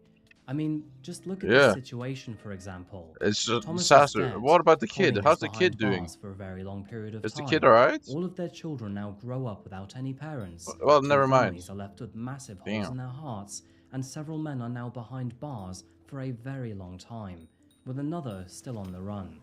Quite literally, nobody So walks pointless. away a winner here. And Yeah, all of this exactly. for what exactly anyway? Love, sex, drugs, and ego? Colleen won't see her children again until they're basically fully grown adults, and even then, she will still have to live with the consequences forever. And sorry, but what kind of sentence is 13 years? And as for John and his cronies, well, they will basically live the best parts of their lives behind bars, of course apart from that mystery man for now. Looking back at this story, it is kind of staggering how quickly things fell apart. In just a few short years, Thomas and Colleen went from a happy, high-living couple to convicted criminals, and then eventually to enemies. The other thing that surprised me actually is how well both of them actually turned their lives around before 2014. You can see in some of the older pictures how much both Thomas and Colleen physically changed. They both had very successful body transformations, and if they put their minds up to the challenge, I am sure that their success stories could have definitely fueled a profitable personal training business. But back to the actual crime. If Thomas hadn't strayed, then maybe Colleen would have never turned. And if either John or Colleen had let go of their obsessions, then maybe they wouldn't have become killers. This was a perfect storm of greed, jealousy, and vengeance on multiple people's behalf. It started with Sadly, Thomas. it sealed Thomas's fate. Greater Manchester Police called the case one of their most intensive in recent years, where detectives followed leads across borders, sifted through thousands of hours of footage, and quite literally chased Can John I stop across getting kicked on continents. every And warp? although it took them nearly 3 years, they eventually got him in the end. There is no sugarcoating Thomas in this story. I think, credit when due, we should honor our victims when we can, but this guy was clearly corrupt to begin with. As the judge said, this was an appalling cold-blooded killing, driven by jealousy, revenge, and greed. And I guess we can all agree that no amount of holiday cash or cars could ever help Colleen or Thomas run away from the phony lives they had created through drugs. Wait, I and just went addiction. through a portal and in ended the up somewhere. end, it caught up with the both of Oh. them. And with that said, I think that just about wraps up our case today, folks, but thank you so much for making it this far. But before you go, what do you think? Do you think that Colleen was actually unaware that this would turn into homicide? And what do you think about her sentence? Should Way it have too been little, longer? way too little, As way too always, little, bro. please share It's your so thoughts in stupid. the comment section down below. And yeah, my camera just died, so here's a video of Nero instead. I'll see you next week, folks, but until then, make sure you take care, stay safe, and Yeah, stay I feel like we curious. might be a bit too And many as people, though. always, I'll see you in the next one. Thank you, and goodbye. I feel like we are not really saving any time. Or that trio doing this. It's just actually so much quicker because we're lagging all the lobbies, but.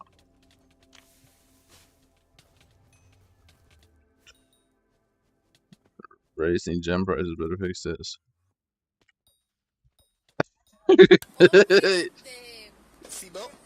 Hey, we really think that's gonna get it fixed? 145, I think we got shots fired at the outlet mall. Damn. This is the body cam footage of an unnamed police officer, and what you are about to witness comes from the terrifying events of May the 6th, 2023. Damn. All seen through his wearable vest camera. And little did he know at the time that fate had randomly given him the opportunity to intercept the plot of one of America's most deeply disturbed incels and extremists. Damn. It was 3:36 p.m. on a bright and peaceful spring day. People were shopping, grabbing food with loved ones, and making the most of the comfortable temperature. But that is when, all of a sudden, gunshots rang out from the Allen Outlet Mall. Yo, I think it's lagging. Texas. Who the gunman was, or what his motive might be, was entirely unknown to officers. All they knew at the time was that a gunman was at large, and that, unfortunately, he would be successful in claiming multiple fatalities. Damn, bro, But fuck let me this tell bitch. you, that guy picked the wrong time to carry out his evil plans, because that body cam footage belonged to an absolute hero. Now, the deeper that investigators looked into the profile of this perpetrator, the more they realized he had a very dark and deeply disturbing history on the internet. This is one of the craziest stories that I've covered here, and is right up there with Elliot Rodger and Randy Stair. Good morning, Damn. good afternoon, or good evening, folks, and welcome back to Coffeehouse Crime. My name is Thank you. Adrian, Thanks and you for today, thanks we're you. looking at the case of Maurizio Martinez Garcia. Before we begin, and just to let you know that I post up to 2 videos a week here, so please do consider subscribing if you haven't yet. Not only does it help the channel out, but it differentiates me away from those AI channels too. And now with that said, please grab yourself a coffee and let's caffeinate while we investigate. This is the case of Maurizio I need to Garcia. fix my internet somehow, man.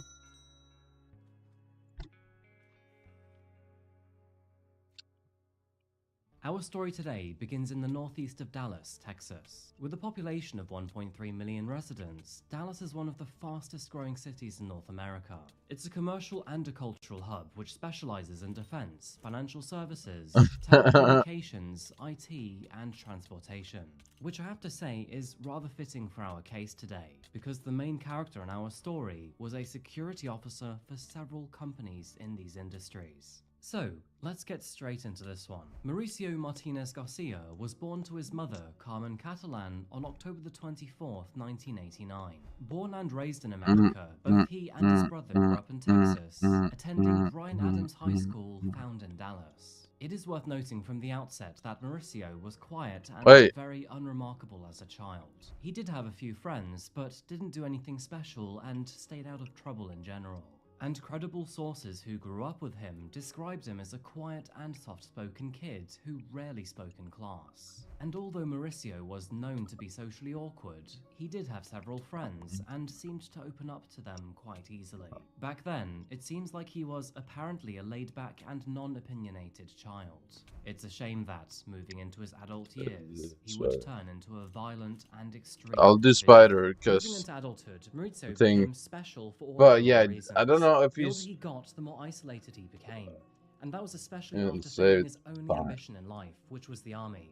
So let's talk about that very briefly. It was shortly after graduating Yeah, from I don't Westview know. High School that he enlisted in the army in June of 2008. However, despite wanting to stay there, he would never actually complete his Yeah, basic training. it was just That's too because only laggy. 3 I'm gonna months be honest with you. later, he would be That was terminated just due to way too concerns laggy over for his us to mental even be health. Now, it is for it worth to even be mentioning worth here doing. that because this was an administrative discharge, and at the time he was completely I feel innocent, like if I there'd be were to nothing do that wrong with his again, criminal I do record, want to do it with like which 4 at that people, moment was and then entirely I'll actually be there spotless. and But this doing. was a massive knock to his confidence, Because and yeah, over the following that's years, his mental health like would 8 worsen. people at the He once is withdrew just from a recipe basically for all of his disaster, friends bro. in real life. You Most of his don't interactions set were up 8 online, people and this is where we see for Maurizio that in shit. a whole new light, because moving forward, the now young man would follow a dark, lonely, and violent life. One of the Oh, first is things he to gonna say be here happy? is that not everything about Mauricio was terrible. You can tell that he was, in general, just a very lonely guy at the beginning. He loved his music, was a groupie, and often traveled around America to watch his favorite bands. What a Even taking shame. pictures with them whenever they hosted public events. However, despite working out and meeting people at these musical events, Mauricio was very uncomfortable around women. He simply didn't know how to present himself and was overly shy around them. Rumor has it that Mauricio never managed to get laid, though this is actually quite hard to confirm. We'll get to more about that later. What we do know, however, is that he did identify himself as an incel, and this is something that would become very prevalent in the final years of his life. More on that later too. After failing to join the army, Mauricio became a security officer working for several companies over the next several years. One of those companies was Ben E. Keith Foods, where he worked partly as an operator and partly as a safety officer. He would work as a security guard for other companies too, all of which would pay for his firearm training. Now, if they had known that the army rejected him for concerns over his mental health, well, then maybe he wouldn't have received the job or received firearms training. But again, this was not present in the National Instant Background Check system, and as far as the military were concerned, they did everything by the books. His apartment, which was a one-bedroom, one-bathroom motel-style flat, was both tiny and modest. However, it did seem What to a get the job shame, done what a and shame. managed to fit all of his gym equipment inside. And so, with that said, Mauricio did manage to keep himself in relatively decent shape throughout the years. But this is where he really began to fall apart. You see, Mauricio may have been isolated, quiet, lonely, and had no real ambitions in life. But rather than try to find purpose and peace, he would instead choose violence. And not only would he lean into the incel movement, but he would also become infatuated with extremist ideologies. This turned him into a very hateful person, and moving forward, he would show his disgust towards women, Jews, and other marginalized groups. Really, bro? And Come on, although he was man. technically Mexican, he identified as a white supremacist. Mauricio maintained an active profile on a Russian social media platform or website known as OK.ru, also known as Odnok Klasniki, and it's under his online alias, named Psychovision5, that we get to look into his dark and terrible nature. While here, he would often leave jarring quotes and often discriminate against women, who he would call baby factories or sandwich makers. As you can see, some of these quotes include, "I don't care about getting a girlfriend anymore. I still want sex, just not a girlfriend, because I don't believe any more women are capable to genuinely love a man. Men aren't entitled to sex. True, I agree, but women are not entitled to safety either. If men cannot be creators of society, they will be destroyers of society. Now it's up to society which role they want us to follow. They have been overprotective stunters, control freak tyrants, prudes who blueballed me at every turn, narcissistic abusers, and because they know it will get a rise out of me, they even annoy me just for the fun of it." It is worth saying that Mauricio had much more vulgar and violent quotes that I could share. But for the sake of the video, I'll stick to what's appropriate and keep us on track. It is also worth noting that he had other accounts online, such as Facebook, Instagram, and even here on YouTube. But due to his violent nature, many of these accounts were either suspended or permanently banned. Many people believe that the reason why he used a Russian OK account was because this website was rarely monitored, and that, furthermore, was in a different language. As a result, none of his friends would ever think of finding him here, and so he remained more anonymous. He seemed to use this website as a diary of sorts, posting many pictures and videos of his day-to-day life as he rambled about various extreme ideologies. His writings, which date all the way back to 2014, predominantly revolve around his daily interactions and experiences. These interactions and experiences span a wide range of settings, from dining at restaurants to attending metal concerts, to visiting adult entertainment venues and working in shipping and security companies. Hundreds of his diary entries provide detailed accounts of his many encounters with women, ranging from fast food workers right the way through to hospital nurses. No matter who she was, he would often highlight his apparent attempts to flirt with them, and despite trying to, it is evident that he never had a proper relationship with any of them. Mauricio was consistently angry throughout all of these writings. The best way I can describe it is pure violent nihilism, and all of his writings were made with violent anger. It did seem as if he would become quite fixated on women. For example, in early 2017, he went to the same drive-thru almost every single day to speak to the same woman who was working behind the window. Even from his own writings, it is quite obvious that he was harassing her. However, it does seem that, in his eyes, he unquestioningly believed that she liked him. Some of these entries are, quite honestly, just very disturbing and weird to read. I do kind of feel bad for the guy. You can tell he was very lonely, but also just an extraordinarily strange person. In one of these entries, he almost fell down a flight of stairs, and so one woman grabbed his arm to stop him from falling. As a result, not only does he declare his love for her, but he then openly admits to touching himself after he got home. In another entry, Mauricio talks about his luminance for Crystal, who, quite simply, was just another woman on the Hvis du lager end of the tacos, phone så kan jeg lage trying to get burgertoast i him to morgen, buy hvis du vil. life insurance. Hvis du He lager harped on tacos, så kan about jeg how lage much he burgertoast i loved her morgen. voice and how kind she sounded. But in reality, she was literally just a sales agent. Mauricio journaled more than 30 pages about the day that he lost his toe. And even then, he was talking about the beautiful nurses who saved him, declaring his love for them in his diary, and even admitting that he screwed up with one of them after he asked her one too many times to show him her face. Again, there is a lot that I can't share here because some of these entries are just outright horrible. He would also talk about his own mental health and how he was 517 from the army. Looking into it, paragraph 517 is the type of discharge that he faced. It says specifically, it provides that a soldier may be separated for physical or mental conditions not amounting to a disability, which interferes with assignment or performance of duty and requires that the diagnosis be so severe that the soldier's ability to function in the military environment is significantly impaired. 517 has nothing to do with this tattoo, by the way, which instead says 10-6, which instead is something that Mauricio adopted as a personal symbol or signature for himself. Looking into his diaries, the reason why he chose this symbol is because it's the same number as the price tag found on the hat worn by the Mad Hatter in Alice in Wonderland. And on the topic of Alice in Wonderland, there are several indications that he may have also been a furry, indicative as he consistently drew a lot of foxes, wolves, and other animals, and also often talked about having a rabbit as an alter ego. Apparently, he would frequently have dreams that he was a chainsaw-wielding rabbit who liked to kill women. He even drew this little creative picture here in his diary. Quite honestly, there are so many strange layers to this person, and I could probably talk about him for hours. But despite his rather bad boy attitude online, Mauricio had a very pristine record in real life. And apart from a speeding ticket which he received in March of 2023, he was essentially clean. But as many of us are starting to realize here, in the background, Mauricio was harboring a lot of violent hatred. For example, on April the 22nd, 2023, he posted on OK to say, "Here's what I think about your diversity, you effing losers." This included a photo of his new tattoos, which included an SS bolt and a swastika.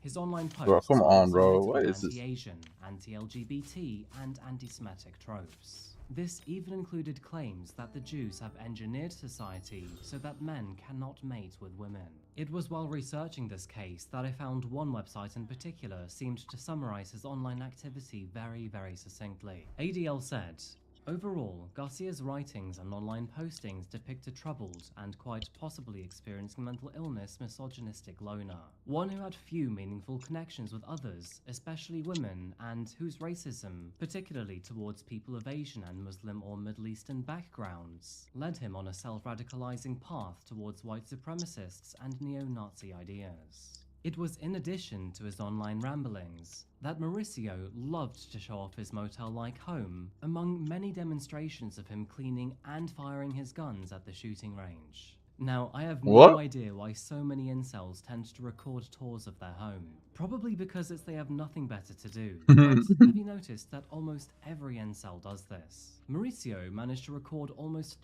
12 minutes of a very mediocre and mildly disturbing apartment. In this video, he showed off his posters of Dahmer, Pablo Escobar, half-naked women, The Last Supper, Snoopy, and a rather unpoetic script about shit happening. Anyway, I'll let the video roll for a while here and point out anything noteworthy.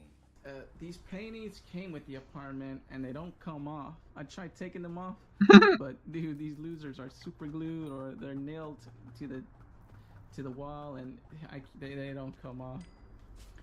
Then we got a painting of the Last Supper. Dude, I was gonna buy it when I was already gonna buy it when I was planning on moving out, but I hadn't noticed. But all my aunts and uncles that I visit, they all have it, dude. It's almost like I was gonna do it anyway, but after seeing my relatives, my aunts and uncles' homes, I had to do it now. As you can see, here's the Dharma poster. Then we got, dude, the Dahmer poster was expensive as hell. It cost way more than my other posters, even though it's so fucking small. But I had to have it, and I paid more than I would normally. And why? Yeah, so that was like, dude, I think I forgot the website. There was only one website I had it, and I was just like, shit, fine, I'll take it, even though it's cost 3 or 4 times as much.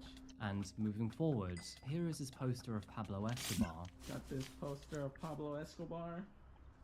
And I got this poster. Okay, this one, just like my other poster, this one is a lot bigger than the one I had in my old room. The one in my old room was like 24 by 36, and this one is 50 by 36. I think it's 54 by 36. Dude, this thing is huge. These 2 posters, when I first, I didn't think they were gonna fit, dude. Maybe if these 2 fucking paintings weren't right there, but I actually didn't fit. Barely. Damn. It is also worth noting that his place was absolutely This is so filthy. disgusting. Items were Yeah. left on all available surfaces. His toilet wasn't flushed in days. Ugh. And the floor, well, it was half full of junk. Marissa also admitted that he only used disposable What plates is that? and would often let the trash bags build up. Yeah, dude. Also, this loser broke down. Fucking little trash can. Dude, I need to take that shit out. Fuck, that's a lot of trash. One of my favorite movies, Sucker Punch. And of course, Oh, he yeah. had to find an incel without his very own poster girlfriend. He then ended this video with some very overdramatic music and an image of his profile picture. He made several of these tours, by the way, showing What? the same thing Why? over and over and Why? over again. In addition to his Why? strange house tours, he would also create hundreds of videos containing footage of him cleaning his firearms, reloading them, modifying them, and training with them at the Loser, bro. shooting range. Now, I'm just gonna let a few of these clips play here, but as you can see, he spent many hours doing the same thing. Which mag was it? This one, yep. Okay. Should have loaded it from the other side to see if the pattern will be the same. Oh fuck, I didn't do that shit right and it popped right out. I like the steel because it's super cheap. Fuck, I just lost my... Damn it, this loser. The fucking cat condo made me lose my shit. Now I gotta... Let me see. Turn this shit off, bro. Can you see me? See, I'm at the... Man, I don't want...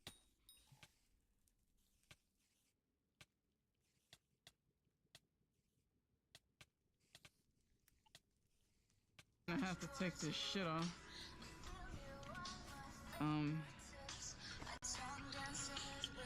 Fuck, is the camera even on? What is Dude, going this on, thing bro? did not get adjusted. Alright, fuck it.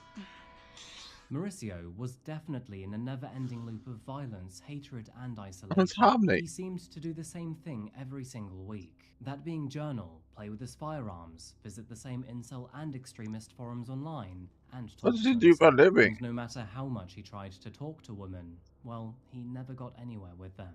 In fact, I wonder even why. listening to his personal voicemail makes it quite obvious that we have an incel right here. Hi, this is Mauricio. If you're the phone company, I already sent the money. If you're my parents, please send money. If you're my financial aid institution, you didn't lend me enough money. If you are my friends, you owe me money. If you're a female, don't worry, I have plenty of money.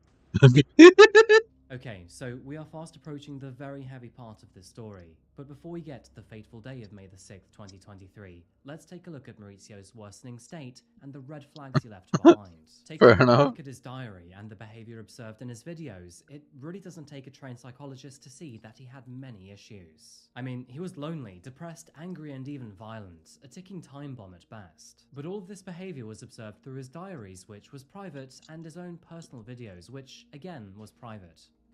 Right? Well, wrong actually, because everything I've shown you so far was actually available on his OK profile, wide open for the whole world to see. So, why didn't anyone take notice? And was there much in the way of stopping him? Unfortunately, this guy was so much of a loner that nobody paid attention to what he said or posted online. And because this social media website was Russian, there were barely any English speakers on there. I mean, sure, there would have been some users from Russia that definitely would have found his profile online. But then you have to factor in things like the language barrier and cultural differences. So you may be wondering, what were some of his final posts and videos online? Let's take a look at that right now. Alrighty then. Today I'm gonna be cleaning all my toys, because I'm going to the range in like 2 or 3 fucking days. Alright. Let me get those losers out. Come here, you bastard. That's 2. I need 1 more. Whoops, the camera's hitting the fuck. Ah, there it goes again. Shit.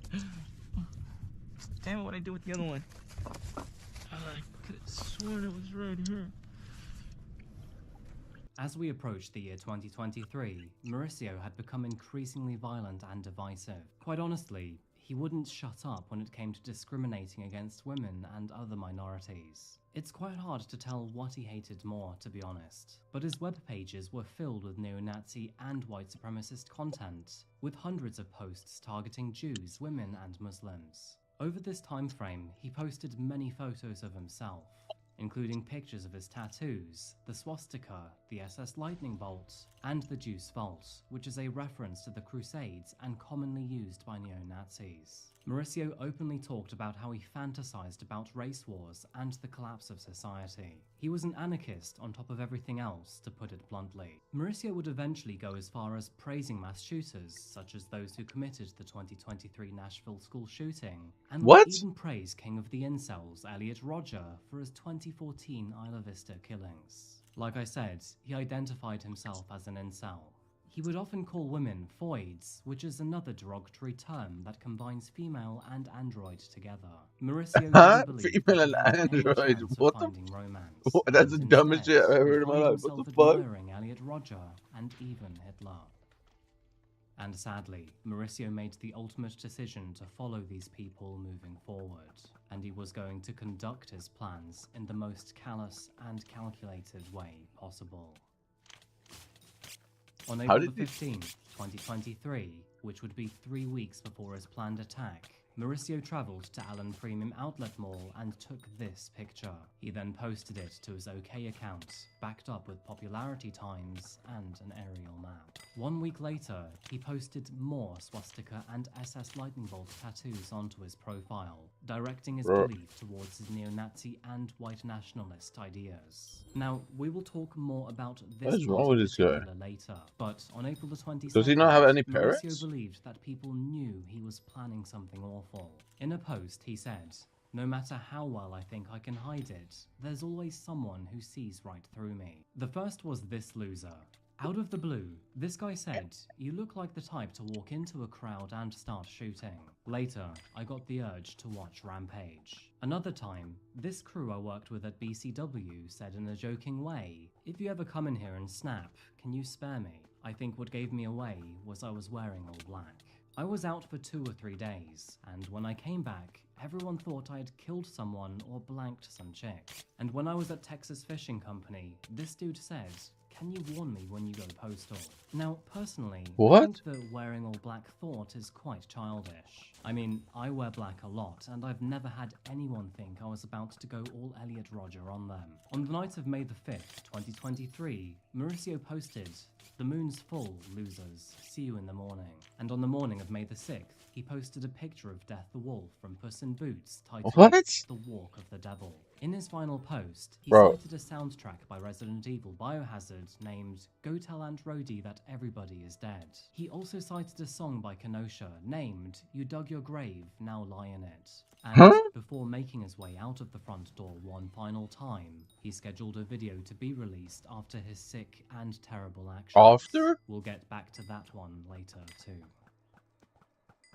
May the 6th, 2020. This is so It was a cringe, Saturday, bro. and many of Allen's residents were enjoying the weekend by visiting the Allen Outlet Mall found northeast of Dallas. Plenty of dining and shopping options make it a very relaxed and easy place to be with friends and family. Today was sunny, with a few clouds in the sky, and the time Issue was is though, 3:35 in the afternoon. people get like an Officer working for incentive the to Allen Police Department was on duty and do talking to a this mother and two children because in they one want of to the have a Allen's legacy, parking lots. no Sounds matter if it's cliche, bad or but good. at the time, he was telling And all of sadly, them to keep safe. media does But pay a very lot of little attention did to the this. officer know that he was just about to become part of a crucial component to Mauricio's story, and that was to intercept him. At Because 25 if they seconds gain past zero attention, these 3:35 people, PM, I the don't think unnamed anyone would officer can hear go there to shots become one of firing them. out from the distance. Concerned by the situation, he immediately notifies his team on the radio before grabbing his rifle. 45, I think we got shots fired at the outlet mall.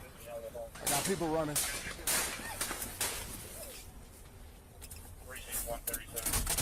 The officer then wastes no time in running towards the shooter while asking all citizens around him to run away from danger. While the officer is approaching the mall, I'd like to show you this map right here. The officer was now approaching the H&M building to where the shots were initially fired, but the gunman was traveling away from the officer, meaning that he had to clear the distance twice as fast. By 3:37 PM, he is approaching the entrance to H&M, with gunshots notably more apparent and closer. That is when he briefly speaks to two nearby witnesses before then passing injured shoppers.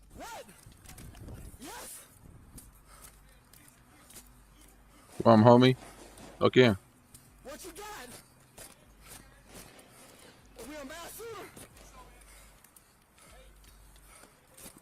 Bro, you on timing though.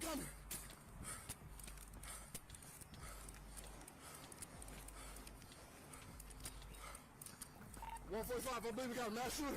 I got a magazine on the ground. Just to the right of the officer's camera here is where Mauricio parked his car. You can see that a witness recorded this portrait video of him getting out of his vehicle. At 15 seconds past 3:38 PM, he clears the corner of the building before entering the final straight between the shooter Mauricio and himself. And by Okay, now, bro. the gunfire is extremely close to him. He slowly but very surely approaches the gunman. And then, at 50 seconds past 3:38 PM, he engages Mauricio, successfully landing multiple hits on him. Mauricio briefly fires back, before then falling to the floor off camera. As he continues to approach him, the officer remains in clear contact with the other officers via the radio, while he slowly but steadily reaches Mauricio, not knowing his condition. And by 3:40 PM, not even 5 minutes after the first shots were fired, it was finally all over. Mauricio was Holy dead. W Cup. His horrible spree was now Holy Aura Cup. Yo, W, please, man. Yo, this officer, bro. They're talking with some girl, and within 5 minutes, he killed a mass shooter.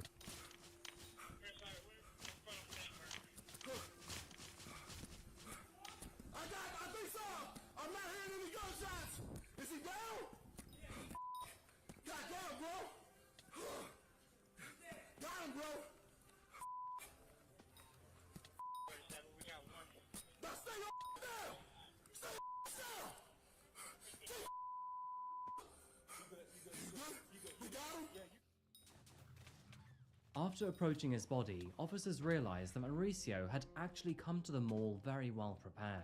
For one, he wore a tactical vest which was filled with ammunition, and he also had an AR-15 and 2 additional firearms on his body. Well, 5 more inside I guess his it's just vehicle. good that It is the also cop worth was at the noting here mall. that he had an If the cop RWDS wasn't at the patch mall, on his it could have vest, been which way stands for worse, right-wing death right? squad. Because he Mauricio's ran autopsy through straight to the report action, determined that literally the cause within of his like death was a second. gunshot wound, one which entered through his mouth and then perforated. So him being there, honestly, yeah, it saved lives. Right here, notably a larger target than his brain, and also in his right arm. Just to make it clear here, but all 3 gunshots were inflicted by the same police officer we saw in that body cam footage. This hero really did act alone.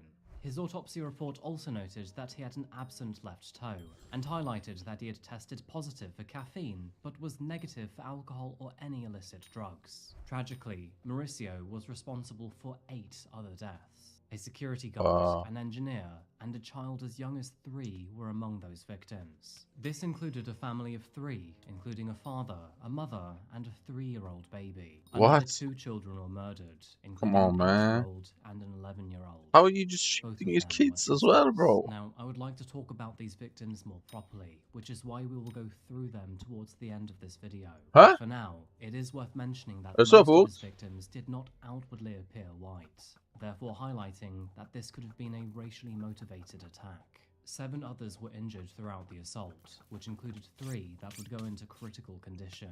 This included the ages as low as 5 and as high as 61. Sources indicated that 2 of those injured included the mother of 2 deceased daughters, and the other child of the Korean family, who now was the sole survivor. So, this is going to be very short, and I think you understand we can't take any questions. But at 3:36 this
see this.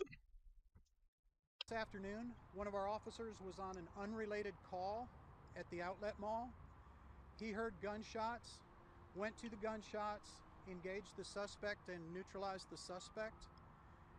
He also then called for ambulances. We have a multi-agency response helping us work the scene. They helped us evacuate the mall. We've set up reunification areas. I've talked to the governor. The governor has pledged all the support that the state has, so we appreciate that. Hope it goes without saying that our deepest sympathies are with the families of the victims. This is a tragedy. People will be looking for answers, and we're sorry that those families are experiencing that loss. Upon investigation, officers found 8 firearms on Mauricio's body and inside his vehicle. You can see through these pictures that he had amassed a Glock 48, an SW bodyguard, a Beretta 92 FS, a Sig Sauer P226, a Benelli M4, a KR Kalashnikov, a Colt carbine, and an SW MP15. All 8 guns were purchased legally and with his name. Like I said, with no criminal conviction and no noted mental health issues, Mauricio could buy any of them without any issue or hesitation. He also had a mag pouch on his body at the time, which was rammed full of ammunition. But this isn't the only thing that officers would find. It turns out that Mauricio had actually scheduled another video to be released after the shooting. And so later that day, this video was released to the public. And I have to warn you, it is very cringeworthy.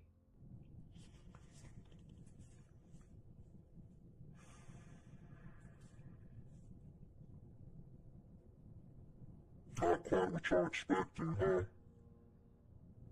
Well, that's the video. See ya.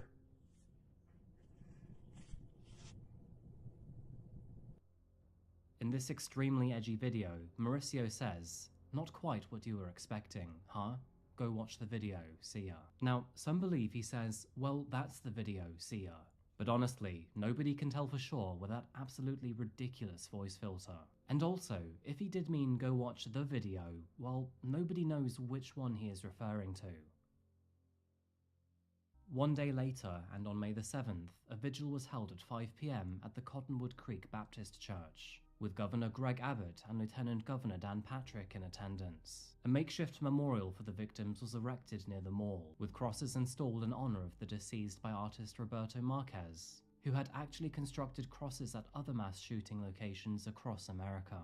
On May the 8th, mall customers were allowed to retrieve their parked vehicles while under escort. Police transferred personal belongings found in the mall to a nearby recreation center for retrieval. And on May the 16th, the large makeshift memorial was dismantled to allow the mall to reopen, which would occur 25 days after the shooting on May the 31st. As the time passed by and the family of those lost were planning to put their loved ones to rest, the world would slowly learn about Mauricio Garcia, his extreme ideologies, and the dark digital footprint which he left behind. People and the authorities soon became aware of his Russian OK profile, and despite OK being a social media platform notorious for its lack of moderation, it looks like this would be a rare exception, because within days, his profile was shut down and deleted. Now, thankfully, both I and several other people know our ways around that, so we can provide more insight to this story. Now, surprisingly, although Mauricio's worldview appeared to have been rooted in bigotry, police could not determine a motive for his attack. And that's because he left no clear or distinct letter or note behind. All we have is the strange post which listed multiple songs and his even stranger video. Quite interestingly, but despite his self-identification as a white supremacist, far-right activists would not embrace him as one of their own or even celebrate him as a martyr. Instead, they distanced themselves, circulating claims that downplayed his white supremacist ties, and instead suggesting that he was involved with the Mexican cartels or South American gangs. Which is quite interesting here because Mauricio was actually a full-fledged American and had never lived in Mexico. The far-right reception he received contrasts sharply with the reception of other white lone wolf attackers. For example, Anders Breivik was openly glorified by segments of the far-right, and he seemed to receive far more support from those extremists during his attack. In addition to far-right activists rejecting did people Mauricio as one support of him? And refusing to I hate him. recognize him as a saint, they would also exploit his mass shooting to spread racist propaganda against the Mexican community.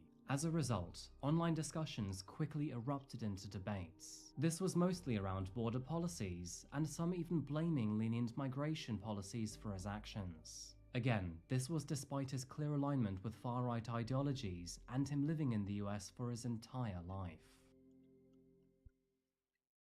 As those argued online about whether he was far-right or not, there were others that looked into his profile to see if there were any red flags or clues left behind. And like I've said already, there were absolutely plenty. From huge things like his whole entire online profile, right the way down to smaller and more subtle hints. For example, despite it looking like he'd always written it while on some sort of trampoline or bouncy castle, Mauricio always had the SS symbol within his signature, as seen right here. I think many of those who knew Mauricio in real life always knew he was off and that there was something strange about him.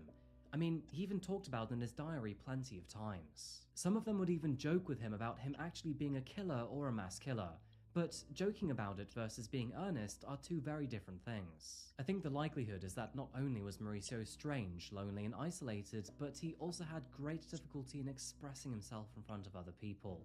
And that's why they always believed there was something wrong or off about him. But whether he gave off killer vibes to his friends or not, that is only something they can confirm. However, it was very different when behind closed doors and over a keyboard. I was Mauricio making was violent, breakfast. divisive, oppressive, angry, and outright evil when hidden behind his screen. And that is where most of our clues and early red flags could be found not only weeks or months, but even years prior.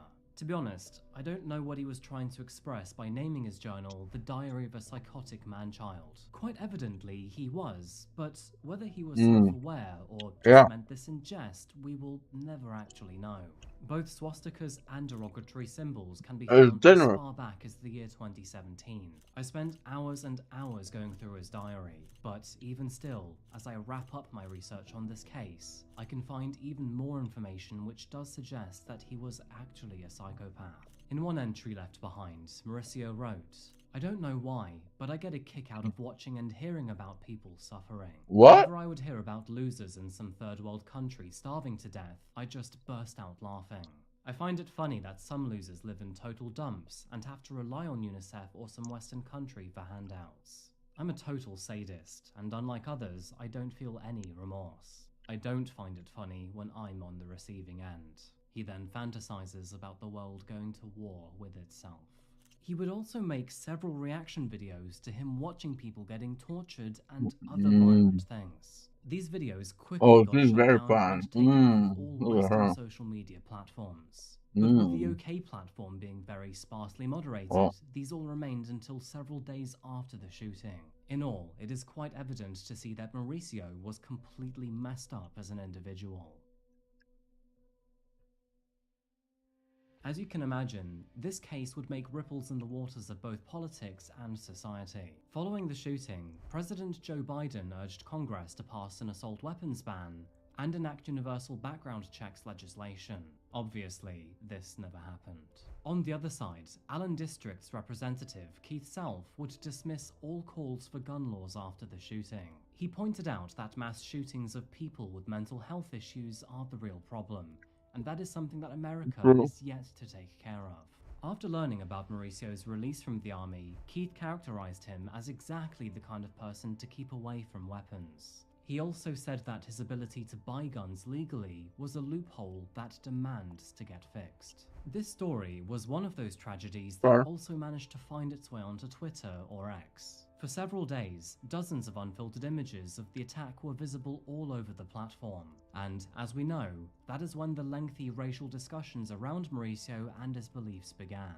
By the way, several news sites, with Fox News in particular, would screw up by showing several images of a different Mauricio Garcia. What? This Mauricio was entirely innocent, and then had to respond by filing a lawsuit against them when they failed to issue retractions. Talking about the officer in this case, on June 26, 2023, a grand jury would clear the unnamed officer, saying state law justified the use of force. 2 days later, the Allen Police Department released an edited version of the officer's body cam, which since then has gained tens of millions of views online. Quite understandably, this officer is seen as a national hero. From telling children to wear a seatbelt, to running towards the shooter only 30 seconds later, to then stopping him in his tracks and likely saving dozens of lives. Many people believe that this officer should be given the highest award possible for his heroic efforts, and personally, I have to agree. And also, despite his legendary performance here, he has decided to remain anonymous even to this day. Damn! Moving into talking about the victims of today's That's case, crazy. the news is absolutely tragic. A 6-year-old boy who was visiting the mall to get his birthday present would thankfully survive, but his parents, Kyu Song Cho, aged 37, and Cindy Cho, aged 35, along with his 3-year-old brother James Cho, would all sadly die at the hands of Mauricio. An elementary school lost a 2nd grader and a 4th grader. They were both sisters, and their seats remained empty for the rest of the school year. Daniela Mendoza, aged 11, and Sofia Mendoza, aged 8, were mercilessly murdered by this man, and their mother, who survived but was injured, was there to witness the entire thing. Aishwarya Tatakonda, who was aged 27, was an engineer who had made home in Frisco, thousands of miles away from her family in India.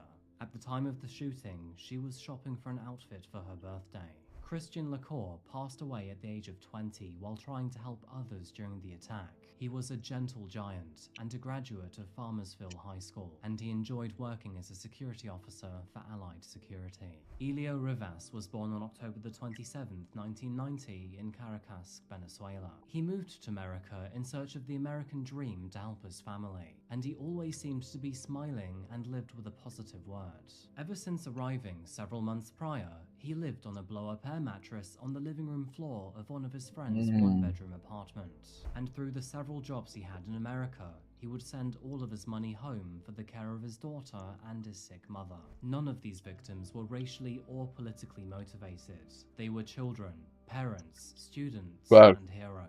It is heartbreaking to see that, even with such a brief lens, every single one of them can be recognized as a remarkable and a kind person. And sadly, they were all taken away at the hands of a very sick and violent-minded incel. I hope that all of the families and friends of these victims will find peace in the months and years moving forward. And with that said, that is pretty much the end of the main bulk of the story to Mauricio Garcia. But quite honestly, I could be here for hours talking about everything else that I found. Throughout my research, it was quite obvious that Mauricio had a lot of issues not only with minorities and women, but also himself. But as for the motive of his crime, well, honestly, I really don't know. All I'm going to say is that I don't think it's appropriate for me to determine what his motive could be. But what I will say is he was absolutely filled with hatred, and that is likely one of the main emotions. You know, I find it kind of funny, but he would address his audience and pretty much everyone he disliked as losers. In reality, he probably was the biggest one. But the biggest tragedy behind all of this is that through his hatred, he took the lives of 7 other people, and ruined the lives of dozens of others. Before I go, I'd love to know about your thoughts on this case. Personally, I'm trying to refrain from what I think his motive could be, but I'd love to know what you think. Why do you think What is it? What is it? And while you're in the comment section, please do let me know what you think about this video. I tried to change the structure to this one and switch the content up a little bit. So, what are your thoughts? Would you like to see more of this? As always, please share your thoughts and opinions in the comments section down below, and I'll try to reply to as many of you as I can. Just a quick reminder, but if you want to help me and the channel out, please do consider subscribing. And also, if you leave a like and a comment, it'll help this video out too. If you'd like early access to my videos or to help the channel directly, then please follow my Patreon. Alternatively, you can find me on social media, most notably my Instagram. And yeah, that's pretty much the end of the video today, folks. Thank you so much for watching, I really do appreciate you being here. I'll see you again very soon for another video, but until that moment arrives, remember to look after yourself, look after each other, and of course, I'm extremely full. I don't know. And goodbye. I need to put away this food. Oh my god.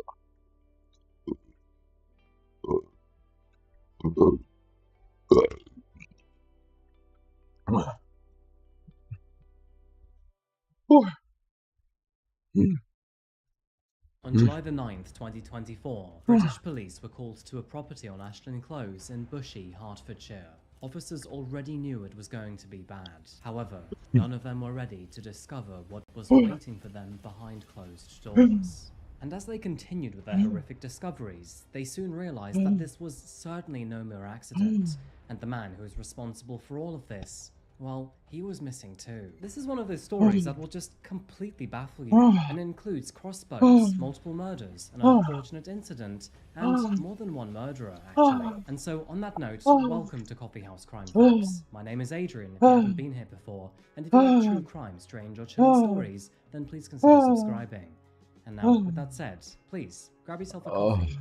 This is the case of Kyle Clifford.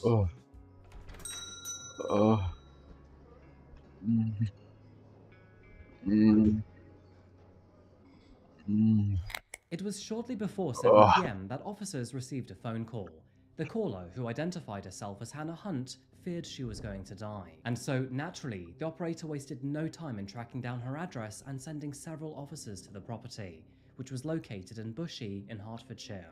Bushey is a small town which can be found southeast of Watford. Both quiet and surrounded by farmland and fields, it is an excellent place for young families and professionals alike who want to live near London but also have the countryside. But let me tell you, that phone call and what officers would find after was definitely not family friendly. When officers arrived at the property, they found Hannah alive in the central doorway of the home with a crossbow bolt in her chest. And although her heart was still beating, she was merely clinging to life and her breathing was shallow. Sadly, this was only the beginning. Walking further into the property, they found the bodies of 2 more women in an adjacent I didn't room. even hear It it. appeared that they too had been brutally attacked, with the younger woman in her 20s. Alright, no, I think we are not gonna do that. Alright, we need to do one game of chess and then back to Skype. Oh, I'm so full. Oh.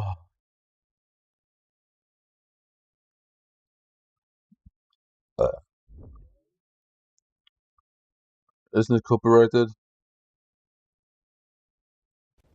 Nice flash, fucking idiot. Hmm? Didn't he did you flash? Nice flash, fucking idiot. What? He literally threw the flash.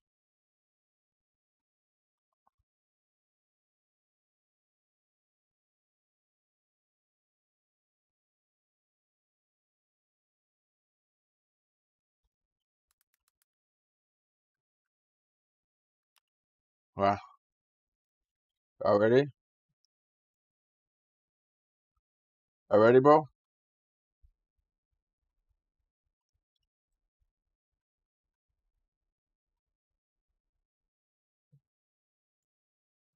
Okay. Get into this. Your daddy baby is here. Okay.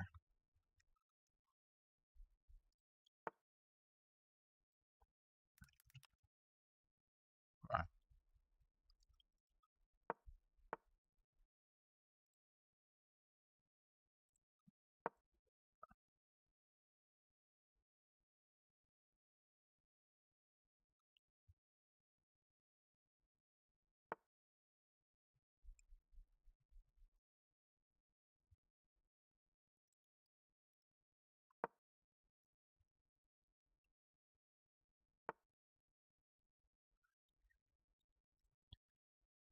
Uh,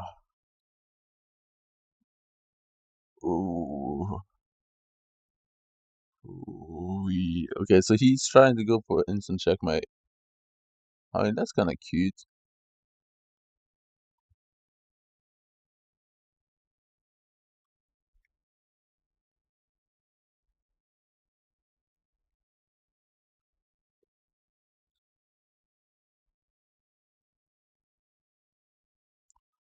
Because he's going for an instant checkmate, right? But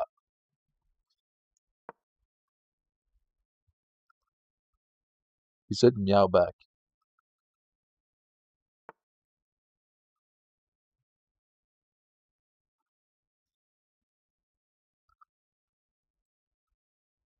Lemon pound cake. Lemon pound cake. Lemon pound cake. Lemon pound cake. Such a nice guy. Lemon pound cake. Oh, lemon pound cake. I'm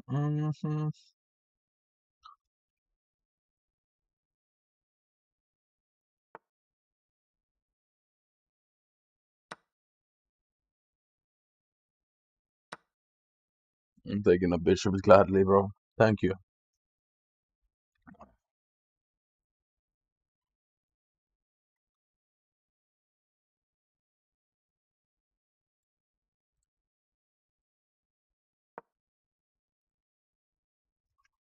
Lemon bogey.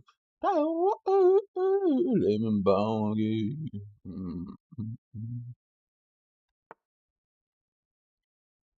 Okay, good shit.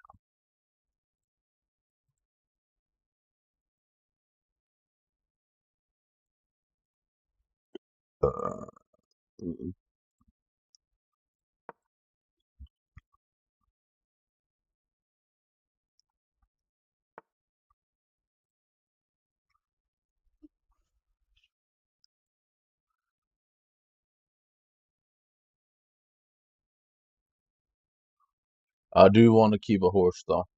Not gonna lie. Lemon bogey. Okay. Okay, so I need to.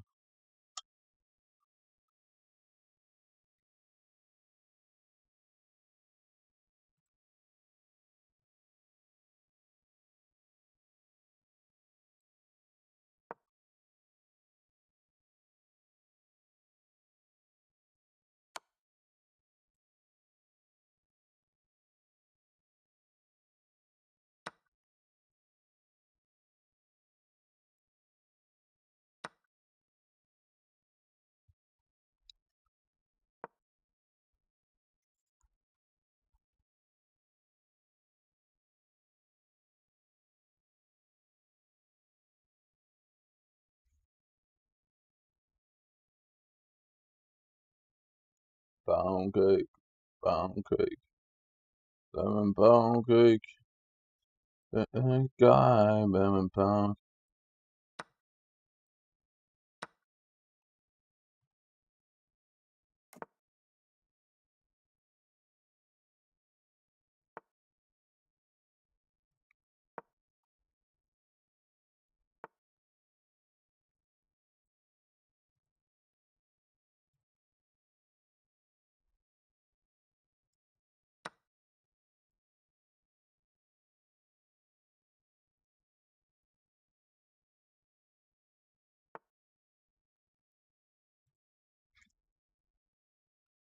Why would he do that? What? Is he stupid? Why the fuck did he do that? Why?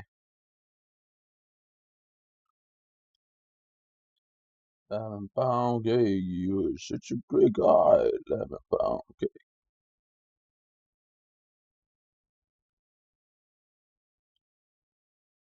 Why did he do that? I actually don't understand.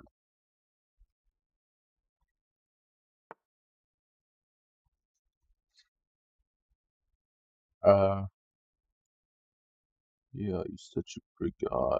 Lemon pound cake, pound cake, pound cake, pound cake.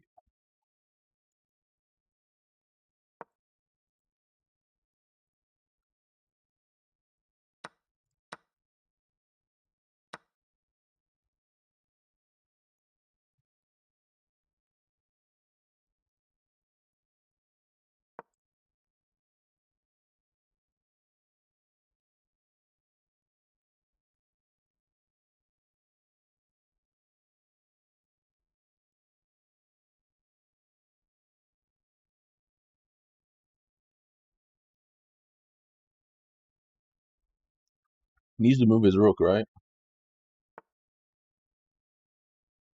Or not, I guess, maybe. Wait, is that a worthy trade? It's gonna be a very long endgame if I do take that trade. Oh, I'm better off just keeping it there.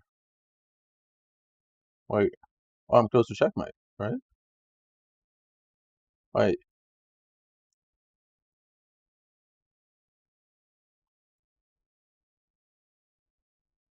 Yeah, checkmate is close.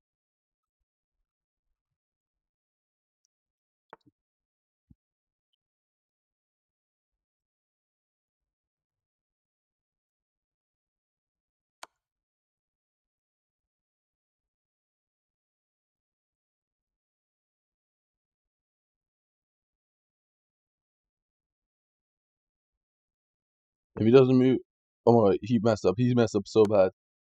He messed up so bad. He went the wrong way. He went the wrong way. Oh.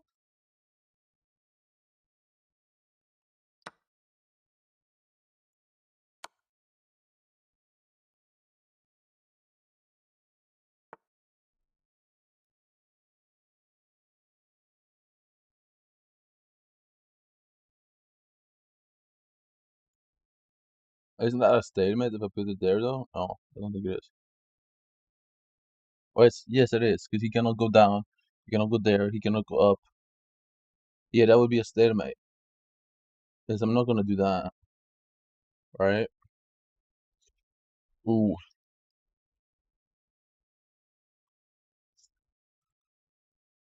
yeah. I'm better off doing this.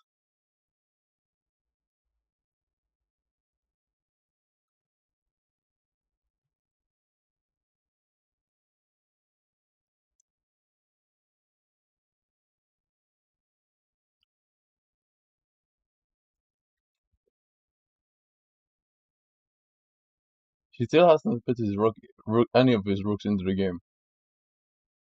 Which is insane to me.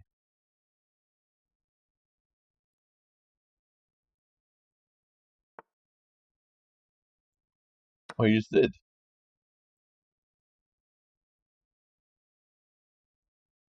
What? Why would he do that? Fucking idiots. Why would he do that? Why?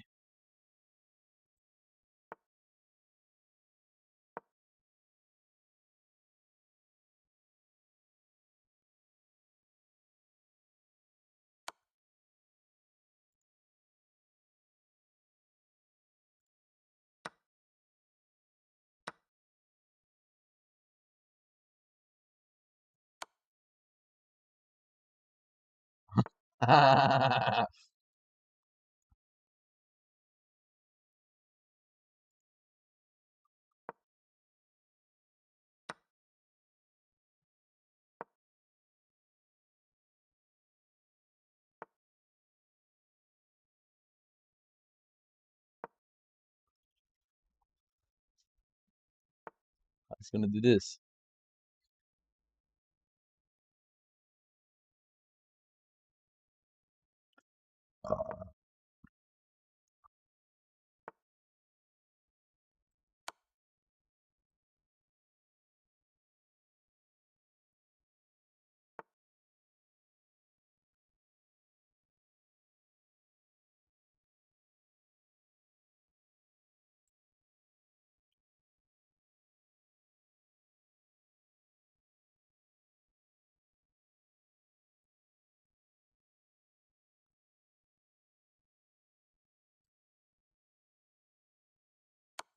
My only way is for him to put them into check like that.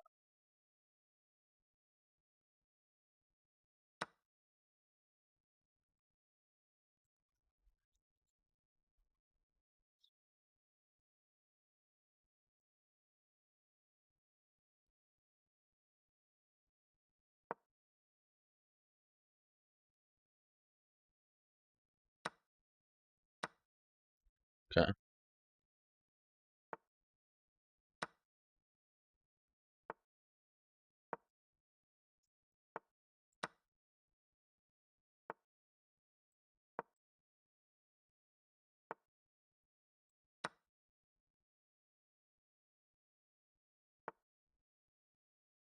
What's his plan?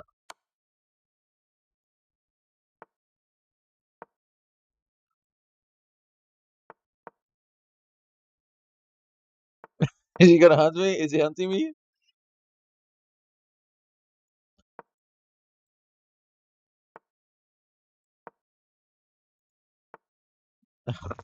What is he doing?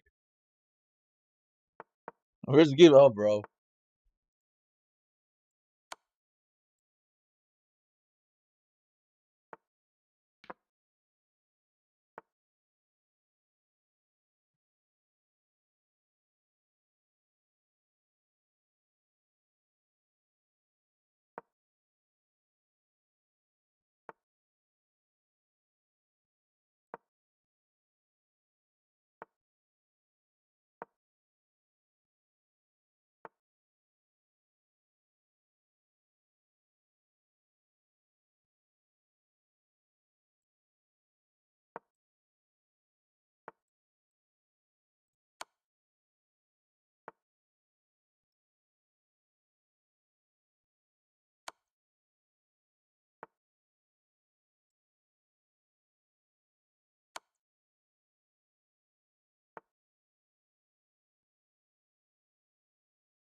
You're just pissing me off at this point. Fuck you. I'm going with 3 queens. I don't care, bro. I'm just gonna go 3 queens. I don't care.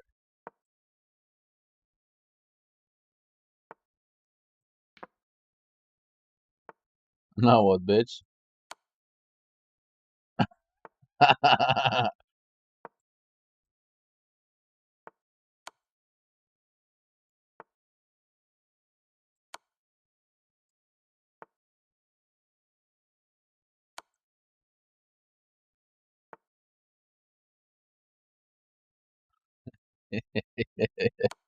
Come on, man.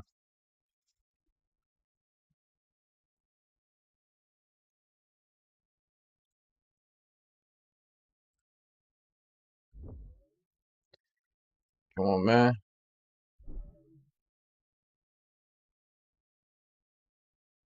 Lemon pancake. It's a great guy. Lemon pancake. I did 8 wrongs?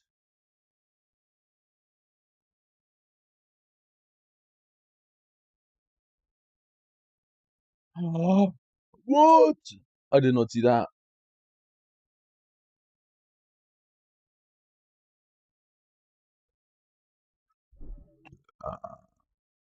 Suffering the same injuries as Hannah, that being a single crossbow bolt to the chest. It also looked like she had her arms tied behind her back with silver duct tape, and her ankles had also been bound. I didn't peep that, The I'll be older honest with you. woman, who I did not appeared see to that. be their mother, had significant injuries, including stab wounds to her knee, hands, back, and torso, many of which were believed to have been defensive wounds against her attacker.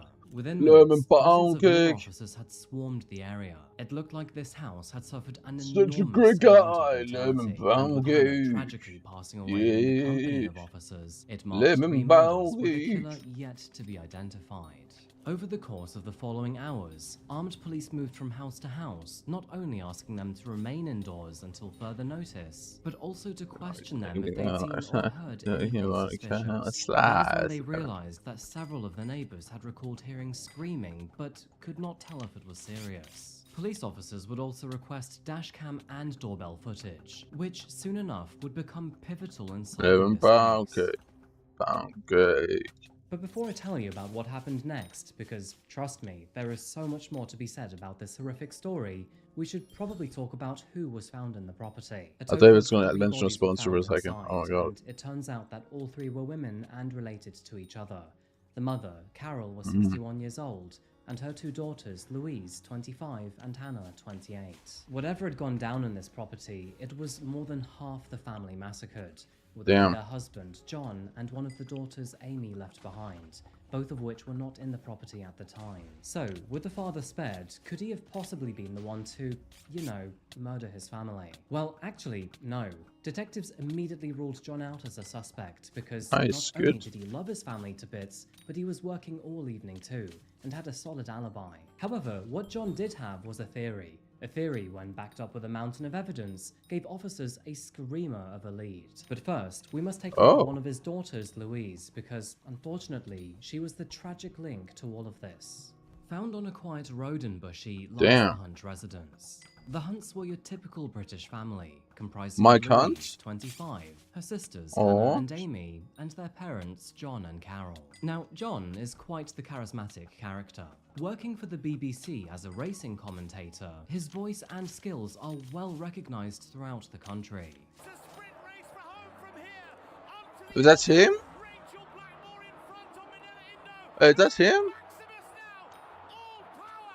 As for their mother, although not much is known about Carol, we do know that she supported her daughters endlessly, who were all busy finding their feet in the world. Hannah was a beautician, and Louise, she had set up her own business in the backyard of the family home. As the owner of Groom and Glow, she offered dog grooming services to those bushy pooches in the bushy area.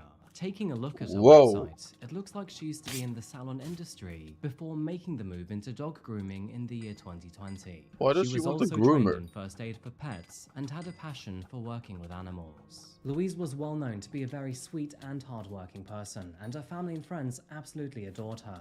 Not only that, but her clients really appreciated her too.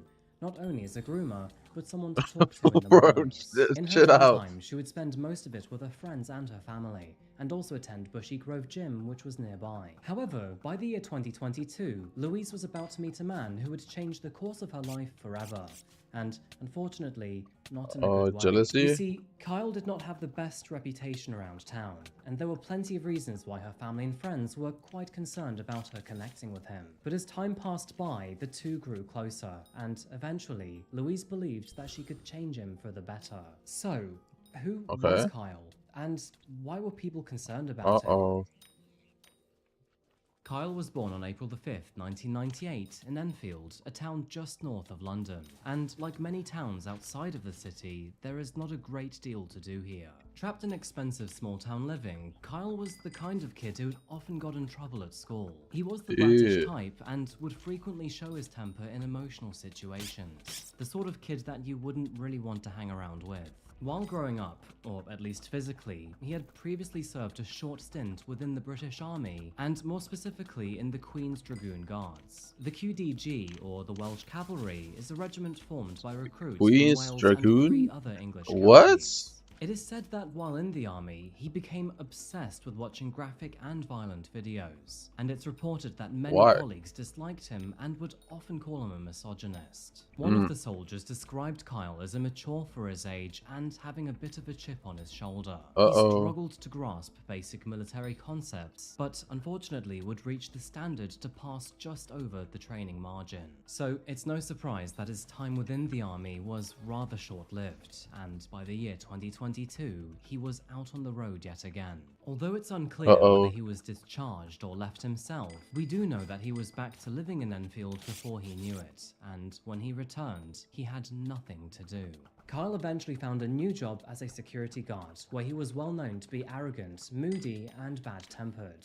I hate those people, bro. He was very bad at socializing. Did this guy The die? kind of person who would just flip if something didn't go his way. It is also said that apparently his childhood was quite tumultuous, and as he grew older, he became more violent and volatile. And also, with the family moving quite often, his friendship groups were always disrupted, and when they did eventually settle, well, there were 6 of them in a 3-bedroom home. Seems like a And perfect speaking of ICE agent. Well, actually, I'll make you wait until the end of this story, but trust me, it is a very rare and dramatic thing. So, it was around the beginning of 2023 that Kyle and Louise travelled beyond their friendship and, unfortunately, would begin a relationship. It appears that his tough exterior seemed to give way to softer moments, and Louise absolutely loved that side of him. But as the months passed by, his angry side came out, and she was exposed to his explosive behaviour, and then his controlling tendencies too. He started asking Louise not to wear makeup or any revealing clothing, claiming that she was for his eyes only and no one else's. He would also hate it whenever she left. That's kind of real. And by the way, this was despite not even living with her. Adding to this dangerous mix, Kyle became increasingly obsessed with online content that seemed to promote misogynistic beliefs. Friends He's of just his noticed insecure. that he frequently watched videos from online influencers who pushed extreme ideologies, and all of this content only seemed to deepen his anger and fuel his violent nature. So, What a loser. once again, it's no wonder that after Oh, he's such a 18 loser. months of being together, the relationship had ultimately become strained. Louise was deeply in love with Kyle. However, even she could see that he was not the man that she had hoped for him to be. As expected, her friends and family noticed this too. In fact, they were waiting on the sidelines, just desperately hoping that she would leave him. However, we've all been there. Louise, she desperately loved Kyle, and she found it very hard to understand and We have accept not all that been this there, bro. I relationship was just I not never meant to be. desperately loved After Kyle. all, Kyle I'm gonna be was honest with you, pretty bro. much her first serious I'd never relationship. loved him that She much. found it almost impossible to say no. In fact, Louise was so upset Unless you're about the talking breakup about the that Kyle shortly from before Save the breaking World. up with him, she would accidentally Mega Base drive her Kyle. car into a telephone pole, just completely overwhelmed with emotion. But on June the 26th, 2024, she had finally found the strength to break things off with him. However, Nice. although it was a horrible time for the both of them, Louise desperately wanted to do this gently, carefully, and in a way that empowered Kyle. And so, in a text message, she said, "I am so sorry, Kyle. I don't know that, in the future, if we both do the work on ourselves, this could be something amazing. But I just feel right now I owe it to myself to take some space and walk away for my own sanity and health. Thank you for the incredible time we've had this year. I hope you know how much I love you and still will for a long time. I never want there to be anything nasty between us ever. Take care of yourself. Oh, always, she's so please." sweet. Believe it or not, but Kyle responded quite kindly, saying, "Thank you for the clarity, Louise, so we can both start our healing process. I love you so much and will do for a long time." However, that compassion, yeah, it wouldn't last for very long. Within hours, Kyle was barraging Louise with hundreds of messages, just desperately clinging on to any attention he could get from her. And it wasn't just that he couldn't Loser. accept the situation, but he was upset too. Kyle was furious, not only at Louise, but also her family and friends for trying to convince her to leave him. In the aftermath of the breakup, it is said I wonder that why, though. apparently Kyle became obsessed not only with Louise, but also with the idea that her family had forced them apart. And of course, then came the ideas of dark revenge. And unfortunately, revenge is precisely what he was going to seek.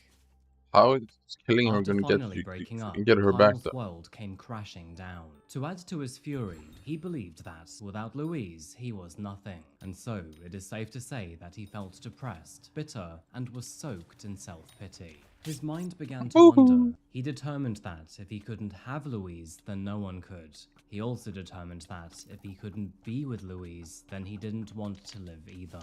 And so, Kyle came to a horrible conclusion. It was on June the 30th, 2024, that Kyle began his evil plans. He kicked off by researching potential ways to murder Louise. This included looking at weapons online and ways to restrain a victim. After finally deciding what he could tangibly buy online, he opted for a crossbow and bolts for £357, the equivalent of $461 US. He would also spend £89 on a high-level butchering knife from Amazon, the equivalent of $115 US. Now, if he was to carry out the attack, then this purchase alone would prove sustained contemplation. He would have to wait for all of this to be delivered, meaning this was no spur-of-the-moment crime of passion. On July the 6th, a surveillance camera in a local tool station recorded him purchasing a pack of rope. He seemed to think long and hard about whether he needed one large pack or two small ones instead. You should really think about what was going through his mind here. Like, will 2 sets of 20 meters of rope be enough to bind, trap, and then murder my ex? Or should I What go the for a roll fuck? of 50 instead? The following day, Wait, he that's really what I was purchased 2 thinking? tanks of fuel from a hardware store, both of which he would never use, and then in a third store, some duct tape. But just the one roll this time. By now, his crossbow and bolts had both been delivered to his property, and he had also ordered an air pistol just in case. In the days leading up to the murders, Kyle would write several letters to his family and to himself. In one letter, What? he wrote, Loser, bro. "Please don't think of me as throwing my life away. I Yes, have it lived, is. and I am grateful for everything and everyone who has been a part of it. I know you will have so many questions and will wish you could have done something to prevent this. However, none of you have failed. In another letter, which was addressed to himself, he said, "To myself, I am so sorry I didn't give myself a chance to move on past this, to see the light at the end of the tunnel. So you're not the I alpha know male you after, want to bro. find peace, If you but end up it's a killing battle in your head your right ex now. because she broke up What's with you. different this time? So much for I being the don't tough want guy. to live my life without Being such her. an alpha male. Nothing I can think of can make me happy. This is my decision to just be at peace." On the night of July the 8th, which How happened does to it be make the you day happy to kill before the 3 people? attacks, Kyle would then jump onto his computer and search for something rather unexpected.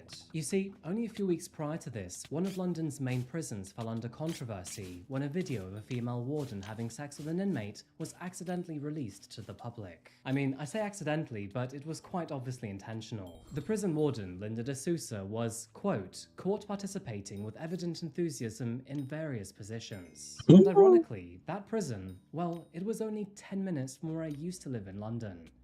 Yikes. Anyway, it looks like Kyle was in the mood for some quite explicit prison material, likely so he could see what he could get when behind bars. Shortly after that, Kyle then checked all upcoming racing events, because he knew that Louise's father would have to attend them for his job. Because, being the true scumbag that he is, he was only prepared to murder someone if he wasn't in danger himself. In addition to this, he would also stalk Carol's Facebook page, track John's movements, and even look up the weather to see if that could affect his plans.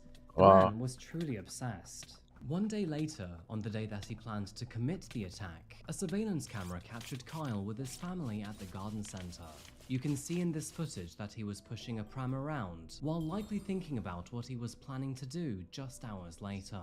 At 1:37 PM, Kyle first parked his car away from the Hunt family home in an effort to carefully check whether Louise's father was in or out. As we know, he had already researched John's work schedule in advance, ensuring that he would not be home to intervene. After receiving confirmation that John was actually out of the property, Kyle then left the area, returning later with a bag of Louise's clothes Monkey and Baba. a thank you card which was addressed to both her parents. A calculated move to Damn, deceive back-to-back Carol banker. with his actual intention. He approached the family's doorstep, and then, moments later, Carol opened the door to greet him. Now, although she was initially surprised to see Kyle, both the bag and the card made it look like that he was there to reconcile. And so, with his warm gesture and friendly conversation, she kindly let him inside, unaware of the danger standing right before her. The very moment that Kyle stepped through the doorway, his demeanor changed and he snapped in an instant, stabbing Carol multiple times until he was certain that she was dead. After murdering Carol in cold blood, he left the home to retrieve his crossbow. During this time, Louise was busy working in the garden, utterly unaware of what had just happened inside her own family home. She had no idea that her mother was now dead, or that her ex-boyfriend was inside, waiting for her. When she did eventually enter the house, Kyle ambushed her immediately. Louise was restrained with duct tape, her wrists and ankles were bound, and her mouth was gagged to prevent her from calling for help. Over the next grueling 2.5 hours, he assaulted her in the most awful of ways. And just as her sister was about to enter the property, he then struck her with a bolt from his crossbow. What the Hannah fuck? was in a hurry A when crossbow? she arrived, and she entered the home as if it were any typical evening, walking in and expecting to see her mother or her sister preparing dinner. And sadly, she would only realize that things were different when it was all too late. When she realized that Kyle was in the property, she was able to send one abrupt text message to her boyfriend, saying, "Call the police, Leggy, immediately, to mine, now. Kyle here. Police, now, he's tying us up." But sadly, before she had any chance to escape, he turned the crossbow on her and shot her with a single bolt to the chest. Although Hannah had no chance of surviving, she would tragically live long enough to crawl across the home and then find her mother and sister dead on the floor. Those few moments must have been absolutely horrific for her. I mean, not only would she have been terrified that she was possibly going to die, but to then crawl over and find your mother and your sister dead on the floor. Devastated doesn't cut it. With the very last of her strength, Hannah was able to dial 999. And although emergency services would get there rather quickly, it was unfortunately way too late for her. Yep. And only a few minutes later, Hannah would join Louise and Carol in death. The officers who arrived at the scene were absolutely horrified at what they found. In fact, it is said that several of them needed counseling after this incident, and quite honestly, I can totally understand why. With the breakup happening quite publicly, and also many people being concerned for Louise's safety even before that happened, well, Kyle very quickly became a key suspect. But of course, by the time officers arrived, he was long gone. Gone, but not forgotten. And when they realized that he was missing, well, they would initiate a citywide manhunt. A manhunt that would end in an extraordinarily dramatic way. Our overarching objective today is to protect public safety and to locate Kyle Clifford, who is wanted in connection with the murder of the 3 women in what we believe is a targeted incident. We have extensive police resources deployed to various locations in North London and also the Bushy area of Hertfordshire. The manhunt also involves armed police officers and specialist search teams responding at pace in the wake of what has been an horrific incident, involving what is currently believed to be a crossbow, but other weapons may also have been used. If members of the public see Kyle Clifford, they urge not to approach him at any point and to dial 999 immediately. Kyle, if you're seeing or hearing this, please make contact with the police via 999. Beyond the immediate search operation, a major crime inquiry has been launched. We also appeal to the public for any information in relation to the incident. This incident will be, of course, of concern to local residents. Additional local officers will be in the area today, so please do speak to them if you need to. With surveillance footage, we can tell that Kyle left the property at 6:55 PM, only 2 minutes after murdering Hannah. The neighbor's camera captured him leaving with his crossbow concealed under a white cloth as he casually walked towards his car before then driving away. However, so disgusting, once the police bro. found this surveillance footage and the rest of the Hunt family were able to confirm that Kyle was likely a suspect, he seemed to simply vanish off the face of the earth. The initial search for Kyle began 14 miles east of Bushy, where 10 armed police officers with riot shields descended on his family home in Enfield at 8 AM the following morning. While invading the property, detectives found letters which were addressed not only to himself but his family members too. Of course, this all but confirming their suspicions that he had murdered not 1 but 3 innocent women. And so, with that said, Kyle was now officially a wanted, armed and dangerous man. Later that same afternoon, the authorities received an anonymous phone call from someone saying that they believed that Kyle might be hiding in a cemetery in the Hillyfields area of Enfield, which was only a little over 100 meters away from his family's home. Probably not the smartest of ideas, because anyone in the area would surely be able to recognize him. But it seems that Kyle had chosen this area for one good reason, and that's because he was not prepared to walk away alive. Once again, police officers swarmed the area and surrounded the cemetery, preparing for what could possibly be Kyle's final showdown. But before anybody could reach him, he would unfortunately take control of the situation, saying that it would not go the way he planned. After reloading the crossbow, he then turned it around, aimed it at his chest, and then pulled the trigger, hoping it would end his life. However, Kyle seriously fucked up, because despite really injuring himself, he would ultimately survive. Except now, he was permanently disabled. So, on top of whatever sentence he was now going to receive, he would unfortunately have to face that sentence paralyzed. Like I said, he wasn't prepared to walk away alive. And he didn't. Almost 24 hours after the manhunt started, this was the moment police found Kyle Clifford, stretchered out of a cemetery in Enfield in North London by police and paramedics.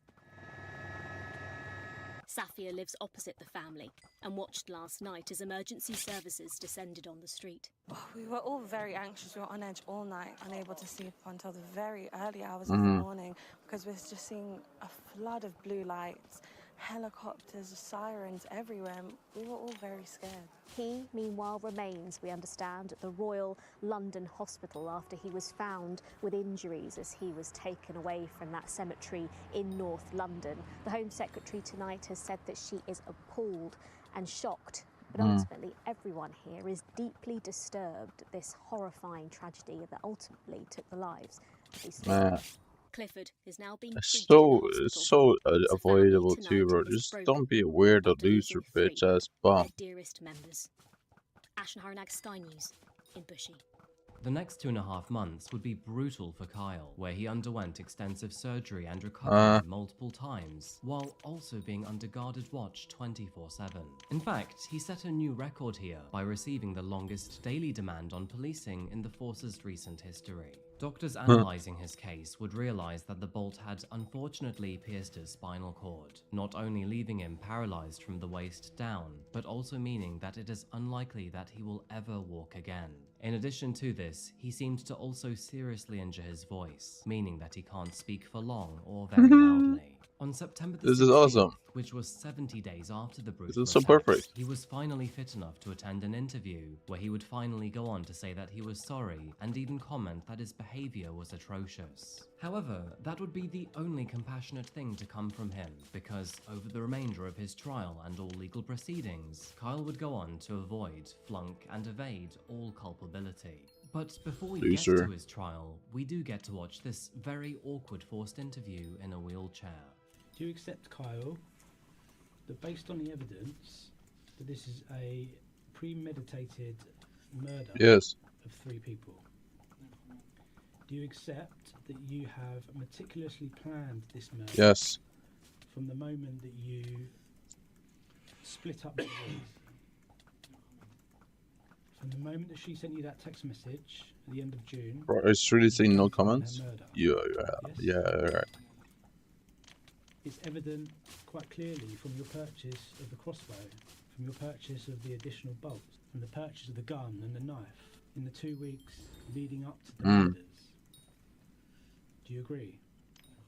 Do you agree that it shows that you only had one thing in mind, and that planning began? No comments. When you purchased these items, you purchased rope and you purchased duct tape in order to restrain Louise and Hannah and Carol, didn't you? 6 days before this happened, you make these significant purchases that really only have one plausible explanation, didn't you? The only plausible explanation is that they were purchased in order for you to carry out these murders. Do you agree? No comment. The opening part of the note reads as such. Please don't think of this as me throwing my life away. I have lived, and I am grateful for everything and everyone that has been a part of it. It's now my time I'm just gonna say myself, no peace, comment. as this is what I ultimately want. I know you will all have so many questions and wish you could have done something different to prevent this. However, none of you have failed, and there is simply nothing any of you could have done. This is my decision to just be at peace. When you wrote that note, had you already planned the murders of Louise, Carol, and Hannah? No comment. The next note is addressed to myself. No comment. I live my life without her. I don't want to experience new things. Nothing I can think of can make me happy. Oh. I know I could have gone to therapy, found faith, and become a new, better person, but I just simply don't want to. I am so sorry I didn't wait to move on and find my future wife, have the children I always wanted. What do you mean by that? It's a very self-centered note and doesn't take into account anybody else. No comment. No comment. To make people feel sorry for you writing these letters. Oh, shut up, bro. Look at your behaviour. Look how calmly and nonchalantly you walk away from that house. You just killed 3 people and you stroll away like you're going down the shops. After watching this footage, I am not so sure an injured voice is the right diagnosis here. I mean, it sounds more like he has forgotten more than 99% of the dictionary. No wrong from that one, bro. Moving into the legal proceedings of this case, No comment. Kyle pleaded guilty to the murders of Carol, Louise, and Hannah. However, despite all of the overwhelming evidence available, he would deny sexually assaulting Louise, which meant that the rest of her family would have to sit through days of distressing evidence while in court. During his trial, the jury listened to his arrogance and aggression, his refusal to let her go, the extensive planning and research So into murdering is there Louise, a his world where you can deceptive actually tactics make on the Carol, bow good his on this? barbaric behavior between the murders, and, of course, finally, his failure to end his life. Like a true coward, he refused refused to appear in court, which even included refusing to attend his sentencing. It is for this and many other reasons that the jury would take only 45 minutes to unanimously find him guilty of sexual assault. With Kyle already pleading guilty to all other charges, it means that he will now face life in prison for the murder of Louise, life for the murder of Carol, and life for the murder of Hannah, while also receiving a whole life order, meaning there is no eligibility for parole. He also received 20 years for the essay of Louise, 8 years for the false imprisonment of Louise, 1 year for possession of a crossbow, and 1 year for possession of a knife, therefore extending his whole life order with an additional 30 years. So, in short, with that whole life order, Kyle will never be a free man again. Good. During his closing statements, the judge I mean, he's not really a described threat to Kyle as a society man who anymore, was but soaked in that's fine. self-pity and held all women in utter contempt. Which, given the context and the gravity of this situation, yeah, I'd say that's very valid. Now, unfortunately, we are nowhere near the end of this video just yet, and that's for one very good reason. And that's because, while researching this case, I found out that Kyle's very own brother is in prison right now for, you guessed it, murder. With this case happening 7 years ago in the year 2018, it is not so well publicized. However, there is still enough information to make a small video about it. And so, with that said, please grab yourself another coffee, because this is the case of Bradley Clifford. What the fuck?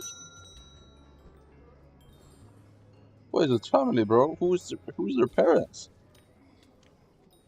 So, what exactly happened to Bradley? Living in Enfield, the Clifford family consisted of 2 parents and 4 children, with 1 daughter and 3 sons. The oldest brother was Bradley, while the youngest was Kyle. What I found interesting while researching this case was that, although we know Kyle is a real jerk and someone who is bad-tempered, apparently he was the quiet one of the 3, and the least expected to cause actual trouble. And so, on that note, let us hope that the police are actually watching that middle brother. Anyway, like I said, between those 3 brothers, Kyle was the last one that you'd expect to cause any trouble. And, in comparison, Bradley was the hot-headed one. He was also known to be extremely moody, both as a child and as a man-child. He never seemed to do as he was told, was always disrespectful to his family, eventually fell into the wrong crowd, and then no crowd at all. You see, he didn't have many friends growing up, as he was simply too antisocial for that. But after moving into his 20s, he found himself increasingly addicted to drugs, alcohol, and bad people. In fact, moving forward, he would spend many evenings fist-fighting the locals at pubs and bars like a true thug. There was hope for him at one stage though, at least for a while. You see, Bradley finally landed a job as an air conditioning firm manager and then eventually a plumber. Both of these roles had good money, and it gave him potential career progression. He really does look like the To border celebrate too. his success, he would decide to buy himself a car that many of us would appreciate. That being a Ford Mustang in a bright red racing colour.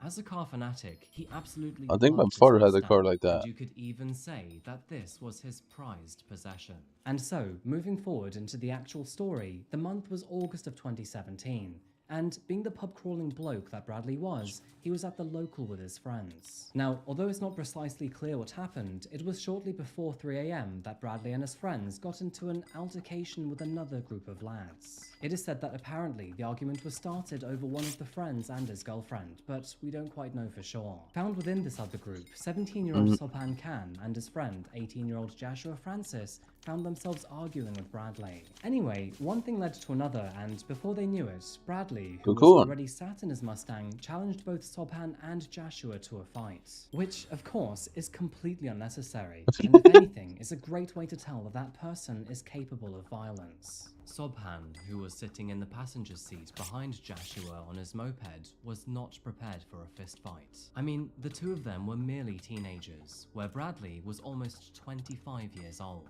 What the fuck? At this stage that the best thing they could have done was simply walk away. But instead of leaving quietly, Joshua drove by Bradley's prized Mustang, while Sobhan smashed a bottle over the vehicle's side mirror. Given his personality, it's no surprise that Bradley was sent into a fury like no other. Now, I'm sure that we've all seen someone lose their marbles over something, but this, it was next level rage. In an instant, Bradley used his car like a killing machine. He pursued the moped relentlessly, clocking well over the speed limit as he tried to catch up with both men. And what was a small bike with an even smaller engine going to do against a muscle car? Realizing what he was so obviously trying to do, Joshua drove into the oncoming lane, but Bradley remained on their tail and was catching up quite quickly. And then, tragically, the unthinkable happened. He accelerated and then plowed right into the back of their moped, sending both men flying into the air. The back of the moped was mangled so badly into the Mustang's grille that both motors were now unusable, and now both teenagers were on the ground, severely injured. Sadly, the fight wasn't over yet either, as Sobhan lay virtually motionless, totally defenseless, and fatally injured on the ground. Bradley stood over him and started beating him over and over and over. Both the police and paramedics would rush to the scene, where they found Joshua seriously injured. As for Sobhan, he was tragically pronounced dead.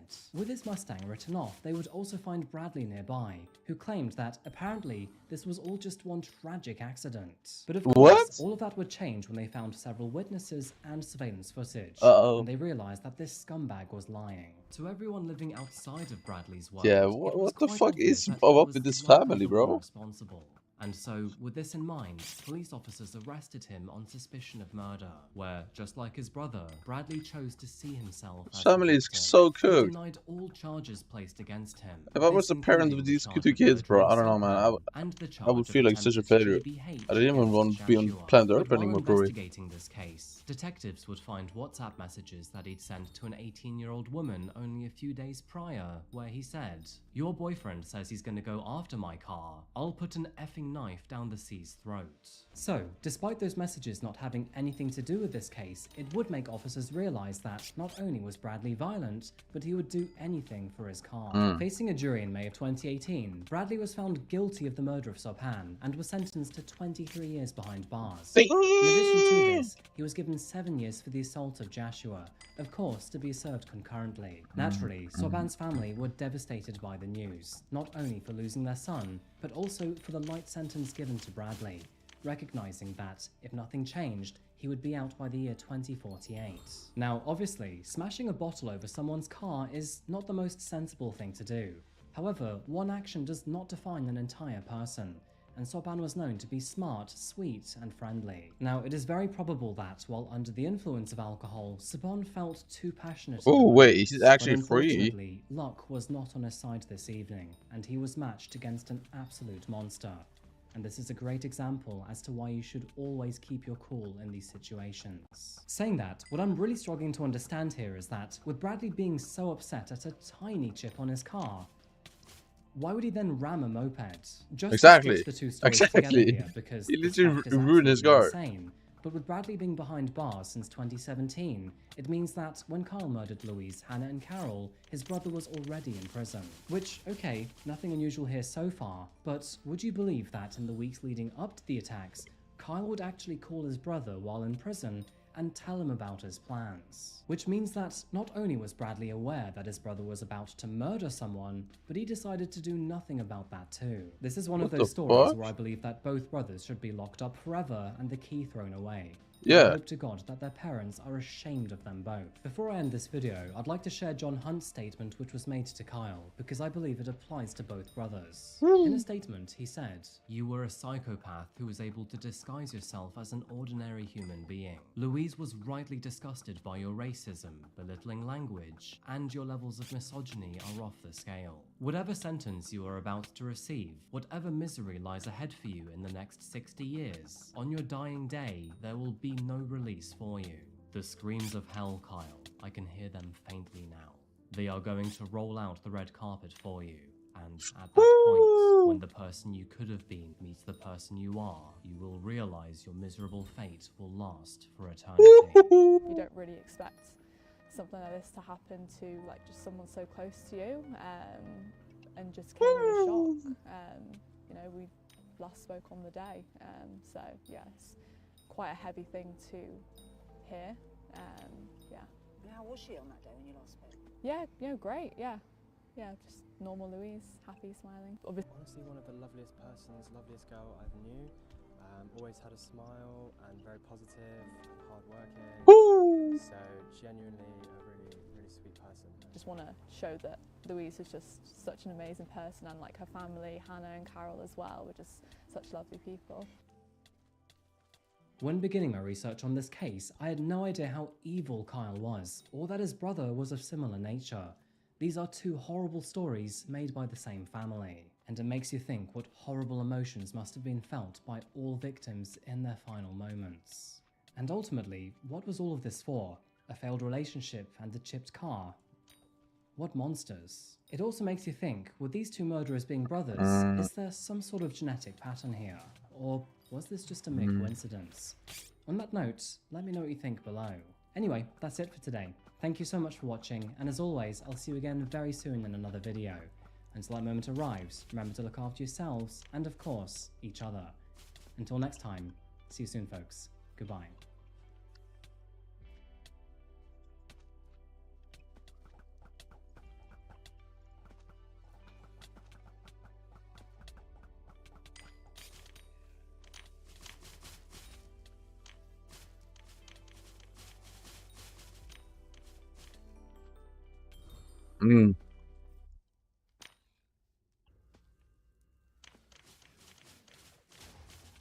Who could have known that a neighborhood so quiet and peaceful could be home to such a horrific murder? Dasmariñas is a lively growing community nestled just south of Manila in the Philippines. It's the kind of place where neighborhoods are incredibly close-knit, where children play in narrow streets, and the smell of home-cooked meals drifts through open windows. Dasmariñas is known for its blend of rural charm and urban sprawl, a city in transition where traditional markets sit beside modern malls, and new housing developments are slowly replacing rice fields. However, beneath its warm family values, Dasmariñas, much like any other place, has its shadows. And in today's case, we won't be looking at a distant so city 10 or dark alleyway, but instead, we'll be stepping inside a modest family home in a seemingly safe neighborhood. A home where secrets were quite literally buried. And this is where the story of Evelyn Sayos begins. Welcome back to Coffee House Crime, folks. My name is Adrian, and today we're looking at two cases out of Southeast Asia, both of which you've probably never heard of before. We'll first be looking at the case of Evelyn Sayos, which happened over in the Philippines over a period of around 4 years. Now this one is a story of a mother's love betrayed in the most horrific of ways, a cover-up which lasted almost half a decade, and okay, so left 45. everyone wondering why. Honestly, this is the sort of story that'll leave you haunted. Alright, let's jump straight in with this one today, folks. Before we begin, please do subscribe if you like true crime, strange or chilling stories. Now, with that said, please, grab yourself a coffee, and let's caffeinate while we investigate. Is that right?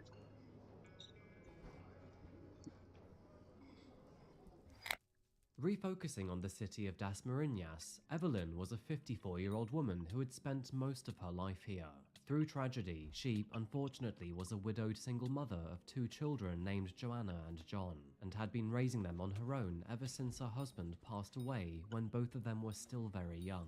But despite her loss, Evelyn kept going. Her friends saw her as kind, strict, deeply loving, and always worked very hard to support her kids. Moving through their teenage years, it was quite evident that she'd put them through good schools, made sure that they had food on the table, and always provided a stable home. Of course, there were many inevitable difficulties, especially as a single parent. But Evelyn, she really did try to make it work. Now, despite the family not being rich, Yeah, that should be possible. in Singapore from her late husband. A house that eventually became a symbol of escape, and a place that she would occasionally visit whenever she needed a break. But, of course, being a single parent, she rarely had that luxury. People who knew Evelyn described her as resilient, and the type of mother who would never give up on her children. Now, you could say that she was likely damaged in her own kind of way. Of course, the death of her husband would have caused immeasurable pain. It is. Placed all of that extra love onto her children, and unfortunately, this would cause problems with I'm gonna run out of money though. especially with her daughter Joanna. You see, where John was more mature and reserved, Joanna was more the rebellious type of teenager. Joanna was the kind of person who would party often, drink heavily, and sleep around. Oh, that's the opposite of me. She was pregnant by her boyfriend What? Ronald Ruby, and this left her mother Evelyn both furious and deeply embarrassed. You see, she believed that her daughter deserved so much more in life before she became a mother. However, despite her concerns, both Ronald and Joanna were rather determined to keep this baby. And when the baby was finally born, well, Joanna and Ronald did not want to get married either. And this left Evelyn and her rather traditional beliefs absolutely furious. There were clearly problems in the household, but Evelyn decided that she would still continue to support her daughter no matter what.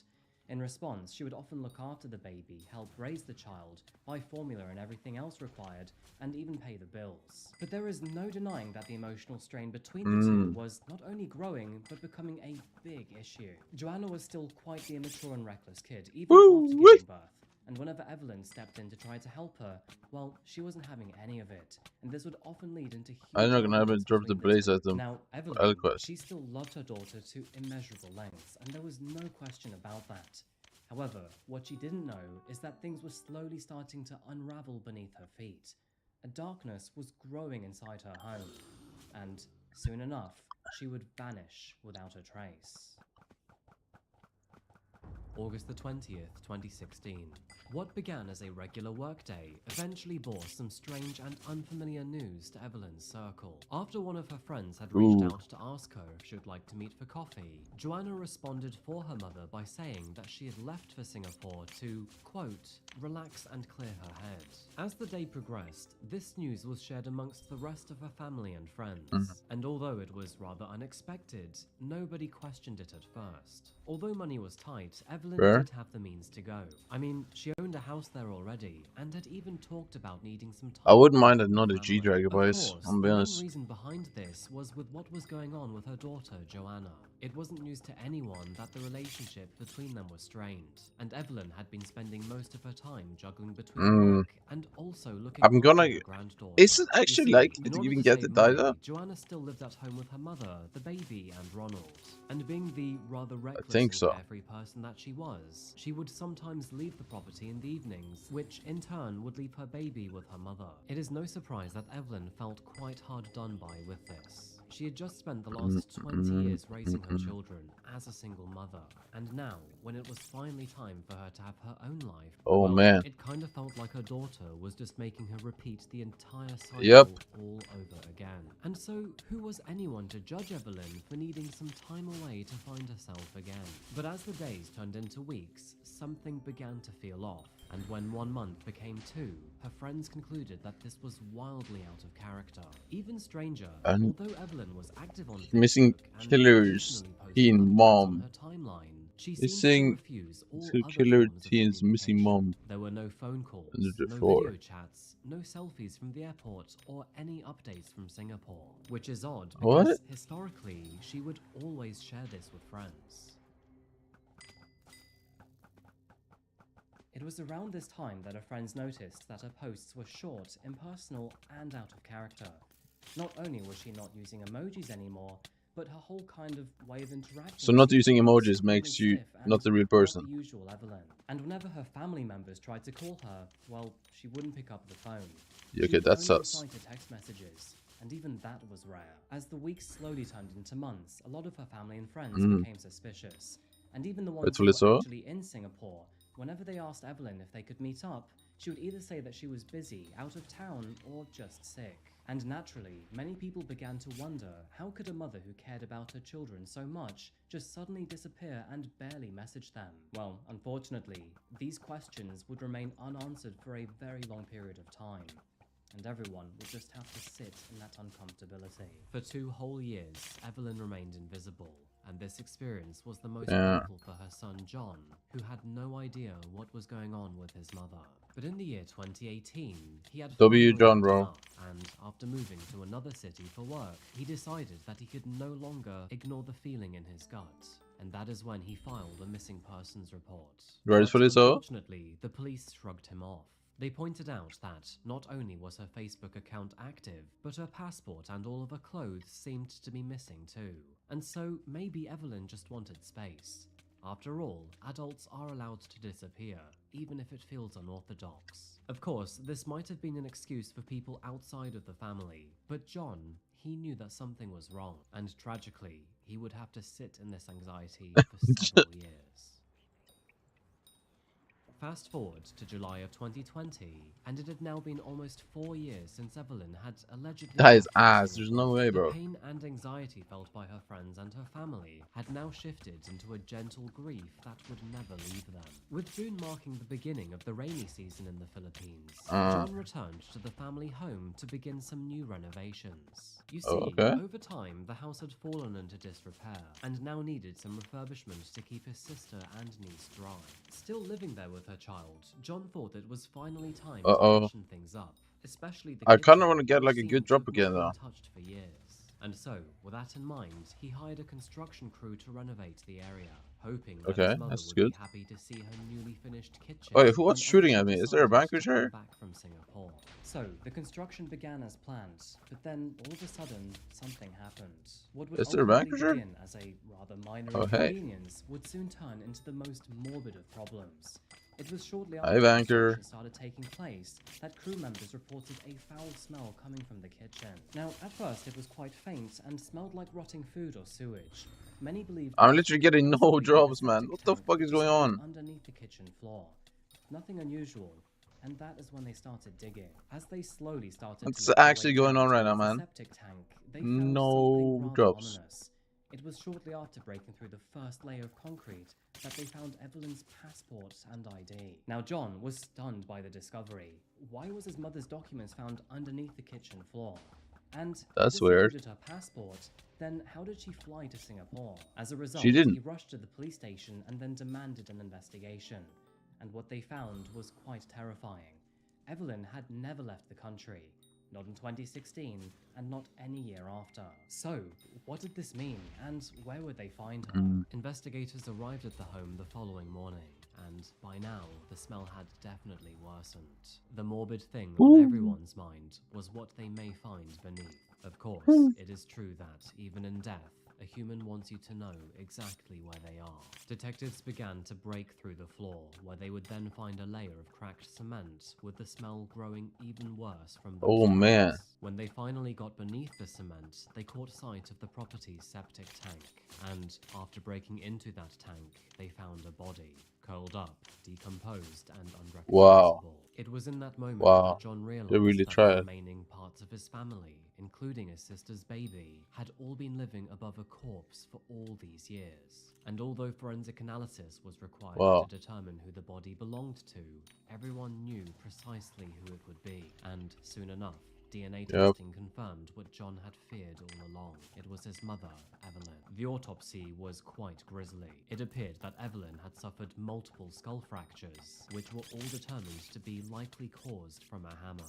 She had also been stabbed twice Hammer, in the bro? neck, 5 Really? times in the chest, and had a very deep gash across Your own her mom? arm. It was due to this brutality that the forensic team concluded that it looked like a crime of passion and hatred, a killing filled with rage. But who would want to murder Evelyn?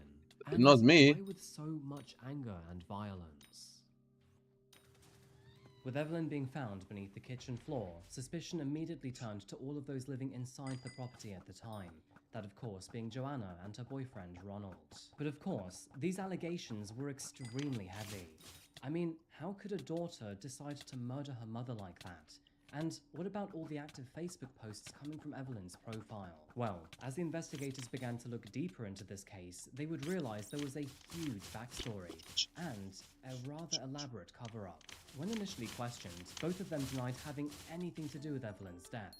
However, this was a story that they could not hold on to for long. Unsurprisingly, the police pushed hard for a confession. What did you Quite just... simply, there was no way that How Joanna to would kill not a know who her vanquisher? mother Why? was, and she had no idea what to say in replacement. Eventually, she cracked right in front of the officers, a full-fledged confession behind waves of tears and apologies. And for the next hour, detectives would learn and hear about Joanna's most evil moments. As the months of heated arguments and troubling threats turned into years, the relationship between Evelyn and Joanna had started to sour. How rare is it to just a mosquito though? I haven't even dropped one of those. She would never waver on that. but it's also clear that she was growing increasingly frustrated with Joanna's behavior. Not only had she turned into the rebellious teenager that she became, but her thoughtless actions would end in her becoming pregnant too. And to compound to this problem, her marriageless birth seemed to oppose Evelyn's more traditional beliefs. From that point onwards, a passive war would take place within the family home. Evelyn was nurturing, caring, and thoughtful, but she was stubbornly traditional too. While, on the other hand, Joanna was thoughtless, selfish, and had no idea what she was doing. Although the two lived together, they were constantly bickering, and while Evelyn could handle this emotional strain, the more selfish and stupid of the two couldn't. And so, it was in that moment of desperation and anger that Joanna and Ronald began to hatch a plan. Weirdos, bro. It was on August the 20th, 2016, that Joanna told her mother that she had a surprise for her in the basement. And Evelyn, being kind, trusting, and hopeful, followed her daughter downstairs. I kind of want to make this However, infernal. lurking in the shadows was Ronald, waiting for what would be Evelyn's final moments. After making her way downstairs, Evelyn was Why then they do struck this from though, bro? behind It's your own multiple times mom? with a hammer.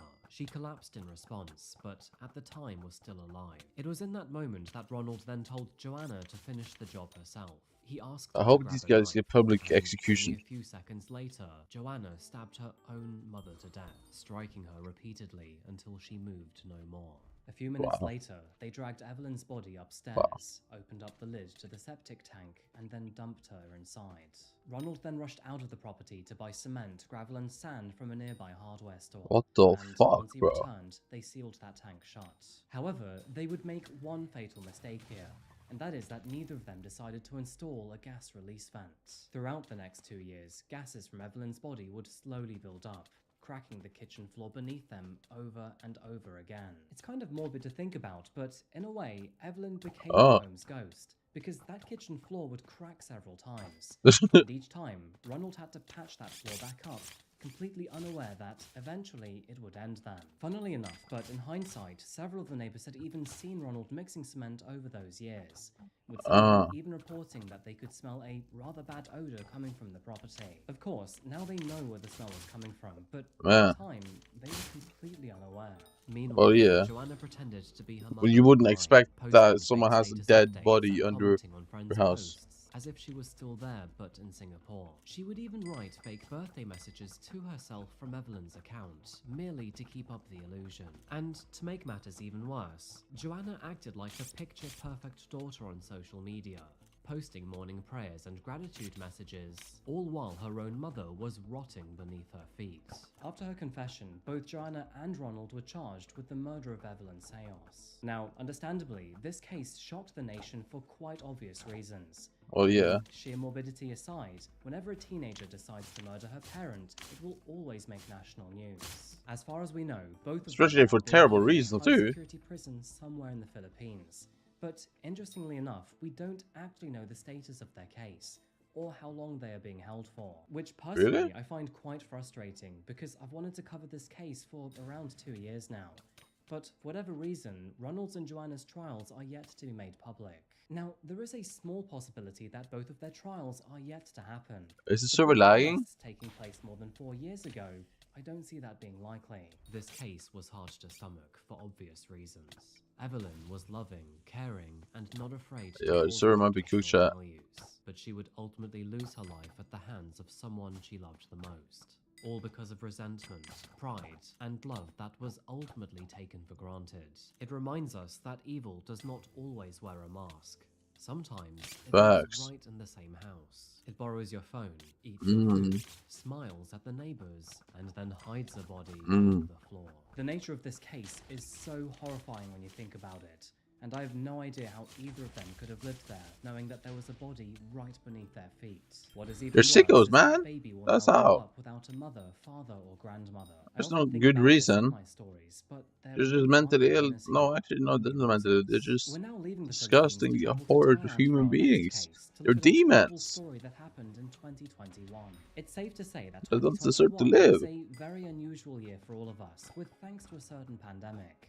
We all lost touch of our day-to-day lives, and had to follow some rather strange processes. This was very much the case for a woman named Nicole Sylvain Weisskopf, who, at the time, was practicing a new tourist program in Phuket, Thailand. And what would happen next was truly horrific. With that said, let me start from the beginning. This is the case of Nicole Sylvain Weisskopf.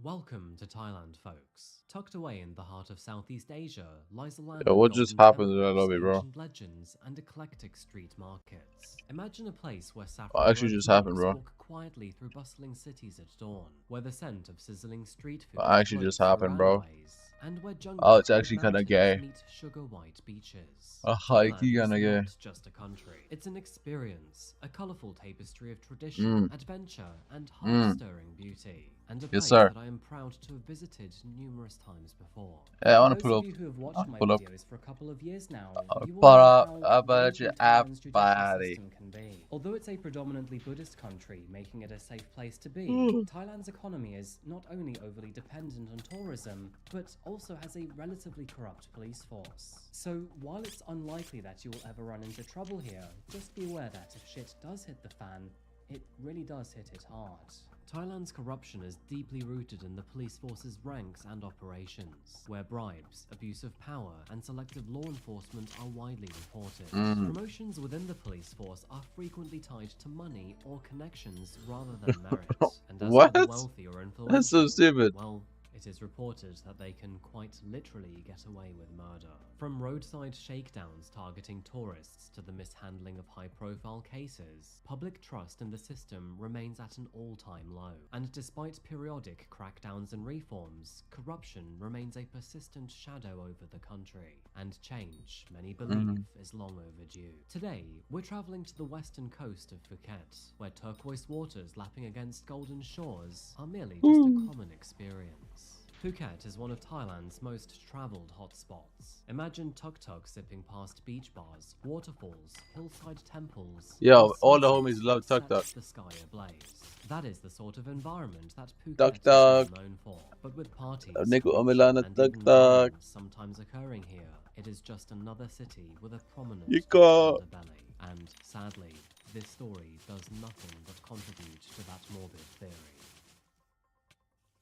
It was on July the 3rd, 2021, that a Swiss woman named Nicole Sylvain Weisskopf was exploring she the is super witched fine. area of Phuket. Hey, At baby. 11:33 a.m., a surveillance camera captured her walking alone near Ao Yon Beach. It is worth saying here that news reports say it was Ao Yon's main beach, but they are actually wrong. Here is the surveillance camera that captured Nicole's movements before she wandered up to Ao Yon waterfall, and this is the path that she is likely to have taken to get there. Nicole fell silent after that, leaving her children and husband, who were all half the world away, gripped with anxiety and fear. And as the hours 16.80 million passed, per they urchin. knew that What the something terrible must fuck? have happened. What precisely occurred, or why she wasn't replying to her messages or phone calls at the time, was quite honestly anybody's guess. But for those back home waiting for her, her silence was absolutely agonizing. So who was Nicole, and why was she alone in Thailand? Living in Germany with her husband and children, Nicole was now 57 years old and was the deputy protocol chief at the Federal Assembly of Switzerland in Germany. Of course, this means that she was a political big shot, and as part of the Federal Council, she helped lead the federal administration of Switzerland, which often took her across the globe. As we know, the pandemic severely disrupted the world through 2021, leading Fair. to all sorts of weird protocols Not really and my school, but processes. yeah, Of I course, guess. Nicole would find herself caught up in one of them. At the time, almost Oh shit, nobody was allowed to I travel changed between more. countries. And as Yeah. you may already know, this was a massive problem for Thailand. I've said this before in previous videos, but Thailand massively depends on tourism. In fact, in 2019 alone, Bangkok was officially ranked to be the most visited city globally, with a staggering 22.8 million visitors that year. Going What? a step further, Phuket was ranked 14th internationally, with a total of 9.9 million visitors that year, which truly is astronomical for such a small place. However, COVID-19 was sure to decimate the industry, wiping out about $90 billion from the economy in the year 2020 alone. And these stats right here show how badly the pandemic affected their numbers. To combat this problem, the country introduced a new scheme called the Phuket Sandbox Program, aiming to attract tourists into the country with a few strings attached. No arrivals needed to be quarantined, but the caveat was that they could not travel to the mainland within 14 days of arrival.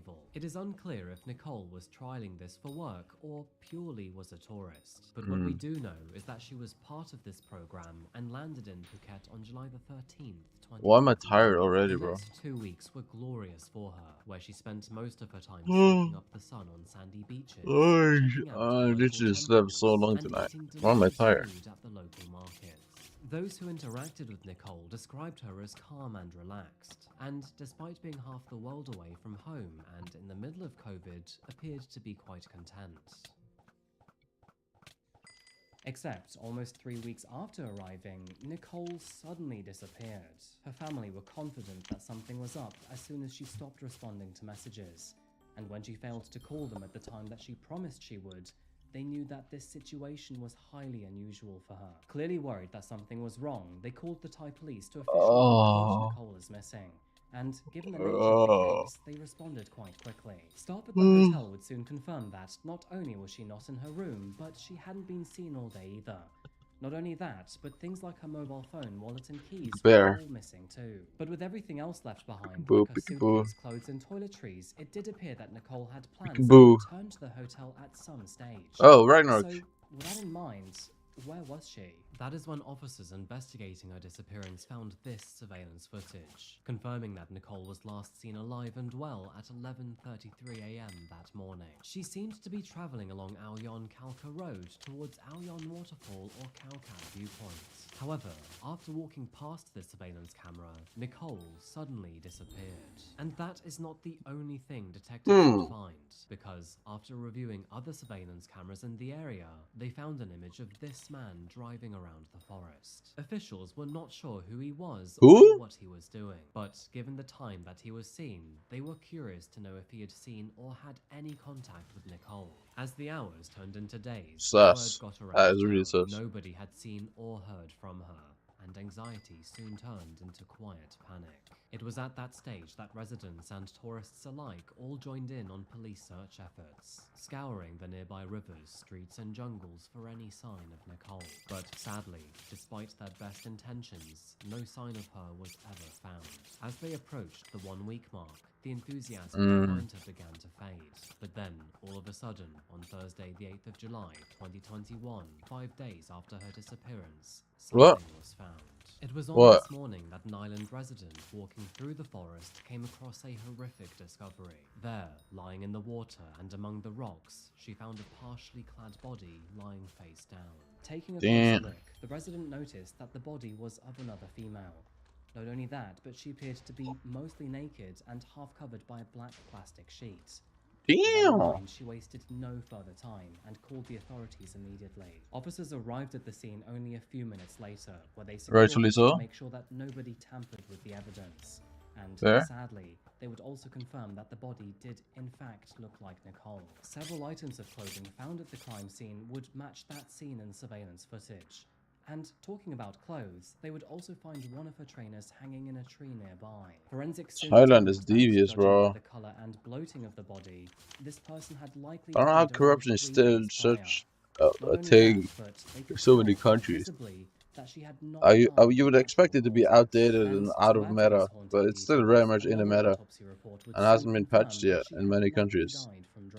They really need to just roll out the patch on corruption. Were ashamed to hear that something so barbaric had happened in their own backyard. Murder does tend to be rare here, especially against a tourist, and as you can imagine, this would be sure to affect Thailand's holiday industry, which always sees a notable drop in tourism whenever one is murdered.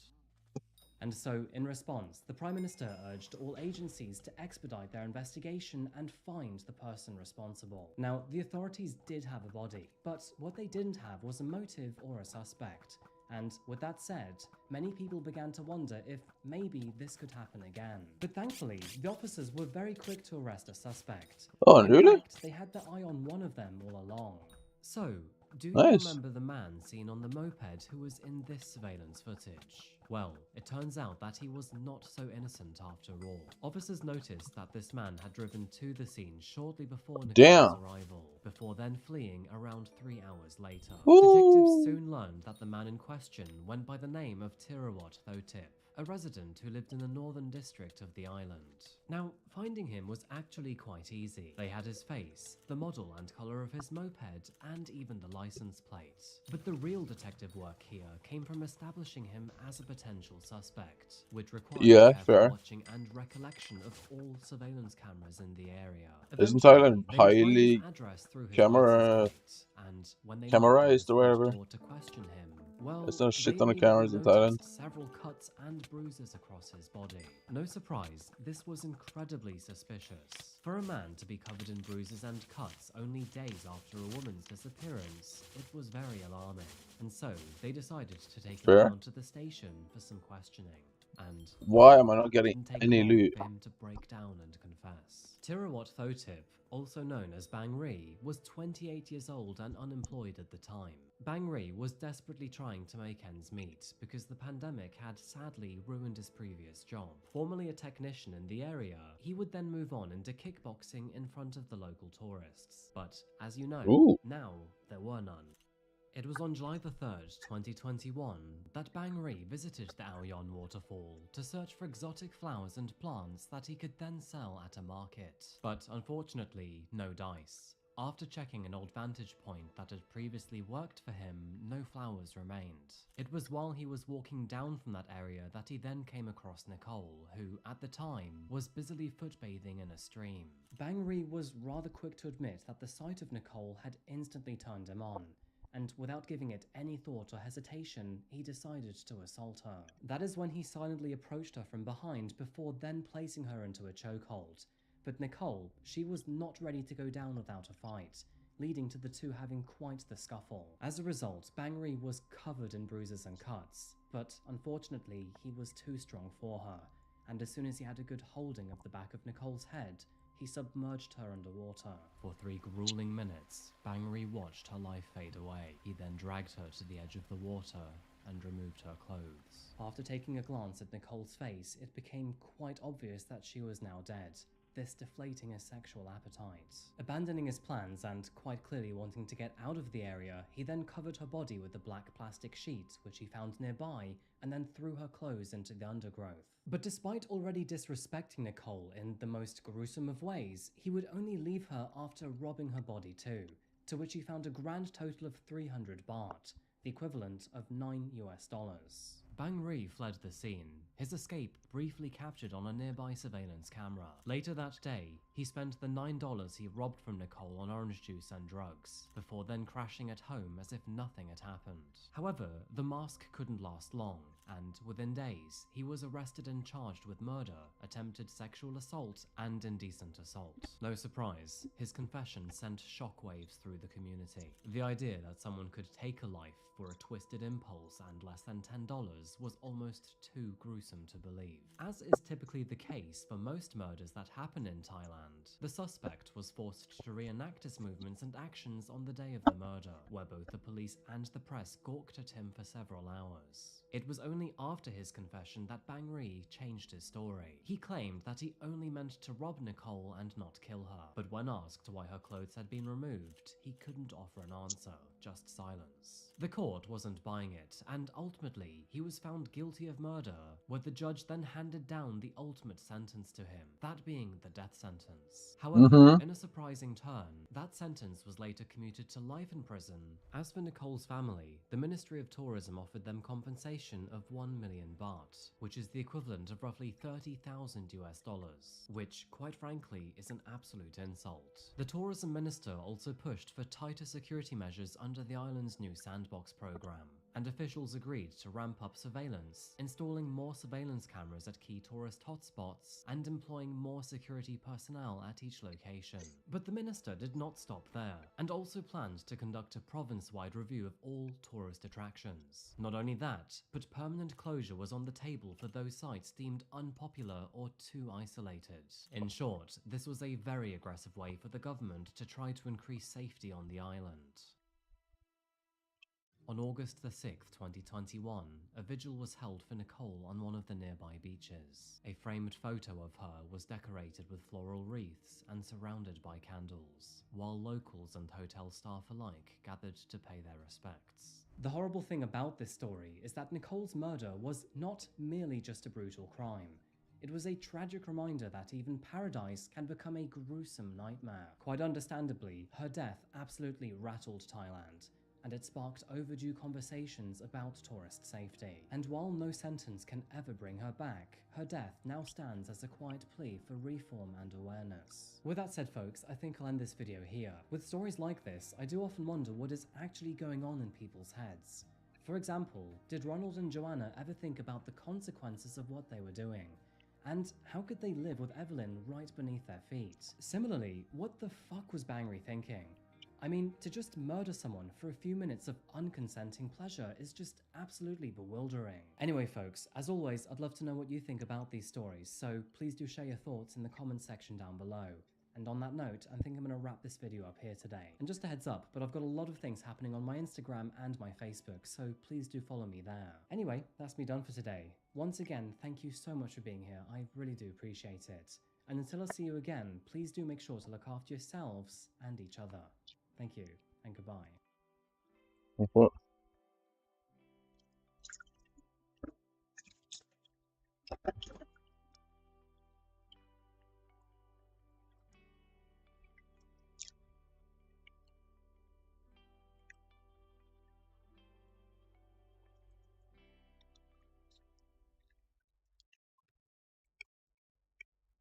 He was a shy and tormented man, suffering beneath the weight of religious guilt and suppressed desires. Robert Aaron Long's descent into darkness would ultimately end in a brutal rampage that shocked the United States of America, destroying not one or two, but several lives. As the nation reeled, his story ignited fierce debates on mental health, discrimination, hatred, and justice. But what were his dark secrets? Was he a lone madman who simply reacted in the most awful of ways? Or was his behavior a symptom of something far more insidious? Welcome back to Coffeehouse Crime, folks. My name is Adrian, and today we're looking at the infamous case of the Atlanta spa shootings. Now this one is quite the story, mixed with emotions of shame, secrecy, and addiction.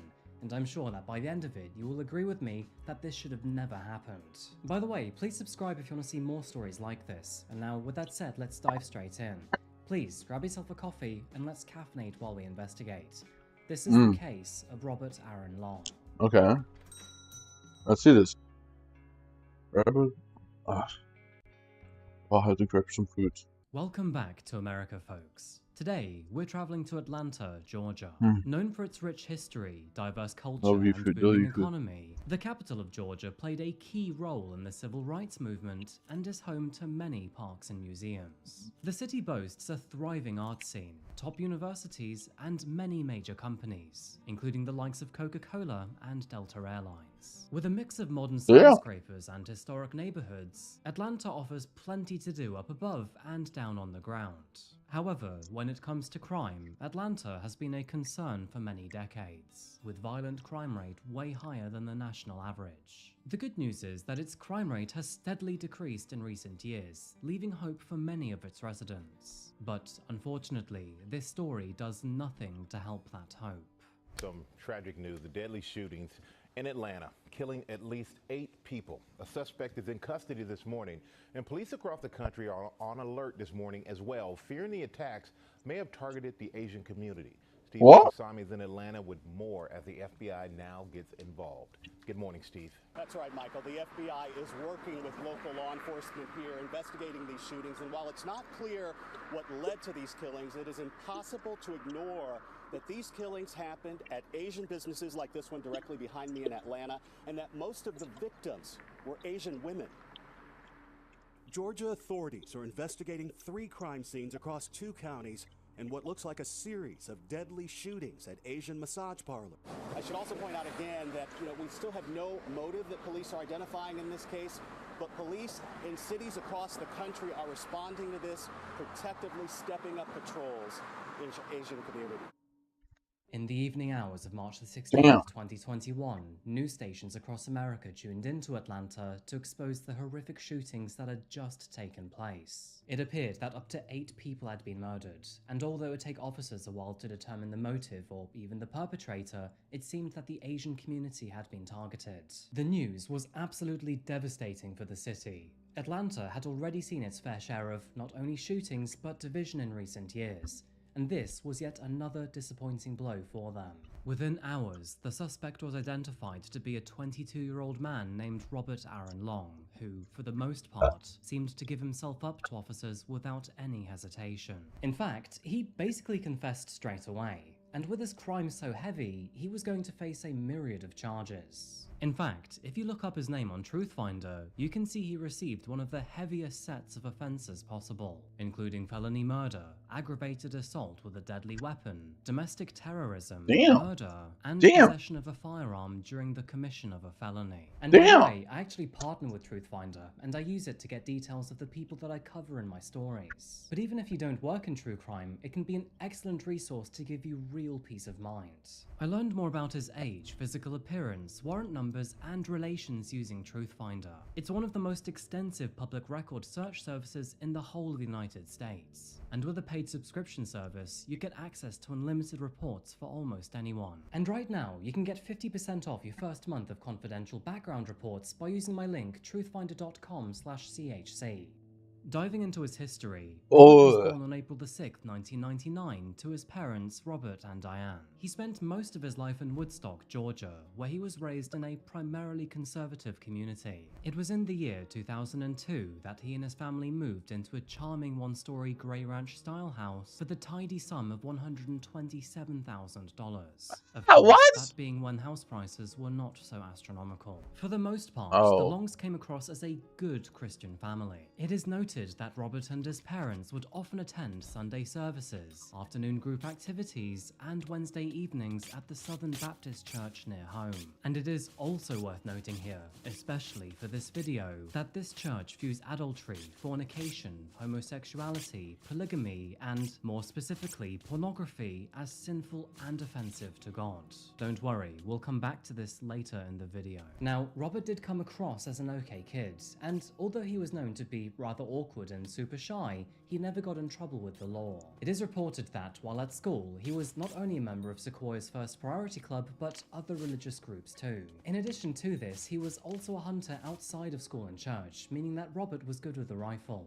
But being a law-abiding citizen with no known mental health issues or medication, well, people felt safe around him. So, if he was such a well-rounded person, then what went horribly wrong? Well, everything seemed fine up until the end of high school, but after that, things really seemed to fall apart. After graduating from Sequoia High School in 2017, he seemed to have difficulties in maintaining and respecting his values and beliefs. Why? To begin with, he enrolled at the University of North Georgia campus in Cumming, Oh, which bad. was 45 minutes away from home, but unfortunately Cumming? would leave after the first year without completing any degree or program. He couldn't seem to hack the work and didn't have any other ambitions Bro, either, that beard instead is so opting to devious. pick up odd jobs from neighbors and otherwise sitting around at home. To put yourself in his headspace for a moment, but Robert felt empty. He had no ambition, path, or project to keep him busy. And of course, an idle mind will always create demons. But by the end of 2018, he had thankfully found himself his first adult relationship. Although we don't know her name or much about her, Robert's girlfriend lived about 100 miles away across state lines in Chattanooga, Tennessee. And by all counts, at least from what his friends have said, it seemed like he was smitten. By January of 2019, and against his parents' knowledge, he traveled to her hometown and shacked up with her, eventually telling his mum and dad that he was not ever returning home. And well, when they heard the news, let's just say they didn't take it too kindly. In response, they called the police to report that their son had run away and was refusing to return home. But since Robert was now an adult, there was nothing that officers could do. It was quite obvious that Robert was just sick of his former lifestyle and clearly wanted a fresh start. Now, this is a rather tricky part of adulthood. Robert knew that he wasn't happy, and of course, he was now old enough to make his own decisions. Yeah. But still, he also had very little experience of how the world actually works, and he was Exactly. essentially betraying and abandoning his two biggest team players. Of course, that being his mum and dad. Surprise, surprise, but the relationship between Robert and his new girlfriend would not last very long. And actually, there was one very good reason for that. So, how do I put this subtly? Let's just say that he was addicted to adult videos and the whole service industry behind it. Robert would frequently spend some rather heavy-handed time behind a computer screen, and when he wasn't doing that solo, he was off visiting massage facilities for their, happy expert endings? services. As you can likely guess, his girlfriend was furious when she found out about these secrets. As a But result, why don't you she just kicked fuck him your out of the girl? house, and Robert found himself alone without a partner. But at least he had his magazines, I guess, right? He returned to Woodstock, but not to his family's home. Instead, he would stay in halfway homes or sleep on couches. During this point in his life, you could tell that Robert was not happy about his addiction, and he really took it to heart. And that's because not only was he still deeply religious, but he still really believed in the values of his church. And so it is no surprise that this level of deviance ate away at his conscience. Robert claimed to be tortured by his addiction, that he was living in sin, and he was walking in darkness. And by the way, this isn't me fluffing the story up with dramatic wording. It is precisely Alright, so what the he girl told was his mad at him roommates. watching porn? But still, the raunchy internet Or is it usage the and happy the frequent endings? visits to The massage happy endings, I parlors mean, yeah, I get it. Not only was he trapped in his addiction, but he was unable to find a way out on his own. And the more Why that don't his the frustration girl grew, just give a happy the ending? harder it seemed Fuck. to let go. In an effort to wean himself off of his addiction, Robert eventually set strict limits on his use of the internet. He deleted his Facebook account, avoided anything that might excite him, and would even get rid of his smartphone to swap it out with a flip phone so he couldn't access the internet. Random side note here, but does anyone remember the old Moto Razr? And how cool was that phone back in the day? Friends say that Robert was the kind of guy who would hate himself for pleasuring himself, and would even consider that to be a relapse to his addiction. And as we know, his fixation and frequent visits to the massage spas would even cause the collapse of his relationship. Robert hadn't only lost his partner and his family here, but unfortunately, he would also lose his job through the pandemic. At the time, he had been working for a company that installed trade show exhibits, but, of course, was let go when public events stopped happening. So, moving through the year 2020, it is no surprise that his depression skyrocketed after losing everything that kept him grounded. So maybe go to his parents For 2 again. Just go grueling back long to your years, parents. I Robert don't tried to understand. correct himself. And although he was never able to kick the habit, he at least half repaired his relationship with his parents. Now, in fairness, efforts were made to try to fix the problem. Robert made several visits to rehab and would even go to Hope Quest, which is a religious treatment facility. But it is clear that he was essentially stuck between a rock and a hard place. No pun intended. I say this because, well, he was a young man and clearly had needs. However, his church and his beliefs shunned these urges. This pressure, again no pun intended, would leave him feeling very conflicted within himself, and whenever he gave in to those temptations, he would be left with feelings of guilt and shame. And unfortunately, on March the 15th, 2021, these feelings would begin to boil over. It was on this fateful evening that Robert's parents had once again had enough. With their son spending up to several hours a day watching explicit material, it he went back to clear it? to them that he was not doing enough to fight his sinful behavior. And so, with that in mind, they made the decision to kick him out of the house. Retreating to the halfway home that he had been living in, Robert was distraught and emotional. It is said that he went to sleep Get out, filled with bitch. feelings of shame, anger, and betrayal. Between the early morning hours and noon, he would How then are go you on so to addicted watch to more porn? adult videos on his mobile Why? phone. And as it turns out, he wasn't all too quiet about it either. When he did eventually leave his room, his housemate asked him if he wanted to talk about it. However, quite visibly deeply embarrassed, Robert said no instead. It appeared that that was the final straw for him. and Robert couldn't hack this internal conflict any longer. It was on that basis that he wanted to leave this world behind. He has to do it peacefully. He made the decision to do this by taking others with him Why? first. I hate when... On March the 16th, 2021, and at approximately 2 p.m., Just Robert legally die purchased yourself. a I'm sorry, 9mm bro, but handgun and a box of bullets at a I'd rather firearms nobody store die, in but Holly Springs. He planned that's way to better murder than as you many ending massage other parlor people's employees lives. as possible to, quote, save others from the sinful industry. After purchasing the firearm, he then bought a bottle of bourbon at a liquor store, before then driving to Young's Asian Massage found near Ackworth. Surveillance footage shows him arriving at the massage parlor, where he then sat in the car for over an hour and drank to find his courage. He then loaded his gun, got out of the vehicle, and entered Young's Massage.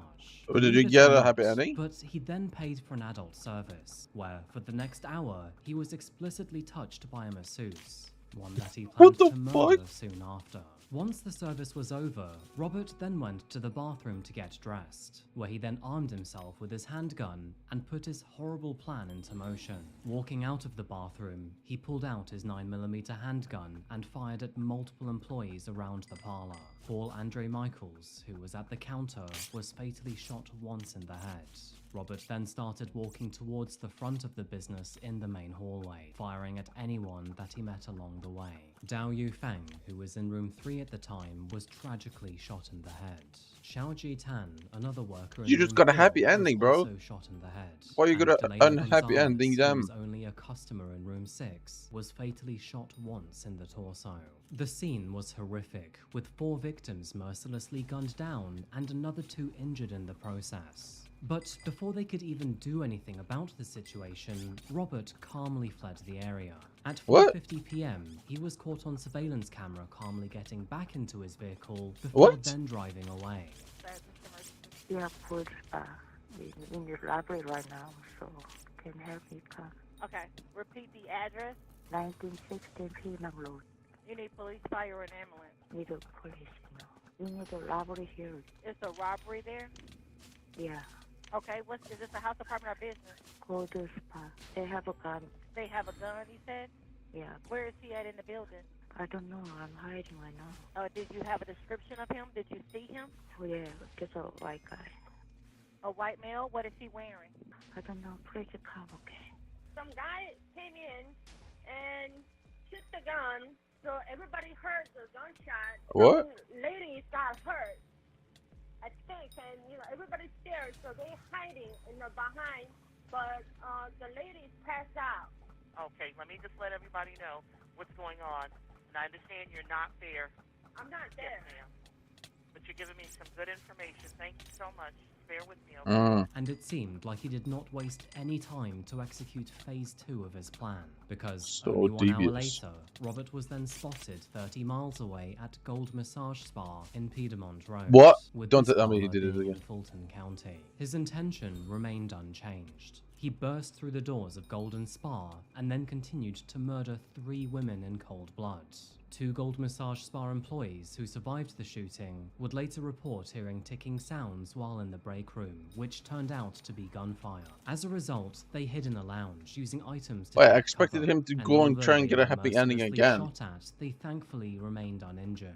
Robert then made his way across the street to a third establishment, that being Atlanta Aromatherapy Spa, and while there, another employee was murdered, bringing his grisly death toll up to 8. With 3 massage centers targeted within the hour, it is no surprise that others began to panic. Where the attacker would go next was, at the time, anyone's guess. And so, many closed their stores, understandably not wanting to take any risk whatsoever. But then, all of a sudden, Robert Long disappeared.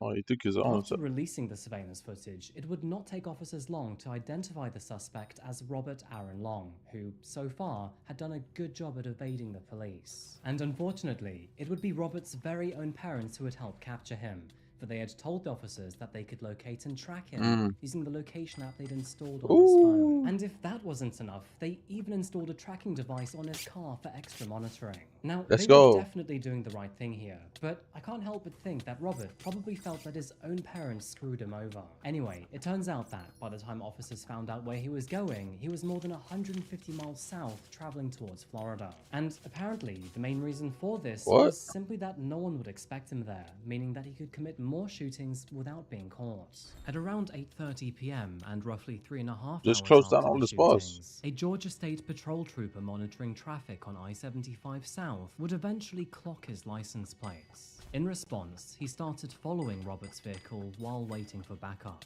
Soon after this, they initiated a traffic stop and then immediately pitted the vehicle before then ushering Robert out of the car at gunpoint. That is when he was put into the back of a police car where this image was taken, and with his spree finally ending, he was now at the full mercy of the law. Now, to some, the motive was extremely obvious. But so he didn't take himself out. Which conflicted with his deep religious beliefs. So he didn't take himself out. But instead of taking accountability for his actions, he instead sought revenge by murdering people in the industry he deemed responsible. Which is absolutely wild, by the way, because how the heck would these people even know he had a problem? Now, as it turns out, he was actually a former customer at 2 of these massage spas. However, the third one was merely conveniently nearby. It is also worth noting here that Robert did actually intend to take his own life, however, only after murdering other people first. Like I said, he planned to travel to Florida, take several other lives, and then claim his own. Yet, thankfully, he would be arrested before he could do any more damage. And with him still alive, many wondered how he would face the consequences. So he tried driving up with the same car, bro. Of course, there's a bolo out of the car immediately. Was how the community would react. I don't know how to license plate. There was a lot of concern that this attack specifically being targeted Asian women, and with this happening shortly after the COVID pandemic, tensions were understandably high. Due to his motive, it was quite clear that Robert had indeed targeted sex workers, but the question of gender and race still remained up for debate. Yeah, I wouldn't say race. That he did in fact murder several Asian women. But was this an attack marked by specific discrimination towards them? No. Or was it simply an attack on an industry? Yeah, it's industry, 100%. Their profile. This tragedy was they are by media in South Korea, Asian. which has close cultural ties with the United States, especially considering that more than 1.8 million Korean Americans call it home. There were several angering side notes to this story. For example, 4 of these victims were above the age of 50 and merely cooked food or opened doors for customers. In addition to this, many were furious that an officer would go on to describe this mass murderer as, quote, just having a bad day. In the days and weeks following the shootings, a number of rallies, panel discussions and vigils were organized in the greater Atlanta area. What the fuck said he was just having a bad day? The fuck? It was attended by more than 400 organizations and 2,000 people across the globe, all coming together to remember our victims. The shootings sparked fears of a lack of security among Asian-owned businesses across the United States, a debate over hate crime definitions, and criticism of the current methods used to aggregate hate crime data in the country. Several politicians would also express concern with how easy it was for Robert to obtain a gun on the day of the shooting, which of course would bring up the old debate of gun ownership.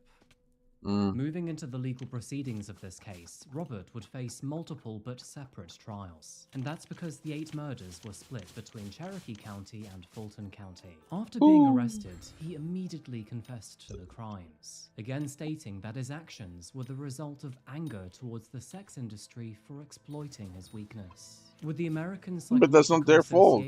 Not it's your fault, sex bro. Addiction as a diagnosis in the DSM-5, he had absolutely no chance of using his addiction as an excuse. And so, with that in mind, on July the 27th, 2021, he pleaded guilty to the Cherokee County charges and was therefore sentenced to life in prison without the possibility of parole. During their investigation, officers found no evidence of racial bias in the shootings, which undoubtedly would have escalated the severity of his charges. But inversely, his psychologist expressed doubt that he even had an addiction at all, further citing that sex addicts are typically non-violent. However, when it came to the Fulton County charges, things were not so smooth and easy. and that's because the stakes were much higher. With prosecutors claiming that this was a hate crime and therefore the death penalty could apply, Robert was much less likely to plead guilty, and so it's no surprise when he didn't. Not only would his defense team deny this was a hate crime, but they would also claim that the death penalty should be taken off the table due to his age. And with so many motions being placed in the meantime, it is no surprise that this trial has been delayed quite significantly. And although his trial was set to begin in May of last year, it was once again cancelled, with no trial rescheduled. So whether he will actually face a second trial and be given the death penalty, it is not yet clear. However, what we do know from his first trial is that he's already been condemned to life behind bars with no possibility of parole, which is great when you think about it. However, it does not make up for the loss and pain felt by not 1 or 2, but 8 families and beyond. And that is where I'd like to end this video, with the unspoken voices of this tragedy. Delana Ashley Yowen was only 33 years old when Robert murdered her. She was only a customer, and at the time was with her husband Wait, a customer? normal couples massage. Her husband, Mario normal one, okay. was in another room during the attack. To make matters even worse, officers would detain and then put him in handcuffs for 4 hours after she was murdered, believing that he may have actually been the shooter. The couple had been married for less than a year and had 2 children together, a teenage son and an 8-month-old baby girl. Delana was known to be a friendly person who was said to have a hidden light around her, one that drew you in. In light of her death, she leaves behind a family who deeply miss her every single day. 49-year-old Xiao Chi Tan was the owner of Young's Asian Spa. Born in Nanning on the China-Vietnam border, she then moved to the US after the turn of the new millennium. Xiao Chi was full of smiles and laughter, and you was know, an absolute I don't pleasure blame them to for be doing happy around. endings. Little can be Don't they found get about like Joey extra pay and Fay, shit? who was 44 years old at the time that she was murdered. During an Hey interview, man, a friend pretty described basic. her It's as pretty kind basic and stuff. quiet, and I'm sorry that I couldn't find any more out about her. Paul Andrew Michaels was 54 years old when he was murdered. He was simply at the spa doing some maintenance work for them when he was gunned down. He was yet another casualty with no affiliation to the industry that Robert had targeted. Hyunjung Grant was a single mother who worked hard for her 2 sons. Formerly a schoolteacher in South Korea, she made the move to the US to make more money for her family, and now they are left without her. Soon Chung Park, who was 74 years old, simply made food for the employees at Golden Spa. She was a very healthy and down-to-earth woman, and her family believed that she would easily make it past 100. Sun Cha Kim moved to the US in the 1980s. It is said that she was an absolute powerhouse of a person, and would simultaneously work 3 jobs in order to support her family. All she wanted in life was to grow old with her husband and her grandkids. But sadly, she passed away at 69. And finally, Yong Ai-yu, who was still looking very young at the age of 63, was a great mother who was always there for her kids. She loved karaoke, cooking, and spending time with her family. And again, she too leaves a massive void in her absence. For them, moving on feels impossible even though it's been a year. The shootings claiming the lives of mothers, sisters, wives, and an Army veteran. The pain for their families still raw as some try to honor the victims' lives by pushing for gun reform. I'm going to devote a significant portion of my life, not only being a better dad, but as long as people want to listen to what I have to say, I hope I can help. The most frustrating thing about this case is that it essentially came into fruition out of absolutely nothing. I'm not going to say what is right or wrong when it comes to adult content, but what I will say is that suppression locked behind a wall of guilt and shame was highly unhealthy for Robert's mental health. Yeah. What I will never understand is how feelings of guilt and shame can then just suddenly jump to cold-blooded murder. Exactly. Now that is categorically insane. I do certainly think that there was more going on here. I mean, a normal person, especially one so devout to Christianity, would not proceed to murder. So, on that note, what do you think was going on here? Do you think this was just terrible mental health, or do you have your own theory here? As always, please share your thoughts in the comments section down below. Anyway, I'm going to wrap this case up here today, but before I go, I'd like to thank Truthfinder again for sponsoring this video. If you'd like to get 50% off your first month of confidential background reports, then please go to truthfinder.com/chc. Also, you can support the channel by going to my Patreon here, or alternatively, just follow me on social media, most notably my Instagram here. And yeah, I think that's pretty much the end of the video today, folks. Thank you so much for watching and making it this far. As always, I really do appreciate you sticking around. Anyway, I'll be back in probably 3 or 4 days. Until that moment arrives though, please do remember to look after yourselves, look after each other, And as always, stay safe. Thank you, and goodbye.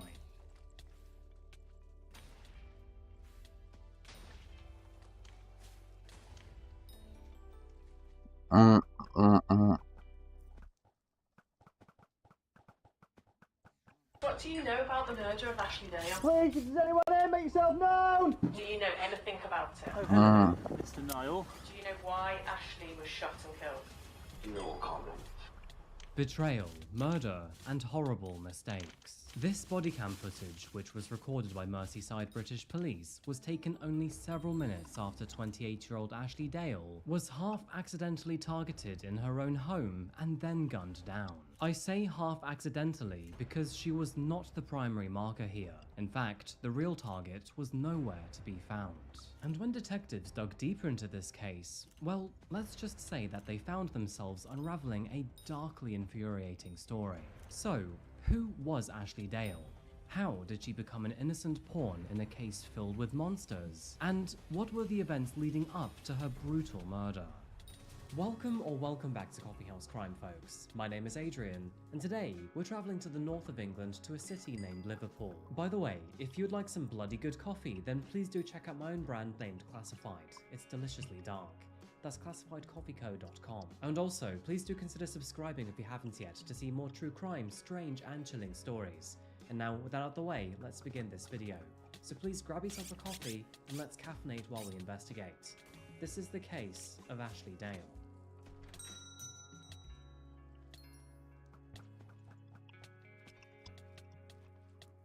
Welcome to Liverpool, folks. A city that pulses with energy and charm, and where every street echoes with history. Liverpool is home to many heritage relics, which of course includes the Royal Albert Dock. Built in the 19th century, it was revolutionary for its time, showing good old British engineering at its very best. Today, it is a vibrant cultural hub where the past meets the present, including the likes of the Beatles' Story, Merseyside Maritime Museum, and Tate Liverpool. Now, this dock is not just your typical tourist hotspot. How is he hating fishing right now? Is he crazy? Alive with music, art, and culture, and if you're lucky, you might even spot a cat with an accent. Although Liverpool does draw millions of tourists in each year, beneath the surface of this bustling city lies a much darker history. One where the shadows of gang culture shaped the streets just as much as the city's music and maritime heritage. In the late 1800s, Liverpool was a city of very stark contrasts, where opulent wealth coexisted with profound poverty. As is usually the case in most large cities, this disparity gave rise to notorious gangs, with one of the most popular ones being known as the High Rip Gang.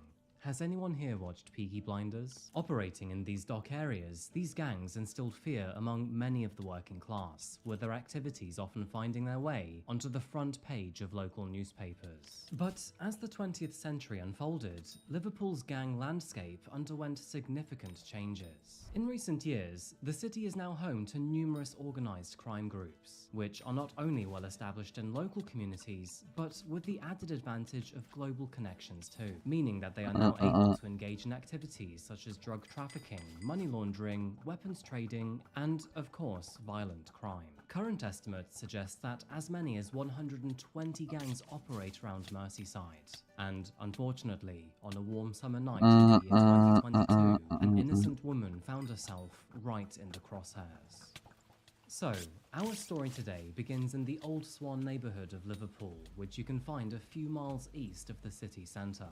At 12:41 in the early morning of August the 21st, 2022, a harrowing phone call was made to emergency services. After hearing what sounded like an absolute war zone, a neighbour called in to report a woman who was lying unresponsive in her own backyard. Police rushed to the property, and what they found was a chilling scene. The home was eerily quiet, but the front door had quite visibly been violently forced open, a clear sign that something sinister must have occurred. The back door, which led out into the garden, stood ajar, in what officers described as left carelessly open, as if the assailants or the victim had made their escape in a hurry. Slowly stepping into the garden, officers were struck by the sight of the body of a young woman. who, unfortunately, was now sprawled across the patio, lifeless and covered in blood. She lay in an unnatural position, with her body twisted as if she had collapsed in a desperate attempt to run away and call for help.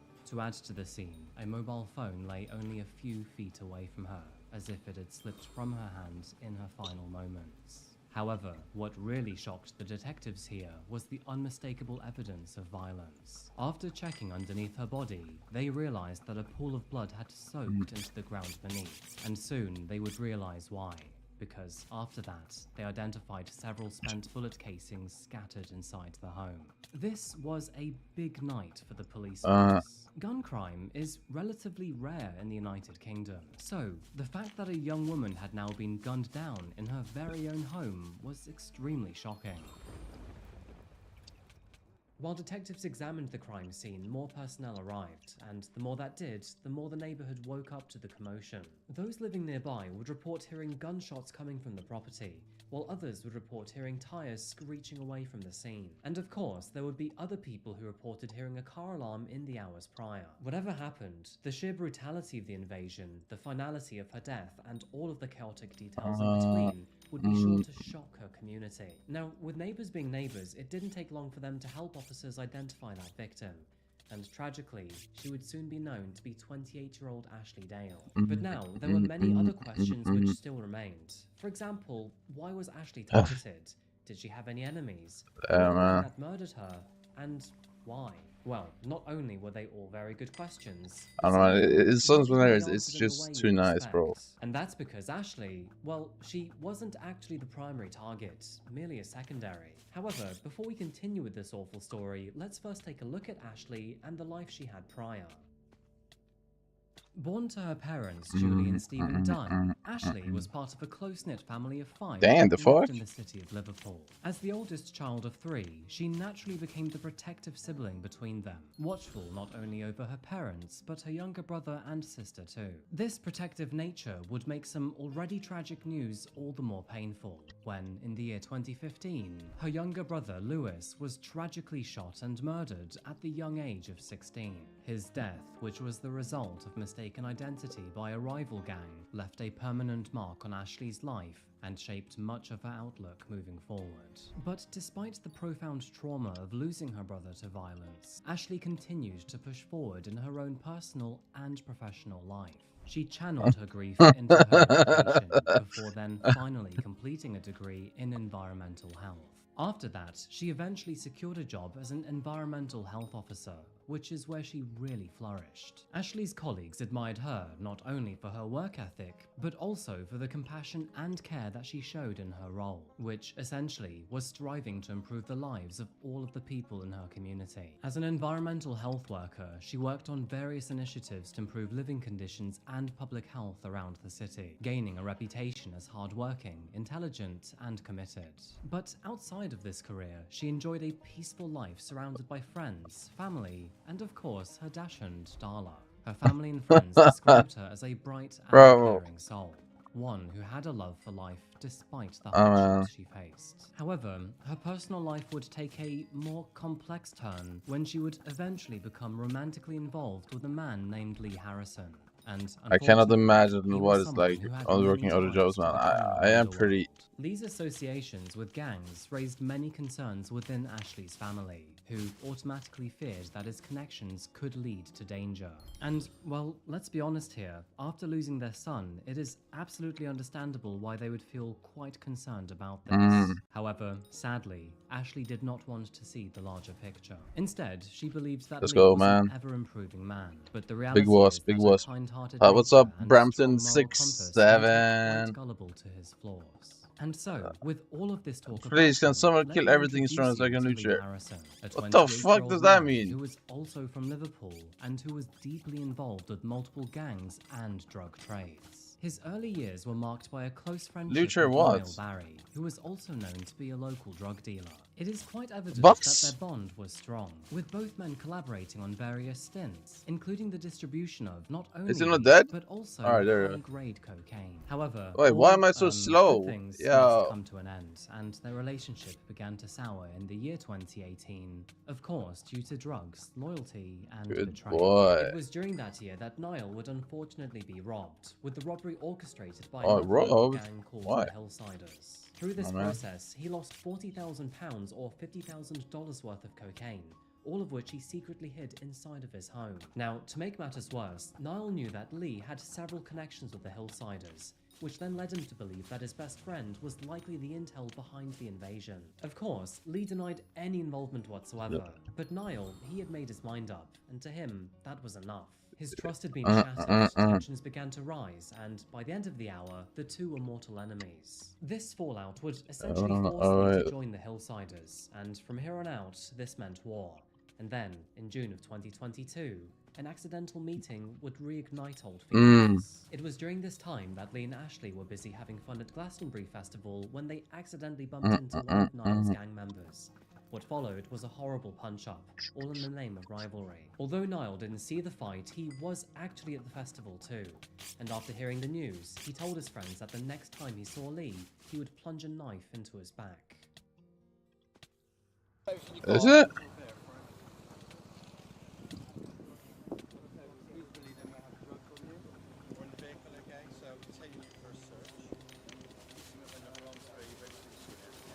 Oh, it's me.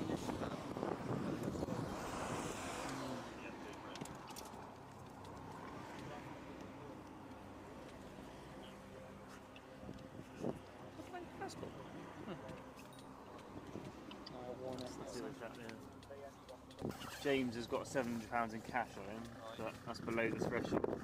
Oh, hello, Mr. Niall. Yeah, that'll do. That'll come in. The following day, and considering his threatening behaviour, Niall and his friends were apprehended and then searched by police officers. And as seen in this footage, Niall was found in possession of the knife. Niall, time is 25:02, mate. You're going to be arrested under suspicion of possession of that, okay? Is it? That's not my bag. It's in your bag with your passport in it, okay? I've just done that to you before. My passport was in that bag. So you don't have to say anything that may harm defence if you don't mention any questions. Think you later on in court. Anything you do say may be given in evidence, alright? It's got your passport in it. He grabbed all my stuff before. He grabbed all my stuff before. Is it just one bag? No, there's two bags. My bag's the carrier bag, the white bag. He said straight away that his passport's going to be in his mate's bag. I did see that. Yeah, I did see that. Right. You're under arrest for now, okay?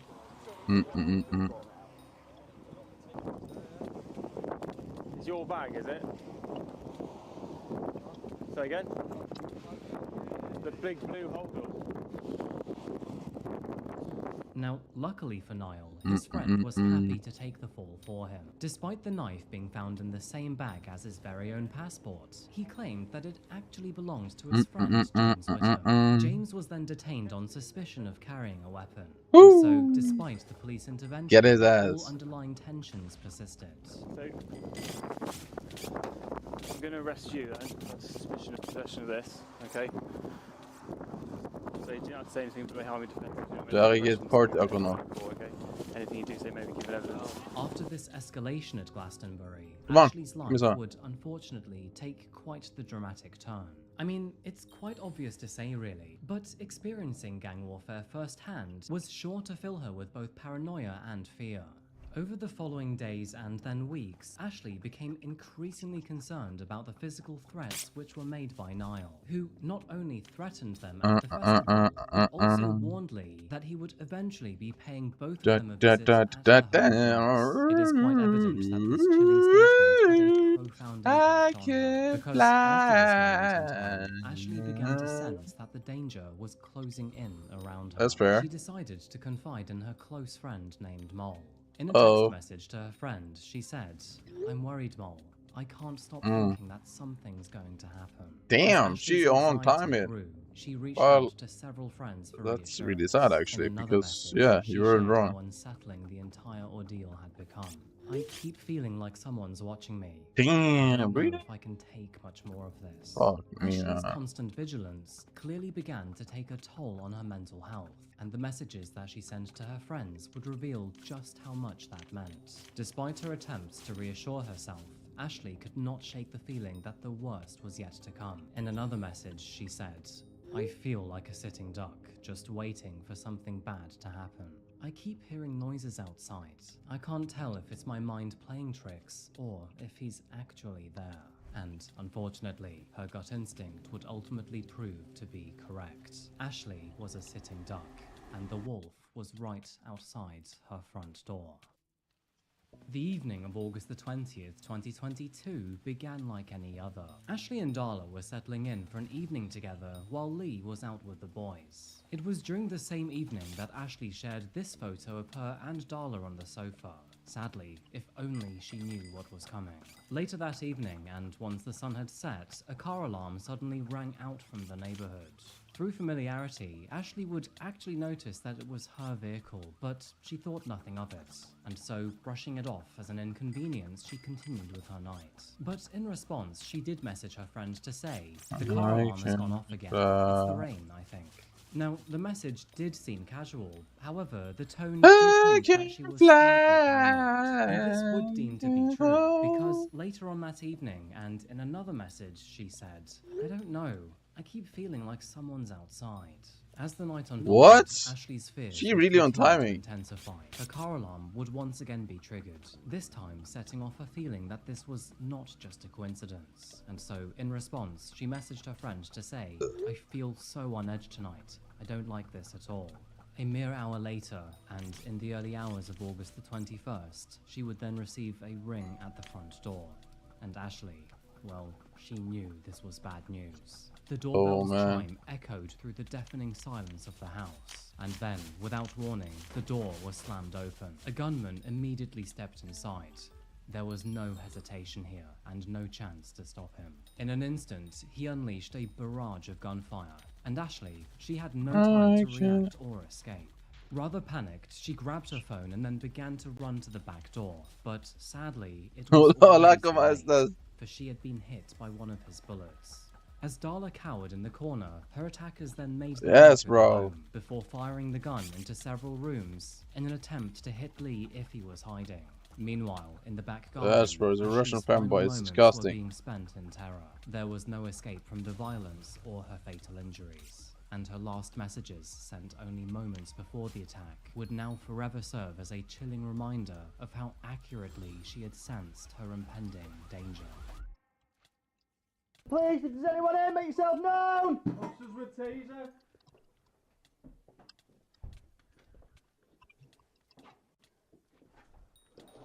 Back door's open. Is it? Yeah.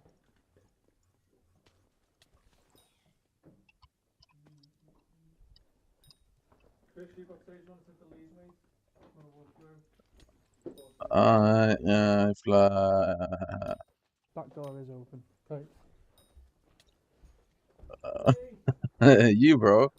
I'm talking about you, bro. Go shift the back. What's the report? Is that last patrol on the road?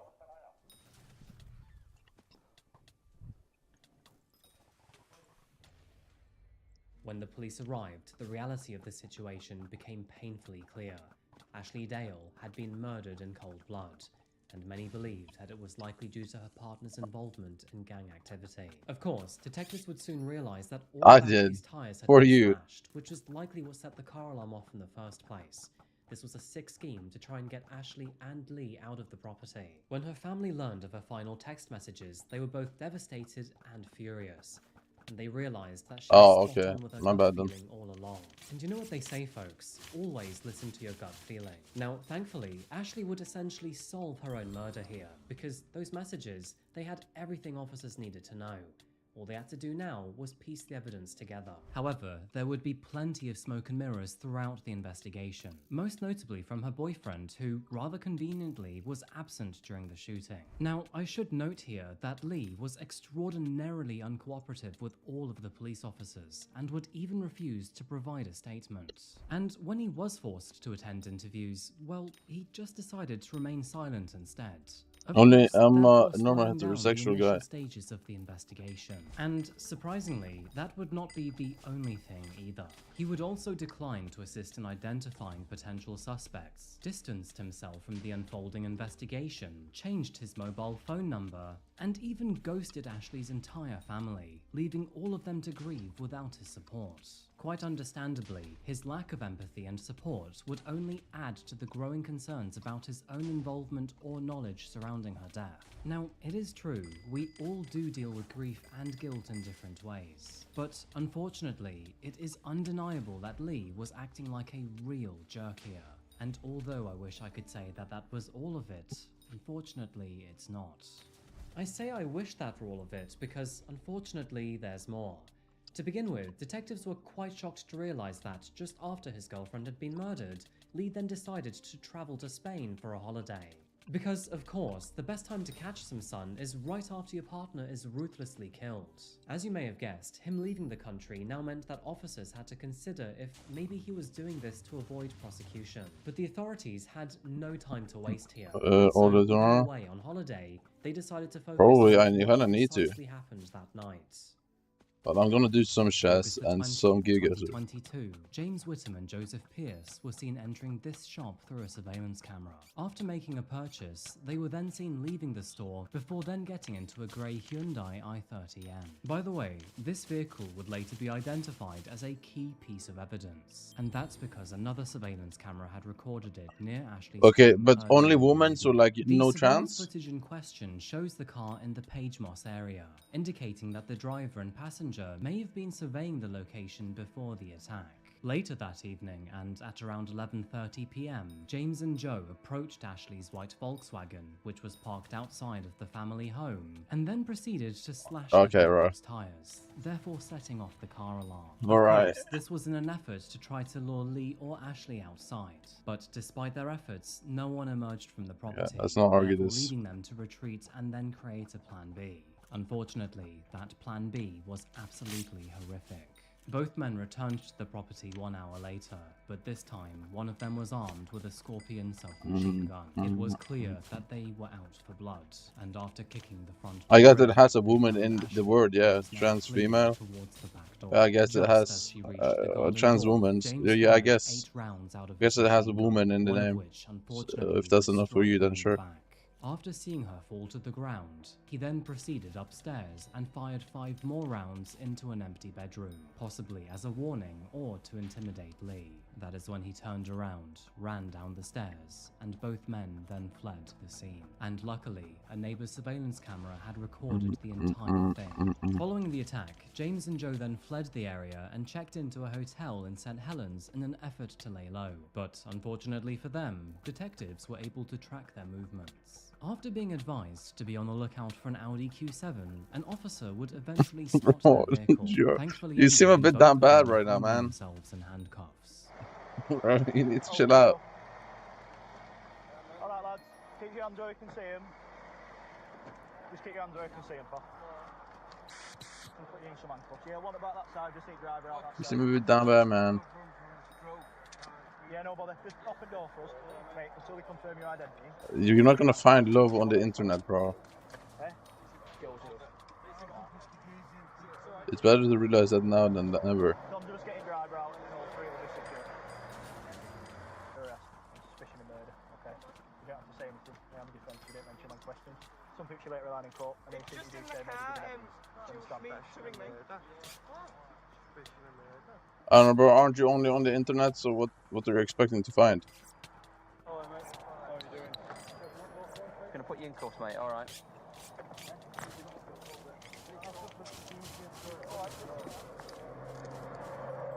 What's your name, fella? Say that again. You can just get some Pulska Grom.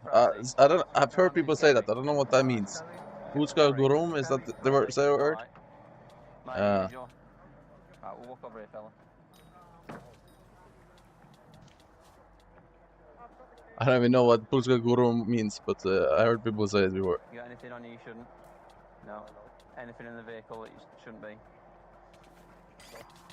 Hold on top. James? Oh, okay, yeah. Murder. All right. I guess the boys are always on top. While you are on the bottom. Whatever time was now. Yeah. Come on, we'll come over here. We'll sit behind my vehicle. Come on, give me something. No. It's confirmed that he is James. Now, you may be wondering what happened to Niall Barry, who, of course, was a key figure who helped orchestrate the attack. Well, they would actually find him at a local golf resort in Formby, and their intelligence would also indicate that he was also planning to flee the country. After tracking him to the golf resort, officers would then execute a well-coordinated operation to prevent him from running away. And shortly after, the fourth accomplice, Sean Zeiss, was also arrested for his part in her murder. Once all four men were arrested and charged, officers now had time to collate all evidence available, and several months later, in October of 2023, their trial would finally begin.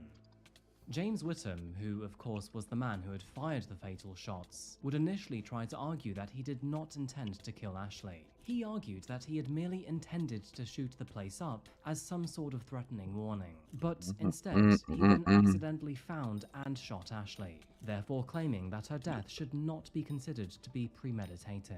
However, this claim would be very difficult to accept in the courtroom in light of all the evidence, of course including the previous threats, the messages, the countless surveillance footage, and the you get nervous around a woman. Statements. As Ashley came to terms with the fact that two armed men had broken into her home, she then reacted by screaming in terror. I mean, I also do kind of get nervous because here's the thing.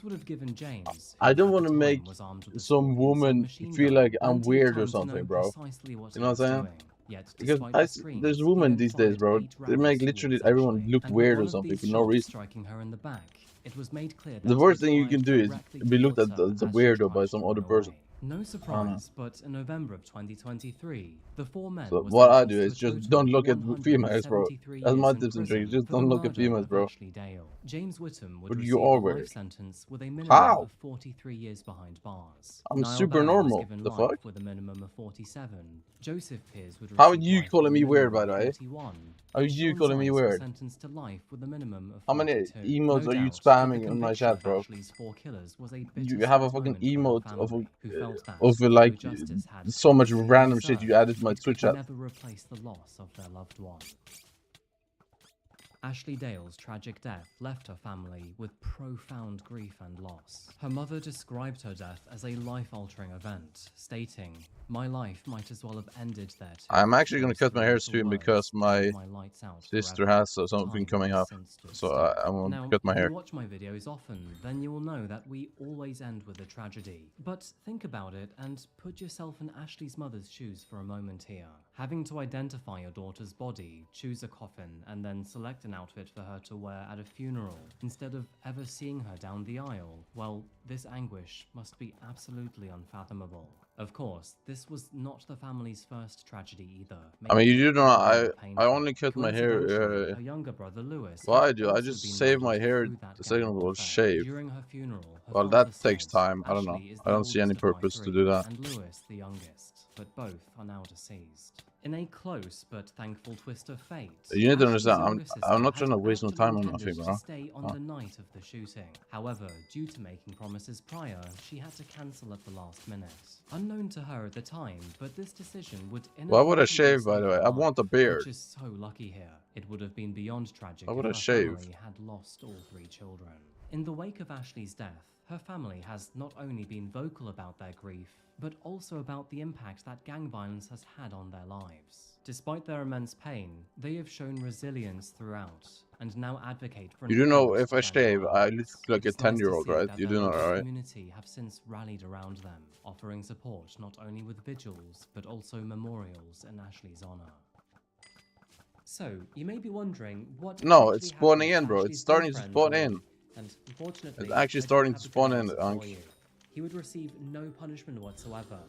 and in fact, he still remains free to this day. And I suppose what's even more frustrating here is that despite his girlfriend literally being murdered through the drug trade, he continues to sell cocaine. I don't know why, but and I've been heroin for delayed on like profit. every So step I of guess it's safe to puberty say here that this by guy like has multiple not years, learned his I feel like. lesson. He genuinely doesn't care. And believe it or not, but he would also make this tone-deaf post on Instagram, in which he said, 2 years, miss you Ash, you was a real member. Hope you're in paradise happy, miss you. Take an angel from me, feed a demon to you. Real classy, Lee. Can somebody please take this guy back to school? Now, historically, gun-related violence in the UK is exceptionally low, with the country boasting one of the lowest gun-related homicide rates in the world. So In yeah, fact, I'm despite letting my bear population spawn, growth, and the if it average doesn't number of spawn after gun-related like homicides in the UK a year has from remained now, at then 29 each I'll year shave and then since try again. 2011. On the other hand, gang Grow violence one in the using UK soon. has done nothing but skyrocket in the recent years. Why? This is likely due to austerity reforms, poverty, and a lack of education. Doesn't that cost And money? I'm not gonna waste money. doesn't look like it will slow down Bro, anytime soon.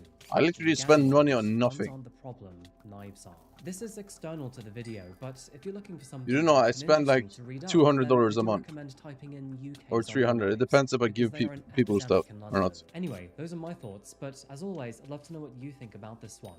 I think the big question here is, do you think that Lee should have been held accountable for Ashley's murder? Anyway, folks, I'm going to keep this outro short and sweet. If you'd like to support me in the channel, check Bro, out my I'm Patreon not here. trying to get a If you'd girl like to right look at now, my though. adventures, look at my I social media don't here. care Or about how I look. alternatively, if you want to support me in my I coffee, don't think you check understand. out classifiedcoffeeco.com. Thank you so much. Like, As all I'm always, focused we'll on be is back again just very soon for another video. I don't want to Until have a then, until that moment girlfriend arrives, while please living at remember to look my after home yourselves, look after with my each other, parents. and as always, stay safe. Thank you, and goodbye.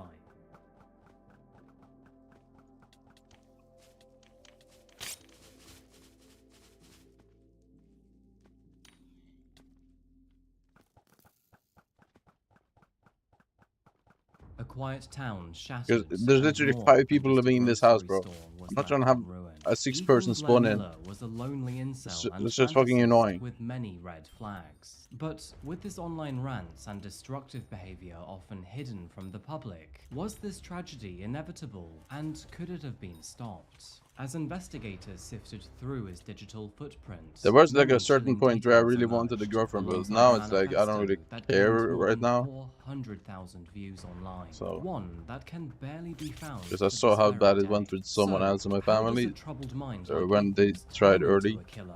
What It were went the really romantic bad. fantasies left behind in his journal? And what can we learn from this nonsense? Bro. 21-year-old Ethan Miller had some pretty terrible plans. Now, Thing thankfully, is, though, his lack of patience or his overabundance of rage would eventually get the better of him.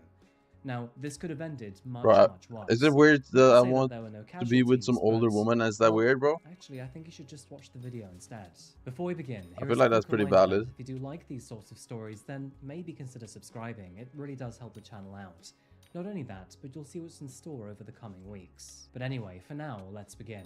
Please, grab yourself a coffee. This Not is like the case not like of Ethan Miller. old and grey, but I mean like at least 10 It was on years. the evening of August the 28th, 2022, that the residents of Bend in Oregon became privy Or 9 to years, so some like rather 30 concerning news. As at some of you least. will know, Bend is a lively city celebrated for its breathtaking landscapes, abundant outdoor activities, and of course, its thriving craft beer scene.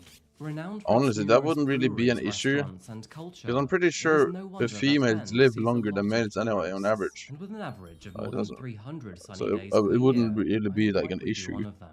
By the way, who here remembers Blockbuster? And did you know that Bend has the last remaining store in the entire country? With nostalgia and happy faces all year round, Bend offers a delightful slice of American history. However, sadly, beneath its picturesque exterior, it also hides a rather haunting story.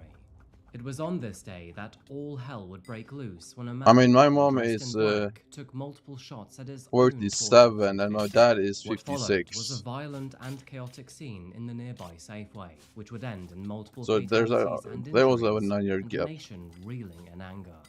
So it turns out that Ethan, who was the killer in question here, had a long and dark history. Well, yeah, it might One look with weird many when I'm at a glaring younger red age, flags. but And although when it I is turn true like that 30 he'd and they're always keep like himself out of trouble 39, with the it's law, not there really were plenty gonna of look people weird around anymore. him who could quite visibly So that's see why that he it doesn't was, even look weird well, to me now. unstable to say the least. Now, hindsight always makes things more obvious, but Ethan's family and friends quite literally lost their opportunity. For now, he was dead, as was two And other people. bro, With if multiple deaths and injuries, this was yet another horrible tragedy to hit America. And although Oregon's crime rate is typically 20% above the national average, yeah, well, it's even they just weren't that expecting this one. how So, you I know look at all it. of us are curious to know precisely what happened. But if I'm honest, the most interesting parts of this case are actually what happened before. And so, with that said, let's take a look at who Ethan Miller was and the chilling manifesto he left behind. Born on October the 31st, Because most of 2001, the Ethan Miller was reason the is average because I feel kid like who when you are couldn't in your bend. 30s, We don't know why, you aren't but like, he would grow up without a father consistently in the picture. I And don't know. instead, he and his You're younger on this brother like, would grow yeah, up with his mother you're more in an ready to area settle just down east of than town. you are to like Ethan loved martial arts go as a out child and have and would often parties go and to all evening this stupid classes to shit. practice. I'm not trying to be a He part also of that. enjoyed playing Well, video games occasionally and maybe, looking at but weapons. not like every And weekend. Red Flag Detected was also obsessed with shootings such as the Columbine tragedy. Living in Bend, he had the choice from a handful of high schools. However, with his mother working at a specific Safeway found on the east of town, it made the most sense for him to attend Mountain View. But unfortunately, classmates do not remember Ethan so fondly. Several of them had reported that he would often get into trouble at school, picking on easy targets, and he always seemed to be upset about something. A lot of the information available does actually suggest that Ethan was a school bully, despite him often talking about how he apparently was the victim. In fact, it is reported that Ethan would try to fight quite literally everybody at Mountain View High School, according to some of his classmates. The thing is, I do want to have It kids is before worrying I to am find 30 yourself at least, close to people who because are capable I of don't want to be violence, and super it does old seem when my that those kids around are him young were quite or understandably turn very 18. uneasy You with know what I'm his saying? company. Speaking of company, he didn't Because seem to I have a like feel his own like too a bad much either, parent. because as often is the case with bullies, he told those around him that he very much hated himself. However, he would also make it quite clear that he felt like he was always unfairly picked on. The women around him would find him to be very creepy too. He would incessantly message them even when they asked him not to, often to the point where it became harassment. Other I mean, why would classmates you of not want Ethan would kids? uniformly What? describe him as violent, Having kids is a aggressive, blessing, bro. and What do the you mean? type of person who was most likely to become a school shooter. And although he mostly stayed out of trouble with the law and had no criminal record, that is not to say that he was friendly, cordial, or normal as a citizen. Important side note here, but Ethan's mother actually worked at the local Safeway, where she was then able to help him obtain a job as a part-time trolley pusher. The name is quite obvious. As it suggests, the role was to collect trolleys I which were mean, left I behind don't in have the parking strictest lots. rules Now, I can for imagine a that this girlfriend. role She probably cannot did smoke lure him to cigarettes. his That's like inferiority the complex. kind of the It only wasn't rule great, that like but it was absolutely, honest bro. work. If you do that, bro, Life was I'm already never quite showing up difficult for to meet you Ethan. ever. Aggressive bullying I aside, he hate did the not smell have of the most cigarette smell. stable I of hate the cigarette homes, smell. or Oh, even ugh. minds for that matter. And There just are no imagining that public being in my records house to all the show that time. he suffered from any sort of depression or form of mental health issue. However, it could be argued that maybe that So was yeah, the problem, if you smoke because he cigarettes, bro, you simply gotta stay the ignored it fuck and never away sought from me, bro. treatment. And as we I dive into the year hate it, bro. 2020, Hate it. when COVID began to sweep across America, things would only get worse for him. Moving forward, Ethan graduated from high school in June of 2020, which, as you can predict, was right when COVID was heating up. As you can imagine, this was a hugely disappointing time for any graduate across America. I mean, think about all those house parties, summer breaks, and celebrations that you normally have. And then on Well, those thanks other to thing, COVID, probably none of that was happening. about I mean, vapes. let's be honest here, but Ethan likely was not going to be invited Probably to not, any no. of those parties anyway, given his reputation. I don't really Either see way, people this vaping was like yet that, bro. another step down to his already I know of lonely like one lifestyle. person The in my loneliness life I've seen experienced vape. during COVID honestly did suck for millions of us. But to add to Ethan's problems, he had also broken up with his girlfriend, and now had been, well, single for quite some time. And that didn't help. So, as you can see, Ethan had already been walking quite the fine line before COVID. But after 2020, things just seemed to spiral out What of was control smoking? for him. Well, yeah, As we there's a know, lot of high people in school my had life that are already come smoking, to an and end I for hate it, Ethan, bro. which meant that he no Like, longer had my any grandma, viable right? She has purpose. 7 To add to kids. that, the pandemic had My grandma also has forced 7 him kids, inside, right? which meant And that he 6 could of no them longer smoke. enjoy MMA And I've while been at smoking for least like 20 practicing years. it with others. He no longer had a partner or any friends, and with the lockdown in place, his company, Safeway, also let him go. The only kid of Ethan my grandma began to that doesn't buckle, smoke and is his my dad, aggression would thankfully, only bro. get worse from Thankfully. here. My Several dad things never started smokes, to happen thankfully. here. I mean, for one, Oh my god, his he's the only fascination one for that doesn't Columbine smoke out of grew. her But kids. to add to that, he also became far more radicalized in almost every opinion he had. It was around this time that Ethan also began to see himself almost like a god. And my mom only Someone smokes who at was like big different events and or something. far superior to the Just rest of those around around the him. family. Moving forward, it Otherwise, was she in doesn't smoke July either, thankfully. 2022 that, Like, under the name you can just Rather smell. Man 22, It's so Ethan easy to began smell write just his own something on having. 56-page manifesto, I mean, if which he would did, then he go would on to probably document used on to. a website called Wattpad. He called his manifesto The Downward Spiral of Ethan Miller, which was named after one of his Okay, favorite getting 9 used to a Inch Nail trash albums smell is called not The a good Downward thing, bro. I Spiral. hate the smell, And bro. within this Like, journal, he would I often can say smell that he was someone had obsessed been with smoking doomsday, cigarettes from like that he 3 could rooms hardly away, bro. contain it, and that he wanted to die. Now, I can here's just a smell it rather in the air, bro. interesting It's shit side note, nasty, bro. but despite his journal being Just read the more smell, than bro. The smell just 400,000 times online, every the smell single is trace of it ass. has since been wiped off the internet. Hate This it. includes archived pages, reposts, and the deletion of third-party videos. There does seem to be Like, some the very thing is, heavy I don't efforts really to try care and if quash my his partner journal were to online, smoke, and I do kind of understand as long as that. it didn't And just so, smoke, with that man. in mind, I will only post what is already covered Alright, in man. public news reports. That doesn't Found make it within better, his bro. diary, Ethan described how his loneliness was one of the pivotal things that fueled I wouldn't care if my partner smoked In one entry, if it he didn't wrote, smell bad, to be "Well honest. then, I guess But I should tell just you the all a smell little bit about just makes it myself, unbearable. yeah? Not much that's noteworthy, and most of the stuff I'd about rather my live on the birth and streets early than life live in a is gonna house be with someone who pretty smokes. easy to find. I've changed a lot since then, obviously, lol. The real changes started a little over 2 years ago, when COVID first started to become a global thing. I still can't believe that the entire world fell for that. The virus itself was real and deadly, but instead of actually coming up with a real solution to the problem, they used the problem to create mass hysteria and panic among us, and then forced us into isolation WMF. and loneliness for a significant amount of time. WMF, bro. Able to pull myself Oh, out of lay. that state. Despite numerous attempts at getting back into MMA, despite numerous attempts at new jobs, despite numerous attempts at finding love once again, despite numerous attempts at being social and trying to make new friendships, they have all My inventory is getting kind of full. What do I do? So now we're here. I should stuff it I into hope someone. this journal can give you all a sense of peace and closure, but the world has made this happen. So, like, I am responsible for this, but I was turned into a monster. Where is Rainbow Bit I actually, though? created this Wait. tragedy, but It's kind of weird he society hasn't online yet. created me. He hasn't been online for like Between the 8 months hours. of July and August of 2022, That's pretty unusual. Ethan kept this manifesto mainly as a sounding board to express his hatred and anger. And believe me, there were some truly awful things in there. Now, before we continue, there is one very valid question that many people seem to be asking. And that is, why wasn't Ethan's journal spotted sooner? I think it's quite simple, really, but it does appear that he'd set this journal to private and only made it public an hour before the attack. There's some pretty good evidence behind this too. Bro, imagine how If you much look at profit the I view would be counts making from if some I of the was using screenshots, RNG meter. There's only several hundred views on his profile. Oh my god. Around 90% But of yeah, his journal is pure I need it on the incoherent die, bro. garbage, hating on friends, acquaintances, society, and family. In one of these entries, he talks about how his dysfunctional relationship with his mother and most of his classmates really messed him up. On this page, he wrote, "My family loves drama. They are always so damn dramatic over the smallest things. They would always find someone to blame and punish for accidents. What the fuck just happened? Did I get Everyone banned? else is right, and I am wrong. Hello? My side of the story was always ignored. I still love them despite their flaws, but they definitely played a role in me becoming this way. This is the worst of all because it still hurts and fucks with me to this day. Anytime I was to get in trouble, whether it be at school or not, my side of the story was always ignored. I was always honest when I got caught, but there were so many times where I would be defending myself from being harassed, and I'd get shit for it because the other kids were either a jock or some rich boy. My side would always be tossed aside as excuses and lying. What kind of logic is that?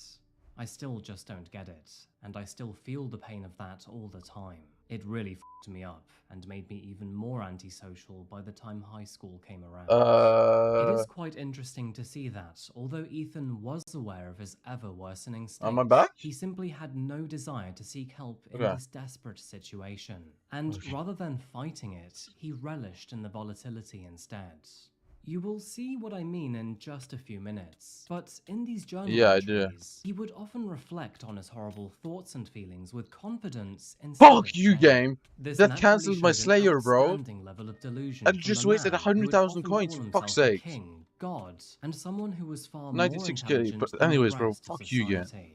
To add to That's this, 96k his gone for fascination nothing. with the infamous Columbine disaster would only become stronger after 2020. He now seemed to idolize Eric and Dylan, Chicago. often quoting them in his journals and posting videos of them to his social Yeah. media. If that wasn't enough already, Chicago Ethan would 02. also slowly begin to stockpile not only weapons but ammunition too, I documenting how he would just spend changed all it of the to money Chicago he made 02. at Safeway to buy various shotguns, assault rifles, and modifications. And then came the videos, because in addition to making several illegal modifications to his firearms, which also included sawing off the end of his shotgun, which is a felony, he then started to attend multiple firing ranges and recorded himself while doing it. There definitely seemed to be a lot of effort in trying to replicate Dylan and Eric here. To slightly modernize it, he would also often play pumped up kicks in the background, while also adding a low quality grain filter over his videos to make them appear more vintage. Honestly, on their own, there was nothing special about these clips. Yes, they did create an ominous undertone, and there was a slight hint of cringe too. But when you tied these plans together with Ethan's growing isolation, his aggressive manifesto, and his dark fascinations, well, these were all red flags standing proud in plain sight. Red flags that many overlooked. And sadly, Ethan had created his journal for something far more sinister too. We all know that journaling can be absolutely groundbreaking for your own mental health. What the fuck? How did I get a web this one from was Tarantula? Not merely just to log his feelings and what? his emotions. Oh no. It was a manifesto that he planned to leave behind in the aftermath of his own ferocious ideas. Once again, posting to Wattpad, Ethan said, "If you're reading this, then I am definitely dead, and I have just committed a national tragedy. I've left this journal for all the investigators, media, internet sleuths, etc. But most importantly, this is for the very few people that I actually care about and want to understand why and how Wait, did this I get happened scammed? so that they can be at peace." What you'll see here is the documentation and description of the Wait, months, have I been weeks, and scammed? days from today up until the massacre. Now, I wish I could say that Ethan was bluffing, but unfortunately, this was only the beginning. You see, he had basically decided that he no longer wanted to live life, but rather than go down quietly, he was going to become yet The another toxic arrow pathetic poison and still Columbine going into copycat. sack The is guns, so the training, and the huge, ranting massive, were all for amazing. a cause here. If Ethan couldn't leave a positive impression on the world, he was going to scar it instead. We should probably talk about mental health here, because with Ethan, there were several key factors. For example, he was deeply misanthropic. To put it quite bluntly here, he deeply hated the human race. And this wasn't just your typical frustrations with society. He genuinely loathed everyone. I do think it is quite safe to say that he was likely severely depressed too. I mean, who wouldn't in those circumstances? Would you rather And his aggression wave? was likely a way to mask and hide it too. What? He may have been lonely for love, but he was also extraordinarily deluded too. I mean, Ethan literally believed that his partner, who he didn't know, was actually waiting for him in the afterlife. I'm not even kidding. I mean, not only was he a marginal incel, but he was giving serious Randy Stair vibes too. In this specific entry, he said, "Life has felt like such a chore to get through. I just want to be at peace with her, my soulmate. But she doesn't exist here. I have to cross over to the other side to finally meet her. I've always wanted love. That's all I've ever wanted in this life, and I'm just not going to find it here. I wasn't built for love here. If I was, I wouldn't be as antisocial as I am. But that's how I was wired to live here, as an antisocial robot. Very important. That means it's not important. It's pathetic, really. On the Bro, other a side, TikTok it cannot be won't an important to issue. me. My It's just spirit not will be important, bro. free and at peace with my true soulmate. What? Now that might sound crazy, but it's all I have. I've been so unlucky with love in this life. and I have no other choice but to pursue it in the afterlife. That's where it truly lies, not here. Now, although Ethan had very specific ideas for his attack, they wouldn't actually go to plan. You see, alongside his insufferable buff at as you can Dillon, see, he also hated his own school, Mountain View. So, what do you think he was going to target? This is really insane to think about, because, sure, hate the people that you used to go to school with, but if they graduated at the same time as you, tell me what it is. aren't you just And why it's so children? urgent. But thankfully, Ethan, he was becoming so desperate and impatient with his rage that he could not wait 2 weeks for the school to reopen. And so, he changed his course instead. That, of course, being his local Safeway. The Safeway in question had great significance What here, just happened? because not only was it the store that his mother used to work for, but he too used to be The a fuck just transporter happened? there. In his final post on Wattpad, Ethan wrote, "Well, this is it. Today is the day I die. It's nerve-wracking as hell, but also peaceful in a way. Knowing that after my massacre, I'll be gone, What is it, bro? truly at peace, far, far away from this place. I'm literally counting down the hours and minutes at this point. What's life without a little..."